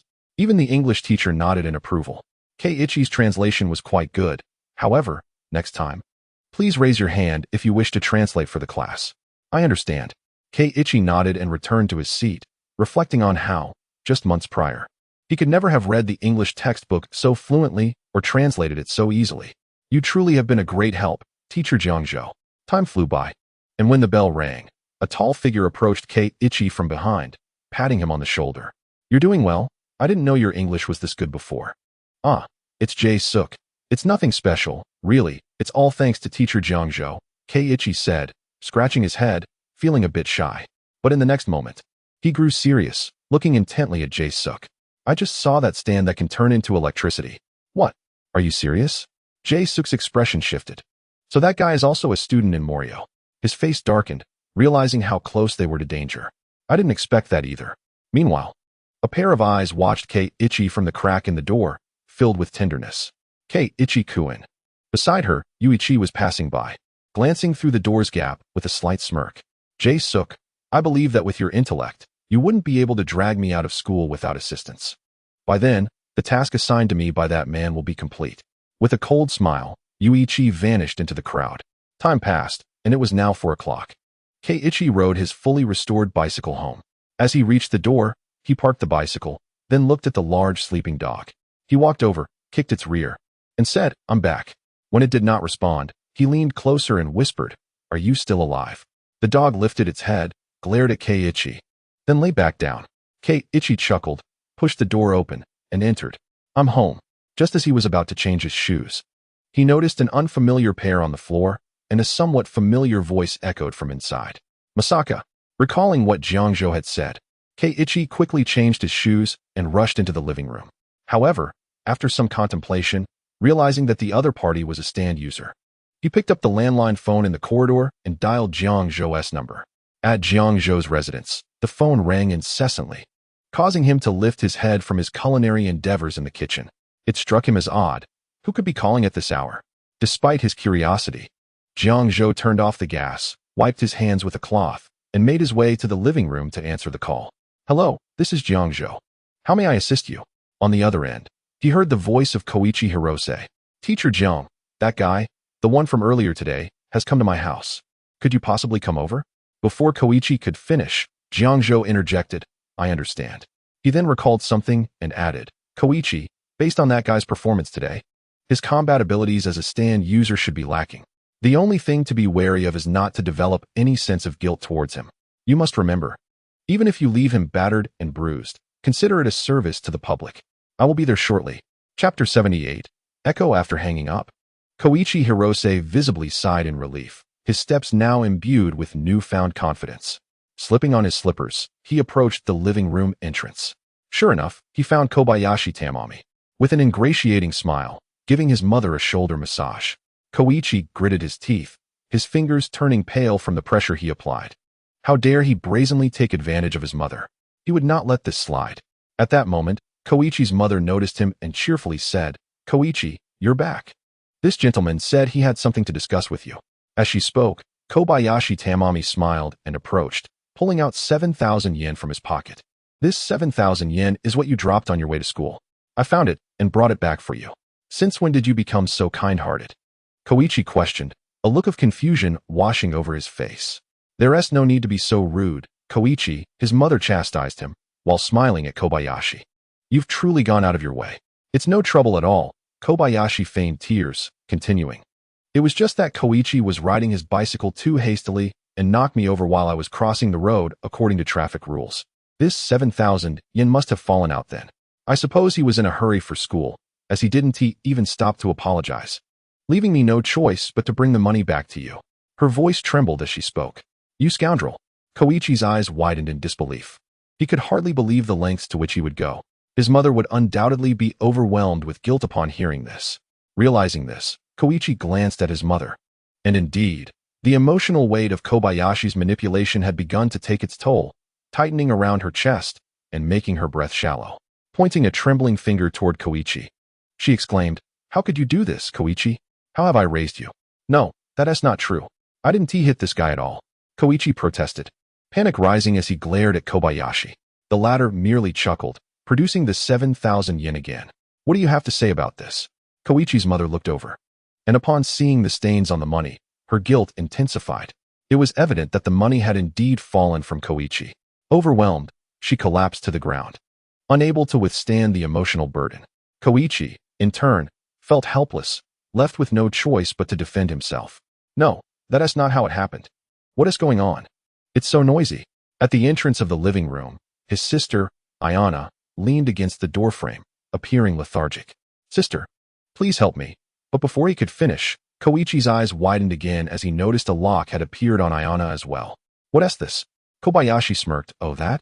When she offered me tea just now, I pretended to drop it, then feigned great distress." He cast a predatory gaze over the two women, adding, "I must say, I truly envy you, Koichi. Both your mother and sister are quite stunning, and their figures are impeccable. You despicable fiend." Koichi lowered his head, his expression darkening. Yet, Kobayashi seemed unperturbed. "Don't even think about hitting me. If you do, they will only feel more guilty." When guilt reaches a certain level, thoughts of self-harm can arise. But Koichi was beyond hearing him, his mind solely focused on delivering a thorough beating to this scoundrel. Just then, a peculiar egg with a strange pattern and a somewhat slimy surface appeared before him. "What in the world is this?" Kobayashi gasped, startled by the sudden appearance of the object. But upon realizing it was merely an odd egg, he relaxed, wiping the cold sweat from his brow. "I thought you might be a formidable stand user, but it turns out your stand is just a useless egg." Suddenly, a cracking sound echoed. A fissure appeared on the patterned egg, and a deep green tail emerged, prying open the shell to reveal a sharp beak and mechanical, wheel-like legs. This was the stand. Watching the creature emerge from its shell, Koichi felt a surge of intrigue. He promptly issued an attack command to the stand. Ordinary people could not see stands, so he had no fear that his mother or sister would feel guilt from witnessing the entity. "What is this monstrous thing?" Kobayashi fell to the ground in terror. Meanwhile, Koichi's stand swiftly approached him and coiled its long tail around his neck. Then, it swung a fist with tremendous force. "Oh, I'm going to die." Kobayashi stumbled backward, but in the next moment, he suddenly regained his composure. "Wait, that didn't hurt as much as I thought." He touched his face, confirming there were no internal injuries, and stood up defiantly once more. "So your stand-S ability isn't even for combat. What is happening?" Koichi was taken aback, not due to the lack of power in the stand's attack, but because on the spot where Kobayashi had been struck, a series of onomatopoeic words appeared. Alongside their emergence, Kobayashi's previously arrogant expression shifted dramatically. He heard a cacophony of sounds corresponding to the onomatopoeia ringing in his ears. "It's deafening. What have you done to me?" Kobayashi shouted, pointing at his ears. "This must be your stand-S ability. Unleash me from it." Seeing this, Koichi shrugged nonchalantly, darkly stating, "Sorry. This is my first time using this ability, so I have no idea how to release it. But if you could first unlock the locks on my mother and sister, I might remember how." Chapter 79. The Debt Collector, Kobayashi Tamamiyu, quit dreaming. Kobayashi firmly rejected.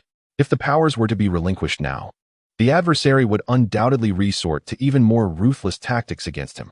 Yet, as long as Keiichi Hirose's mother and sister remain under the influence of his doppelganger's abilities, he could mount a counterattack. "Do not presume that I am out of options. I will compel you to relinquish your powers willingly." Kobayashi Tamami sneered twice, then collapsed to the ground, extending her trembling arm toward Keiichi's mother, saying, "Madam, your son has indeed awakened a formidable ability. My head feels as if it is about to explode under his power." She clutched her head in apparent agony. "This is bad." Keiichi gasped in shock. He had not anticipated such shamelessness from her. What? He noticed that the locks on his mother's body had grown even larger. Overwhelmed by a profound sense of guilt, she instinctively began to believe Kobayashi's words. At that moment, weighed down by heavy oppression, she began to entertain thoughts of self-harm. Slowly, she walked to a nearby cabinet, retrieved a fruit knife from a drawer, and prepared to plunge it into her heart. "Stop! Mom, trust me. You must believe in me," Keiichi shouted. Simultaneously, his doppelganger swiftly flew to his mother's side, imprinting Keiichi's words upon her and continuously replaying them. "Believe me, believe me, believe me, believe me, believe me, believe me." Under the relentless influence of these words, his mother indeed lowered the fruit knife, murmuring to herself, "Right. Keiichi has always been a sensible child. How could he possibly flee without uttering an apology after causing an accident? Moreover, the notion of awakening powers seems far-fetched, utterly impossible." Gradually, clarity returned to her eyes, and the locks upon her body were released. "Bakana?" Kobayashi Tamami's eyes widened in disbelief. "If I had said that, my mother would never have believed me. Perhaps it is because you have been an untrustworthy child since childhood," a voice suddenly interjected. "Jiang Zhou." Keiichi's eyes widened. "When did you arrive?" "Not long ago," Jiang Zhou replied coolly, and upon noticing the locks on Ayana Hirose, he instantly understood the situation, summoning the white snake. He glared menacingly at Kobayashi Tamami, saying, "If you do not wish to have a discussion with this fellow, you should promptly relinquish your powers." Otherwise, Jiang Zhou's voice trailed off into an ominous laugh. "Hey, why do you have to make me sound so terrifying? If we're talking about size, that platinum star guy is far more intimidating." The white snake grumbled. However, upon seeing Kobayashi Tamami, it licked its lips. "You need not follow his instructions. I am quite willing to waste time on you." "Never mind. Look, her powers have already been dispelled," Kobayashi Tamami protested, clutching her rear. At the instant the white snake appeared, it had already lifted the powers from Ayana Hirose. "Well, you truly are a spineless wretch," the white snake sighed in disappointment, shaking its head before vanishing behind Jiang Zhou. "Now, let us discuss the matter of the money you owe," Jiang Zhou said with a sinister expression. "Money?" Kobayashi Tamami was taken aback, hastily pointing at Keiichi. "I have already returned the money to him, not a single yen less." Hearing this, Keiichi nodded and handed over 7,000 yen to Jiang Zhou. "Indeed, that is the case." Jiang Zhou accepted the money without a glance, pocketing it, and then looked at Kobayashi Tamami with a mocking expression. "This money you swindled from Keiichi, right? I rushed here without even eating for your sake. Shouldn't we settle my appearance fee as well?" As he spoke, Jiang Zhou mimicked her, rubbing his fingers together in a rather mercenary manner. "I understand," Kobayashi Tamami forced a smile. "But how much should your appearance fee be?" "Oh, it's not much, just a mere 1,000,000 yen. However, if you cannot produce it, I will have to summon the white snake for a very thorough discussion with you." "1,000,000? Kobayashi Tamami sprang to her feet. "That amount is impossible to gather, even if I sold myself. Could you perhaps allow me some time to gather it? I might not be able to produce it immediately. If that is the case, we shall have to find another resolution." Upon hearing that, Kobayashi Tamami suddenly knelt on the ground. "Please, I promise I will gather the money. Just do not summon that creature again." "Ah, so the white snake is so effective?" Jiang Zhou scratched his head, then continued, "All right, I won't intimidate you any longer. I can introduce you to a job that you will undoubtedly excel at. But you will need to give me 30% of your salary as my appearance fee. What do you think? Quite a bargain, right?" With a raised eyebrow, Jiang Zhou added, "Considering your ability with heart locks, a debt collector's role would suit you perfectly. Not all debtors possess a sense of guilt. But for those who do not, the methods of collection can be a bit more vigorous. In any case, it would require minimal effort to turn someone like Kobayashi Tamami from a life of vice to virtue, while also allowing me to profit. What is not to like?" "Absolutely." At that moment, Kobayashi Tamami's heart swelled with joy, though she was unsure what job she would excel at. At least she would not be subjected to the terrifying creature's close supervision. That alone was more than satisfactory. "Well then, if there is nothing else, I shall take my leave." With that, Kobayashi Tamami fled Keiichi's home in a flash. "Ah, she really has gotten off easy," Keiichi scoffed. However, at that moment, both Ayana Hirose and Mrs. Hirose could not suppress their curiosity. "Abilities? Does Mr. Jiang Zhou and Keiichi possess some special powers?" "Jiang Zhou, what exactly are these powers you mentioned?" Ayana inquired, her cheeks flushed. "Abilities," Jiang Zhou mused, stroking his chin while pointing toward the window. "Look over there." "Over where? Is there something there? Do you see anything, Keiichi?" Both Mrs. Hirose and Ayana turned their heads to look out the window, but it was empty, leaving them puzzled. Just as they were about to inquire further, the white snake suddenly appeared behind the mother and daughter duo. Activating abilities. 2 memory discs shot forth, which Jiang Zhou caught in his hand. Chapter 80. You stand on the rooftop gazing at beauties, while the beauties peer at you through the door crack. TSK. What is this little girl always thinking about?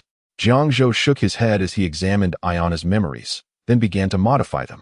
In a sense, the white snake's method of extracting discs and altering memories bore some resemblance to the Heaven's Gate of the old man from the northwest. However, Heaven's Gate could not access memories that were too ancient or the essence of the individual's memories. Conversely, the white snake could not ascertain information such as body measurements. Each had its advantages and disadvantages. Before long, Jiang Zhou completed the rewriting of the mother and daughter's memories, then reinserted the discs. Thud. Both women collapsed onto the sofa. Jiang Zhou-sensei, what is happening? Although Keiichi knew Jiang Zhou would not harm them, he could not help but ask as a son and brother. I merely put them to sleep for a while, Jiang Zhou replied nonchalantly. I see, Keiichi nodded. As the events had concluded, I shall take my leave. Allow me to escort you.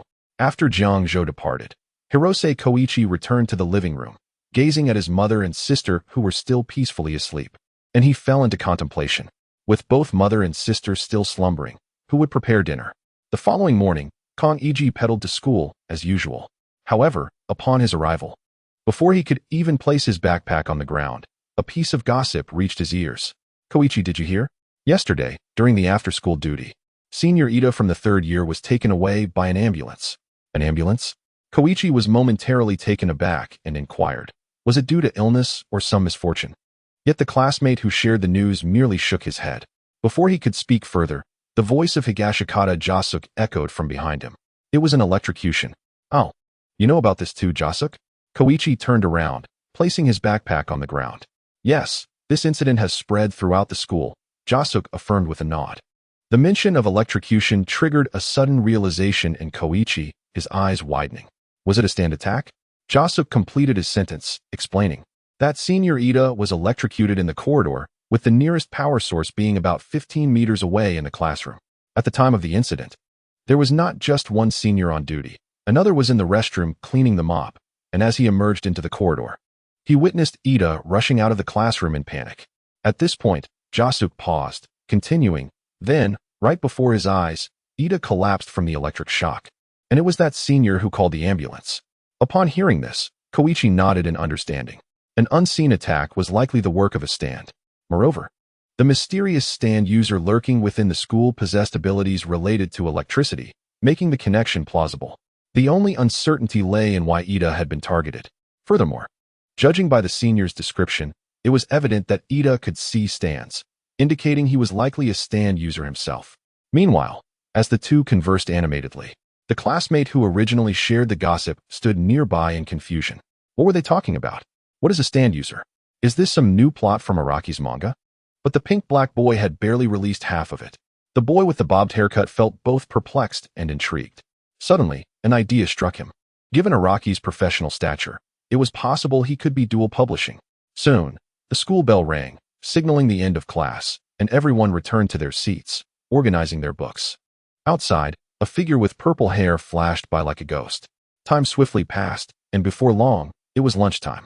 Higashikata Jasuk, Hirose Koichi, and Nijimura Okuyasu agreed to meet on the school's rooftop. Here, devoid of any visible electrical installations, the electric-dependent chili pepper would not dare to tread. Nijimura Okuyasu arrived first, while Higashikata Jasuk was delayed by his natural charm with the ladies, allowing Koichi to proceed ahead so as not to keep Okuyasu waiting. However, upon Koichi opening the rooftop door, he discovered that Jasuk's concerns were unfounded. At that moment, Okuyasu was enjoying his bento, gazing at the playground scenery while shoveling food into his mouth with a spoon. Hearing footsteps, he turned around. Hey, Koichi, he greeted, extending a hand in salutation before returning his gaze to the playground. Hey, Okuyasu.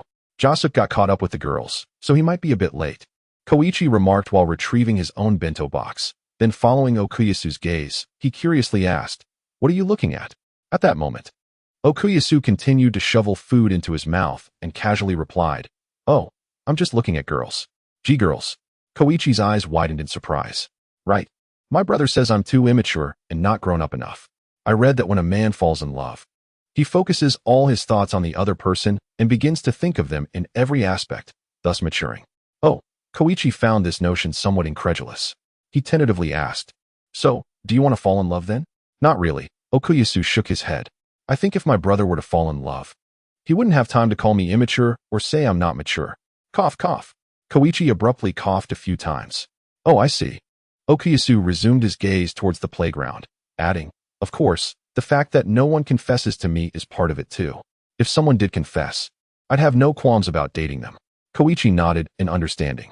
He wanted to laugh, but feared a potential backlash from Okuyasu's stand, so he restrained himself.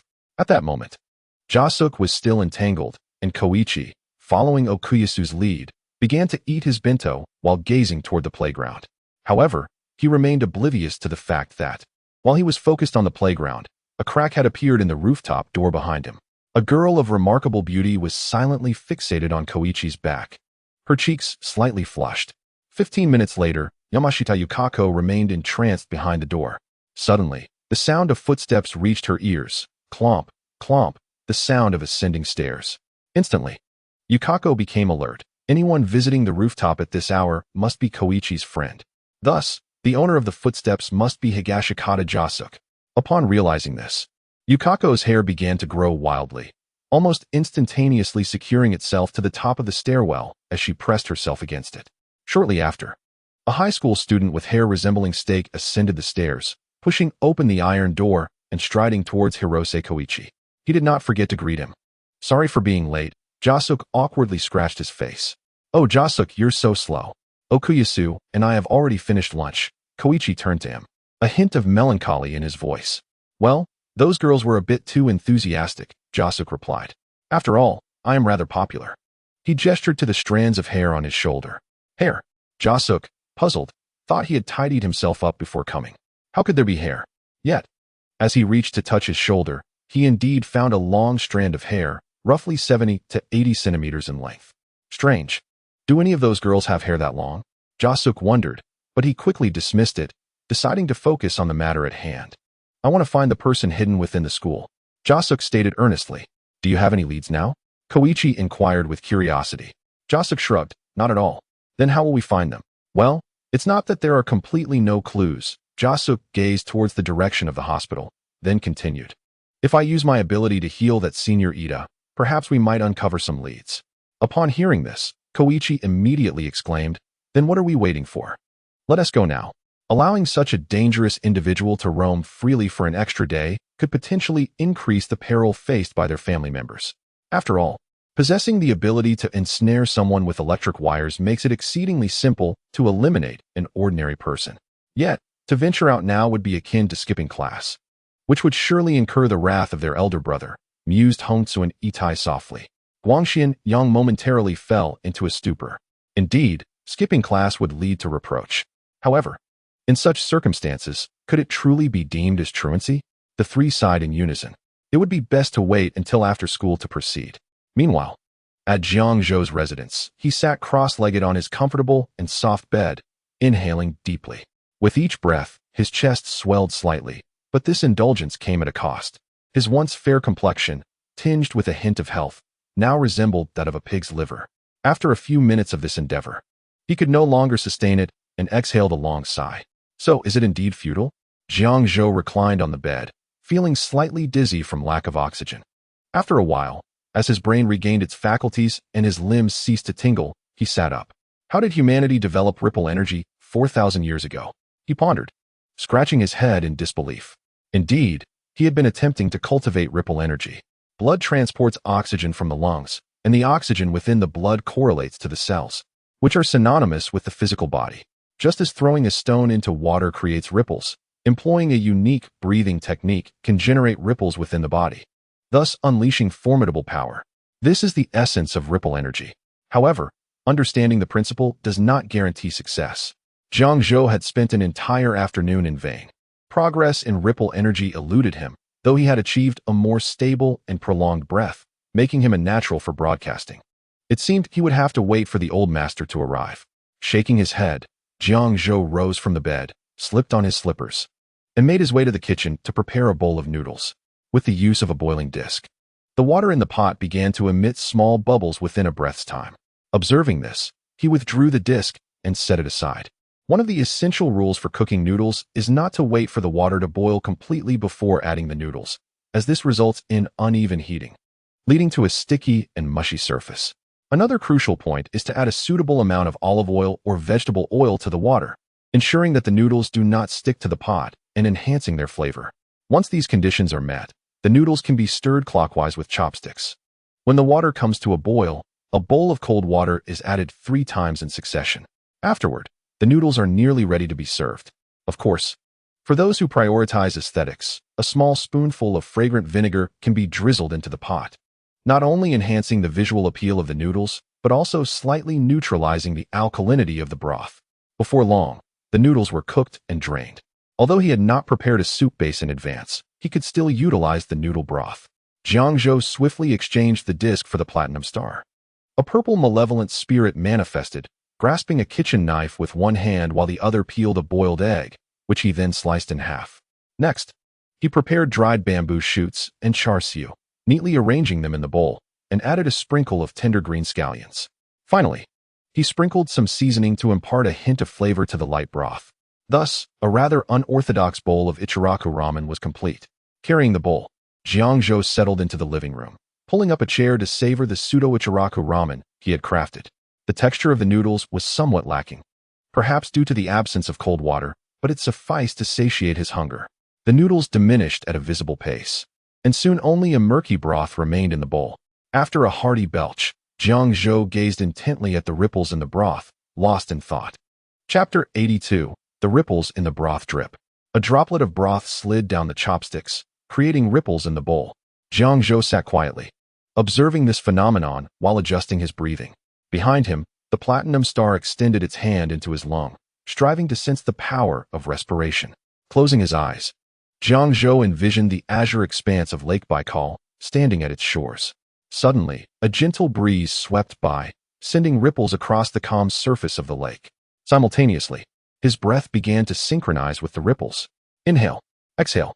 His breathing adopted a more rhythmic quality, and under Jiang Zhou's deliberate control, the palm of the platinum star detected subtle fluctuations. That was the power of the ripple. Abruptly, Jiang Zhou opened his eyes, a flash of brilliance igniting within. Oh, Doryman! A faint glow emanated from his palm, traveling along the chopsticks and into the broth. Instantly, concentric ripples surged vigorously across the surface of the water.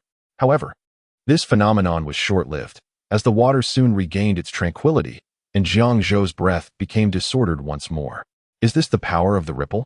Jiang Zhou glanced at his palm, sensing a glimmer of understanding. Yet, such a feeble ripple energy was still insufficient to alleviate the pressure caused by an overabundance of mental force. Old master, my curiosity regarding your memories is intensifying, he mused. After a prolonged moment, Jiang Zhou stood, gathered his bowl and chopsticks, and proceeded to the kitchen. Time swiftly passed to the afternoon. At Grape Hill Hospital, Dr. Naira exhaled deeply as he exited Angelo's room. Since Jiang Zhou's departure, he had occasionally visited to vent his inner dissatisfaction. Upon taking the elevator back to the first floor, he noticed 3 high school students in uniforms standing in AV formation at the entrance. Perhaps due to his recent outburst, Dr. Naira was in good spirits. Noticing the 3 seemed eager to inquire about something, he approached them. Hello, I am the doctor here, and you may refer to me as Dr. Naira. How may I assist you? He inquired with a smile. Oh, thank you so much. We are looking for the high school student who was hospitalized yesterday due to electric shock. Could you please inform us of his whereabouts? Jasuk responded politely. I see, doctor. Naira nodded. Please, follow me. With that, he led them back to the elevator. Ding. Upon reaching the 5th floor, they arrived at the room adjacent to Angelo's. Doctor. Naira gestured towards it, stating, This is the one. Thank you so much. You truly are a good person. The group expressed their gratitude before entering the room. Doctor. Naira smiled at their appreciation. Well, even that seemingly foolish high school student is more endearing than that fellow from the other day. He grimaced at the thought of the latter's face, feeling a surge of anger. Once more, he glanced at the doorplate, a sly smile creeping across his face. I suppose I shall have to play with you a little longer. With that, he pushed open Angelo's door once more. Meanwhile, in the hospital room of Iten Shin, as he gazed upon the youth before him, enveloped in bandages, Jasuke Higashikata furrowed his brow slightly. Surely this must be him? The injuries appear to be less severe than I had anticipated. He set his backpack aside. Crazy Diamond. A stand resembling a world manifested behind Jasuke, its hand resting upon the slumbering boy. The ability activated. In a short while, the wounds of Morio's resident, Kenta, were entirely healed. Hey you. It's time to wake up. Seeing that the boy remained fast asleep, Ichiya Nijimura stepped forward, his large hand resembling a fan, and slapped Kenta's face. Slap. Slap. Who the hell are you? Kenta rubbed his eyes, ready to curse at the one who had disturbed his slumber. To his dismay, he was met with the terrifying visage of Ichiya. Oh dear, Ichiya, you frightened him. Koichi Hirose sighed, rubbing his forehead, before pulling Ichiya aside. He then approached the bedside, saying, Don't be afraid. We just wish to inquire about a few matters. What matters? Kenta, still shaken, glanced at Koichi, whose height was similar to his own, and a sense of familiarity unexpectedly arose within him. Noticing this, Koichi quickly asked, Do you know the true identity of the stand that attacked you last night? Last night. Stand. Kenta froze momentarily, before a flood of memories surged into his mind. A bright yellow stand, a fearsome beak, and a terrifying current of electricity. That guy? You're the enemies he mentioned. Steakhead, the short one. You don't seem very bright. You're the ones who got me hospitalized. Kenta exclaimed in a sudden uproar. Fortunately, as he shouted his first line, Jasuke could no longer contain his fury. The fist of Crazy Diamond came crashing down. Hey, you just pointed at my prideful hairstyle, didn't you? Jasuke's anger flared, his expression darkening, his eyes utterly devoid of white. You dared to say my hairstyle resembles that of a snail girl? I want to let you get away with this. Ichiya, stop him. Koichi cried out in haste. I understand. Ichiya nodded and swiftly utilized his teleportation ability to position himself behind Jasuke. He reached under Jasuke's arms, lifting him off the ground. However, even with both feet off the floor, the enraged Jasuke continued to thrash about. Hurry up, I can't hold you for long. Ichiya strained to say, I understand.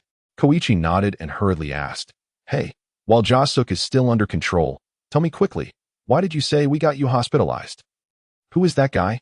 On the hospital bed, observing the furious Jasuke subdued, Kenta finally exhaled in relief, then turned to Koichi, saying irritably, It's all because of you guys. I remember that afternoon. I was cleaning the classroom. Chapter 83, Jasuke, Dr. Noera is truly a responsible doctor. Yesterday afternoon. Class 3. Classroom. What the heck? Why do I have to do duty again? This is such a hassle. Kenta grumbled while straining to wipe the blackboard. What kind of fool designed the blackboard to be this high? He was quite displeased, needing to look up to see it clearly. His eyes scanned the classroom. And suddenly he had an idea. I'll just use your chair.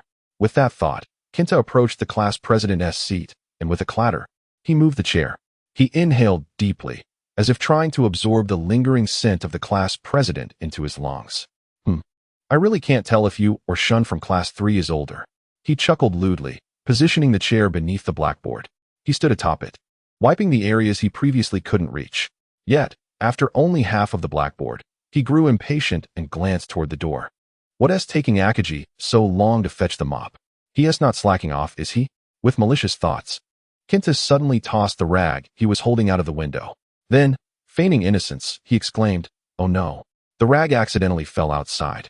Now I can't continue wiping the blackboard. I need to sit down and think of a proper solution first. However, just as he was about to lean against the chair's backrest to return to the ground, he was startled to see the rag he had deliberately tossed out now inexplicably appearing on the podium. What is going on? He flipped his sleeve and rubbed his eyes with the clean side, feeling incredulous. He then picked up the rag from the podium and hurled it out the window again. This time, however, as the rag flew halfway, the classroom window slammed shut on its own. Bang! The window collided with the frame, producing a dull sound. What on earth is happening? Kenta panicked, realizing that everything around him defied scientific explanation. Hey you're also a stand user, right? Suddenly, a sinister voice echoed in the room. Who is it? Crash. Kenta lost his balance and fell from the chair, engaging in such lewd antics with the chair and attempting to throw the rag out the window to shirk responsibility. You truly are pathetic. Electric sparks erupted from the power strip in the room. In midair, they coalesced into a bright yellow stand. Whoosh. In an instant, Enrico Pucci appeared before Kenta, coldly stating, Even you are deemed worthy of possessing a stand. This is truly the greatest insult to me. A stand? Kenta's eyes widened, hearing that term from the opponent. He could no longer maintain his composure. He had not expected that this school harbored other stand users besides himself, and it seemed they were enemies. What stand? I completely don't understand what you're saying. With that, Kenta bolted toward the exit. TSK. Witnessing this scene, Enrico crossed his arms, showing no concern. With that guy's speed, he could never escape his pursuit. Once Kenta disappeared through the doorway, Enrico transformed into a bolt of electricity, soaring into the hallway. He added, "You only deserve to be my messenger. Around tomorrow afternoon, a steakhead, a short one. And one who doesn't seem very bright will come to the hospital looking for you. Just relay this declaration of war for me." Ha ha ha. In the midst of laughter, Enrico's figure caught up with Kenta, placing a hand on his shoulder and unleashing a powerful current of electricity. At that moment, Akagi, who had just exited the washroom, stumbled upon Kenta convulsing on the floor of the corridor. He quickly sought out a teacher still in the school and called for an ambulance. That is how it happened, as Kenta glared furiously at Koichi and the others. Koichi awkwardly scratched his head. However, the next second, a gust of wind swept past him, ruffling his hairstyle. "Did you not close the window, Jasuke?" Upon seeing the enraged figure of Jasuke appear beside him, Koichi's eyes widened, and he turned to Ichiya, who offered an embarrassed smile. You know how it is with Jasuke. Once someone mentions his hairstyle, he turns into this. Even I can't stop him. Hey you. I've clearly explained the situation to you all. Why is this happening? The sounds of anguished cries echoed incessantly. Hirose Koichi and Nijimura Okuyasu could hardly bear to look and stood in the corner of the room, facing the wall. By the way, Koichi, did you hear any other sounds? Nijimura Okuyasu suddenly inquired. Other sounds? Koichi responded, his ears twitching slightly before he waved his hand dismissively. You must be mistaken. Aside from the screams of Sanada-senpai, I hear nothing else. Is that so? Nijimura nodded, assuming he had misheard. 5 minutes later, Higashikata Jasuke and the others exited Sanada Toshihiro's hospital room. Inside the room, Sanada trembled as he raised his hand, only to let it fall helplessly, presenting a truly pitiful sight. In the corridor, Koichi couldn't help but glance back, then quietly asked, Hey, Jasuke, do you think Sanada-senpai will be okay? Well, I may have acted impulsively, but I did manage to fix him, Jasuke replied, feeling a bit embarrassed. Whenever someone criticized his hairstyle, he would unconsciously flare up. That's a relief, Koichi sighed in relief. At that moment, the door to the adjacent hospital room swung open, and Dr. Noera stepped out with a smile. Greeting Jasuke and the others, he remarked, Finished with your visit so soon? Turning to Jasuke, he added, Dr. Noera, are you checking on the patient's injuries? You truly are a dedicated physician. Not at all, Dr. Noera chuckled. Since you've completed your visit, why not join me in taking the elevator down? Inside Angelo's hospital room, he trembled, his gaze vacant as he muttered, The devil, this guy is a devil. Chapter 84. The uninvited chili pepper. A week had swiftly passed, and late April was quietly slipping away. Throughout this week, the chili pepper seemed to have vanished from the face of the earth. No matter how fervently Jasuke and his friends searched, there was no trace to be found. Reluctantly, Jasuke decided to abandon his plan to track down the enemy using his intellect and resolved to seek assistance from the invincible Jotaro Kujo the following day. As for today, I must clear this game. The flames of passion ignited in Jasuke's eyes, with Crazy Diamond materializing behind him as he gripped the game controller tightly. So close. Just a little more. His expression grew increasingly serious, and Crazy Diamond mirrored his solemnity. However, just as the health bar dwindled to its last sliver, the television screen abruptly went black. Jasuke, taken aback, exclaimed, Is it broken? Contemplating, he set the controller aside, preparing to inspect the television. Yet, in the next moment, the screen flickered back to life, and the character he controlled was swiftly defeated. Staring at the screen emblazoned with Game Over, Jasuke stood frozen. His hands pressed against his face, his mouth agape in disbelief. Despair washed over him. Great, now I have to start over. My mom will probably rush me to bed. There's no way I can finish today. As he crouched down, drawing circles on the floor, the television screen changed once more. The failure screen vanished, replaced by the latest popular romance drama. Hey, I still think my face looks a bit strange, Hirose Michi said, cradling her freshly completed sketch. Approaching her was a seemingly arrogant high school student with his hands in his pockets. Give me that, he declared, attempting to snatch the sketchbook from her hands. Don't do that, Michi shouted. Huh, did I touch the remote? Jasuk momentarily paused his gloom, looking quizzically at the television. He then grabbed the remote and turned off the TV. With a crackle, the screen, once dark, lit up again, continuing the drama. In the scene, Michi and the male lead, Kurizawa Hikaru, were tussling over the sketchbook, which now featured a peculiar creature resembling a bulbous-headed dragon. Though he had no interest in the witch's condition, he recognized that Michi could never draw something like that. Moreover, he had seen this creature before. You're the stand I encountered at the Nijimura house. Jasuk's eyes sharpened, and Crazy Diamond's fist shot towards the television. With a powerful punch, the television shattered. And as the screen went dark, the figure of the chili pepper vanished. The loud crash did not go unnoticed by the others in the household. Jasuk's grandfather, Higashikata, was on night duty, leaving only his mother, Higashikata Tomoko, to hear the commotion. Unable to resist, she approached to inquire. Jasuk, what happened? Hastily, Jasuk stood up, shutting the door tightly. I accidentally tripped, Mom. Just keep busy in the kitchen. I'll clean up. He then slammed his fist against the doorframe, using his abilities to meld the door and frame together, ensuring it could not be opened. Once he confirmed the door was secure, he turned back, his expression icy as he stared into the empty living room. Come out. I know you're still here. If you're a man, face me in a one-on-one battle. Heh, what keen instincts you have, Higashikata Jasuk. Lightning crackled from the outlet, coalescing before him into the shape of the chili pepper. Just a little scare. I didn't expect you to actually show yourself. Jasuk's gaze remained fixed on the figure of the chili pepper. Why have you come to my home? Surely, you aren't here just to disrupt my gaming? As he spoke, Jasuk's voice grew cold. If that's the case, you're deliberately provoking me, you bastard. Is that so? The chili pepper nodded nonchalantly. If you want to be angry, go ahead. I'm merely here to see if you truly possess the qualifications to be my rival. Huh. Jasuk tilted his head, taken aback by the absurdity of the response. Well then, let's see what you've got. With that, he advanced towards the chili pepper, Crazy Diamond preparing itself behind him. Oh, can't even reach 3 meters? TSK, how disappointing, the chili pepper scoffed, yet did not obstruct Jasuk's approach. This only fueled Jasuk's anger further. You're overly confident, aren't you? In a swift motion, he closed the distance, and Crazy Diamond's punch approached the speed of a Star Platinum's regular punch. Even the chili pepper couldn't help but adjust his stance. In a flash, Crazy Diamond's fist grazed the chili pepper's face.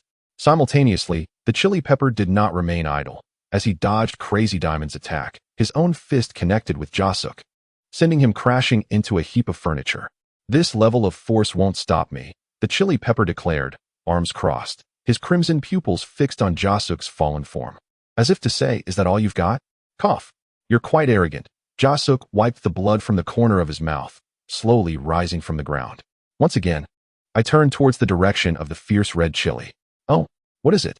Knowing my strength and speed surpass yours, yet you still dare to approach me? Is this what you call relying on intellect in battle? Truly, you are the epitome of foolishness, Red Chili mocked mercilessly. He had already gauged the speed and power of Crazy Diamond and was certain it could not rival him.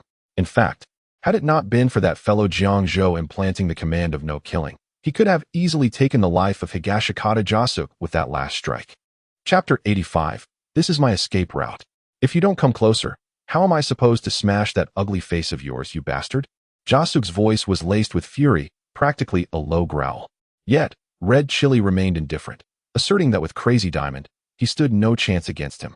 However, since you have stepped forward seeking a fight, I shall indulge you, he said, as he too moved closer to Jasuk.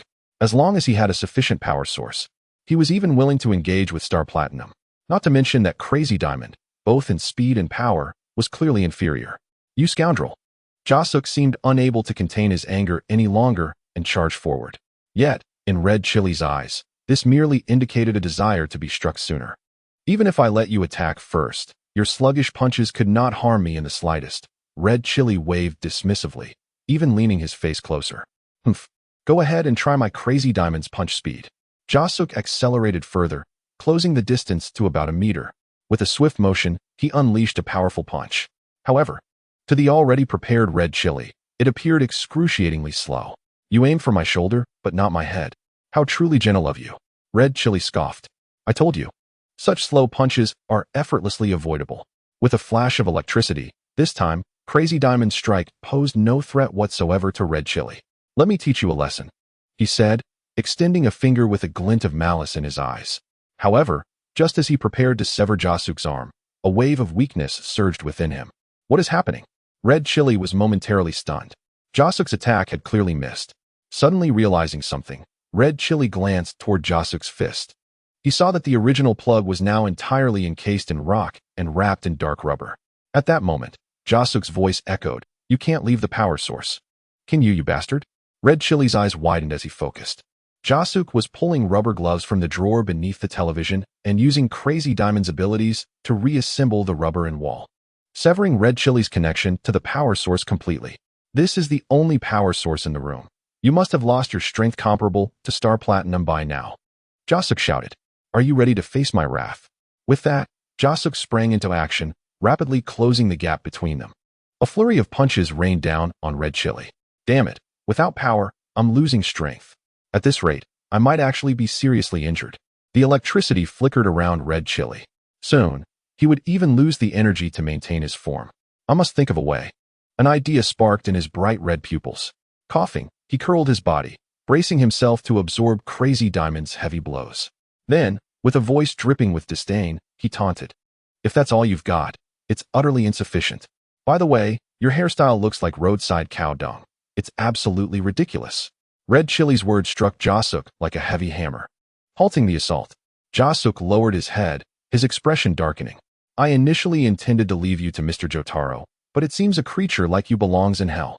Infuriated, Jasuk's hair stood on end as Crazy Diamond's fist zeroed in on Red Chili's head, crashing down with ferocity. Now, Red Chili braced himself, gathering all his remaining electricity. With a crack, he raised his hands to shield himself, the sound of bones cracking resonating, but simultaneously. He pushed off with his legs and propelled his body toward the window. "You fell for it, Jasuk. This is my escape route."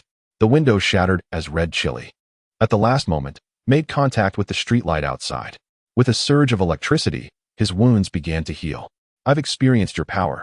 You indeed have the qualifications to be my opponent. However, the game continues. Find me within a week, or the next victim may very well be someone close to you," he declared, vanishing into thin air along the power lines. "How foolish," Jasuk muttered, restoring his proud hairstyle. He then surveyed the living room's devastation, frowning. Simultaneously, Tomoko rushed to the door, kicking it open. Bang! Bang! "Jasuk, what on earth are you doing in there? I think I heard glass shattering." Hearing her voice from outside, Jasuk snapped back to reality. With a low growl, he swiftly punched every damaged item in the room. Then, using Crazy Diamond's abilities, he quickly repaired all the furniture. Only then did Jasuk approach the door, using Crazy Diamond's power to separate the reassembled door from its frame. Click! Tomoko pushed the door open and dashed into the room. After glancing around and seeing no signs of chaos, she turned to Jasuk, who stood straight, insisting, "I told you. I just tripped. I've already taken care of it." "Is that so?"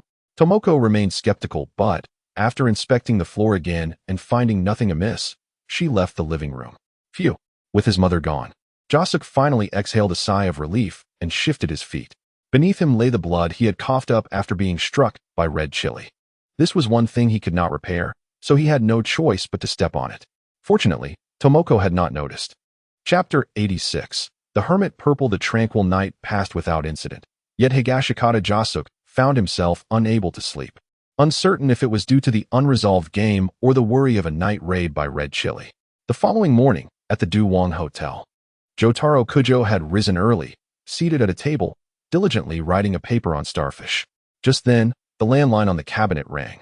The sound made him frown as he tucked a dolphin bookmark into his notebook and approached the cabinet to answer the phone. Here lies the character Jotaro Kujo. "Mr. Kujo, I have a favor to ask of you." On the other end of the line was Jasuk Higashikata, and Jotaro's furrowed brow softened slightly. However, upon hearing Jasuk mention the stand red-hot chili pepper, his expression tightened once more. "Why didn't you tell me sooner?" His tone was not forceful, yet it exerted immense pressure on Jasuk. Feeling awkward, Jasuk scratched his face, unsure of what to say. "I understand." Before Jasuk could elaborate, Jotaro spoke again. After a brief pause for contemplation, he continued, "You mentioned that the enemy's stand can only unleash its full power in areas with abundant electricity, correct?" Then let us meet in the outskirts of Morio. Call your friends. He glanced at his watch and added, I should arrive in about 30 minutes. 30 minutes? Josuk was taken aback. Isn't that a bit too efficient? Is there a problem? Jotaro's voice was laced with curiosity. No, not at all. Josuk quickly shook his head. Then I'll hang up. With that, Jotaro ended the call. He returned to his desk, his hand brushing over a notebook as he lifted a hat from the table and placed it atop his head. The hat melded seamlessly with his hair. Anyone familiar with Jotaro would recognize him from his silhouette alone. 25 minutes later, in the suburbs, Koichi Hirose, riding his bicycle, and Okuyasu Nijimura, on his motorcycle, had already arrived. Josuk had reached the location just 5 minutes prior. Is it just us? Koichi asked, puzzled. Well, there's also Mr. Kujo, Josuk replied. Feeling a bit awkward. I did call Gyu and he seems to have left his phone behind. No one answered at his home phone either. I'm not sure what he is busy with. I see, Koichi nodded. The last time I saw Gyu-sensei was about a week ago. He seems to be preoccupied with something quite important, even taking a 2-week break from tutoring. They've all arrived? A voice called out from a distance. It was Jotaro. He scanned the crowd, and upon not finding Gyu, his brow furrowed once more. Hey, Mr. Kujo? Koichi greeted him. Jotaro nodded slightly. Surely no one else will be coming. Right? Josuk, what exactly is the matter that you summoned us for? Okuyasu inquired, puzzled. Ah, that stand has actively sought me out, Josuk replied, his expression grave. Nanny. Koichi gasped. Did you see its true form? No, Josuk shook his head. The entity's main body is not nearby, but its power seems to have intensified since our last encounter. Even now, the spot where I was struck by red-hot chili pepper still aches. If we don't find that being soon, the next victim could very well be someone close to us. Josuk's expression was serious, and Koichi and Okuyasu shared his concern. The atmosphere grew increasingly tense. But how do we find it? Koichi said despairingly, having had his family threatened by a stand user.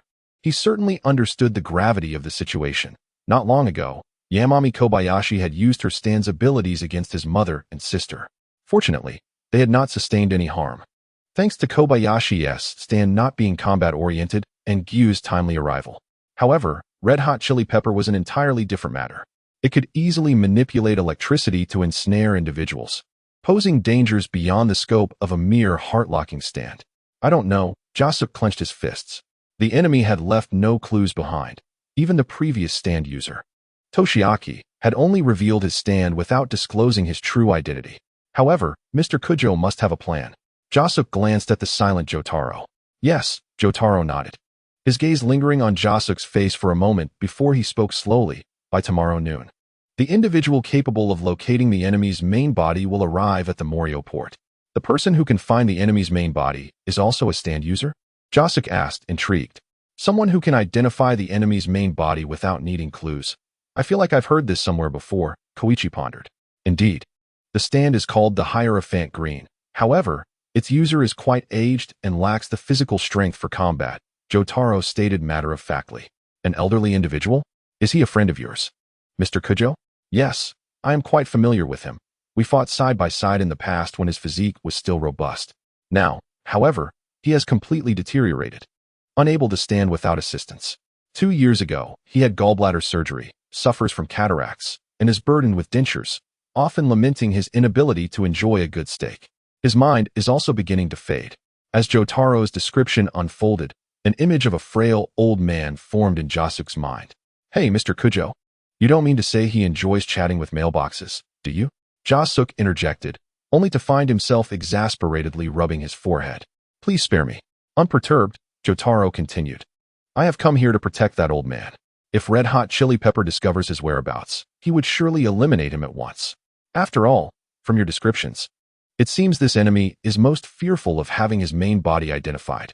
Josuk sighed, not denying this point, but he hesitated once more and asked, but do you really think that old man will be of any use? At this, Jotaro fell silent, gazing toward the port. Being the enemy's grandfather, he felt it inappropriate to dissuade him. Oh, is there something on your mind, Mr. Kujo? Josuk caught Jotaro's gaze and instinctively began inspecting himself for any faults. No, it's nothing. Jotaro shook his head, once more directing his attention to the port. What reason could there be to prevent a father from meeting his son? Chapter 87. Surely, time has accelerated. I have seen a similar plot in Rohan's manga. While Josuk and the others deliberated, None noticed the flicker of bright yellow electricity coursing through the battery of Okuyasu's motorcycle. It was the electrical manifestation of Red Hot Chili Pepper. Their conversation had, of course, been overheard in its entirety by the stand user, Akira Otoishi. Inside an aging apartment building, Otoishi sat on a sofa, his legs slightly apart, cradling an electric guitar. With a pick, he strummed the strings, unleashing a melodic electronic rhythm that echoed throughout the room. The music grew louder, the tempo quickened, and Otoishi's excitement escalated. By the song's end, he was standing, his expression akin to someone who had just rewarded themselves with a delightful indulgence. As he set the guitar down, applause erupted from the single sofa nearby. There sat the strikingly handsome Gyu, who, after finishing his clapping, lifted a teacup that had been filled since his arrival. Has Gyu lost his taste for tea? No, he was merely waiting for a message, one that was soon to be divulged by Otoishi. As expected, in the very next moment, Inishira Akira, after placing his guitar, turned to him with a serious expression and said, "That old fellow will arrive at the port of Morio town by noon tomorrow." Jiang Zhou calmly nodded, saying little more, as if he had merely heard news unrelated to himself. "You don't seem surprised at all," Inishira Akira remarked, somewhat astonished. Surely, the other party must have exerted considerable effort for this matter, even going so far as to temporarily return the spicy red pepper to him. In truth, Jiang Zhou's heart was not as tranquil as he appeared. However, he was not overly astonished either. Upon learning that he could assist his son, Joseph Joestar would undoubtedly rush to Japan without delay. Throughout his life, he had not failed many people, and among the few he owed were Tohei Tomoko and Tohei Jisuke. Therefore, the two Joestars would surely come. It was merely a matter of uncertainty regarding the timing. Tomorrow noon, then. I understand. Jiang Zhou drained the tea from his cup and lightly brushed his hand across Inishira Akira's forehead. The magnetic disc of the spicy red pepper was now grasped in his hand. He then produced an envelope from his person and handed it to Inishira Akira, preparing to rise and leave. Without hesitation, Inishira Akira opened the envelope the moment he received it. Inside were a bank card and a letter, nothing extraordinary about the bank card, unless it contained a staggering sum, which was unlikely. However, upon seeing the letter of recommendation, his eyes widened in surprise. Isman Music Academy. He did not recognize the name of the person who wrote the letter, yet it struck him as quite familiar. After a moment of contemplation, he recalled where he had heard that name before, news. The writer was a renowned professor from the University of Tokyo. Click. Jiang Zhou opened the door and stepped outside, casually remarking, "I wish you joy in New York." He then closed the door behind him. Inside the room, Inishira Akira was left alone, bouncing with excitement. As for losing the spicy red pepper, he declared, "Without it, I can still conquer the world with music." Time passed quietly, and before long, it was 9 o'clock in the evening. At that moment, Tohei Jisuke sat before the television, gripping the controller, his gaze intensely focused on the screen. As the game progressed, sweat began to bead upon his forehead, and his body began to tremble. Just a little more, persevere. Such moments truly test a person's endurance. Bang! Staring at the screen, Tohei Jisuke fell silent. Yet this time, he did not succumb to despair. Instead, he quickly got up and rushed to the bathroom. Splash! A release of pent-up pressure brought a look of relief to Tohei Jisuke's face as he adjusted his pants. After pressing the flush button, he prepared to return to the game for another round. However, as he turned around, he sensed something was amiss. Had he not heard the sound of the toilet flushing? Turning back, he looked into the bowl. The water appeared remarkably clear, as if it had already been flushed. Could it be that I held it in too long? Scratching his head, he decided not to dwell on it since it had already been flushed.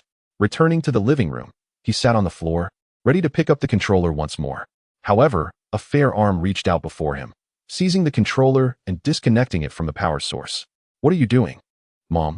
Jisuke whined, clearly still wanting to play. But Tohei Tomoko paid no mind, merely gesturing toward the clock on the wall.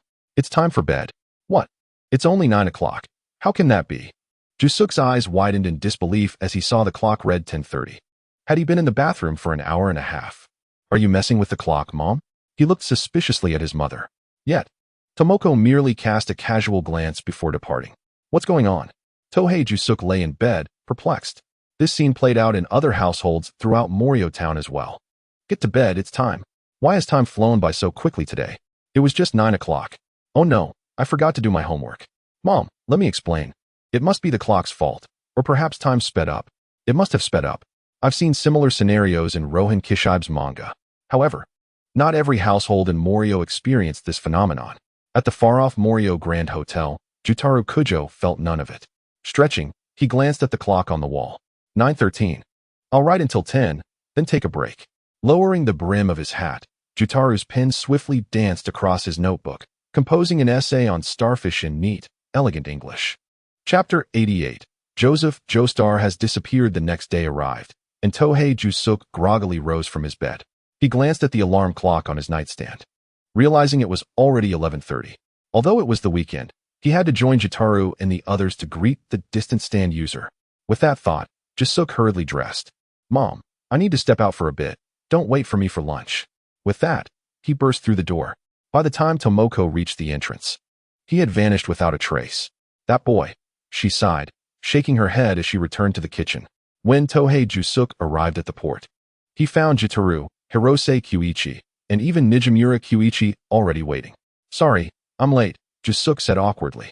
No worries, we just got here too, Kyuichi replied, gesturing to himself and Kyuichi. Oh, I see. Hearing this, Jusuk felt a wave of relief wash over him. But in the next moment, Kyuichi continued. However, Jotaro was here bright and early. Really? Jusuk glanced at Jotaro, who stood with his hands in his pockets, gazing out at the sea. He was not wearing his usual trench coat. Though it was white, it was different from the one he typically wore, yet still bore the dolphin emblem. Mr. Jotaro.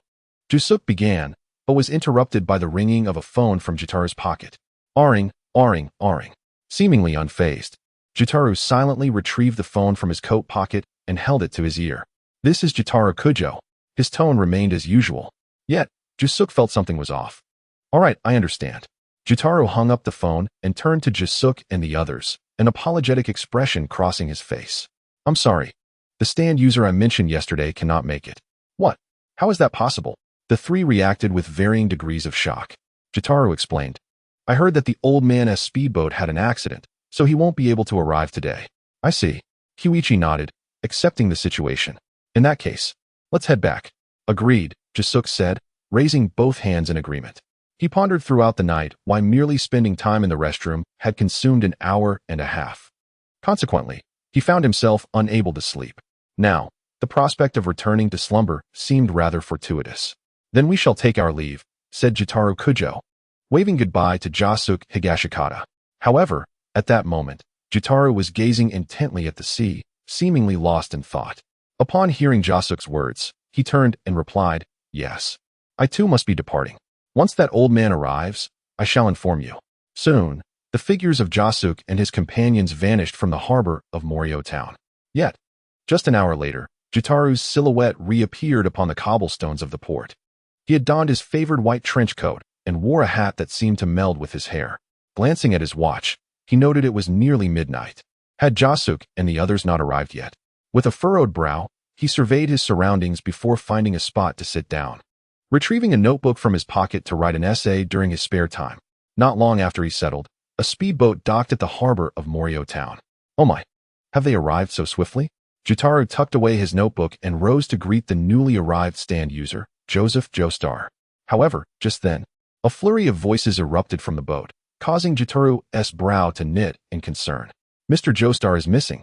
A panicked crew member dashed out from the cabin. What? Jotaro's eyes widened, and he hurried towards the speedboat. The crew member led him into the cabin, pointing to a seat and exclaiming, He was just here. But in the blink of an eye, he's vanished. Jotaro remained silent, approaching the indicated seat and placing his hand upon it. If the old man had indeed been seated here, there should still be warmth lingering on the chair. However, it was icy cold. When he lifted his hand, a glint of menace flickered in Jotaro's gaze, and behind him, Star Platinum was poised, ready to interrogate. Yet, one detail puzzled Jotaro. The crew member's expression did not seem to betray any deceit. What could be amiss? Eventually, Jotaro noticed something unusual about the crew member's watch. It was an Ignar watch, the latest ultra-thin model. Yet, what captivated Jotaro was not its value, but the time it displayed. He raised his wrist to check his own watch, but that glance shattered his composure. The short, thick hand, which should have pointed at 12, now indicated the space between 1 and 2. This meant it was not midnight, but rather 1:30, aligning with the crew member's watch. What is happening, Mr. Kujo? The crew member asked, bewildered by Jitaru's intense scrutiny. When was the last time you checked the time? Jitaru queried suddenly. At the same time, Star Platinum's unwavering gaze scrutinized the crew member, whose slightest expressions could not escape its keen sight. Unless the crew member's acting prowess had reached a level capable of concealing even micro-expressions, he could never deceive Jitaru. The last time? The crew member seemed taken aback. Shouldn't they be discussing Mr. Joestar's situation? However, understanding Jitaru's authority, he pondered briefly before replying. About an hour ago.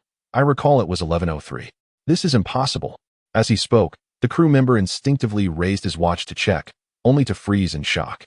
How could time have passed so swiftly? Jitaru murmured. An hour, you say? Chapter 89, Ripple Breathing Technique. Before long, news of Joseph's disappearance reached Jasuk's ears. What? He gasped, pressing the receiver to his ear, his eyes widening. The arriving stand user was his father? For a moment, Jasuk was rendered speechless.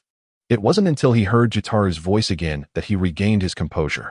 Bringing the receiver to his mouth once more, Jasuk replied apologetically, "Forgive my outburst. Could you repeat that?"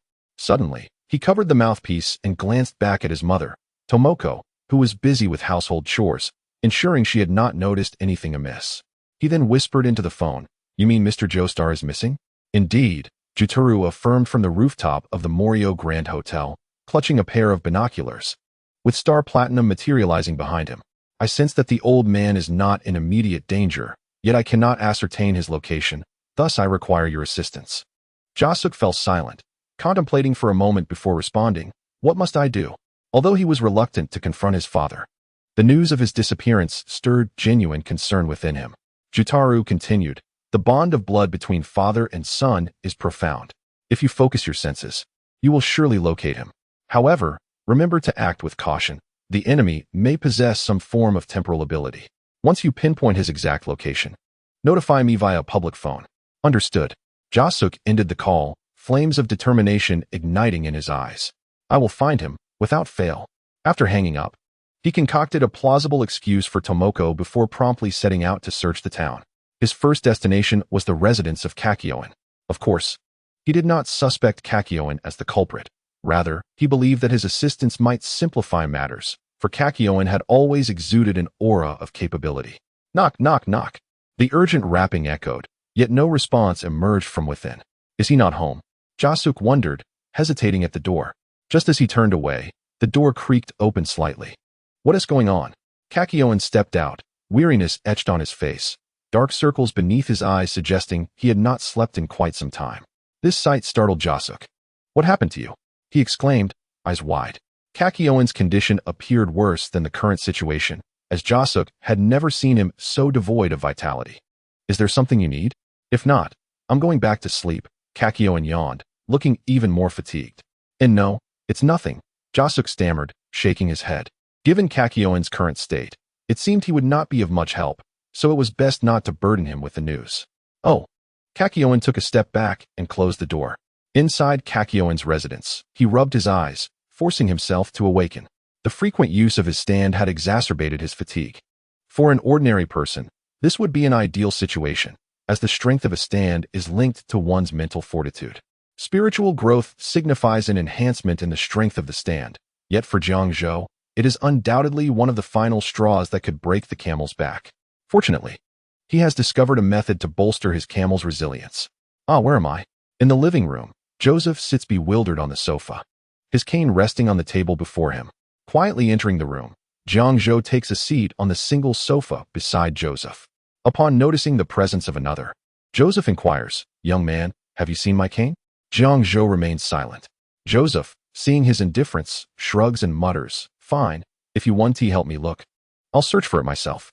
With that, he attempts to rise. However, in his current state, without the support of his cane, he is nearly certain to fall.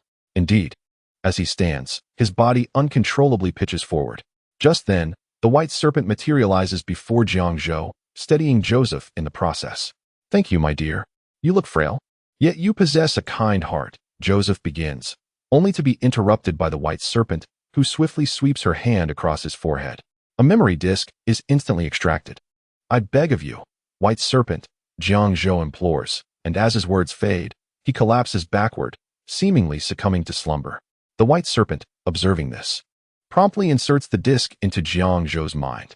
The shimmering silver disc spins upon his forehead, retrieving memories related to ripple cultivation. With the progression of his training, Jiang Zhou's breathing undergoes a transformation. Half an hour later, he awakens, the ripple energy coursing through his breath, revitalizing every cell in his body. Is this the ripple breathing technique? Clenching his fist, he revels in the flow of ripple energy, momentarily lost in thought. This energy, distinct from that of the stand, is a technique developed by humanity 4 millennia ago in pursuit of the essence of life's transcendence. It is exceedingly rare, yet with knowledge of its cultivation methods and diligent practice, even an ordinary person could master this combat skill. Remarkable, the white serpent's figure appears behind Jiang Zhou, her chin in hand, gazing at him with incredulity. Is it truly achievable through such a unique breathing method? Perhaps this is the wisdom of our ancestors. Jiang Zhou is immensely satisfied with the ripple breathing technique. At least for now, his formidable mental power is no longer a burden. What shall we do with this old fellow?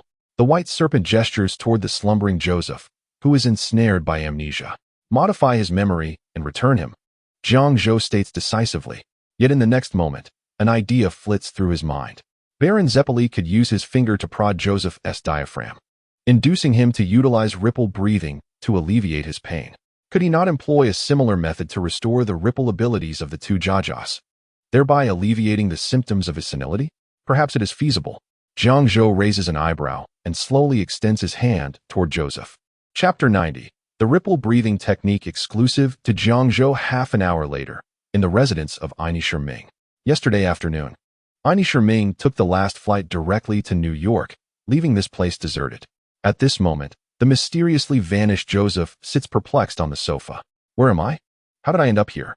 Scratching his head, Joseph instinctively reaches for his cane. However, before his hand can touch it, a young stranger swiftly retrieves the cane and hands it to him. Thank you. You truly are kind-hearted, Joseph says as he accepts the cane, only to look up and freeze at the sight of the stranger's face. Clang. The cane tumbles to the ground as Joseph's eyes brim with tears. Caesar, the golden-haired, green-eyed Caesar, Zeppeli appears before Joseph, as if resurrected. You've aged, Caesar remarks with a smile. Yet you remain as youthful as ever, Joseph replies in a hoarse voice. This time, I concede. But how did you survive? As age weighs on him, Joseph struggles to grasp the situation, while the smiling Caesar gradually dissipates into a wisp. I am merely a memory nestled deep within your heart. Caesar? Caesar. Joseph's eyes widen, reaching out to grasp Caesar. But ultimately, the wisp is just that, a wisp. With a sensation of weightlessness, Joseph finds himself toppling forward. No, Caesar. He jolts awake, surveying his surroundings. At that moment, a pair of large hands grasp his own. Joseph, his gaze rises, landing upon a striking steak atop a plate. Meanwhile, in Jiang Zhou's residence, in the bathroom, he fills the tub with water and steps in. Taking a deep breath, he inhales. With each inhalation, a growing amount of oxygen energizes the cells within him, transforming into ripple energy under the influence of the unique breathing method. The energy flows from his fingertips to his lower abdomen, and then to his toes. With a low exhale, ripples begin to radiate across the water's surface, reflecting a dazzling brilliance under the light. This display continues for approximately 5 minutes, after which the ripple energy extracted from his earlier breath is completely depleted. Is this the effect of the breathing technique? Jiang Zhou glances at his lungs. Though he takes another deep breath, having mastered the technique feels akin to possessing a far more efficient set of lungs. The gathered ripple energy is significantly more abundant. Yet, is it merely my illusion? Why does it seem that the ripple breathing technique still possesses room for improvement? Jiang Zhou rubs his chin, deep in contemplation. According to common theory, any technique that has been passed down for over 4 millennia should have been developed to its utmost potential, rendering further modifications nearly impossible. Jiang Zhou, modest in his self-assessment, ponders whether the other ripple users are oblivious to the flaws he perceives. What could be the reason for their lack of attempts to refine the ripple breathing technique further? After a prolonged period of reflection, Jiang Zhou inhales once more. This time, he summons the platinum star, allowing it to place its hand across his lung lobes. With a hiss, ripple energy is generated anew, and this time, due to the presence of the platinum star's hand, Jiang Zhou gains a clearer understanding of the energy that escapes. He also comes to realize the crux of the issue. The ripple breathing technique has undergone countless refinements, yet those modifications were not aimed at individual benefit. Each adjustment was made to enhance efficiency for the collective. This explains why some energy is invariably wasted. The modifications were too perfect, perfectly suited for everyone, yet not tailored for any one individual. Much like the formidable martial arts tomes and legendary tales, are they powerful? Indeed, but they may not necessarily suit everyone, for the creator designed them based on their own template. In contrast, the ripple breathing technique was developed for the benefit of all, leading Jiang Zhou to ponder, do I need to devise a personal breathing technique of my own?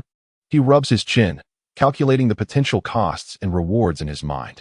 If the input and output do not align proportionally, Jiang Zhou would never embark on such a losing venture. However, after contemplating momentarily, it appeared that the loss was not as significant as he initially thought. Thus, he resolutely stepped out of the pool, took a dry towel to wipe himself clean, and returned to his bedroom. Time flew by, and in the blink of an eye, a century had passed. When Jiang Zhou finally emerged from his room, his hair had turned white. Admittedly, the aforementioned details were merely hyperbole. In truth, the refinement of the ripple breathing technique was even simpler than Jiang Zhou had anticipated. It took approximately half an hour for the technique to be adapted to seamlessly align with his body, primarily due to the extraordinary precision of the platinum star. By placing the palm of the platinum star horizontally across his lung lobes and employing the ripple breathing, he could effortlessly sense the flow of energy and make necessary adjustments, transforming the standard version into his own customized variant. With a deep breath, Jiang Zhou stood in the center of the living room, his mouth slightly ajar as he inhaled a substantial amount of air into his lungs. Suddenly, he unleashed a powerful punch, releasing the energy of the ripple in a torrent, illuminating the once dim room as if it were midday. It would not be an exaggeration to state that the intensity of Jiang Zhou's ripple had reached several times that of Joseph during his prime, albeit with slight deficiencies in fine control. Exhaling deeply, Jiang Zhou felt an exhilarating rush as every cell in his body seemed to rejoice. The oppressive weight of mental strain vanished in that moment. In other words, his physical form had grown immensely stronger. Chapter 91. I have 3 strategies to aid you in battling the Yandera in the town of Morio. A young man named Rohan Kishaib had arrived, followed by an elderly gentleman named Joseph. The tranquility remained unbroken. After numerous fruitless searches, Jasuke Higashikata and others decided to abandon their pursuit of the entity known as Yukako Yamagishi. Life proceeded as usual. On Sunday, May 2nd, the weather was overcast. Such days were best spent lounging at home, and Jiang Zhou shared this sentiment. However, just as he was settling into his plans, a phone call prompted him to step outside. Before him stood Kyuichi Katajiri, Jasuke Higashikata, and Okuyasu Nijimura. So, you summoned me to refuse a girl? If it weren't for the fact that the caller had not explicitly stated their intention, Jiang Zhou would have resolutely remained indoors. Listen, is this even a reasonable request? A cute, devoted girl confesses her feelings, and your immediate response is to decline? Even the socially adept do not handle such situations this way. At that moment, Jiang Zhou contemplated turning away, but as he began to pivot, Kyuichi hastily caught up, bowing deeply and earnestly imploring, Please, Jiang Zhou-sensei, this is incredibly important to me. Jiang Zhou paused, sighed, and inquired, What kind of girl are we talking about? Upon hearing this, Kyuichi's face lit up as he recounted the recent erratic behavior of Yukako Yamagishi, detailing instances such as her sudden shift in demeanor mid-confession and her possessive tendencies that led her to teach Kyuichi's class president a harsh lesson. Jiang Zhou fell silent. Wasn't this simply the definition of a Yandera? He had expected something far more serious. It seemed that, in the realm of anime, very few encounters with Yanderas ended well. With this thought in mind, Jiang Zhou's gaze towards Kyuichi shifted, encompassing sympathy, regret, respect, and ultimately, a measure of reverence for one facing imminent peril. Clearing his throat, he noted, Let us not digress too far. There are indeed strategies available. It simply depends on which one you wish to employ. Are there options? Kyuichi's eyes brightened. Clearly, Jiang Zhou was more reliable than Jasuke and Okuyasu. Certainly, Jiang Zhou affirmed, extending 3 fingers. I present 3 strategies for your consideration. The first strategy, the inferior option, is to acquiesce. While Yanderas can be somewhat extreme, as long as you do not defy their wishes, they will treat you with a warmth akin to spring breezes. And if I were to defy her wishes? Kyuichi inquired timidly. then you may experience the chilling gusts of winter, Jiang Zhou replied earnestly. Let us move on to the next strategy. The second strategy, the moderate approach, is to refrain from action, neither accepting nor rejecting her advances. Is that sufficient? Kyuichi asked, somewhat surprised. It doesn't sound too difficult. However, Jiang Zhou shot him a disapproving look, explaining that this method only addresses the symptoms, not the root of the problem. When her possessiveness eclipses her rationality, your situation may become increasingly perilous. Then let us skip that one. What's next? Kyuichi chuckled awkwardly. With a sigh, Jiang Zhou continued, I anticipated this outcome. Thus, we arrive at the final strategy. His expression sharpened. The third strategy is to foster change, rather than allowing such extreme affection to spiral into an uncontrollable situation. Why not attempt to transform her from the outset? Kyuichi faltered. Is she not cute? She is indeed adorable, Jiang Zhou acknowledged. Does she not align with your aesthetic? Not necessarily. Then what is there to hesitate about? Jiang Zhou retorted. You cannot escape this, so rather than allowing a tragic conclusion, why not endeavor to change her? Best of luck. With a pat on Kyuichi's shoulder, Jiang Zhou began to walk away. Can I truly change her? Kyuichi pondered. His gaze fixed on Jiang Zhou's retreating figure, determination gradually replacing uncertainty. I can do this. After finishing his conversation with Kyuichi, Jiang Zhou prepared to return home for a restful slumber. Yet, scarcely had he settled down when he received a phone call from Jotaro. Hello, this is Jiang Zhou. How may I assist you? On the other end, Jotaro adjusted the brim of his hat slightly and inquired, Are you interested in hunting? Huh. Jiang Zhou sprang up from his bed. Hunting? Are you suggesting I approach a voluptuous lady? So, this stoic figure has such inclinations in private. All right. Jiang Zhou conceded with a firm nod. The attractiveness of the individual mattered little. The priority was to ensure that Jolin's father remained safe, preventing any potential for a younger sister to appear in the future. After hanging up, Jiang Zhou donned a sharply tailored suit and selected the finest pair of shoes from his collection. As he walked down the street, the sound of his polished shoes attracted numerous onlookers, and those knowledgeable about footwear cast envious glances his way. Did you just acquire those from the newly opened store? Berluti opened its boutique in Japan in 1999. Such vulgarity, Jiang Zhou thought dismissively of the envious stares. He then hailed a taxi, directing it towards the Morio Grand Hotel, where Jotaro awaited. Morio Grand Hotel. Mr. Jotaro, I have arrived. Contacting the hotel front desk, Jiang Zhou soon connected with Jotaro again. Shortly thereafter, Jotaro descended from the upper floors. However, Jiang Zhou was taken aback to find him clad not in his customary white trench coat, but in a tracksuit adorned with dolphin patterns. Then, Jotaro produced a photograph. Upon receiving it, Jiang Zhou merely glanced at it, his brow furrowing in concern. Jotaro, unfazed by his reaction, slowly remarked, This fellow is indeed our target. The photograph depicted something quite different from what Jiang Zhou had envisioned. There was no expanse of pristine white or ample abundance. Instead, it featured mere rows of tiny footprints imprinted upon the earth. The front paws bore 4 toes, while the hind ones had 5, accompanied by a disjointed line that likely indicated the remnants of a tail. The creature that left these prints was a mouse. Based on the spacing of the tracks, its body length was estimated to be around 20 centimeters. Coupled with Jotaro's earlier mention of hunting, Jiang Zhou may have already grasped the nature of their objective. May I return to change my attire? Jiang Zhou asked with a wry smile. The shoes are of little consequence. It is primarily the suit that hinders my mobility. Chapter 92, Eternal Slumber. Ultimately, Jotaro nodded in acquiescence. After all, a suit is hardly conducive to swift movement unless one is prepared for certain adjustments. Upon returning home, as Jiang Zhou changed his clothes, he reflected on the information regarding the 2 mice.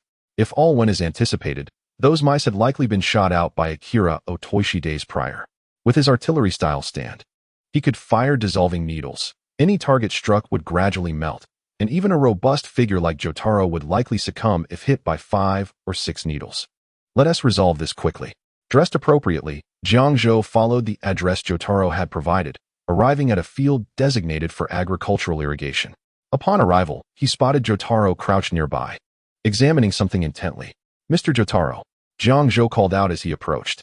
Hearing his voice, Jotaro stood, brushed the dirt from his hands, and nodded in acknowledgement. Have you found its trace yet, Mr. Jotaro? Jiang Zhou inquired. Indeed, Jotaro replied, gesturing toward the ground. The footprints were fresh, likely made not long ago, though they could also belong to other mice. I believe the latter possibility can be discounted, Jiang Zhou said, twitching his nose. After cultivating his ripple, his senses seemed heightened. A faint metallic scent of blood lingered in the air, along with a whiff of decay. Oh, Jotaro's interest peaked slightly. He followed Jiang Zhou to a clearing amidst the grass. There, Jiang Zhou pointed forward, then waved his hand dismissively in front of his nose. Jotaro followed the direction of Jiang Zhou's finger, his brow furrowing in response. In the clearing lay a square mass resembling a gelatinous mound of overcooked fish, presumably the remnants of other mice in the field. Eliminating its companions to monopolize this entire field? It is even more ruthless than I had anticipated, Jotaro remarked. It may be even worse than that, Jiang Zhou said, his expression darkening as he gazed at the gelatinous mass. Mice typically lack sufficient protein in their diet, causing them to occasionally consume meat for sustenance. However, this particular mouse had chosen to dissolve its kin rather than feast upon them. What do you suppose is the reason, Mr. Jotaro? At this, Jotaro fell silent. Is it unwilling to devour its own kind? He found it hard to believe a mouse would possess such a moral compass. Then there is only one explanation left. It has found a more appealing target. Jotaro's expression grew grim. In this vicinity, the only entity that could meet such criteria was humanity. With this realization, Jotaro retrieved binoculars from his backpack and began to survey the surroundings. Within a 2-kilometer radius, there was but one house. Soon, Jotaro and Jiang Zhou arrived at the residence. Upon reaching the door, Jiang Zhou sighed. The quaint farmhouse was self-sufficient, with 2 cars parked in the adjacent garage. Yet, an eerie silence enveloped the place. A chicken coop stood in the yard, yet no clucking could be heard. The homeowner had not left, yet the door was ajar. It was late spring, the season when mosquitoes began to proliferate. As the saying goes, everything has a spirit, except mosquitoes. Any sane homeowner would not make such a foolish mistake. Mr. Jotaro, let us enter, Jiang Zhou suggested. Before he could finish, Jotaro pushed the door open and stepped inside. Jiang Zhou silently followed. Inside, the furniture and decor were impeccably arranged, with everyday items neatly stored, indicating that the homeowner was not a disorganized individual. Yet, despite this cleanliness, a layer of dust had settled upon the table. After surveying the room, Jotaro pointed to a room on the first floor and instructed, "You take the first floor. I'll handle the second. If you spot anything, eliminate it on the spot." He produced several steel balls from his pocket and offered them to Jiang Zhou, who waved them off, signaling that he did not require them. Very well, Jotaro nodded before ascending the staircase to the second floor. Once Jotaro departed, Jiang Zhou began to scrutinize his surroundings. Suddenly, his gaze fixated on a corner of the room. Upon closer inspection, he discovered elongated, dark brown particles, slightly odorous and resting atop the dust. Mouse droppings, freshly produced, yet not comprised of grains or soybeans. Shaking his head, Jiang Zhou stood and called out, "Arise. Stand of the medieval executioner." A stand materialized behind him. "I implore you, White Serpent." Jiang Zhou spoke calmly. Just a little mouse." The white serpent licked its lips and lowered itself, placing its hands on the ground. In the next moment, countless streams of white wax began to flow from the white serpent's arms, covering the wooden floors, tiled walls, and old ceilings. Soon, every room on the first floor was enveloped in wax. The viscous substance, like a serpent's belly, left no nook or cranny untouched.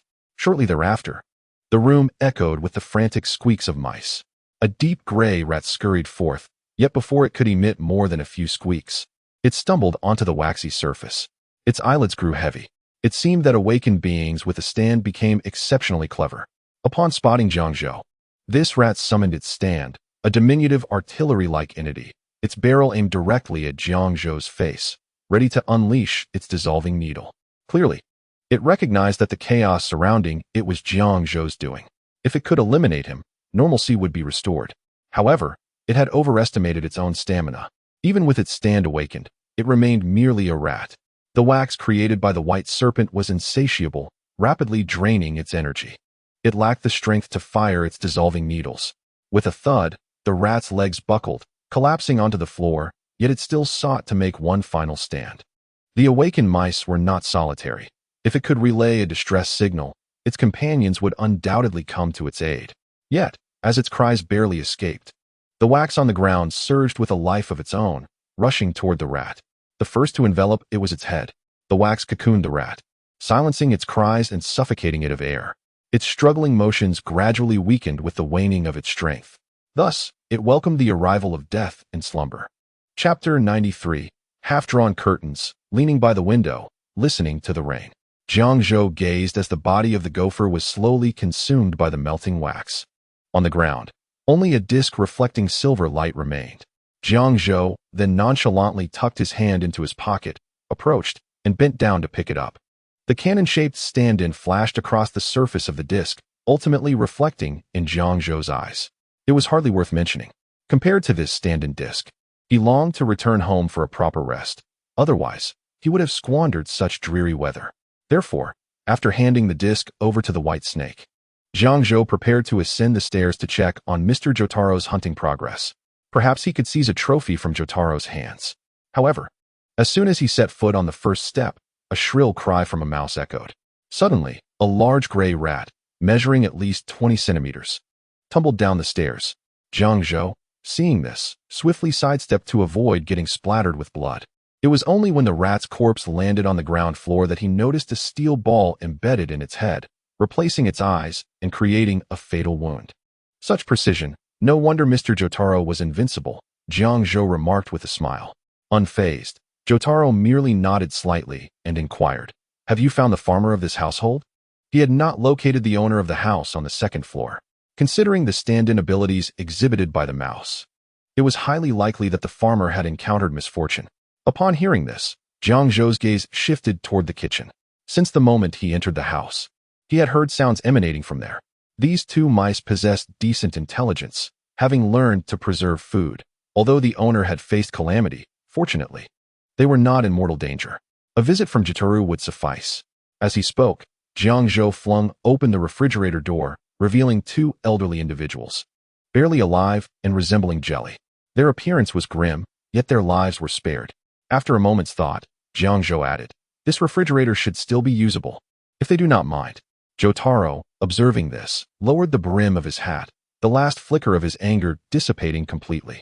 The absence of casualties was already the best outcome. The subsequent task could be left to a professional like Jotaro. Jiang Zhou chose not to involve himself further. "If there is nothing else, I shall take my leave, Mr. Jotaro. Thank you for your assistance." Upon returning home, Jiang Zhou eagerly changed into his pajamas and leaped onto the soft bed. However, after half an hour of restless tossing and turning, he found himself unable to sleep.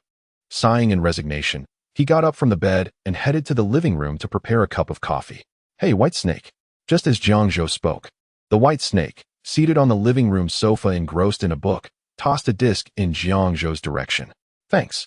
Receiving the boiling disc, Jiang Zhou smiled faintly and proceeded to the kitchen. First, he filled a basin with cool water and utilized the boiling ability to heat it. Then, he retrieved a can of coffee from the refrigerator, placing it in the water. Before long, when Jiang Zhou took the coffee out again, it had reached a suitable drinking temperature. Next, he grabbed a mug and poured the coffee into it.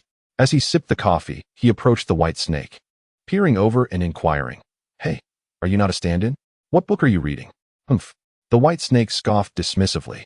"Do not compare me to those intellectually deficient stand-ins." "Death in Venice?" Jiang Zhou raised an eyebrow at the book title. "Goodness, it's a German book, but I do not recall purchasing such a book." "Well, as long as you are happy," he shrugged, deciding not to dwell on it. Settling onto the sofa, he picked up the remote and prepared to watch some television. However, upon turning on the TV and tuning into a familiar channel, he was greeted only by advertisements. The witch's conditions had yet to air. Jiang Zhou fell silent. Unable to sleep, was he now deprived of even watching Matsushima Nanako? Sighing once more, he turned off the television and resolved to return to his room for another attempt. Yet, the sounds from outside suddenly halted his steps. The rain poured down, droplets cascading from the eaves and gently tapping against the stone ground. The cherry blossoms by the roadside had already wilted, leaving only the verdant leaves to endure the cleansing rain. "It's raining." Jiang Zhou glanced outside. He then approached the window, drew back the curtains, and quietly observed the rain-soaked street. Hearing this, the White Snake couldn't help but glance at Jiang Zhou before retracting his gaze, pondering, half-drawn curtains, leaning by the window, listening to the rain. "This does not quite suit your character, does it?" Jiang Zhou's lips curled slightly. He merely wanted to see if anyone outside had been drenched. Meanwhile, At the Turtle Friends department store, a group of employees found themselves trapped inside the company building by the sudden downpour. "Why is it raining at this time?" complained a man with thinning hair. Others around him shared similar sentiments. The weekend overtime was already irksome enough. Now even the heavens seemed to conspire against them. "Hey, Nakamura, let's share an umbrella and head back. Our homes aren't far apart," suggested a man in a suit with a crew cut. Nakamura, however, felt a bit awkward. Just then, a tall girl wrapped her arm around Nakamura's, speaking gently. "Nakamura-senpai, let's go." "Apologies, Kudo," Nakamura said apologetically. "No, it's fine," Kudo waved it off. "It's only right to support a good friend's fate. He can find someone else." After Nakamura left, Kudo began scanning the room, eventually locking eyes with a blond man. The man was currently looking down at his watch, a slight frown on his face. "Kira-senpai." Kudo approached and greeted him. Upon seeing a colleague, Yashikage Kira smiled and returned the greeting. "What's up? Did you forget your umbrella too?" "Ahaha," Kudo chuckled awkwardly. "It seems you forgot your umbrella as well, Kira-senpai." "Indeed." Kira nodded, adopting a worried expression. "I was not expecting rain, so I left my umbrella in the car." As he spoke, Kira glanced outside at the rain, realizing he had miscalculated. Walking to the parking lot would undoubtedly leave him drenched. Hearing this, Kudo's eyes brightened. "Kira-senpai, I have an idea. What do you think?" "I am all ears." Kira maintained his smile. In truth, even without an umbrella, after everyone left, he had a method to return to his car without a single drop of rain touching him. However, he was still curious about Kudo's suggestion. After all, if he waited until everyone departed, it would be too late. If we do it this way. 5 minutes later, in the parking lot, Kira and Kudo successfully reached the parking area, draped in Kudo's coat. With a firm closure of the car door, Kudo settled into the back seat, stuffing his rain-soaked clothes into a plastic bag. Subsequently, he surveyed the interior of the car and could not help but exclaim, "Kira-senpai's vehicle must have cost quite a fortune." In response, Kira Yashikage, seated at the driver's seat, merely smiled without uttering a word. Before long, they arrived at Kudo's residence. "Wishing you a delightful holiday, Kira-senpai," Kudo said, hastening towards the eaves to bid farewell to Kira Yashikage. The latter nodded slightly and then started the engine. "I truly apologize for allowing that fellow to intrude upon our intimate world," Kira Yashikage suddenly remarked as they rode alone in the car. "However, rest assured, for the next 3 days, nothing shall disturb us. I shall devote myself entirely to you." Suddenly, a briefcase placed on the passenger seat toppled over, revealing a slender finger. Observing this, Kira Yashikage smiled, gently pushing the finger back while softly saying, "We are not home yet, so no mischief, all right?" The car splashed through a puddle, sending a spray of muddy water into the air before disappearing into the curtain of rain. The following morning, Hirose Koichi rose early from his slumber. For today marked the release of the latest manga by Rohan Kishibe. He had to wake up earlier than usual. After washing up, Hirose donned casual attire, grabbed a slice of bread from the table, and dashed towards the door. "Ko-chan." Just as he was about to step outside, Hirose Ayana blocked his path. Beaming as she inquired, "Where are you off to, Ko-chan?" "I'm going to buy some manga. If I don't hurry, it might be sold out." Hirose Koichi replied in a hushed tone. Recently, due to the absence of supplementary lessons from teacher Egashira, his grades had been slipping, and if his mother found out, she would surely forbid him from purchasing any manga. Upon hearing this, Ayana nodded and retrieved some money from her pocket, placing it into Hirose Koichi's hand. "What's this?" he asked, momentarily taken aback. "Make sure to get me a copy too." Ayana lightly tapped his head, teasing, "How could I have such a foolish little brother? But I remember you don't really enjoy manga, and you probably wouldn't appreciate Rohan Kishibe's work," Hirose Koichi replied, rubbing the spot on his head where she had tapped him, wincing slightly. "You're one to talk," Ayana threatened, shaking her fist playfully, "whether you help me or not. You shouldn't even think about buying any for yourself." With that, she cupped her hands as if to shout, "Mom." All right. Hirose Koichi quickly nodded. "I'll get it for you. Is that settled?" "That's more like it," Ayana said, giving a slight nod and tapping his head once more, though with less force this time, implying, "At least you're somewhat sensible. Now go on. Didn't you say it would be sold out if you arrive late?" "I know." Hirose Koichi sighed as he stepped outside, hopping onto his bicycle and heading to the bookstore. At that moment, Mrs. Hirose heard the commotion and approached. Watching her son ride away, perplexed as she asked, "Ayana, where has Koichi gone?" "Ko-chan is just meeting up with some classmates. I'm not sure what for," Ayana replied. her eyes darting around. I see, Mrs. Hirose nodded. Satisfied that her mother had no suspicions, Ayana turned around and playfully stuck out her tongue. 5 minutes later, Hirose Koichi stood before a long queue at the bookstore, momentarily stunned. He had resolved to wake up early, yet he still had to wait in line. Moreover, judging by the crowd, there was no guarantee he would even secure a copy, let alone one for Ayana. This is a disaster. He sighed as he took his place at the end of the line. Soon, one high school student after another passed him by, clutching their manga with expressions of sheer excitement, which only intensified his own impatience. Half an hour passed. The customers before him had successfully purchased their manga. Finally, it was his turn, and he handed over his money, stating, "I'd like 2 copies of the latest Pink Black Boy." However, the shopkeeper merely cast him a sidelong glance and bluntly replied, "We're out. That was the last one. Come back tomorrow morning." Hirose Koichi felt a wave of disappointment wash over him. There was nothing he could do about the sold-out manga, so he contemplated how to explain the situation to his sister. Just as he turned to leave, a commotion erupted behind him. "What? You mean Rohan Kishibe's manga is already sold out? I woke up so early for this." It was Senpai Kenta, whose voice sounded somewhat familiar to Hirose Koichi. Glancing back, he recognized the same Kenta who had ended up in the hospital after being zapped by Shindu. At that moment, Kenta was practically jumping up and down in front of the bookstore. Upon hearing his name called, Kenta turned and, after a moment of contemplation, exclaimed, "Oh, it's you. Shorty, you're not exactly towering over me either." Hirose Koichi shot back, indignant at being called Shorty when they seemed of similar height. Come on. Let us not dwell on such trivialities," Kenta waved dismissively. "Are you here for Rohan Kishibe's latest manga too? How did you know?" Hirose Koichi asked, taken aback. Hee. Kenta chuckled, scratching his nose. "I can't think of any other reason someone would be loitering outside the bookstore this early." He then excitedly grabbed Hirose Koichi's hand, saying, "Since you arrived before me, you must have gotten a copy of Rohan Kishibe's manga. Let me have a look." Hirose Koichi sighed. "I arrived too late, and didn't he manage to get one?" Kenta released his grip in disappointment. "I guess I'll just have to come back tomorrow then." "Well, see you tomorrow, senpai." As Hirose Koichi turned to leave, Kenta did the same. Just then, 2 real estate agents were conversing nearby, discussing the current hottest manga artist, Rohan Kishibe, and his residence. Upon overhearing this, both Hirose Koichi and Kenta halted and perked up their ears. Once the real estate agents departed, the 2 boys instinctively moved closer together, their expressions brimming with excitement. "Did you hear that? Did you hear that?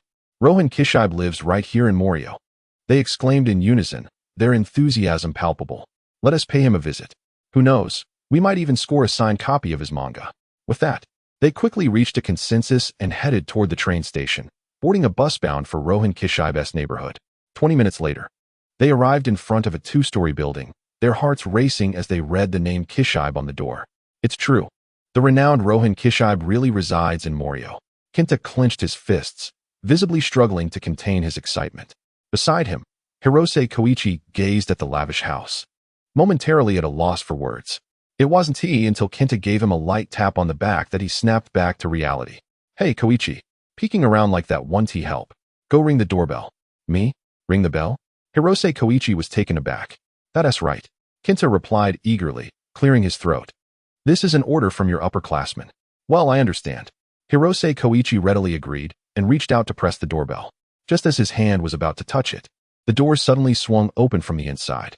Simultaneously, a slender hand reached out through the gap, grasping Koichi's wrist. Koichi exclaimed, "What?" Startled by the sudden appearance of the hand, he was taken aback.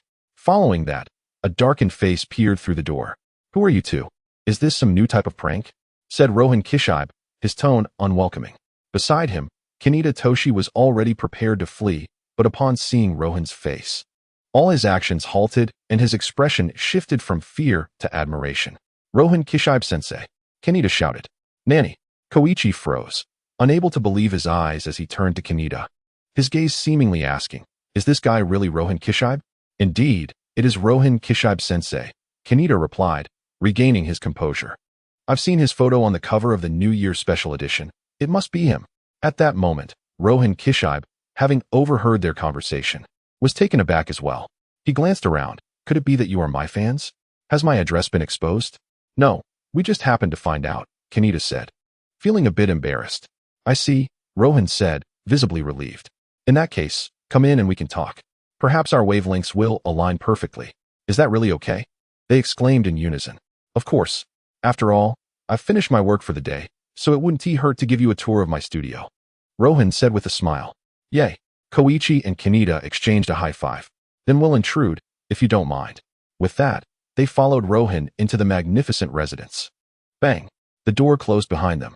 Ascending the staircase to the living room, Koichi and Kaneda trailed Rohan to his studio.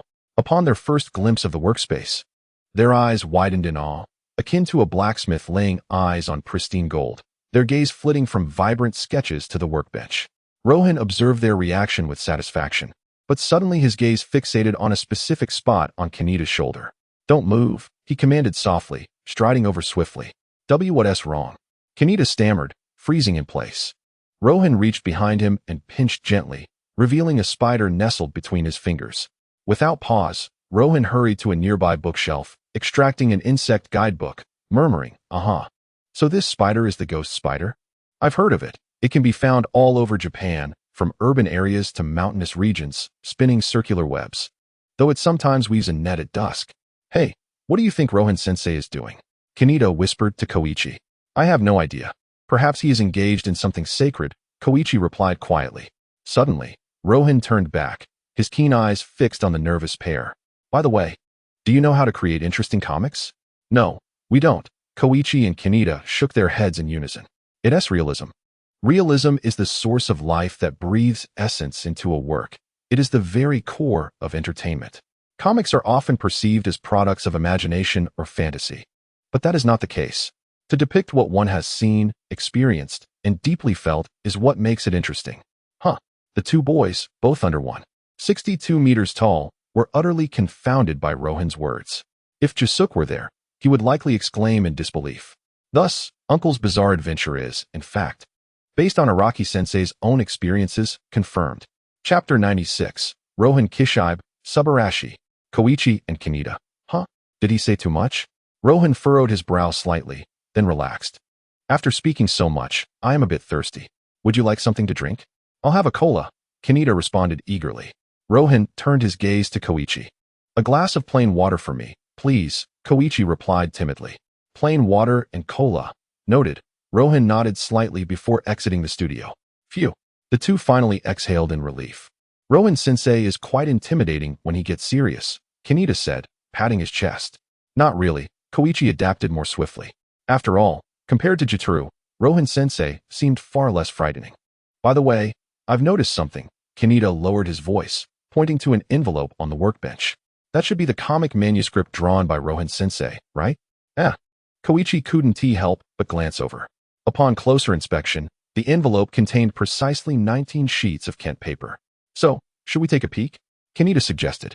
Though they hadn't yet read this week's manga, seeing the author's original manuscript nearby was an excellent opportunity to glimpse next week's comic. Isn't that a bit inappropriate? Koichi nervously glanced toward the door, relieved to see Rohan had not yet returned. At the very least, we should wait for the teacher's permission. Kaneda shook his head vehemently. Koichi, you really don't understand manga artists. Such preprint manuscripts are akin to trade secrets. Even editors haven't reviewed them. Rohan-sensei wouldn't let us see them. Besides, taking a quick look won't cost us anything. We can always return it before Rohan-sensei comes back. If you don't look, I will. All right then. Ultimately, curiosity triumphed. The two carefully extracted the manuscript from the envelope, eager to behold the contents. Soon enough, they found themselves captivated by the brilliance of the comic. Meanwhile, Rohan Kishibe, lurking behind the door, felt no surprise. In fact, he had intentionally allowed them to see the manuscript. For only in doing so could he harness his abilities to transform these two into a narrative, gaining 100% realism by experiencing their life stories. Suddenly, sensing something, a mysterious smile crept onto Rohan's lips. It seems your wavelengths resonate perfectly with this comic. You have immersed yourselves so swiftly. Rohan stepped out from behind the door. Rohan-sensei. Both Koichi and Kaneda jumped in surprise at the sound from behind the door, quickly attempting to return the manuscript to the envelope. However, the next moment, they found themselves utterly captivated by the manuscript, unable to resist reading on. What is happening? Almost immediately, changes began to manifest in Koichi. The skin on his fingertips started to peel away. Strangely, there was no blood or pain. Instead, lines of tiny text appeared on the exposed skin, resembling the pages of a book. At that moment, Rohan Kishibe spoke, stating that only those who had read his manga and resonated with his wavelength could open their hearts under the influence of his heaven's durability. As the sound of tearing echoed, more and more of Keiichi Hirose's skin was peeled away, transforming into pages inscribed with words. Could it be that Rohan Kishibe was also a stand user? Keiichi collapsed to the ground, while his companion, Akira Otoshi, sensing the dire situation, fled in haste. Observing this, Rohan furrowed his brow slightly but did not intervene, merely remarking, "You've been reading manga too, haven't you?" Upon hearing this, Akira Otoshi also fell to the ground, his skin entirely stripped away, becoming pages filled with text. "What do you intend to do to us?" Keiichi fixed his gaze on Rohan's face, secretly summoning his stand to hide beneath the desk, waiting for the right moment. "Rest assured, you are not in any danger," Rohan replied as he approached Keiichi, crouching down and cradling Keiichi's face in his hands as if holding a textbook.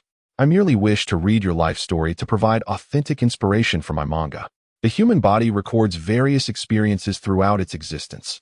To facilitate the reading of these events, I have transformed you into a book depicting your life's journey. Now that I've provided the answers you sought, let me glimpse your experiences." Keiichi Hirose, born on March 28, 1984, at 6:27 a.m., with 4 family members, including an elder sister named Ayana, whom he admires most, teacher Koichi. As Rohan delved deeper into the reading, he recalled the girl who had recently visited him seeking a signed comic for her teacher.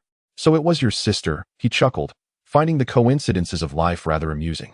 The following page chronicled an ordinary elementary and middle school life. Though mundane, the opportunity to witness another's experiences was still intriguing for Rohan. "Let me see your ability." "What is this?"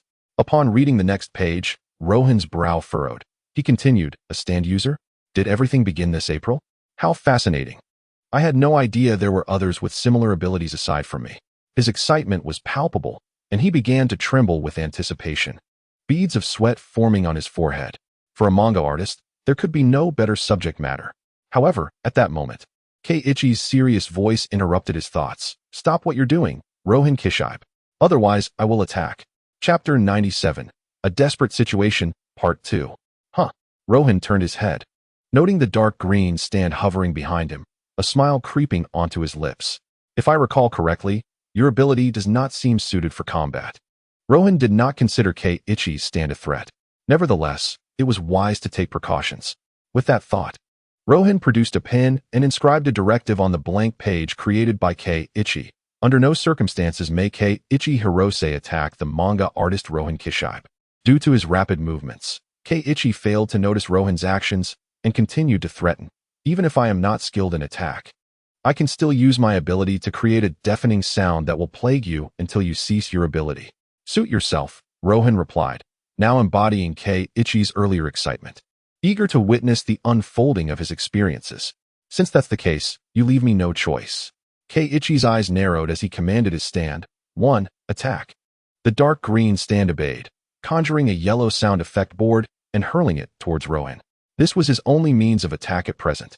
However, influenced by Rohan's directive, the boards disintegrated into shimmering particles before they could reach him. "What is happening?" Keiichi, oblivious to Rohan's manipulation, believed something was amiss with his stand's ability. He issued 2 more attack commands. Swish, swish.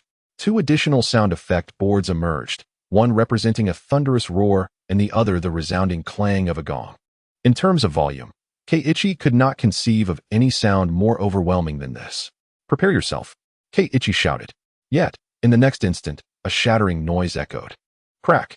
The 2 sound effect boards shattered once more. "What is going on?" Keiichi's eyes widened in confusion. In the following moment, his stand appeared to be exhausted. Panting heavily and descending from the air, its surface developing a layer of brownish, keratinous skin. "What is happening?" Keiichi was momentarily stunned, forgetting to struggle against his situation, allowing Rohan to peruse his memories. Star Platinum, Crazy Diamond, Purple Haze, and even Spice Girl? Rohan observed the fascinating array of stand abilities, a smile unwittingly forming on his lips. "These are all splendid materials for creation. With these, I can surely craft even more exceptional works." Keiichi, you have given me an abundance of surprises. At that moment, Rohan also noticed the fallen stand beside him. What is this? Something entirely unmentioned in the memories? So, is this something even Keiichi is unaware of? How utterly intriguing. With that, Rohan temporarily set Keiichi aside, retrieving a clean pin from the desk and poking it. Thud, thud. Due to the keratinous layer, even the pin could now touch the stand. It seemed to be undergoing some form of evolution. Rohan stroked his chin. Forget it for now. Keiichi, your memories are far more captivating to me. Rohan returned to Keiichi's side, continuing to explore his memories. By the way, is this guy named Koichi really that formidable? Pondering this, Rohan fell deeper into Keiichi's memories, unable to extricate himself. Meanwhile, Keiichi was still reeling from the tragic news of his stand's demise. Indeed, both Mr. Jotaro and Spice Girl, as well as teacher Koichi, have all said that a stand is a manifestation of spiritual power. Could it be that my overwhelming despair has caused my stand to lose its strength as well? This is truly dire. A faint cracking sound emerged, drawing attention in the otherwise silent room. Yet Rohan remained absorbed in the memories, oblivious to the noise. Keiichi, however, heard it distinctly, his eyes lighting up. The sound came from his deceased stand. Under Keiichi's watchful gaze, the keratinous layer enveloping his stand began to shed gradually. Soon, as the majority of the epidermis shattered completely, a brand new stand erupted from the gap. It appeared considerably smaller than the first, yet it exuded an air of exquisite craftsmanship. The long-tailed mechanical humanoid form sported a conical tip at its rear, adorned with the inscription, "To," on its back. My stand did not perish, rather it evolved. An ecstatic Keiichi Hirose found himself at a loss for words. His gaze towards Rohan Kishibe on the shore grew increasingly hostile. Rohan-sensei, I warn you one last time. If you do not deactivate your ability, I shall unleash my newly upgraded stand upon you. How tiresome. Attack if you wish. Rohan, seemingly unfazed and brimming with confidence in his own ability, dismissed Keiichi's threats. Once he inscribed a command, it was utterly impossible to contravene it. Keiichi's eyes narrowed, and he commanded his stand, to attack. At his command, the floating two immediately hurled its conical tip towards Rohan on the shore. Whoosh! The sharp cone transformed midair into a new onomatopoeia. Boom! Although the method of attack remained unchanged, the newly upgraded stand's capabilities allowed the targeted individual to experience sensations akin to the onomatopoeia. For instance, the sound of thunder would render the victim acutely aware of the paralysis wrought by a lightning strike. Prepare yourself, Rohan-sensei. Chapter 98. Curiosity drives Rohan Kishibe. Boom. The sound of thunder resonated within the room, causing the bookshelf behind Rohan to collapse as if struck by a bolt of lightning. However, Keiichi found no joy in this spectacle. What on earth is happening? My attack seems to have circumvented his body. No, that can't be right. Perhaps it was merely misdirected, given that the stand had just undergone growth and might be somewhat unwieldy. Realizing this, Keiichi commanded his stand to retract the cone and prepare for a second strike. This was the price of formidable power. The upgraded stand could manifest effects through the onomatopoeia produced by the cone, but with only one cone, failure to retrieve it or its destruction would render the ability inoperative. Clack! The cone was repositioned at the tip of the tail, and two was poised to launch another attack. Yet, at that moment, Rohan suddenly interjected, "It's futile, Keiichi. I just inscribed the command, cannot attack Rohan Kishibe upon you. Regardless of how your stand evolves, as long as this command remains, you cannot harm me." How is this possible? Keiichi was taken aback. Such a perverse ability. Despair washed over him once again. Thus, I suggest you remain still. While I am indifferent to some furniture, the noise from its destruction would disrupt my thoughts, and that would be regrettable. Rohan said, turning the page. This page contained information on Joseph. Oh, the renowned real estate magnate from America has come to this small town? How unexpected, Rohan mused, though he did not dwell on it. In situations involving illegitimate children, he only considered using a former protagonist as a scapegoat when the current protagonist was absent. Currently, he was more intrigued by the tutor named Jiang Zhou. Despite only snippets of information, Rohan, as a top-tier manga artist, was certain that this individual harbored some dark secrets. If only he could peruse his memories. Rohan contemplated. Just then, a noise erupted behind him, causing him to furrow his brow. Still resisting? He despised having his reading interrupted. As he prepared to inscribe the command, cannot initiate an attack, upon Keiichi, A dialing sound emanated from behind him. This prompted Rohan to whirl around. There stood two, having picked up the microphone from the workbench, already dialing a number. In the next moment, the call connected. A languid voice spoke from the other end. "This is Jiang Zhou. What do you want?" "Jiang Zhou." Rohan was momentarily stunned, but quickly regained composure. Erasing the unfinished command from K-Ichi's body. Control stand to hang up, crossed out. If he could draw him here and use his stand's ability to turn the other into a book, he would surely gain further inspiration. Rohan suddenly thought. Meanwhile, K-Ichi was desperately calling out, "Jiang Zhou sensei, I encountered a stand user with Ando senpai." Right. Before he could finish, Rohan hastily hung up the phone. The clues were already sufficient. There was no need to elaborate further. What clues? K-Ichi realized something was amiss. The clues to attract Jiang Zhou. Rohan pointed to the text on K-Ichi's face and continued, "From your memories, Jiang Zhou appears to be an intelligent individual. You dialed from my home phone, and with just a little clue, he could pinpoint my location. However, if I were to allow you to disclose the address, he might deduce that I intentionally exposed it." What? K-Ichi was taken aback. He merely intended to seek Jiang Zhou's assistance, never considering that Rohan would share an interest in Jiang Zhou's memories. Coupled with Jiang Zhou's ignorance of K-Ichi's capabilities, when Jiang Zhou bursts in, he would inevitably be confronted with Rohan's manga. At that moment, Rohan could activate the ability of Heaven's Door and inscribe, "Cannot attack Rohan Kishibe," upon Jiang Zhou as well. They would truly become fish on a chopping board. Damn it. This was all part of your premeditated plan. K-Ichi ground his teeth in frustration. "Think as you wish," Rohan replied nonchalantly, moving toward the direction of Ando.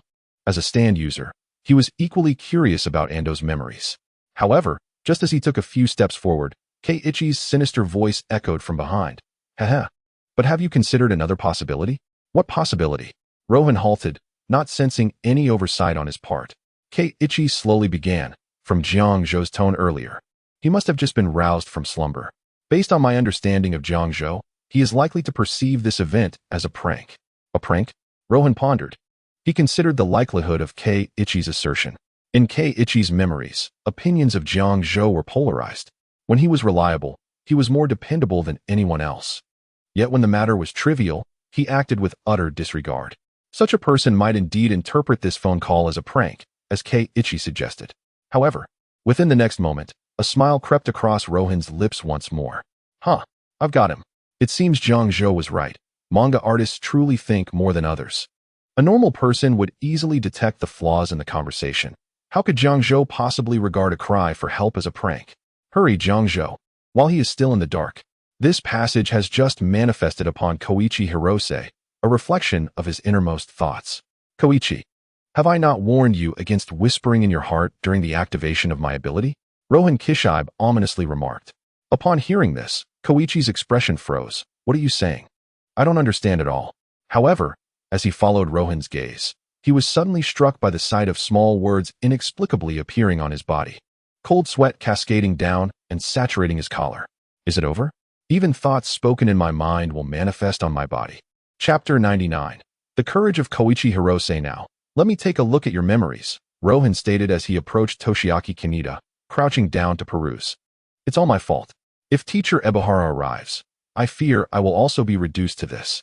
Koichi, observing his body transformed into pages of a book, couldn't he help but chastise himself.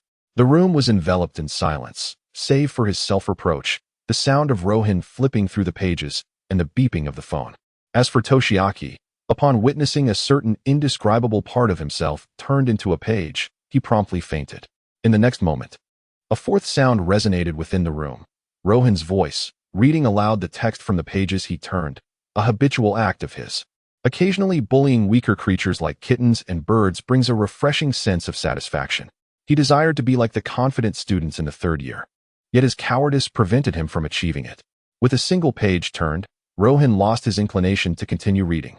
Such a pathetic character would surely fail to garner reader sympathy, even as a villain, being far too repugnant and misaligned with his artistic style. Contemplating this, Rohan's anticipation for Ebihara's memories grew. Surely, his words would provide me with exquisite inspiration, Rohan mused. Meanwhile, Koichi stood up, his form still resembling that of a book page. Yet his gaze bore newfound determination. Rohan, I warn you one last time. If you do not lift this ability from us, I shall attack. Huh, do as you wish. Rohan replied nonchalantly, not even bothering to turn around. However, the next moment, he heard the sound of pages tearing. Simultaneously, Koichi's resolute voice reached his ears. Indeed, as long as your ability remains, I cannot strike against you. Koichi paused, and the ripping sound accelerated. The page inscribed with Rohan's commands was forcibly torn away and clenched in Koichi's hand. Blood dripped from the edge of the page, and Koichi trembled in pain. Yet the unwavering determination in his eyes remained unchanged. As long as I tear this page, your ability will cease to function. His intermittent breaths accompanied by steadfast words silenced Rohan. Slowly, he rose and turned to face Koichi. I find myself increasingly fond of you, Koichi. Though you are more timid than others and often overlooked, you possess an extraordinary courage that manifests in critical moments. Such a character is bound to resonate with readers. How utterly fascinating, Rohan exclaimed, tearing off his expensive shirt and producing a pen with an ink reservoir. He swiftly began to sketch, capturing Koichi's likeness on paper. Koichi's determined gaze, the blood-stained page, and an invisible resolve came to life on the canvas. You, at this juncture, are you still unwilling to lift your ability? Koichi's eyes narrowed, and he declared, to attack. The dark green figure soared into the air, detaching the prism from its tail, transforming it into a three-dimensional onomatopoeic board. Impact. The word board shot forth, hurtling towards Rohan. Seeing this, Rohan furrowed his brow, recalling the power he had witnessed from the thunderous word board earlier. Engaging directly with it would yield no advantage, even for those with strength-based abilities. However, your ability's weaknesses are quite evident, Rohan remarked suddenly. With a swift motion, he pinched several pen nibs between his fingers and sent them flying towards the airborne word board. In the next instant, the words from the board were transferred to the nibs, while Rohan deftly evaded the attack with a slight sidestep. What? Koichi gasped, then attempted to command to retract the prism. Yet, at that moment, Rohan charged towards Koichi, swinging his pen. Dark ink splattered upon Koichi, followed closely by the nib. As Rohan inscribed a new command upon him. Cannot attack the manga artist Rohan Kishibe, nor engage in any self-harmful actions. At that moment, Koichi's two had only just grazed the prism. Was it too late? Koichi slumped to the ground, despair etched across his face. Nearby, Rohan exhaled in relief. But upon seeing Koichi's expression, his eyes lit up. He approached the desk, retrieving a sheet of Kent paper. This expression is truly authentic. Only authenticity can leave a profound impression on readers. Rohan's face radiated joy as he meticulously captured Koichi's current expression on the Kent paper. Beep, beep. A sound from the phone made Rohan frown. This noise had not just begun, it had persisted since he hung up. Setting down the Kent paper, he picked up the receiver, adjusted its position, and placed it down again. Yet, the sound did not cease. It grew clearer. Is it malfunctioning? Rohan pondered. Just then, a voice unexpectedly resonated within the room. You have done remarkably well, Koichi.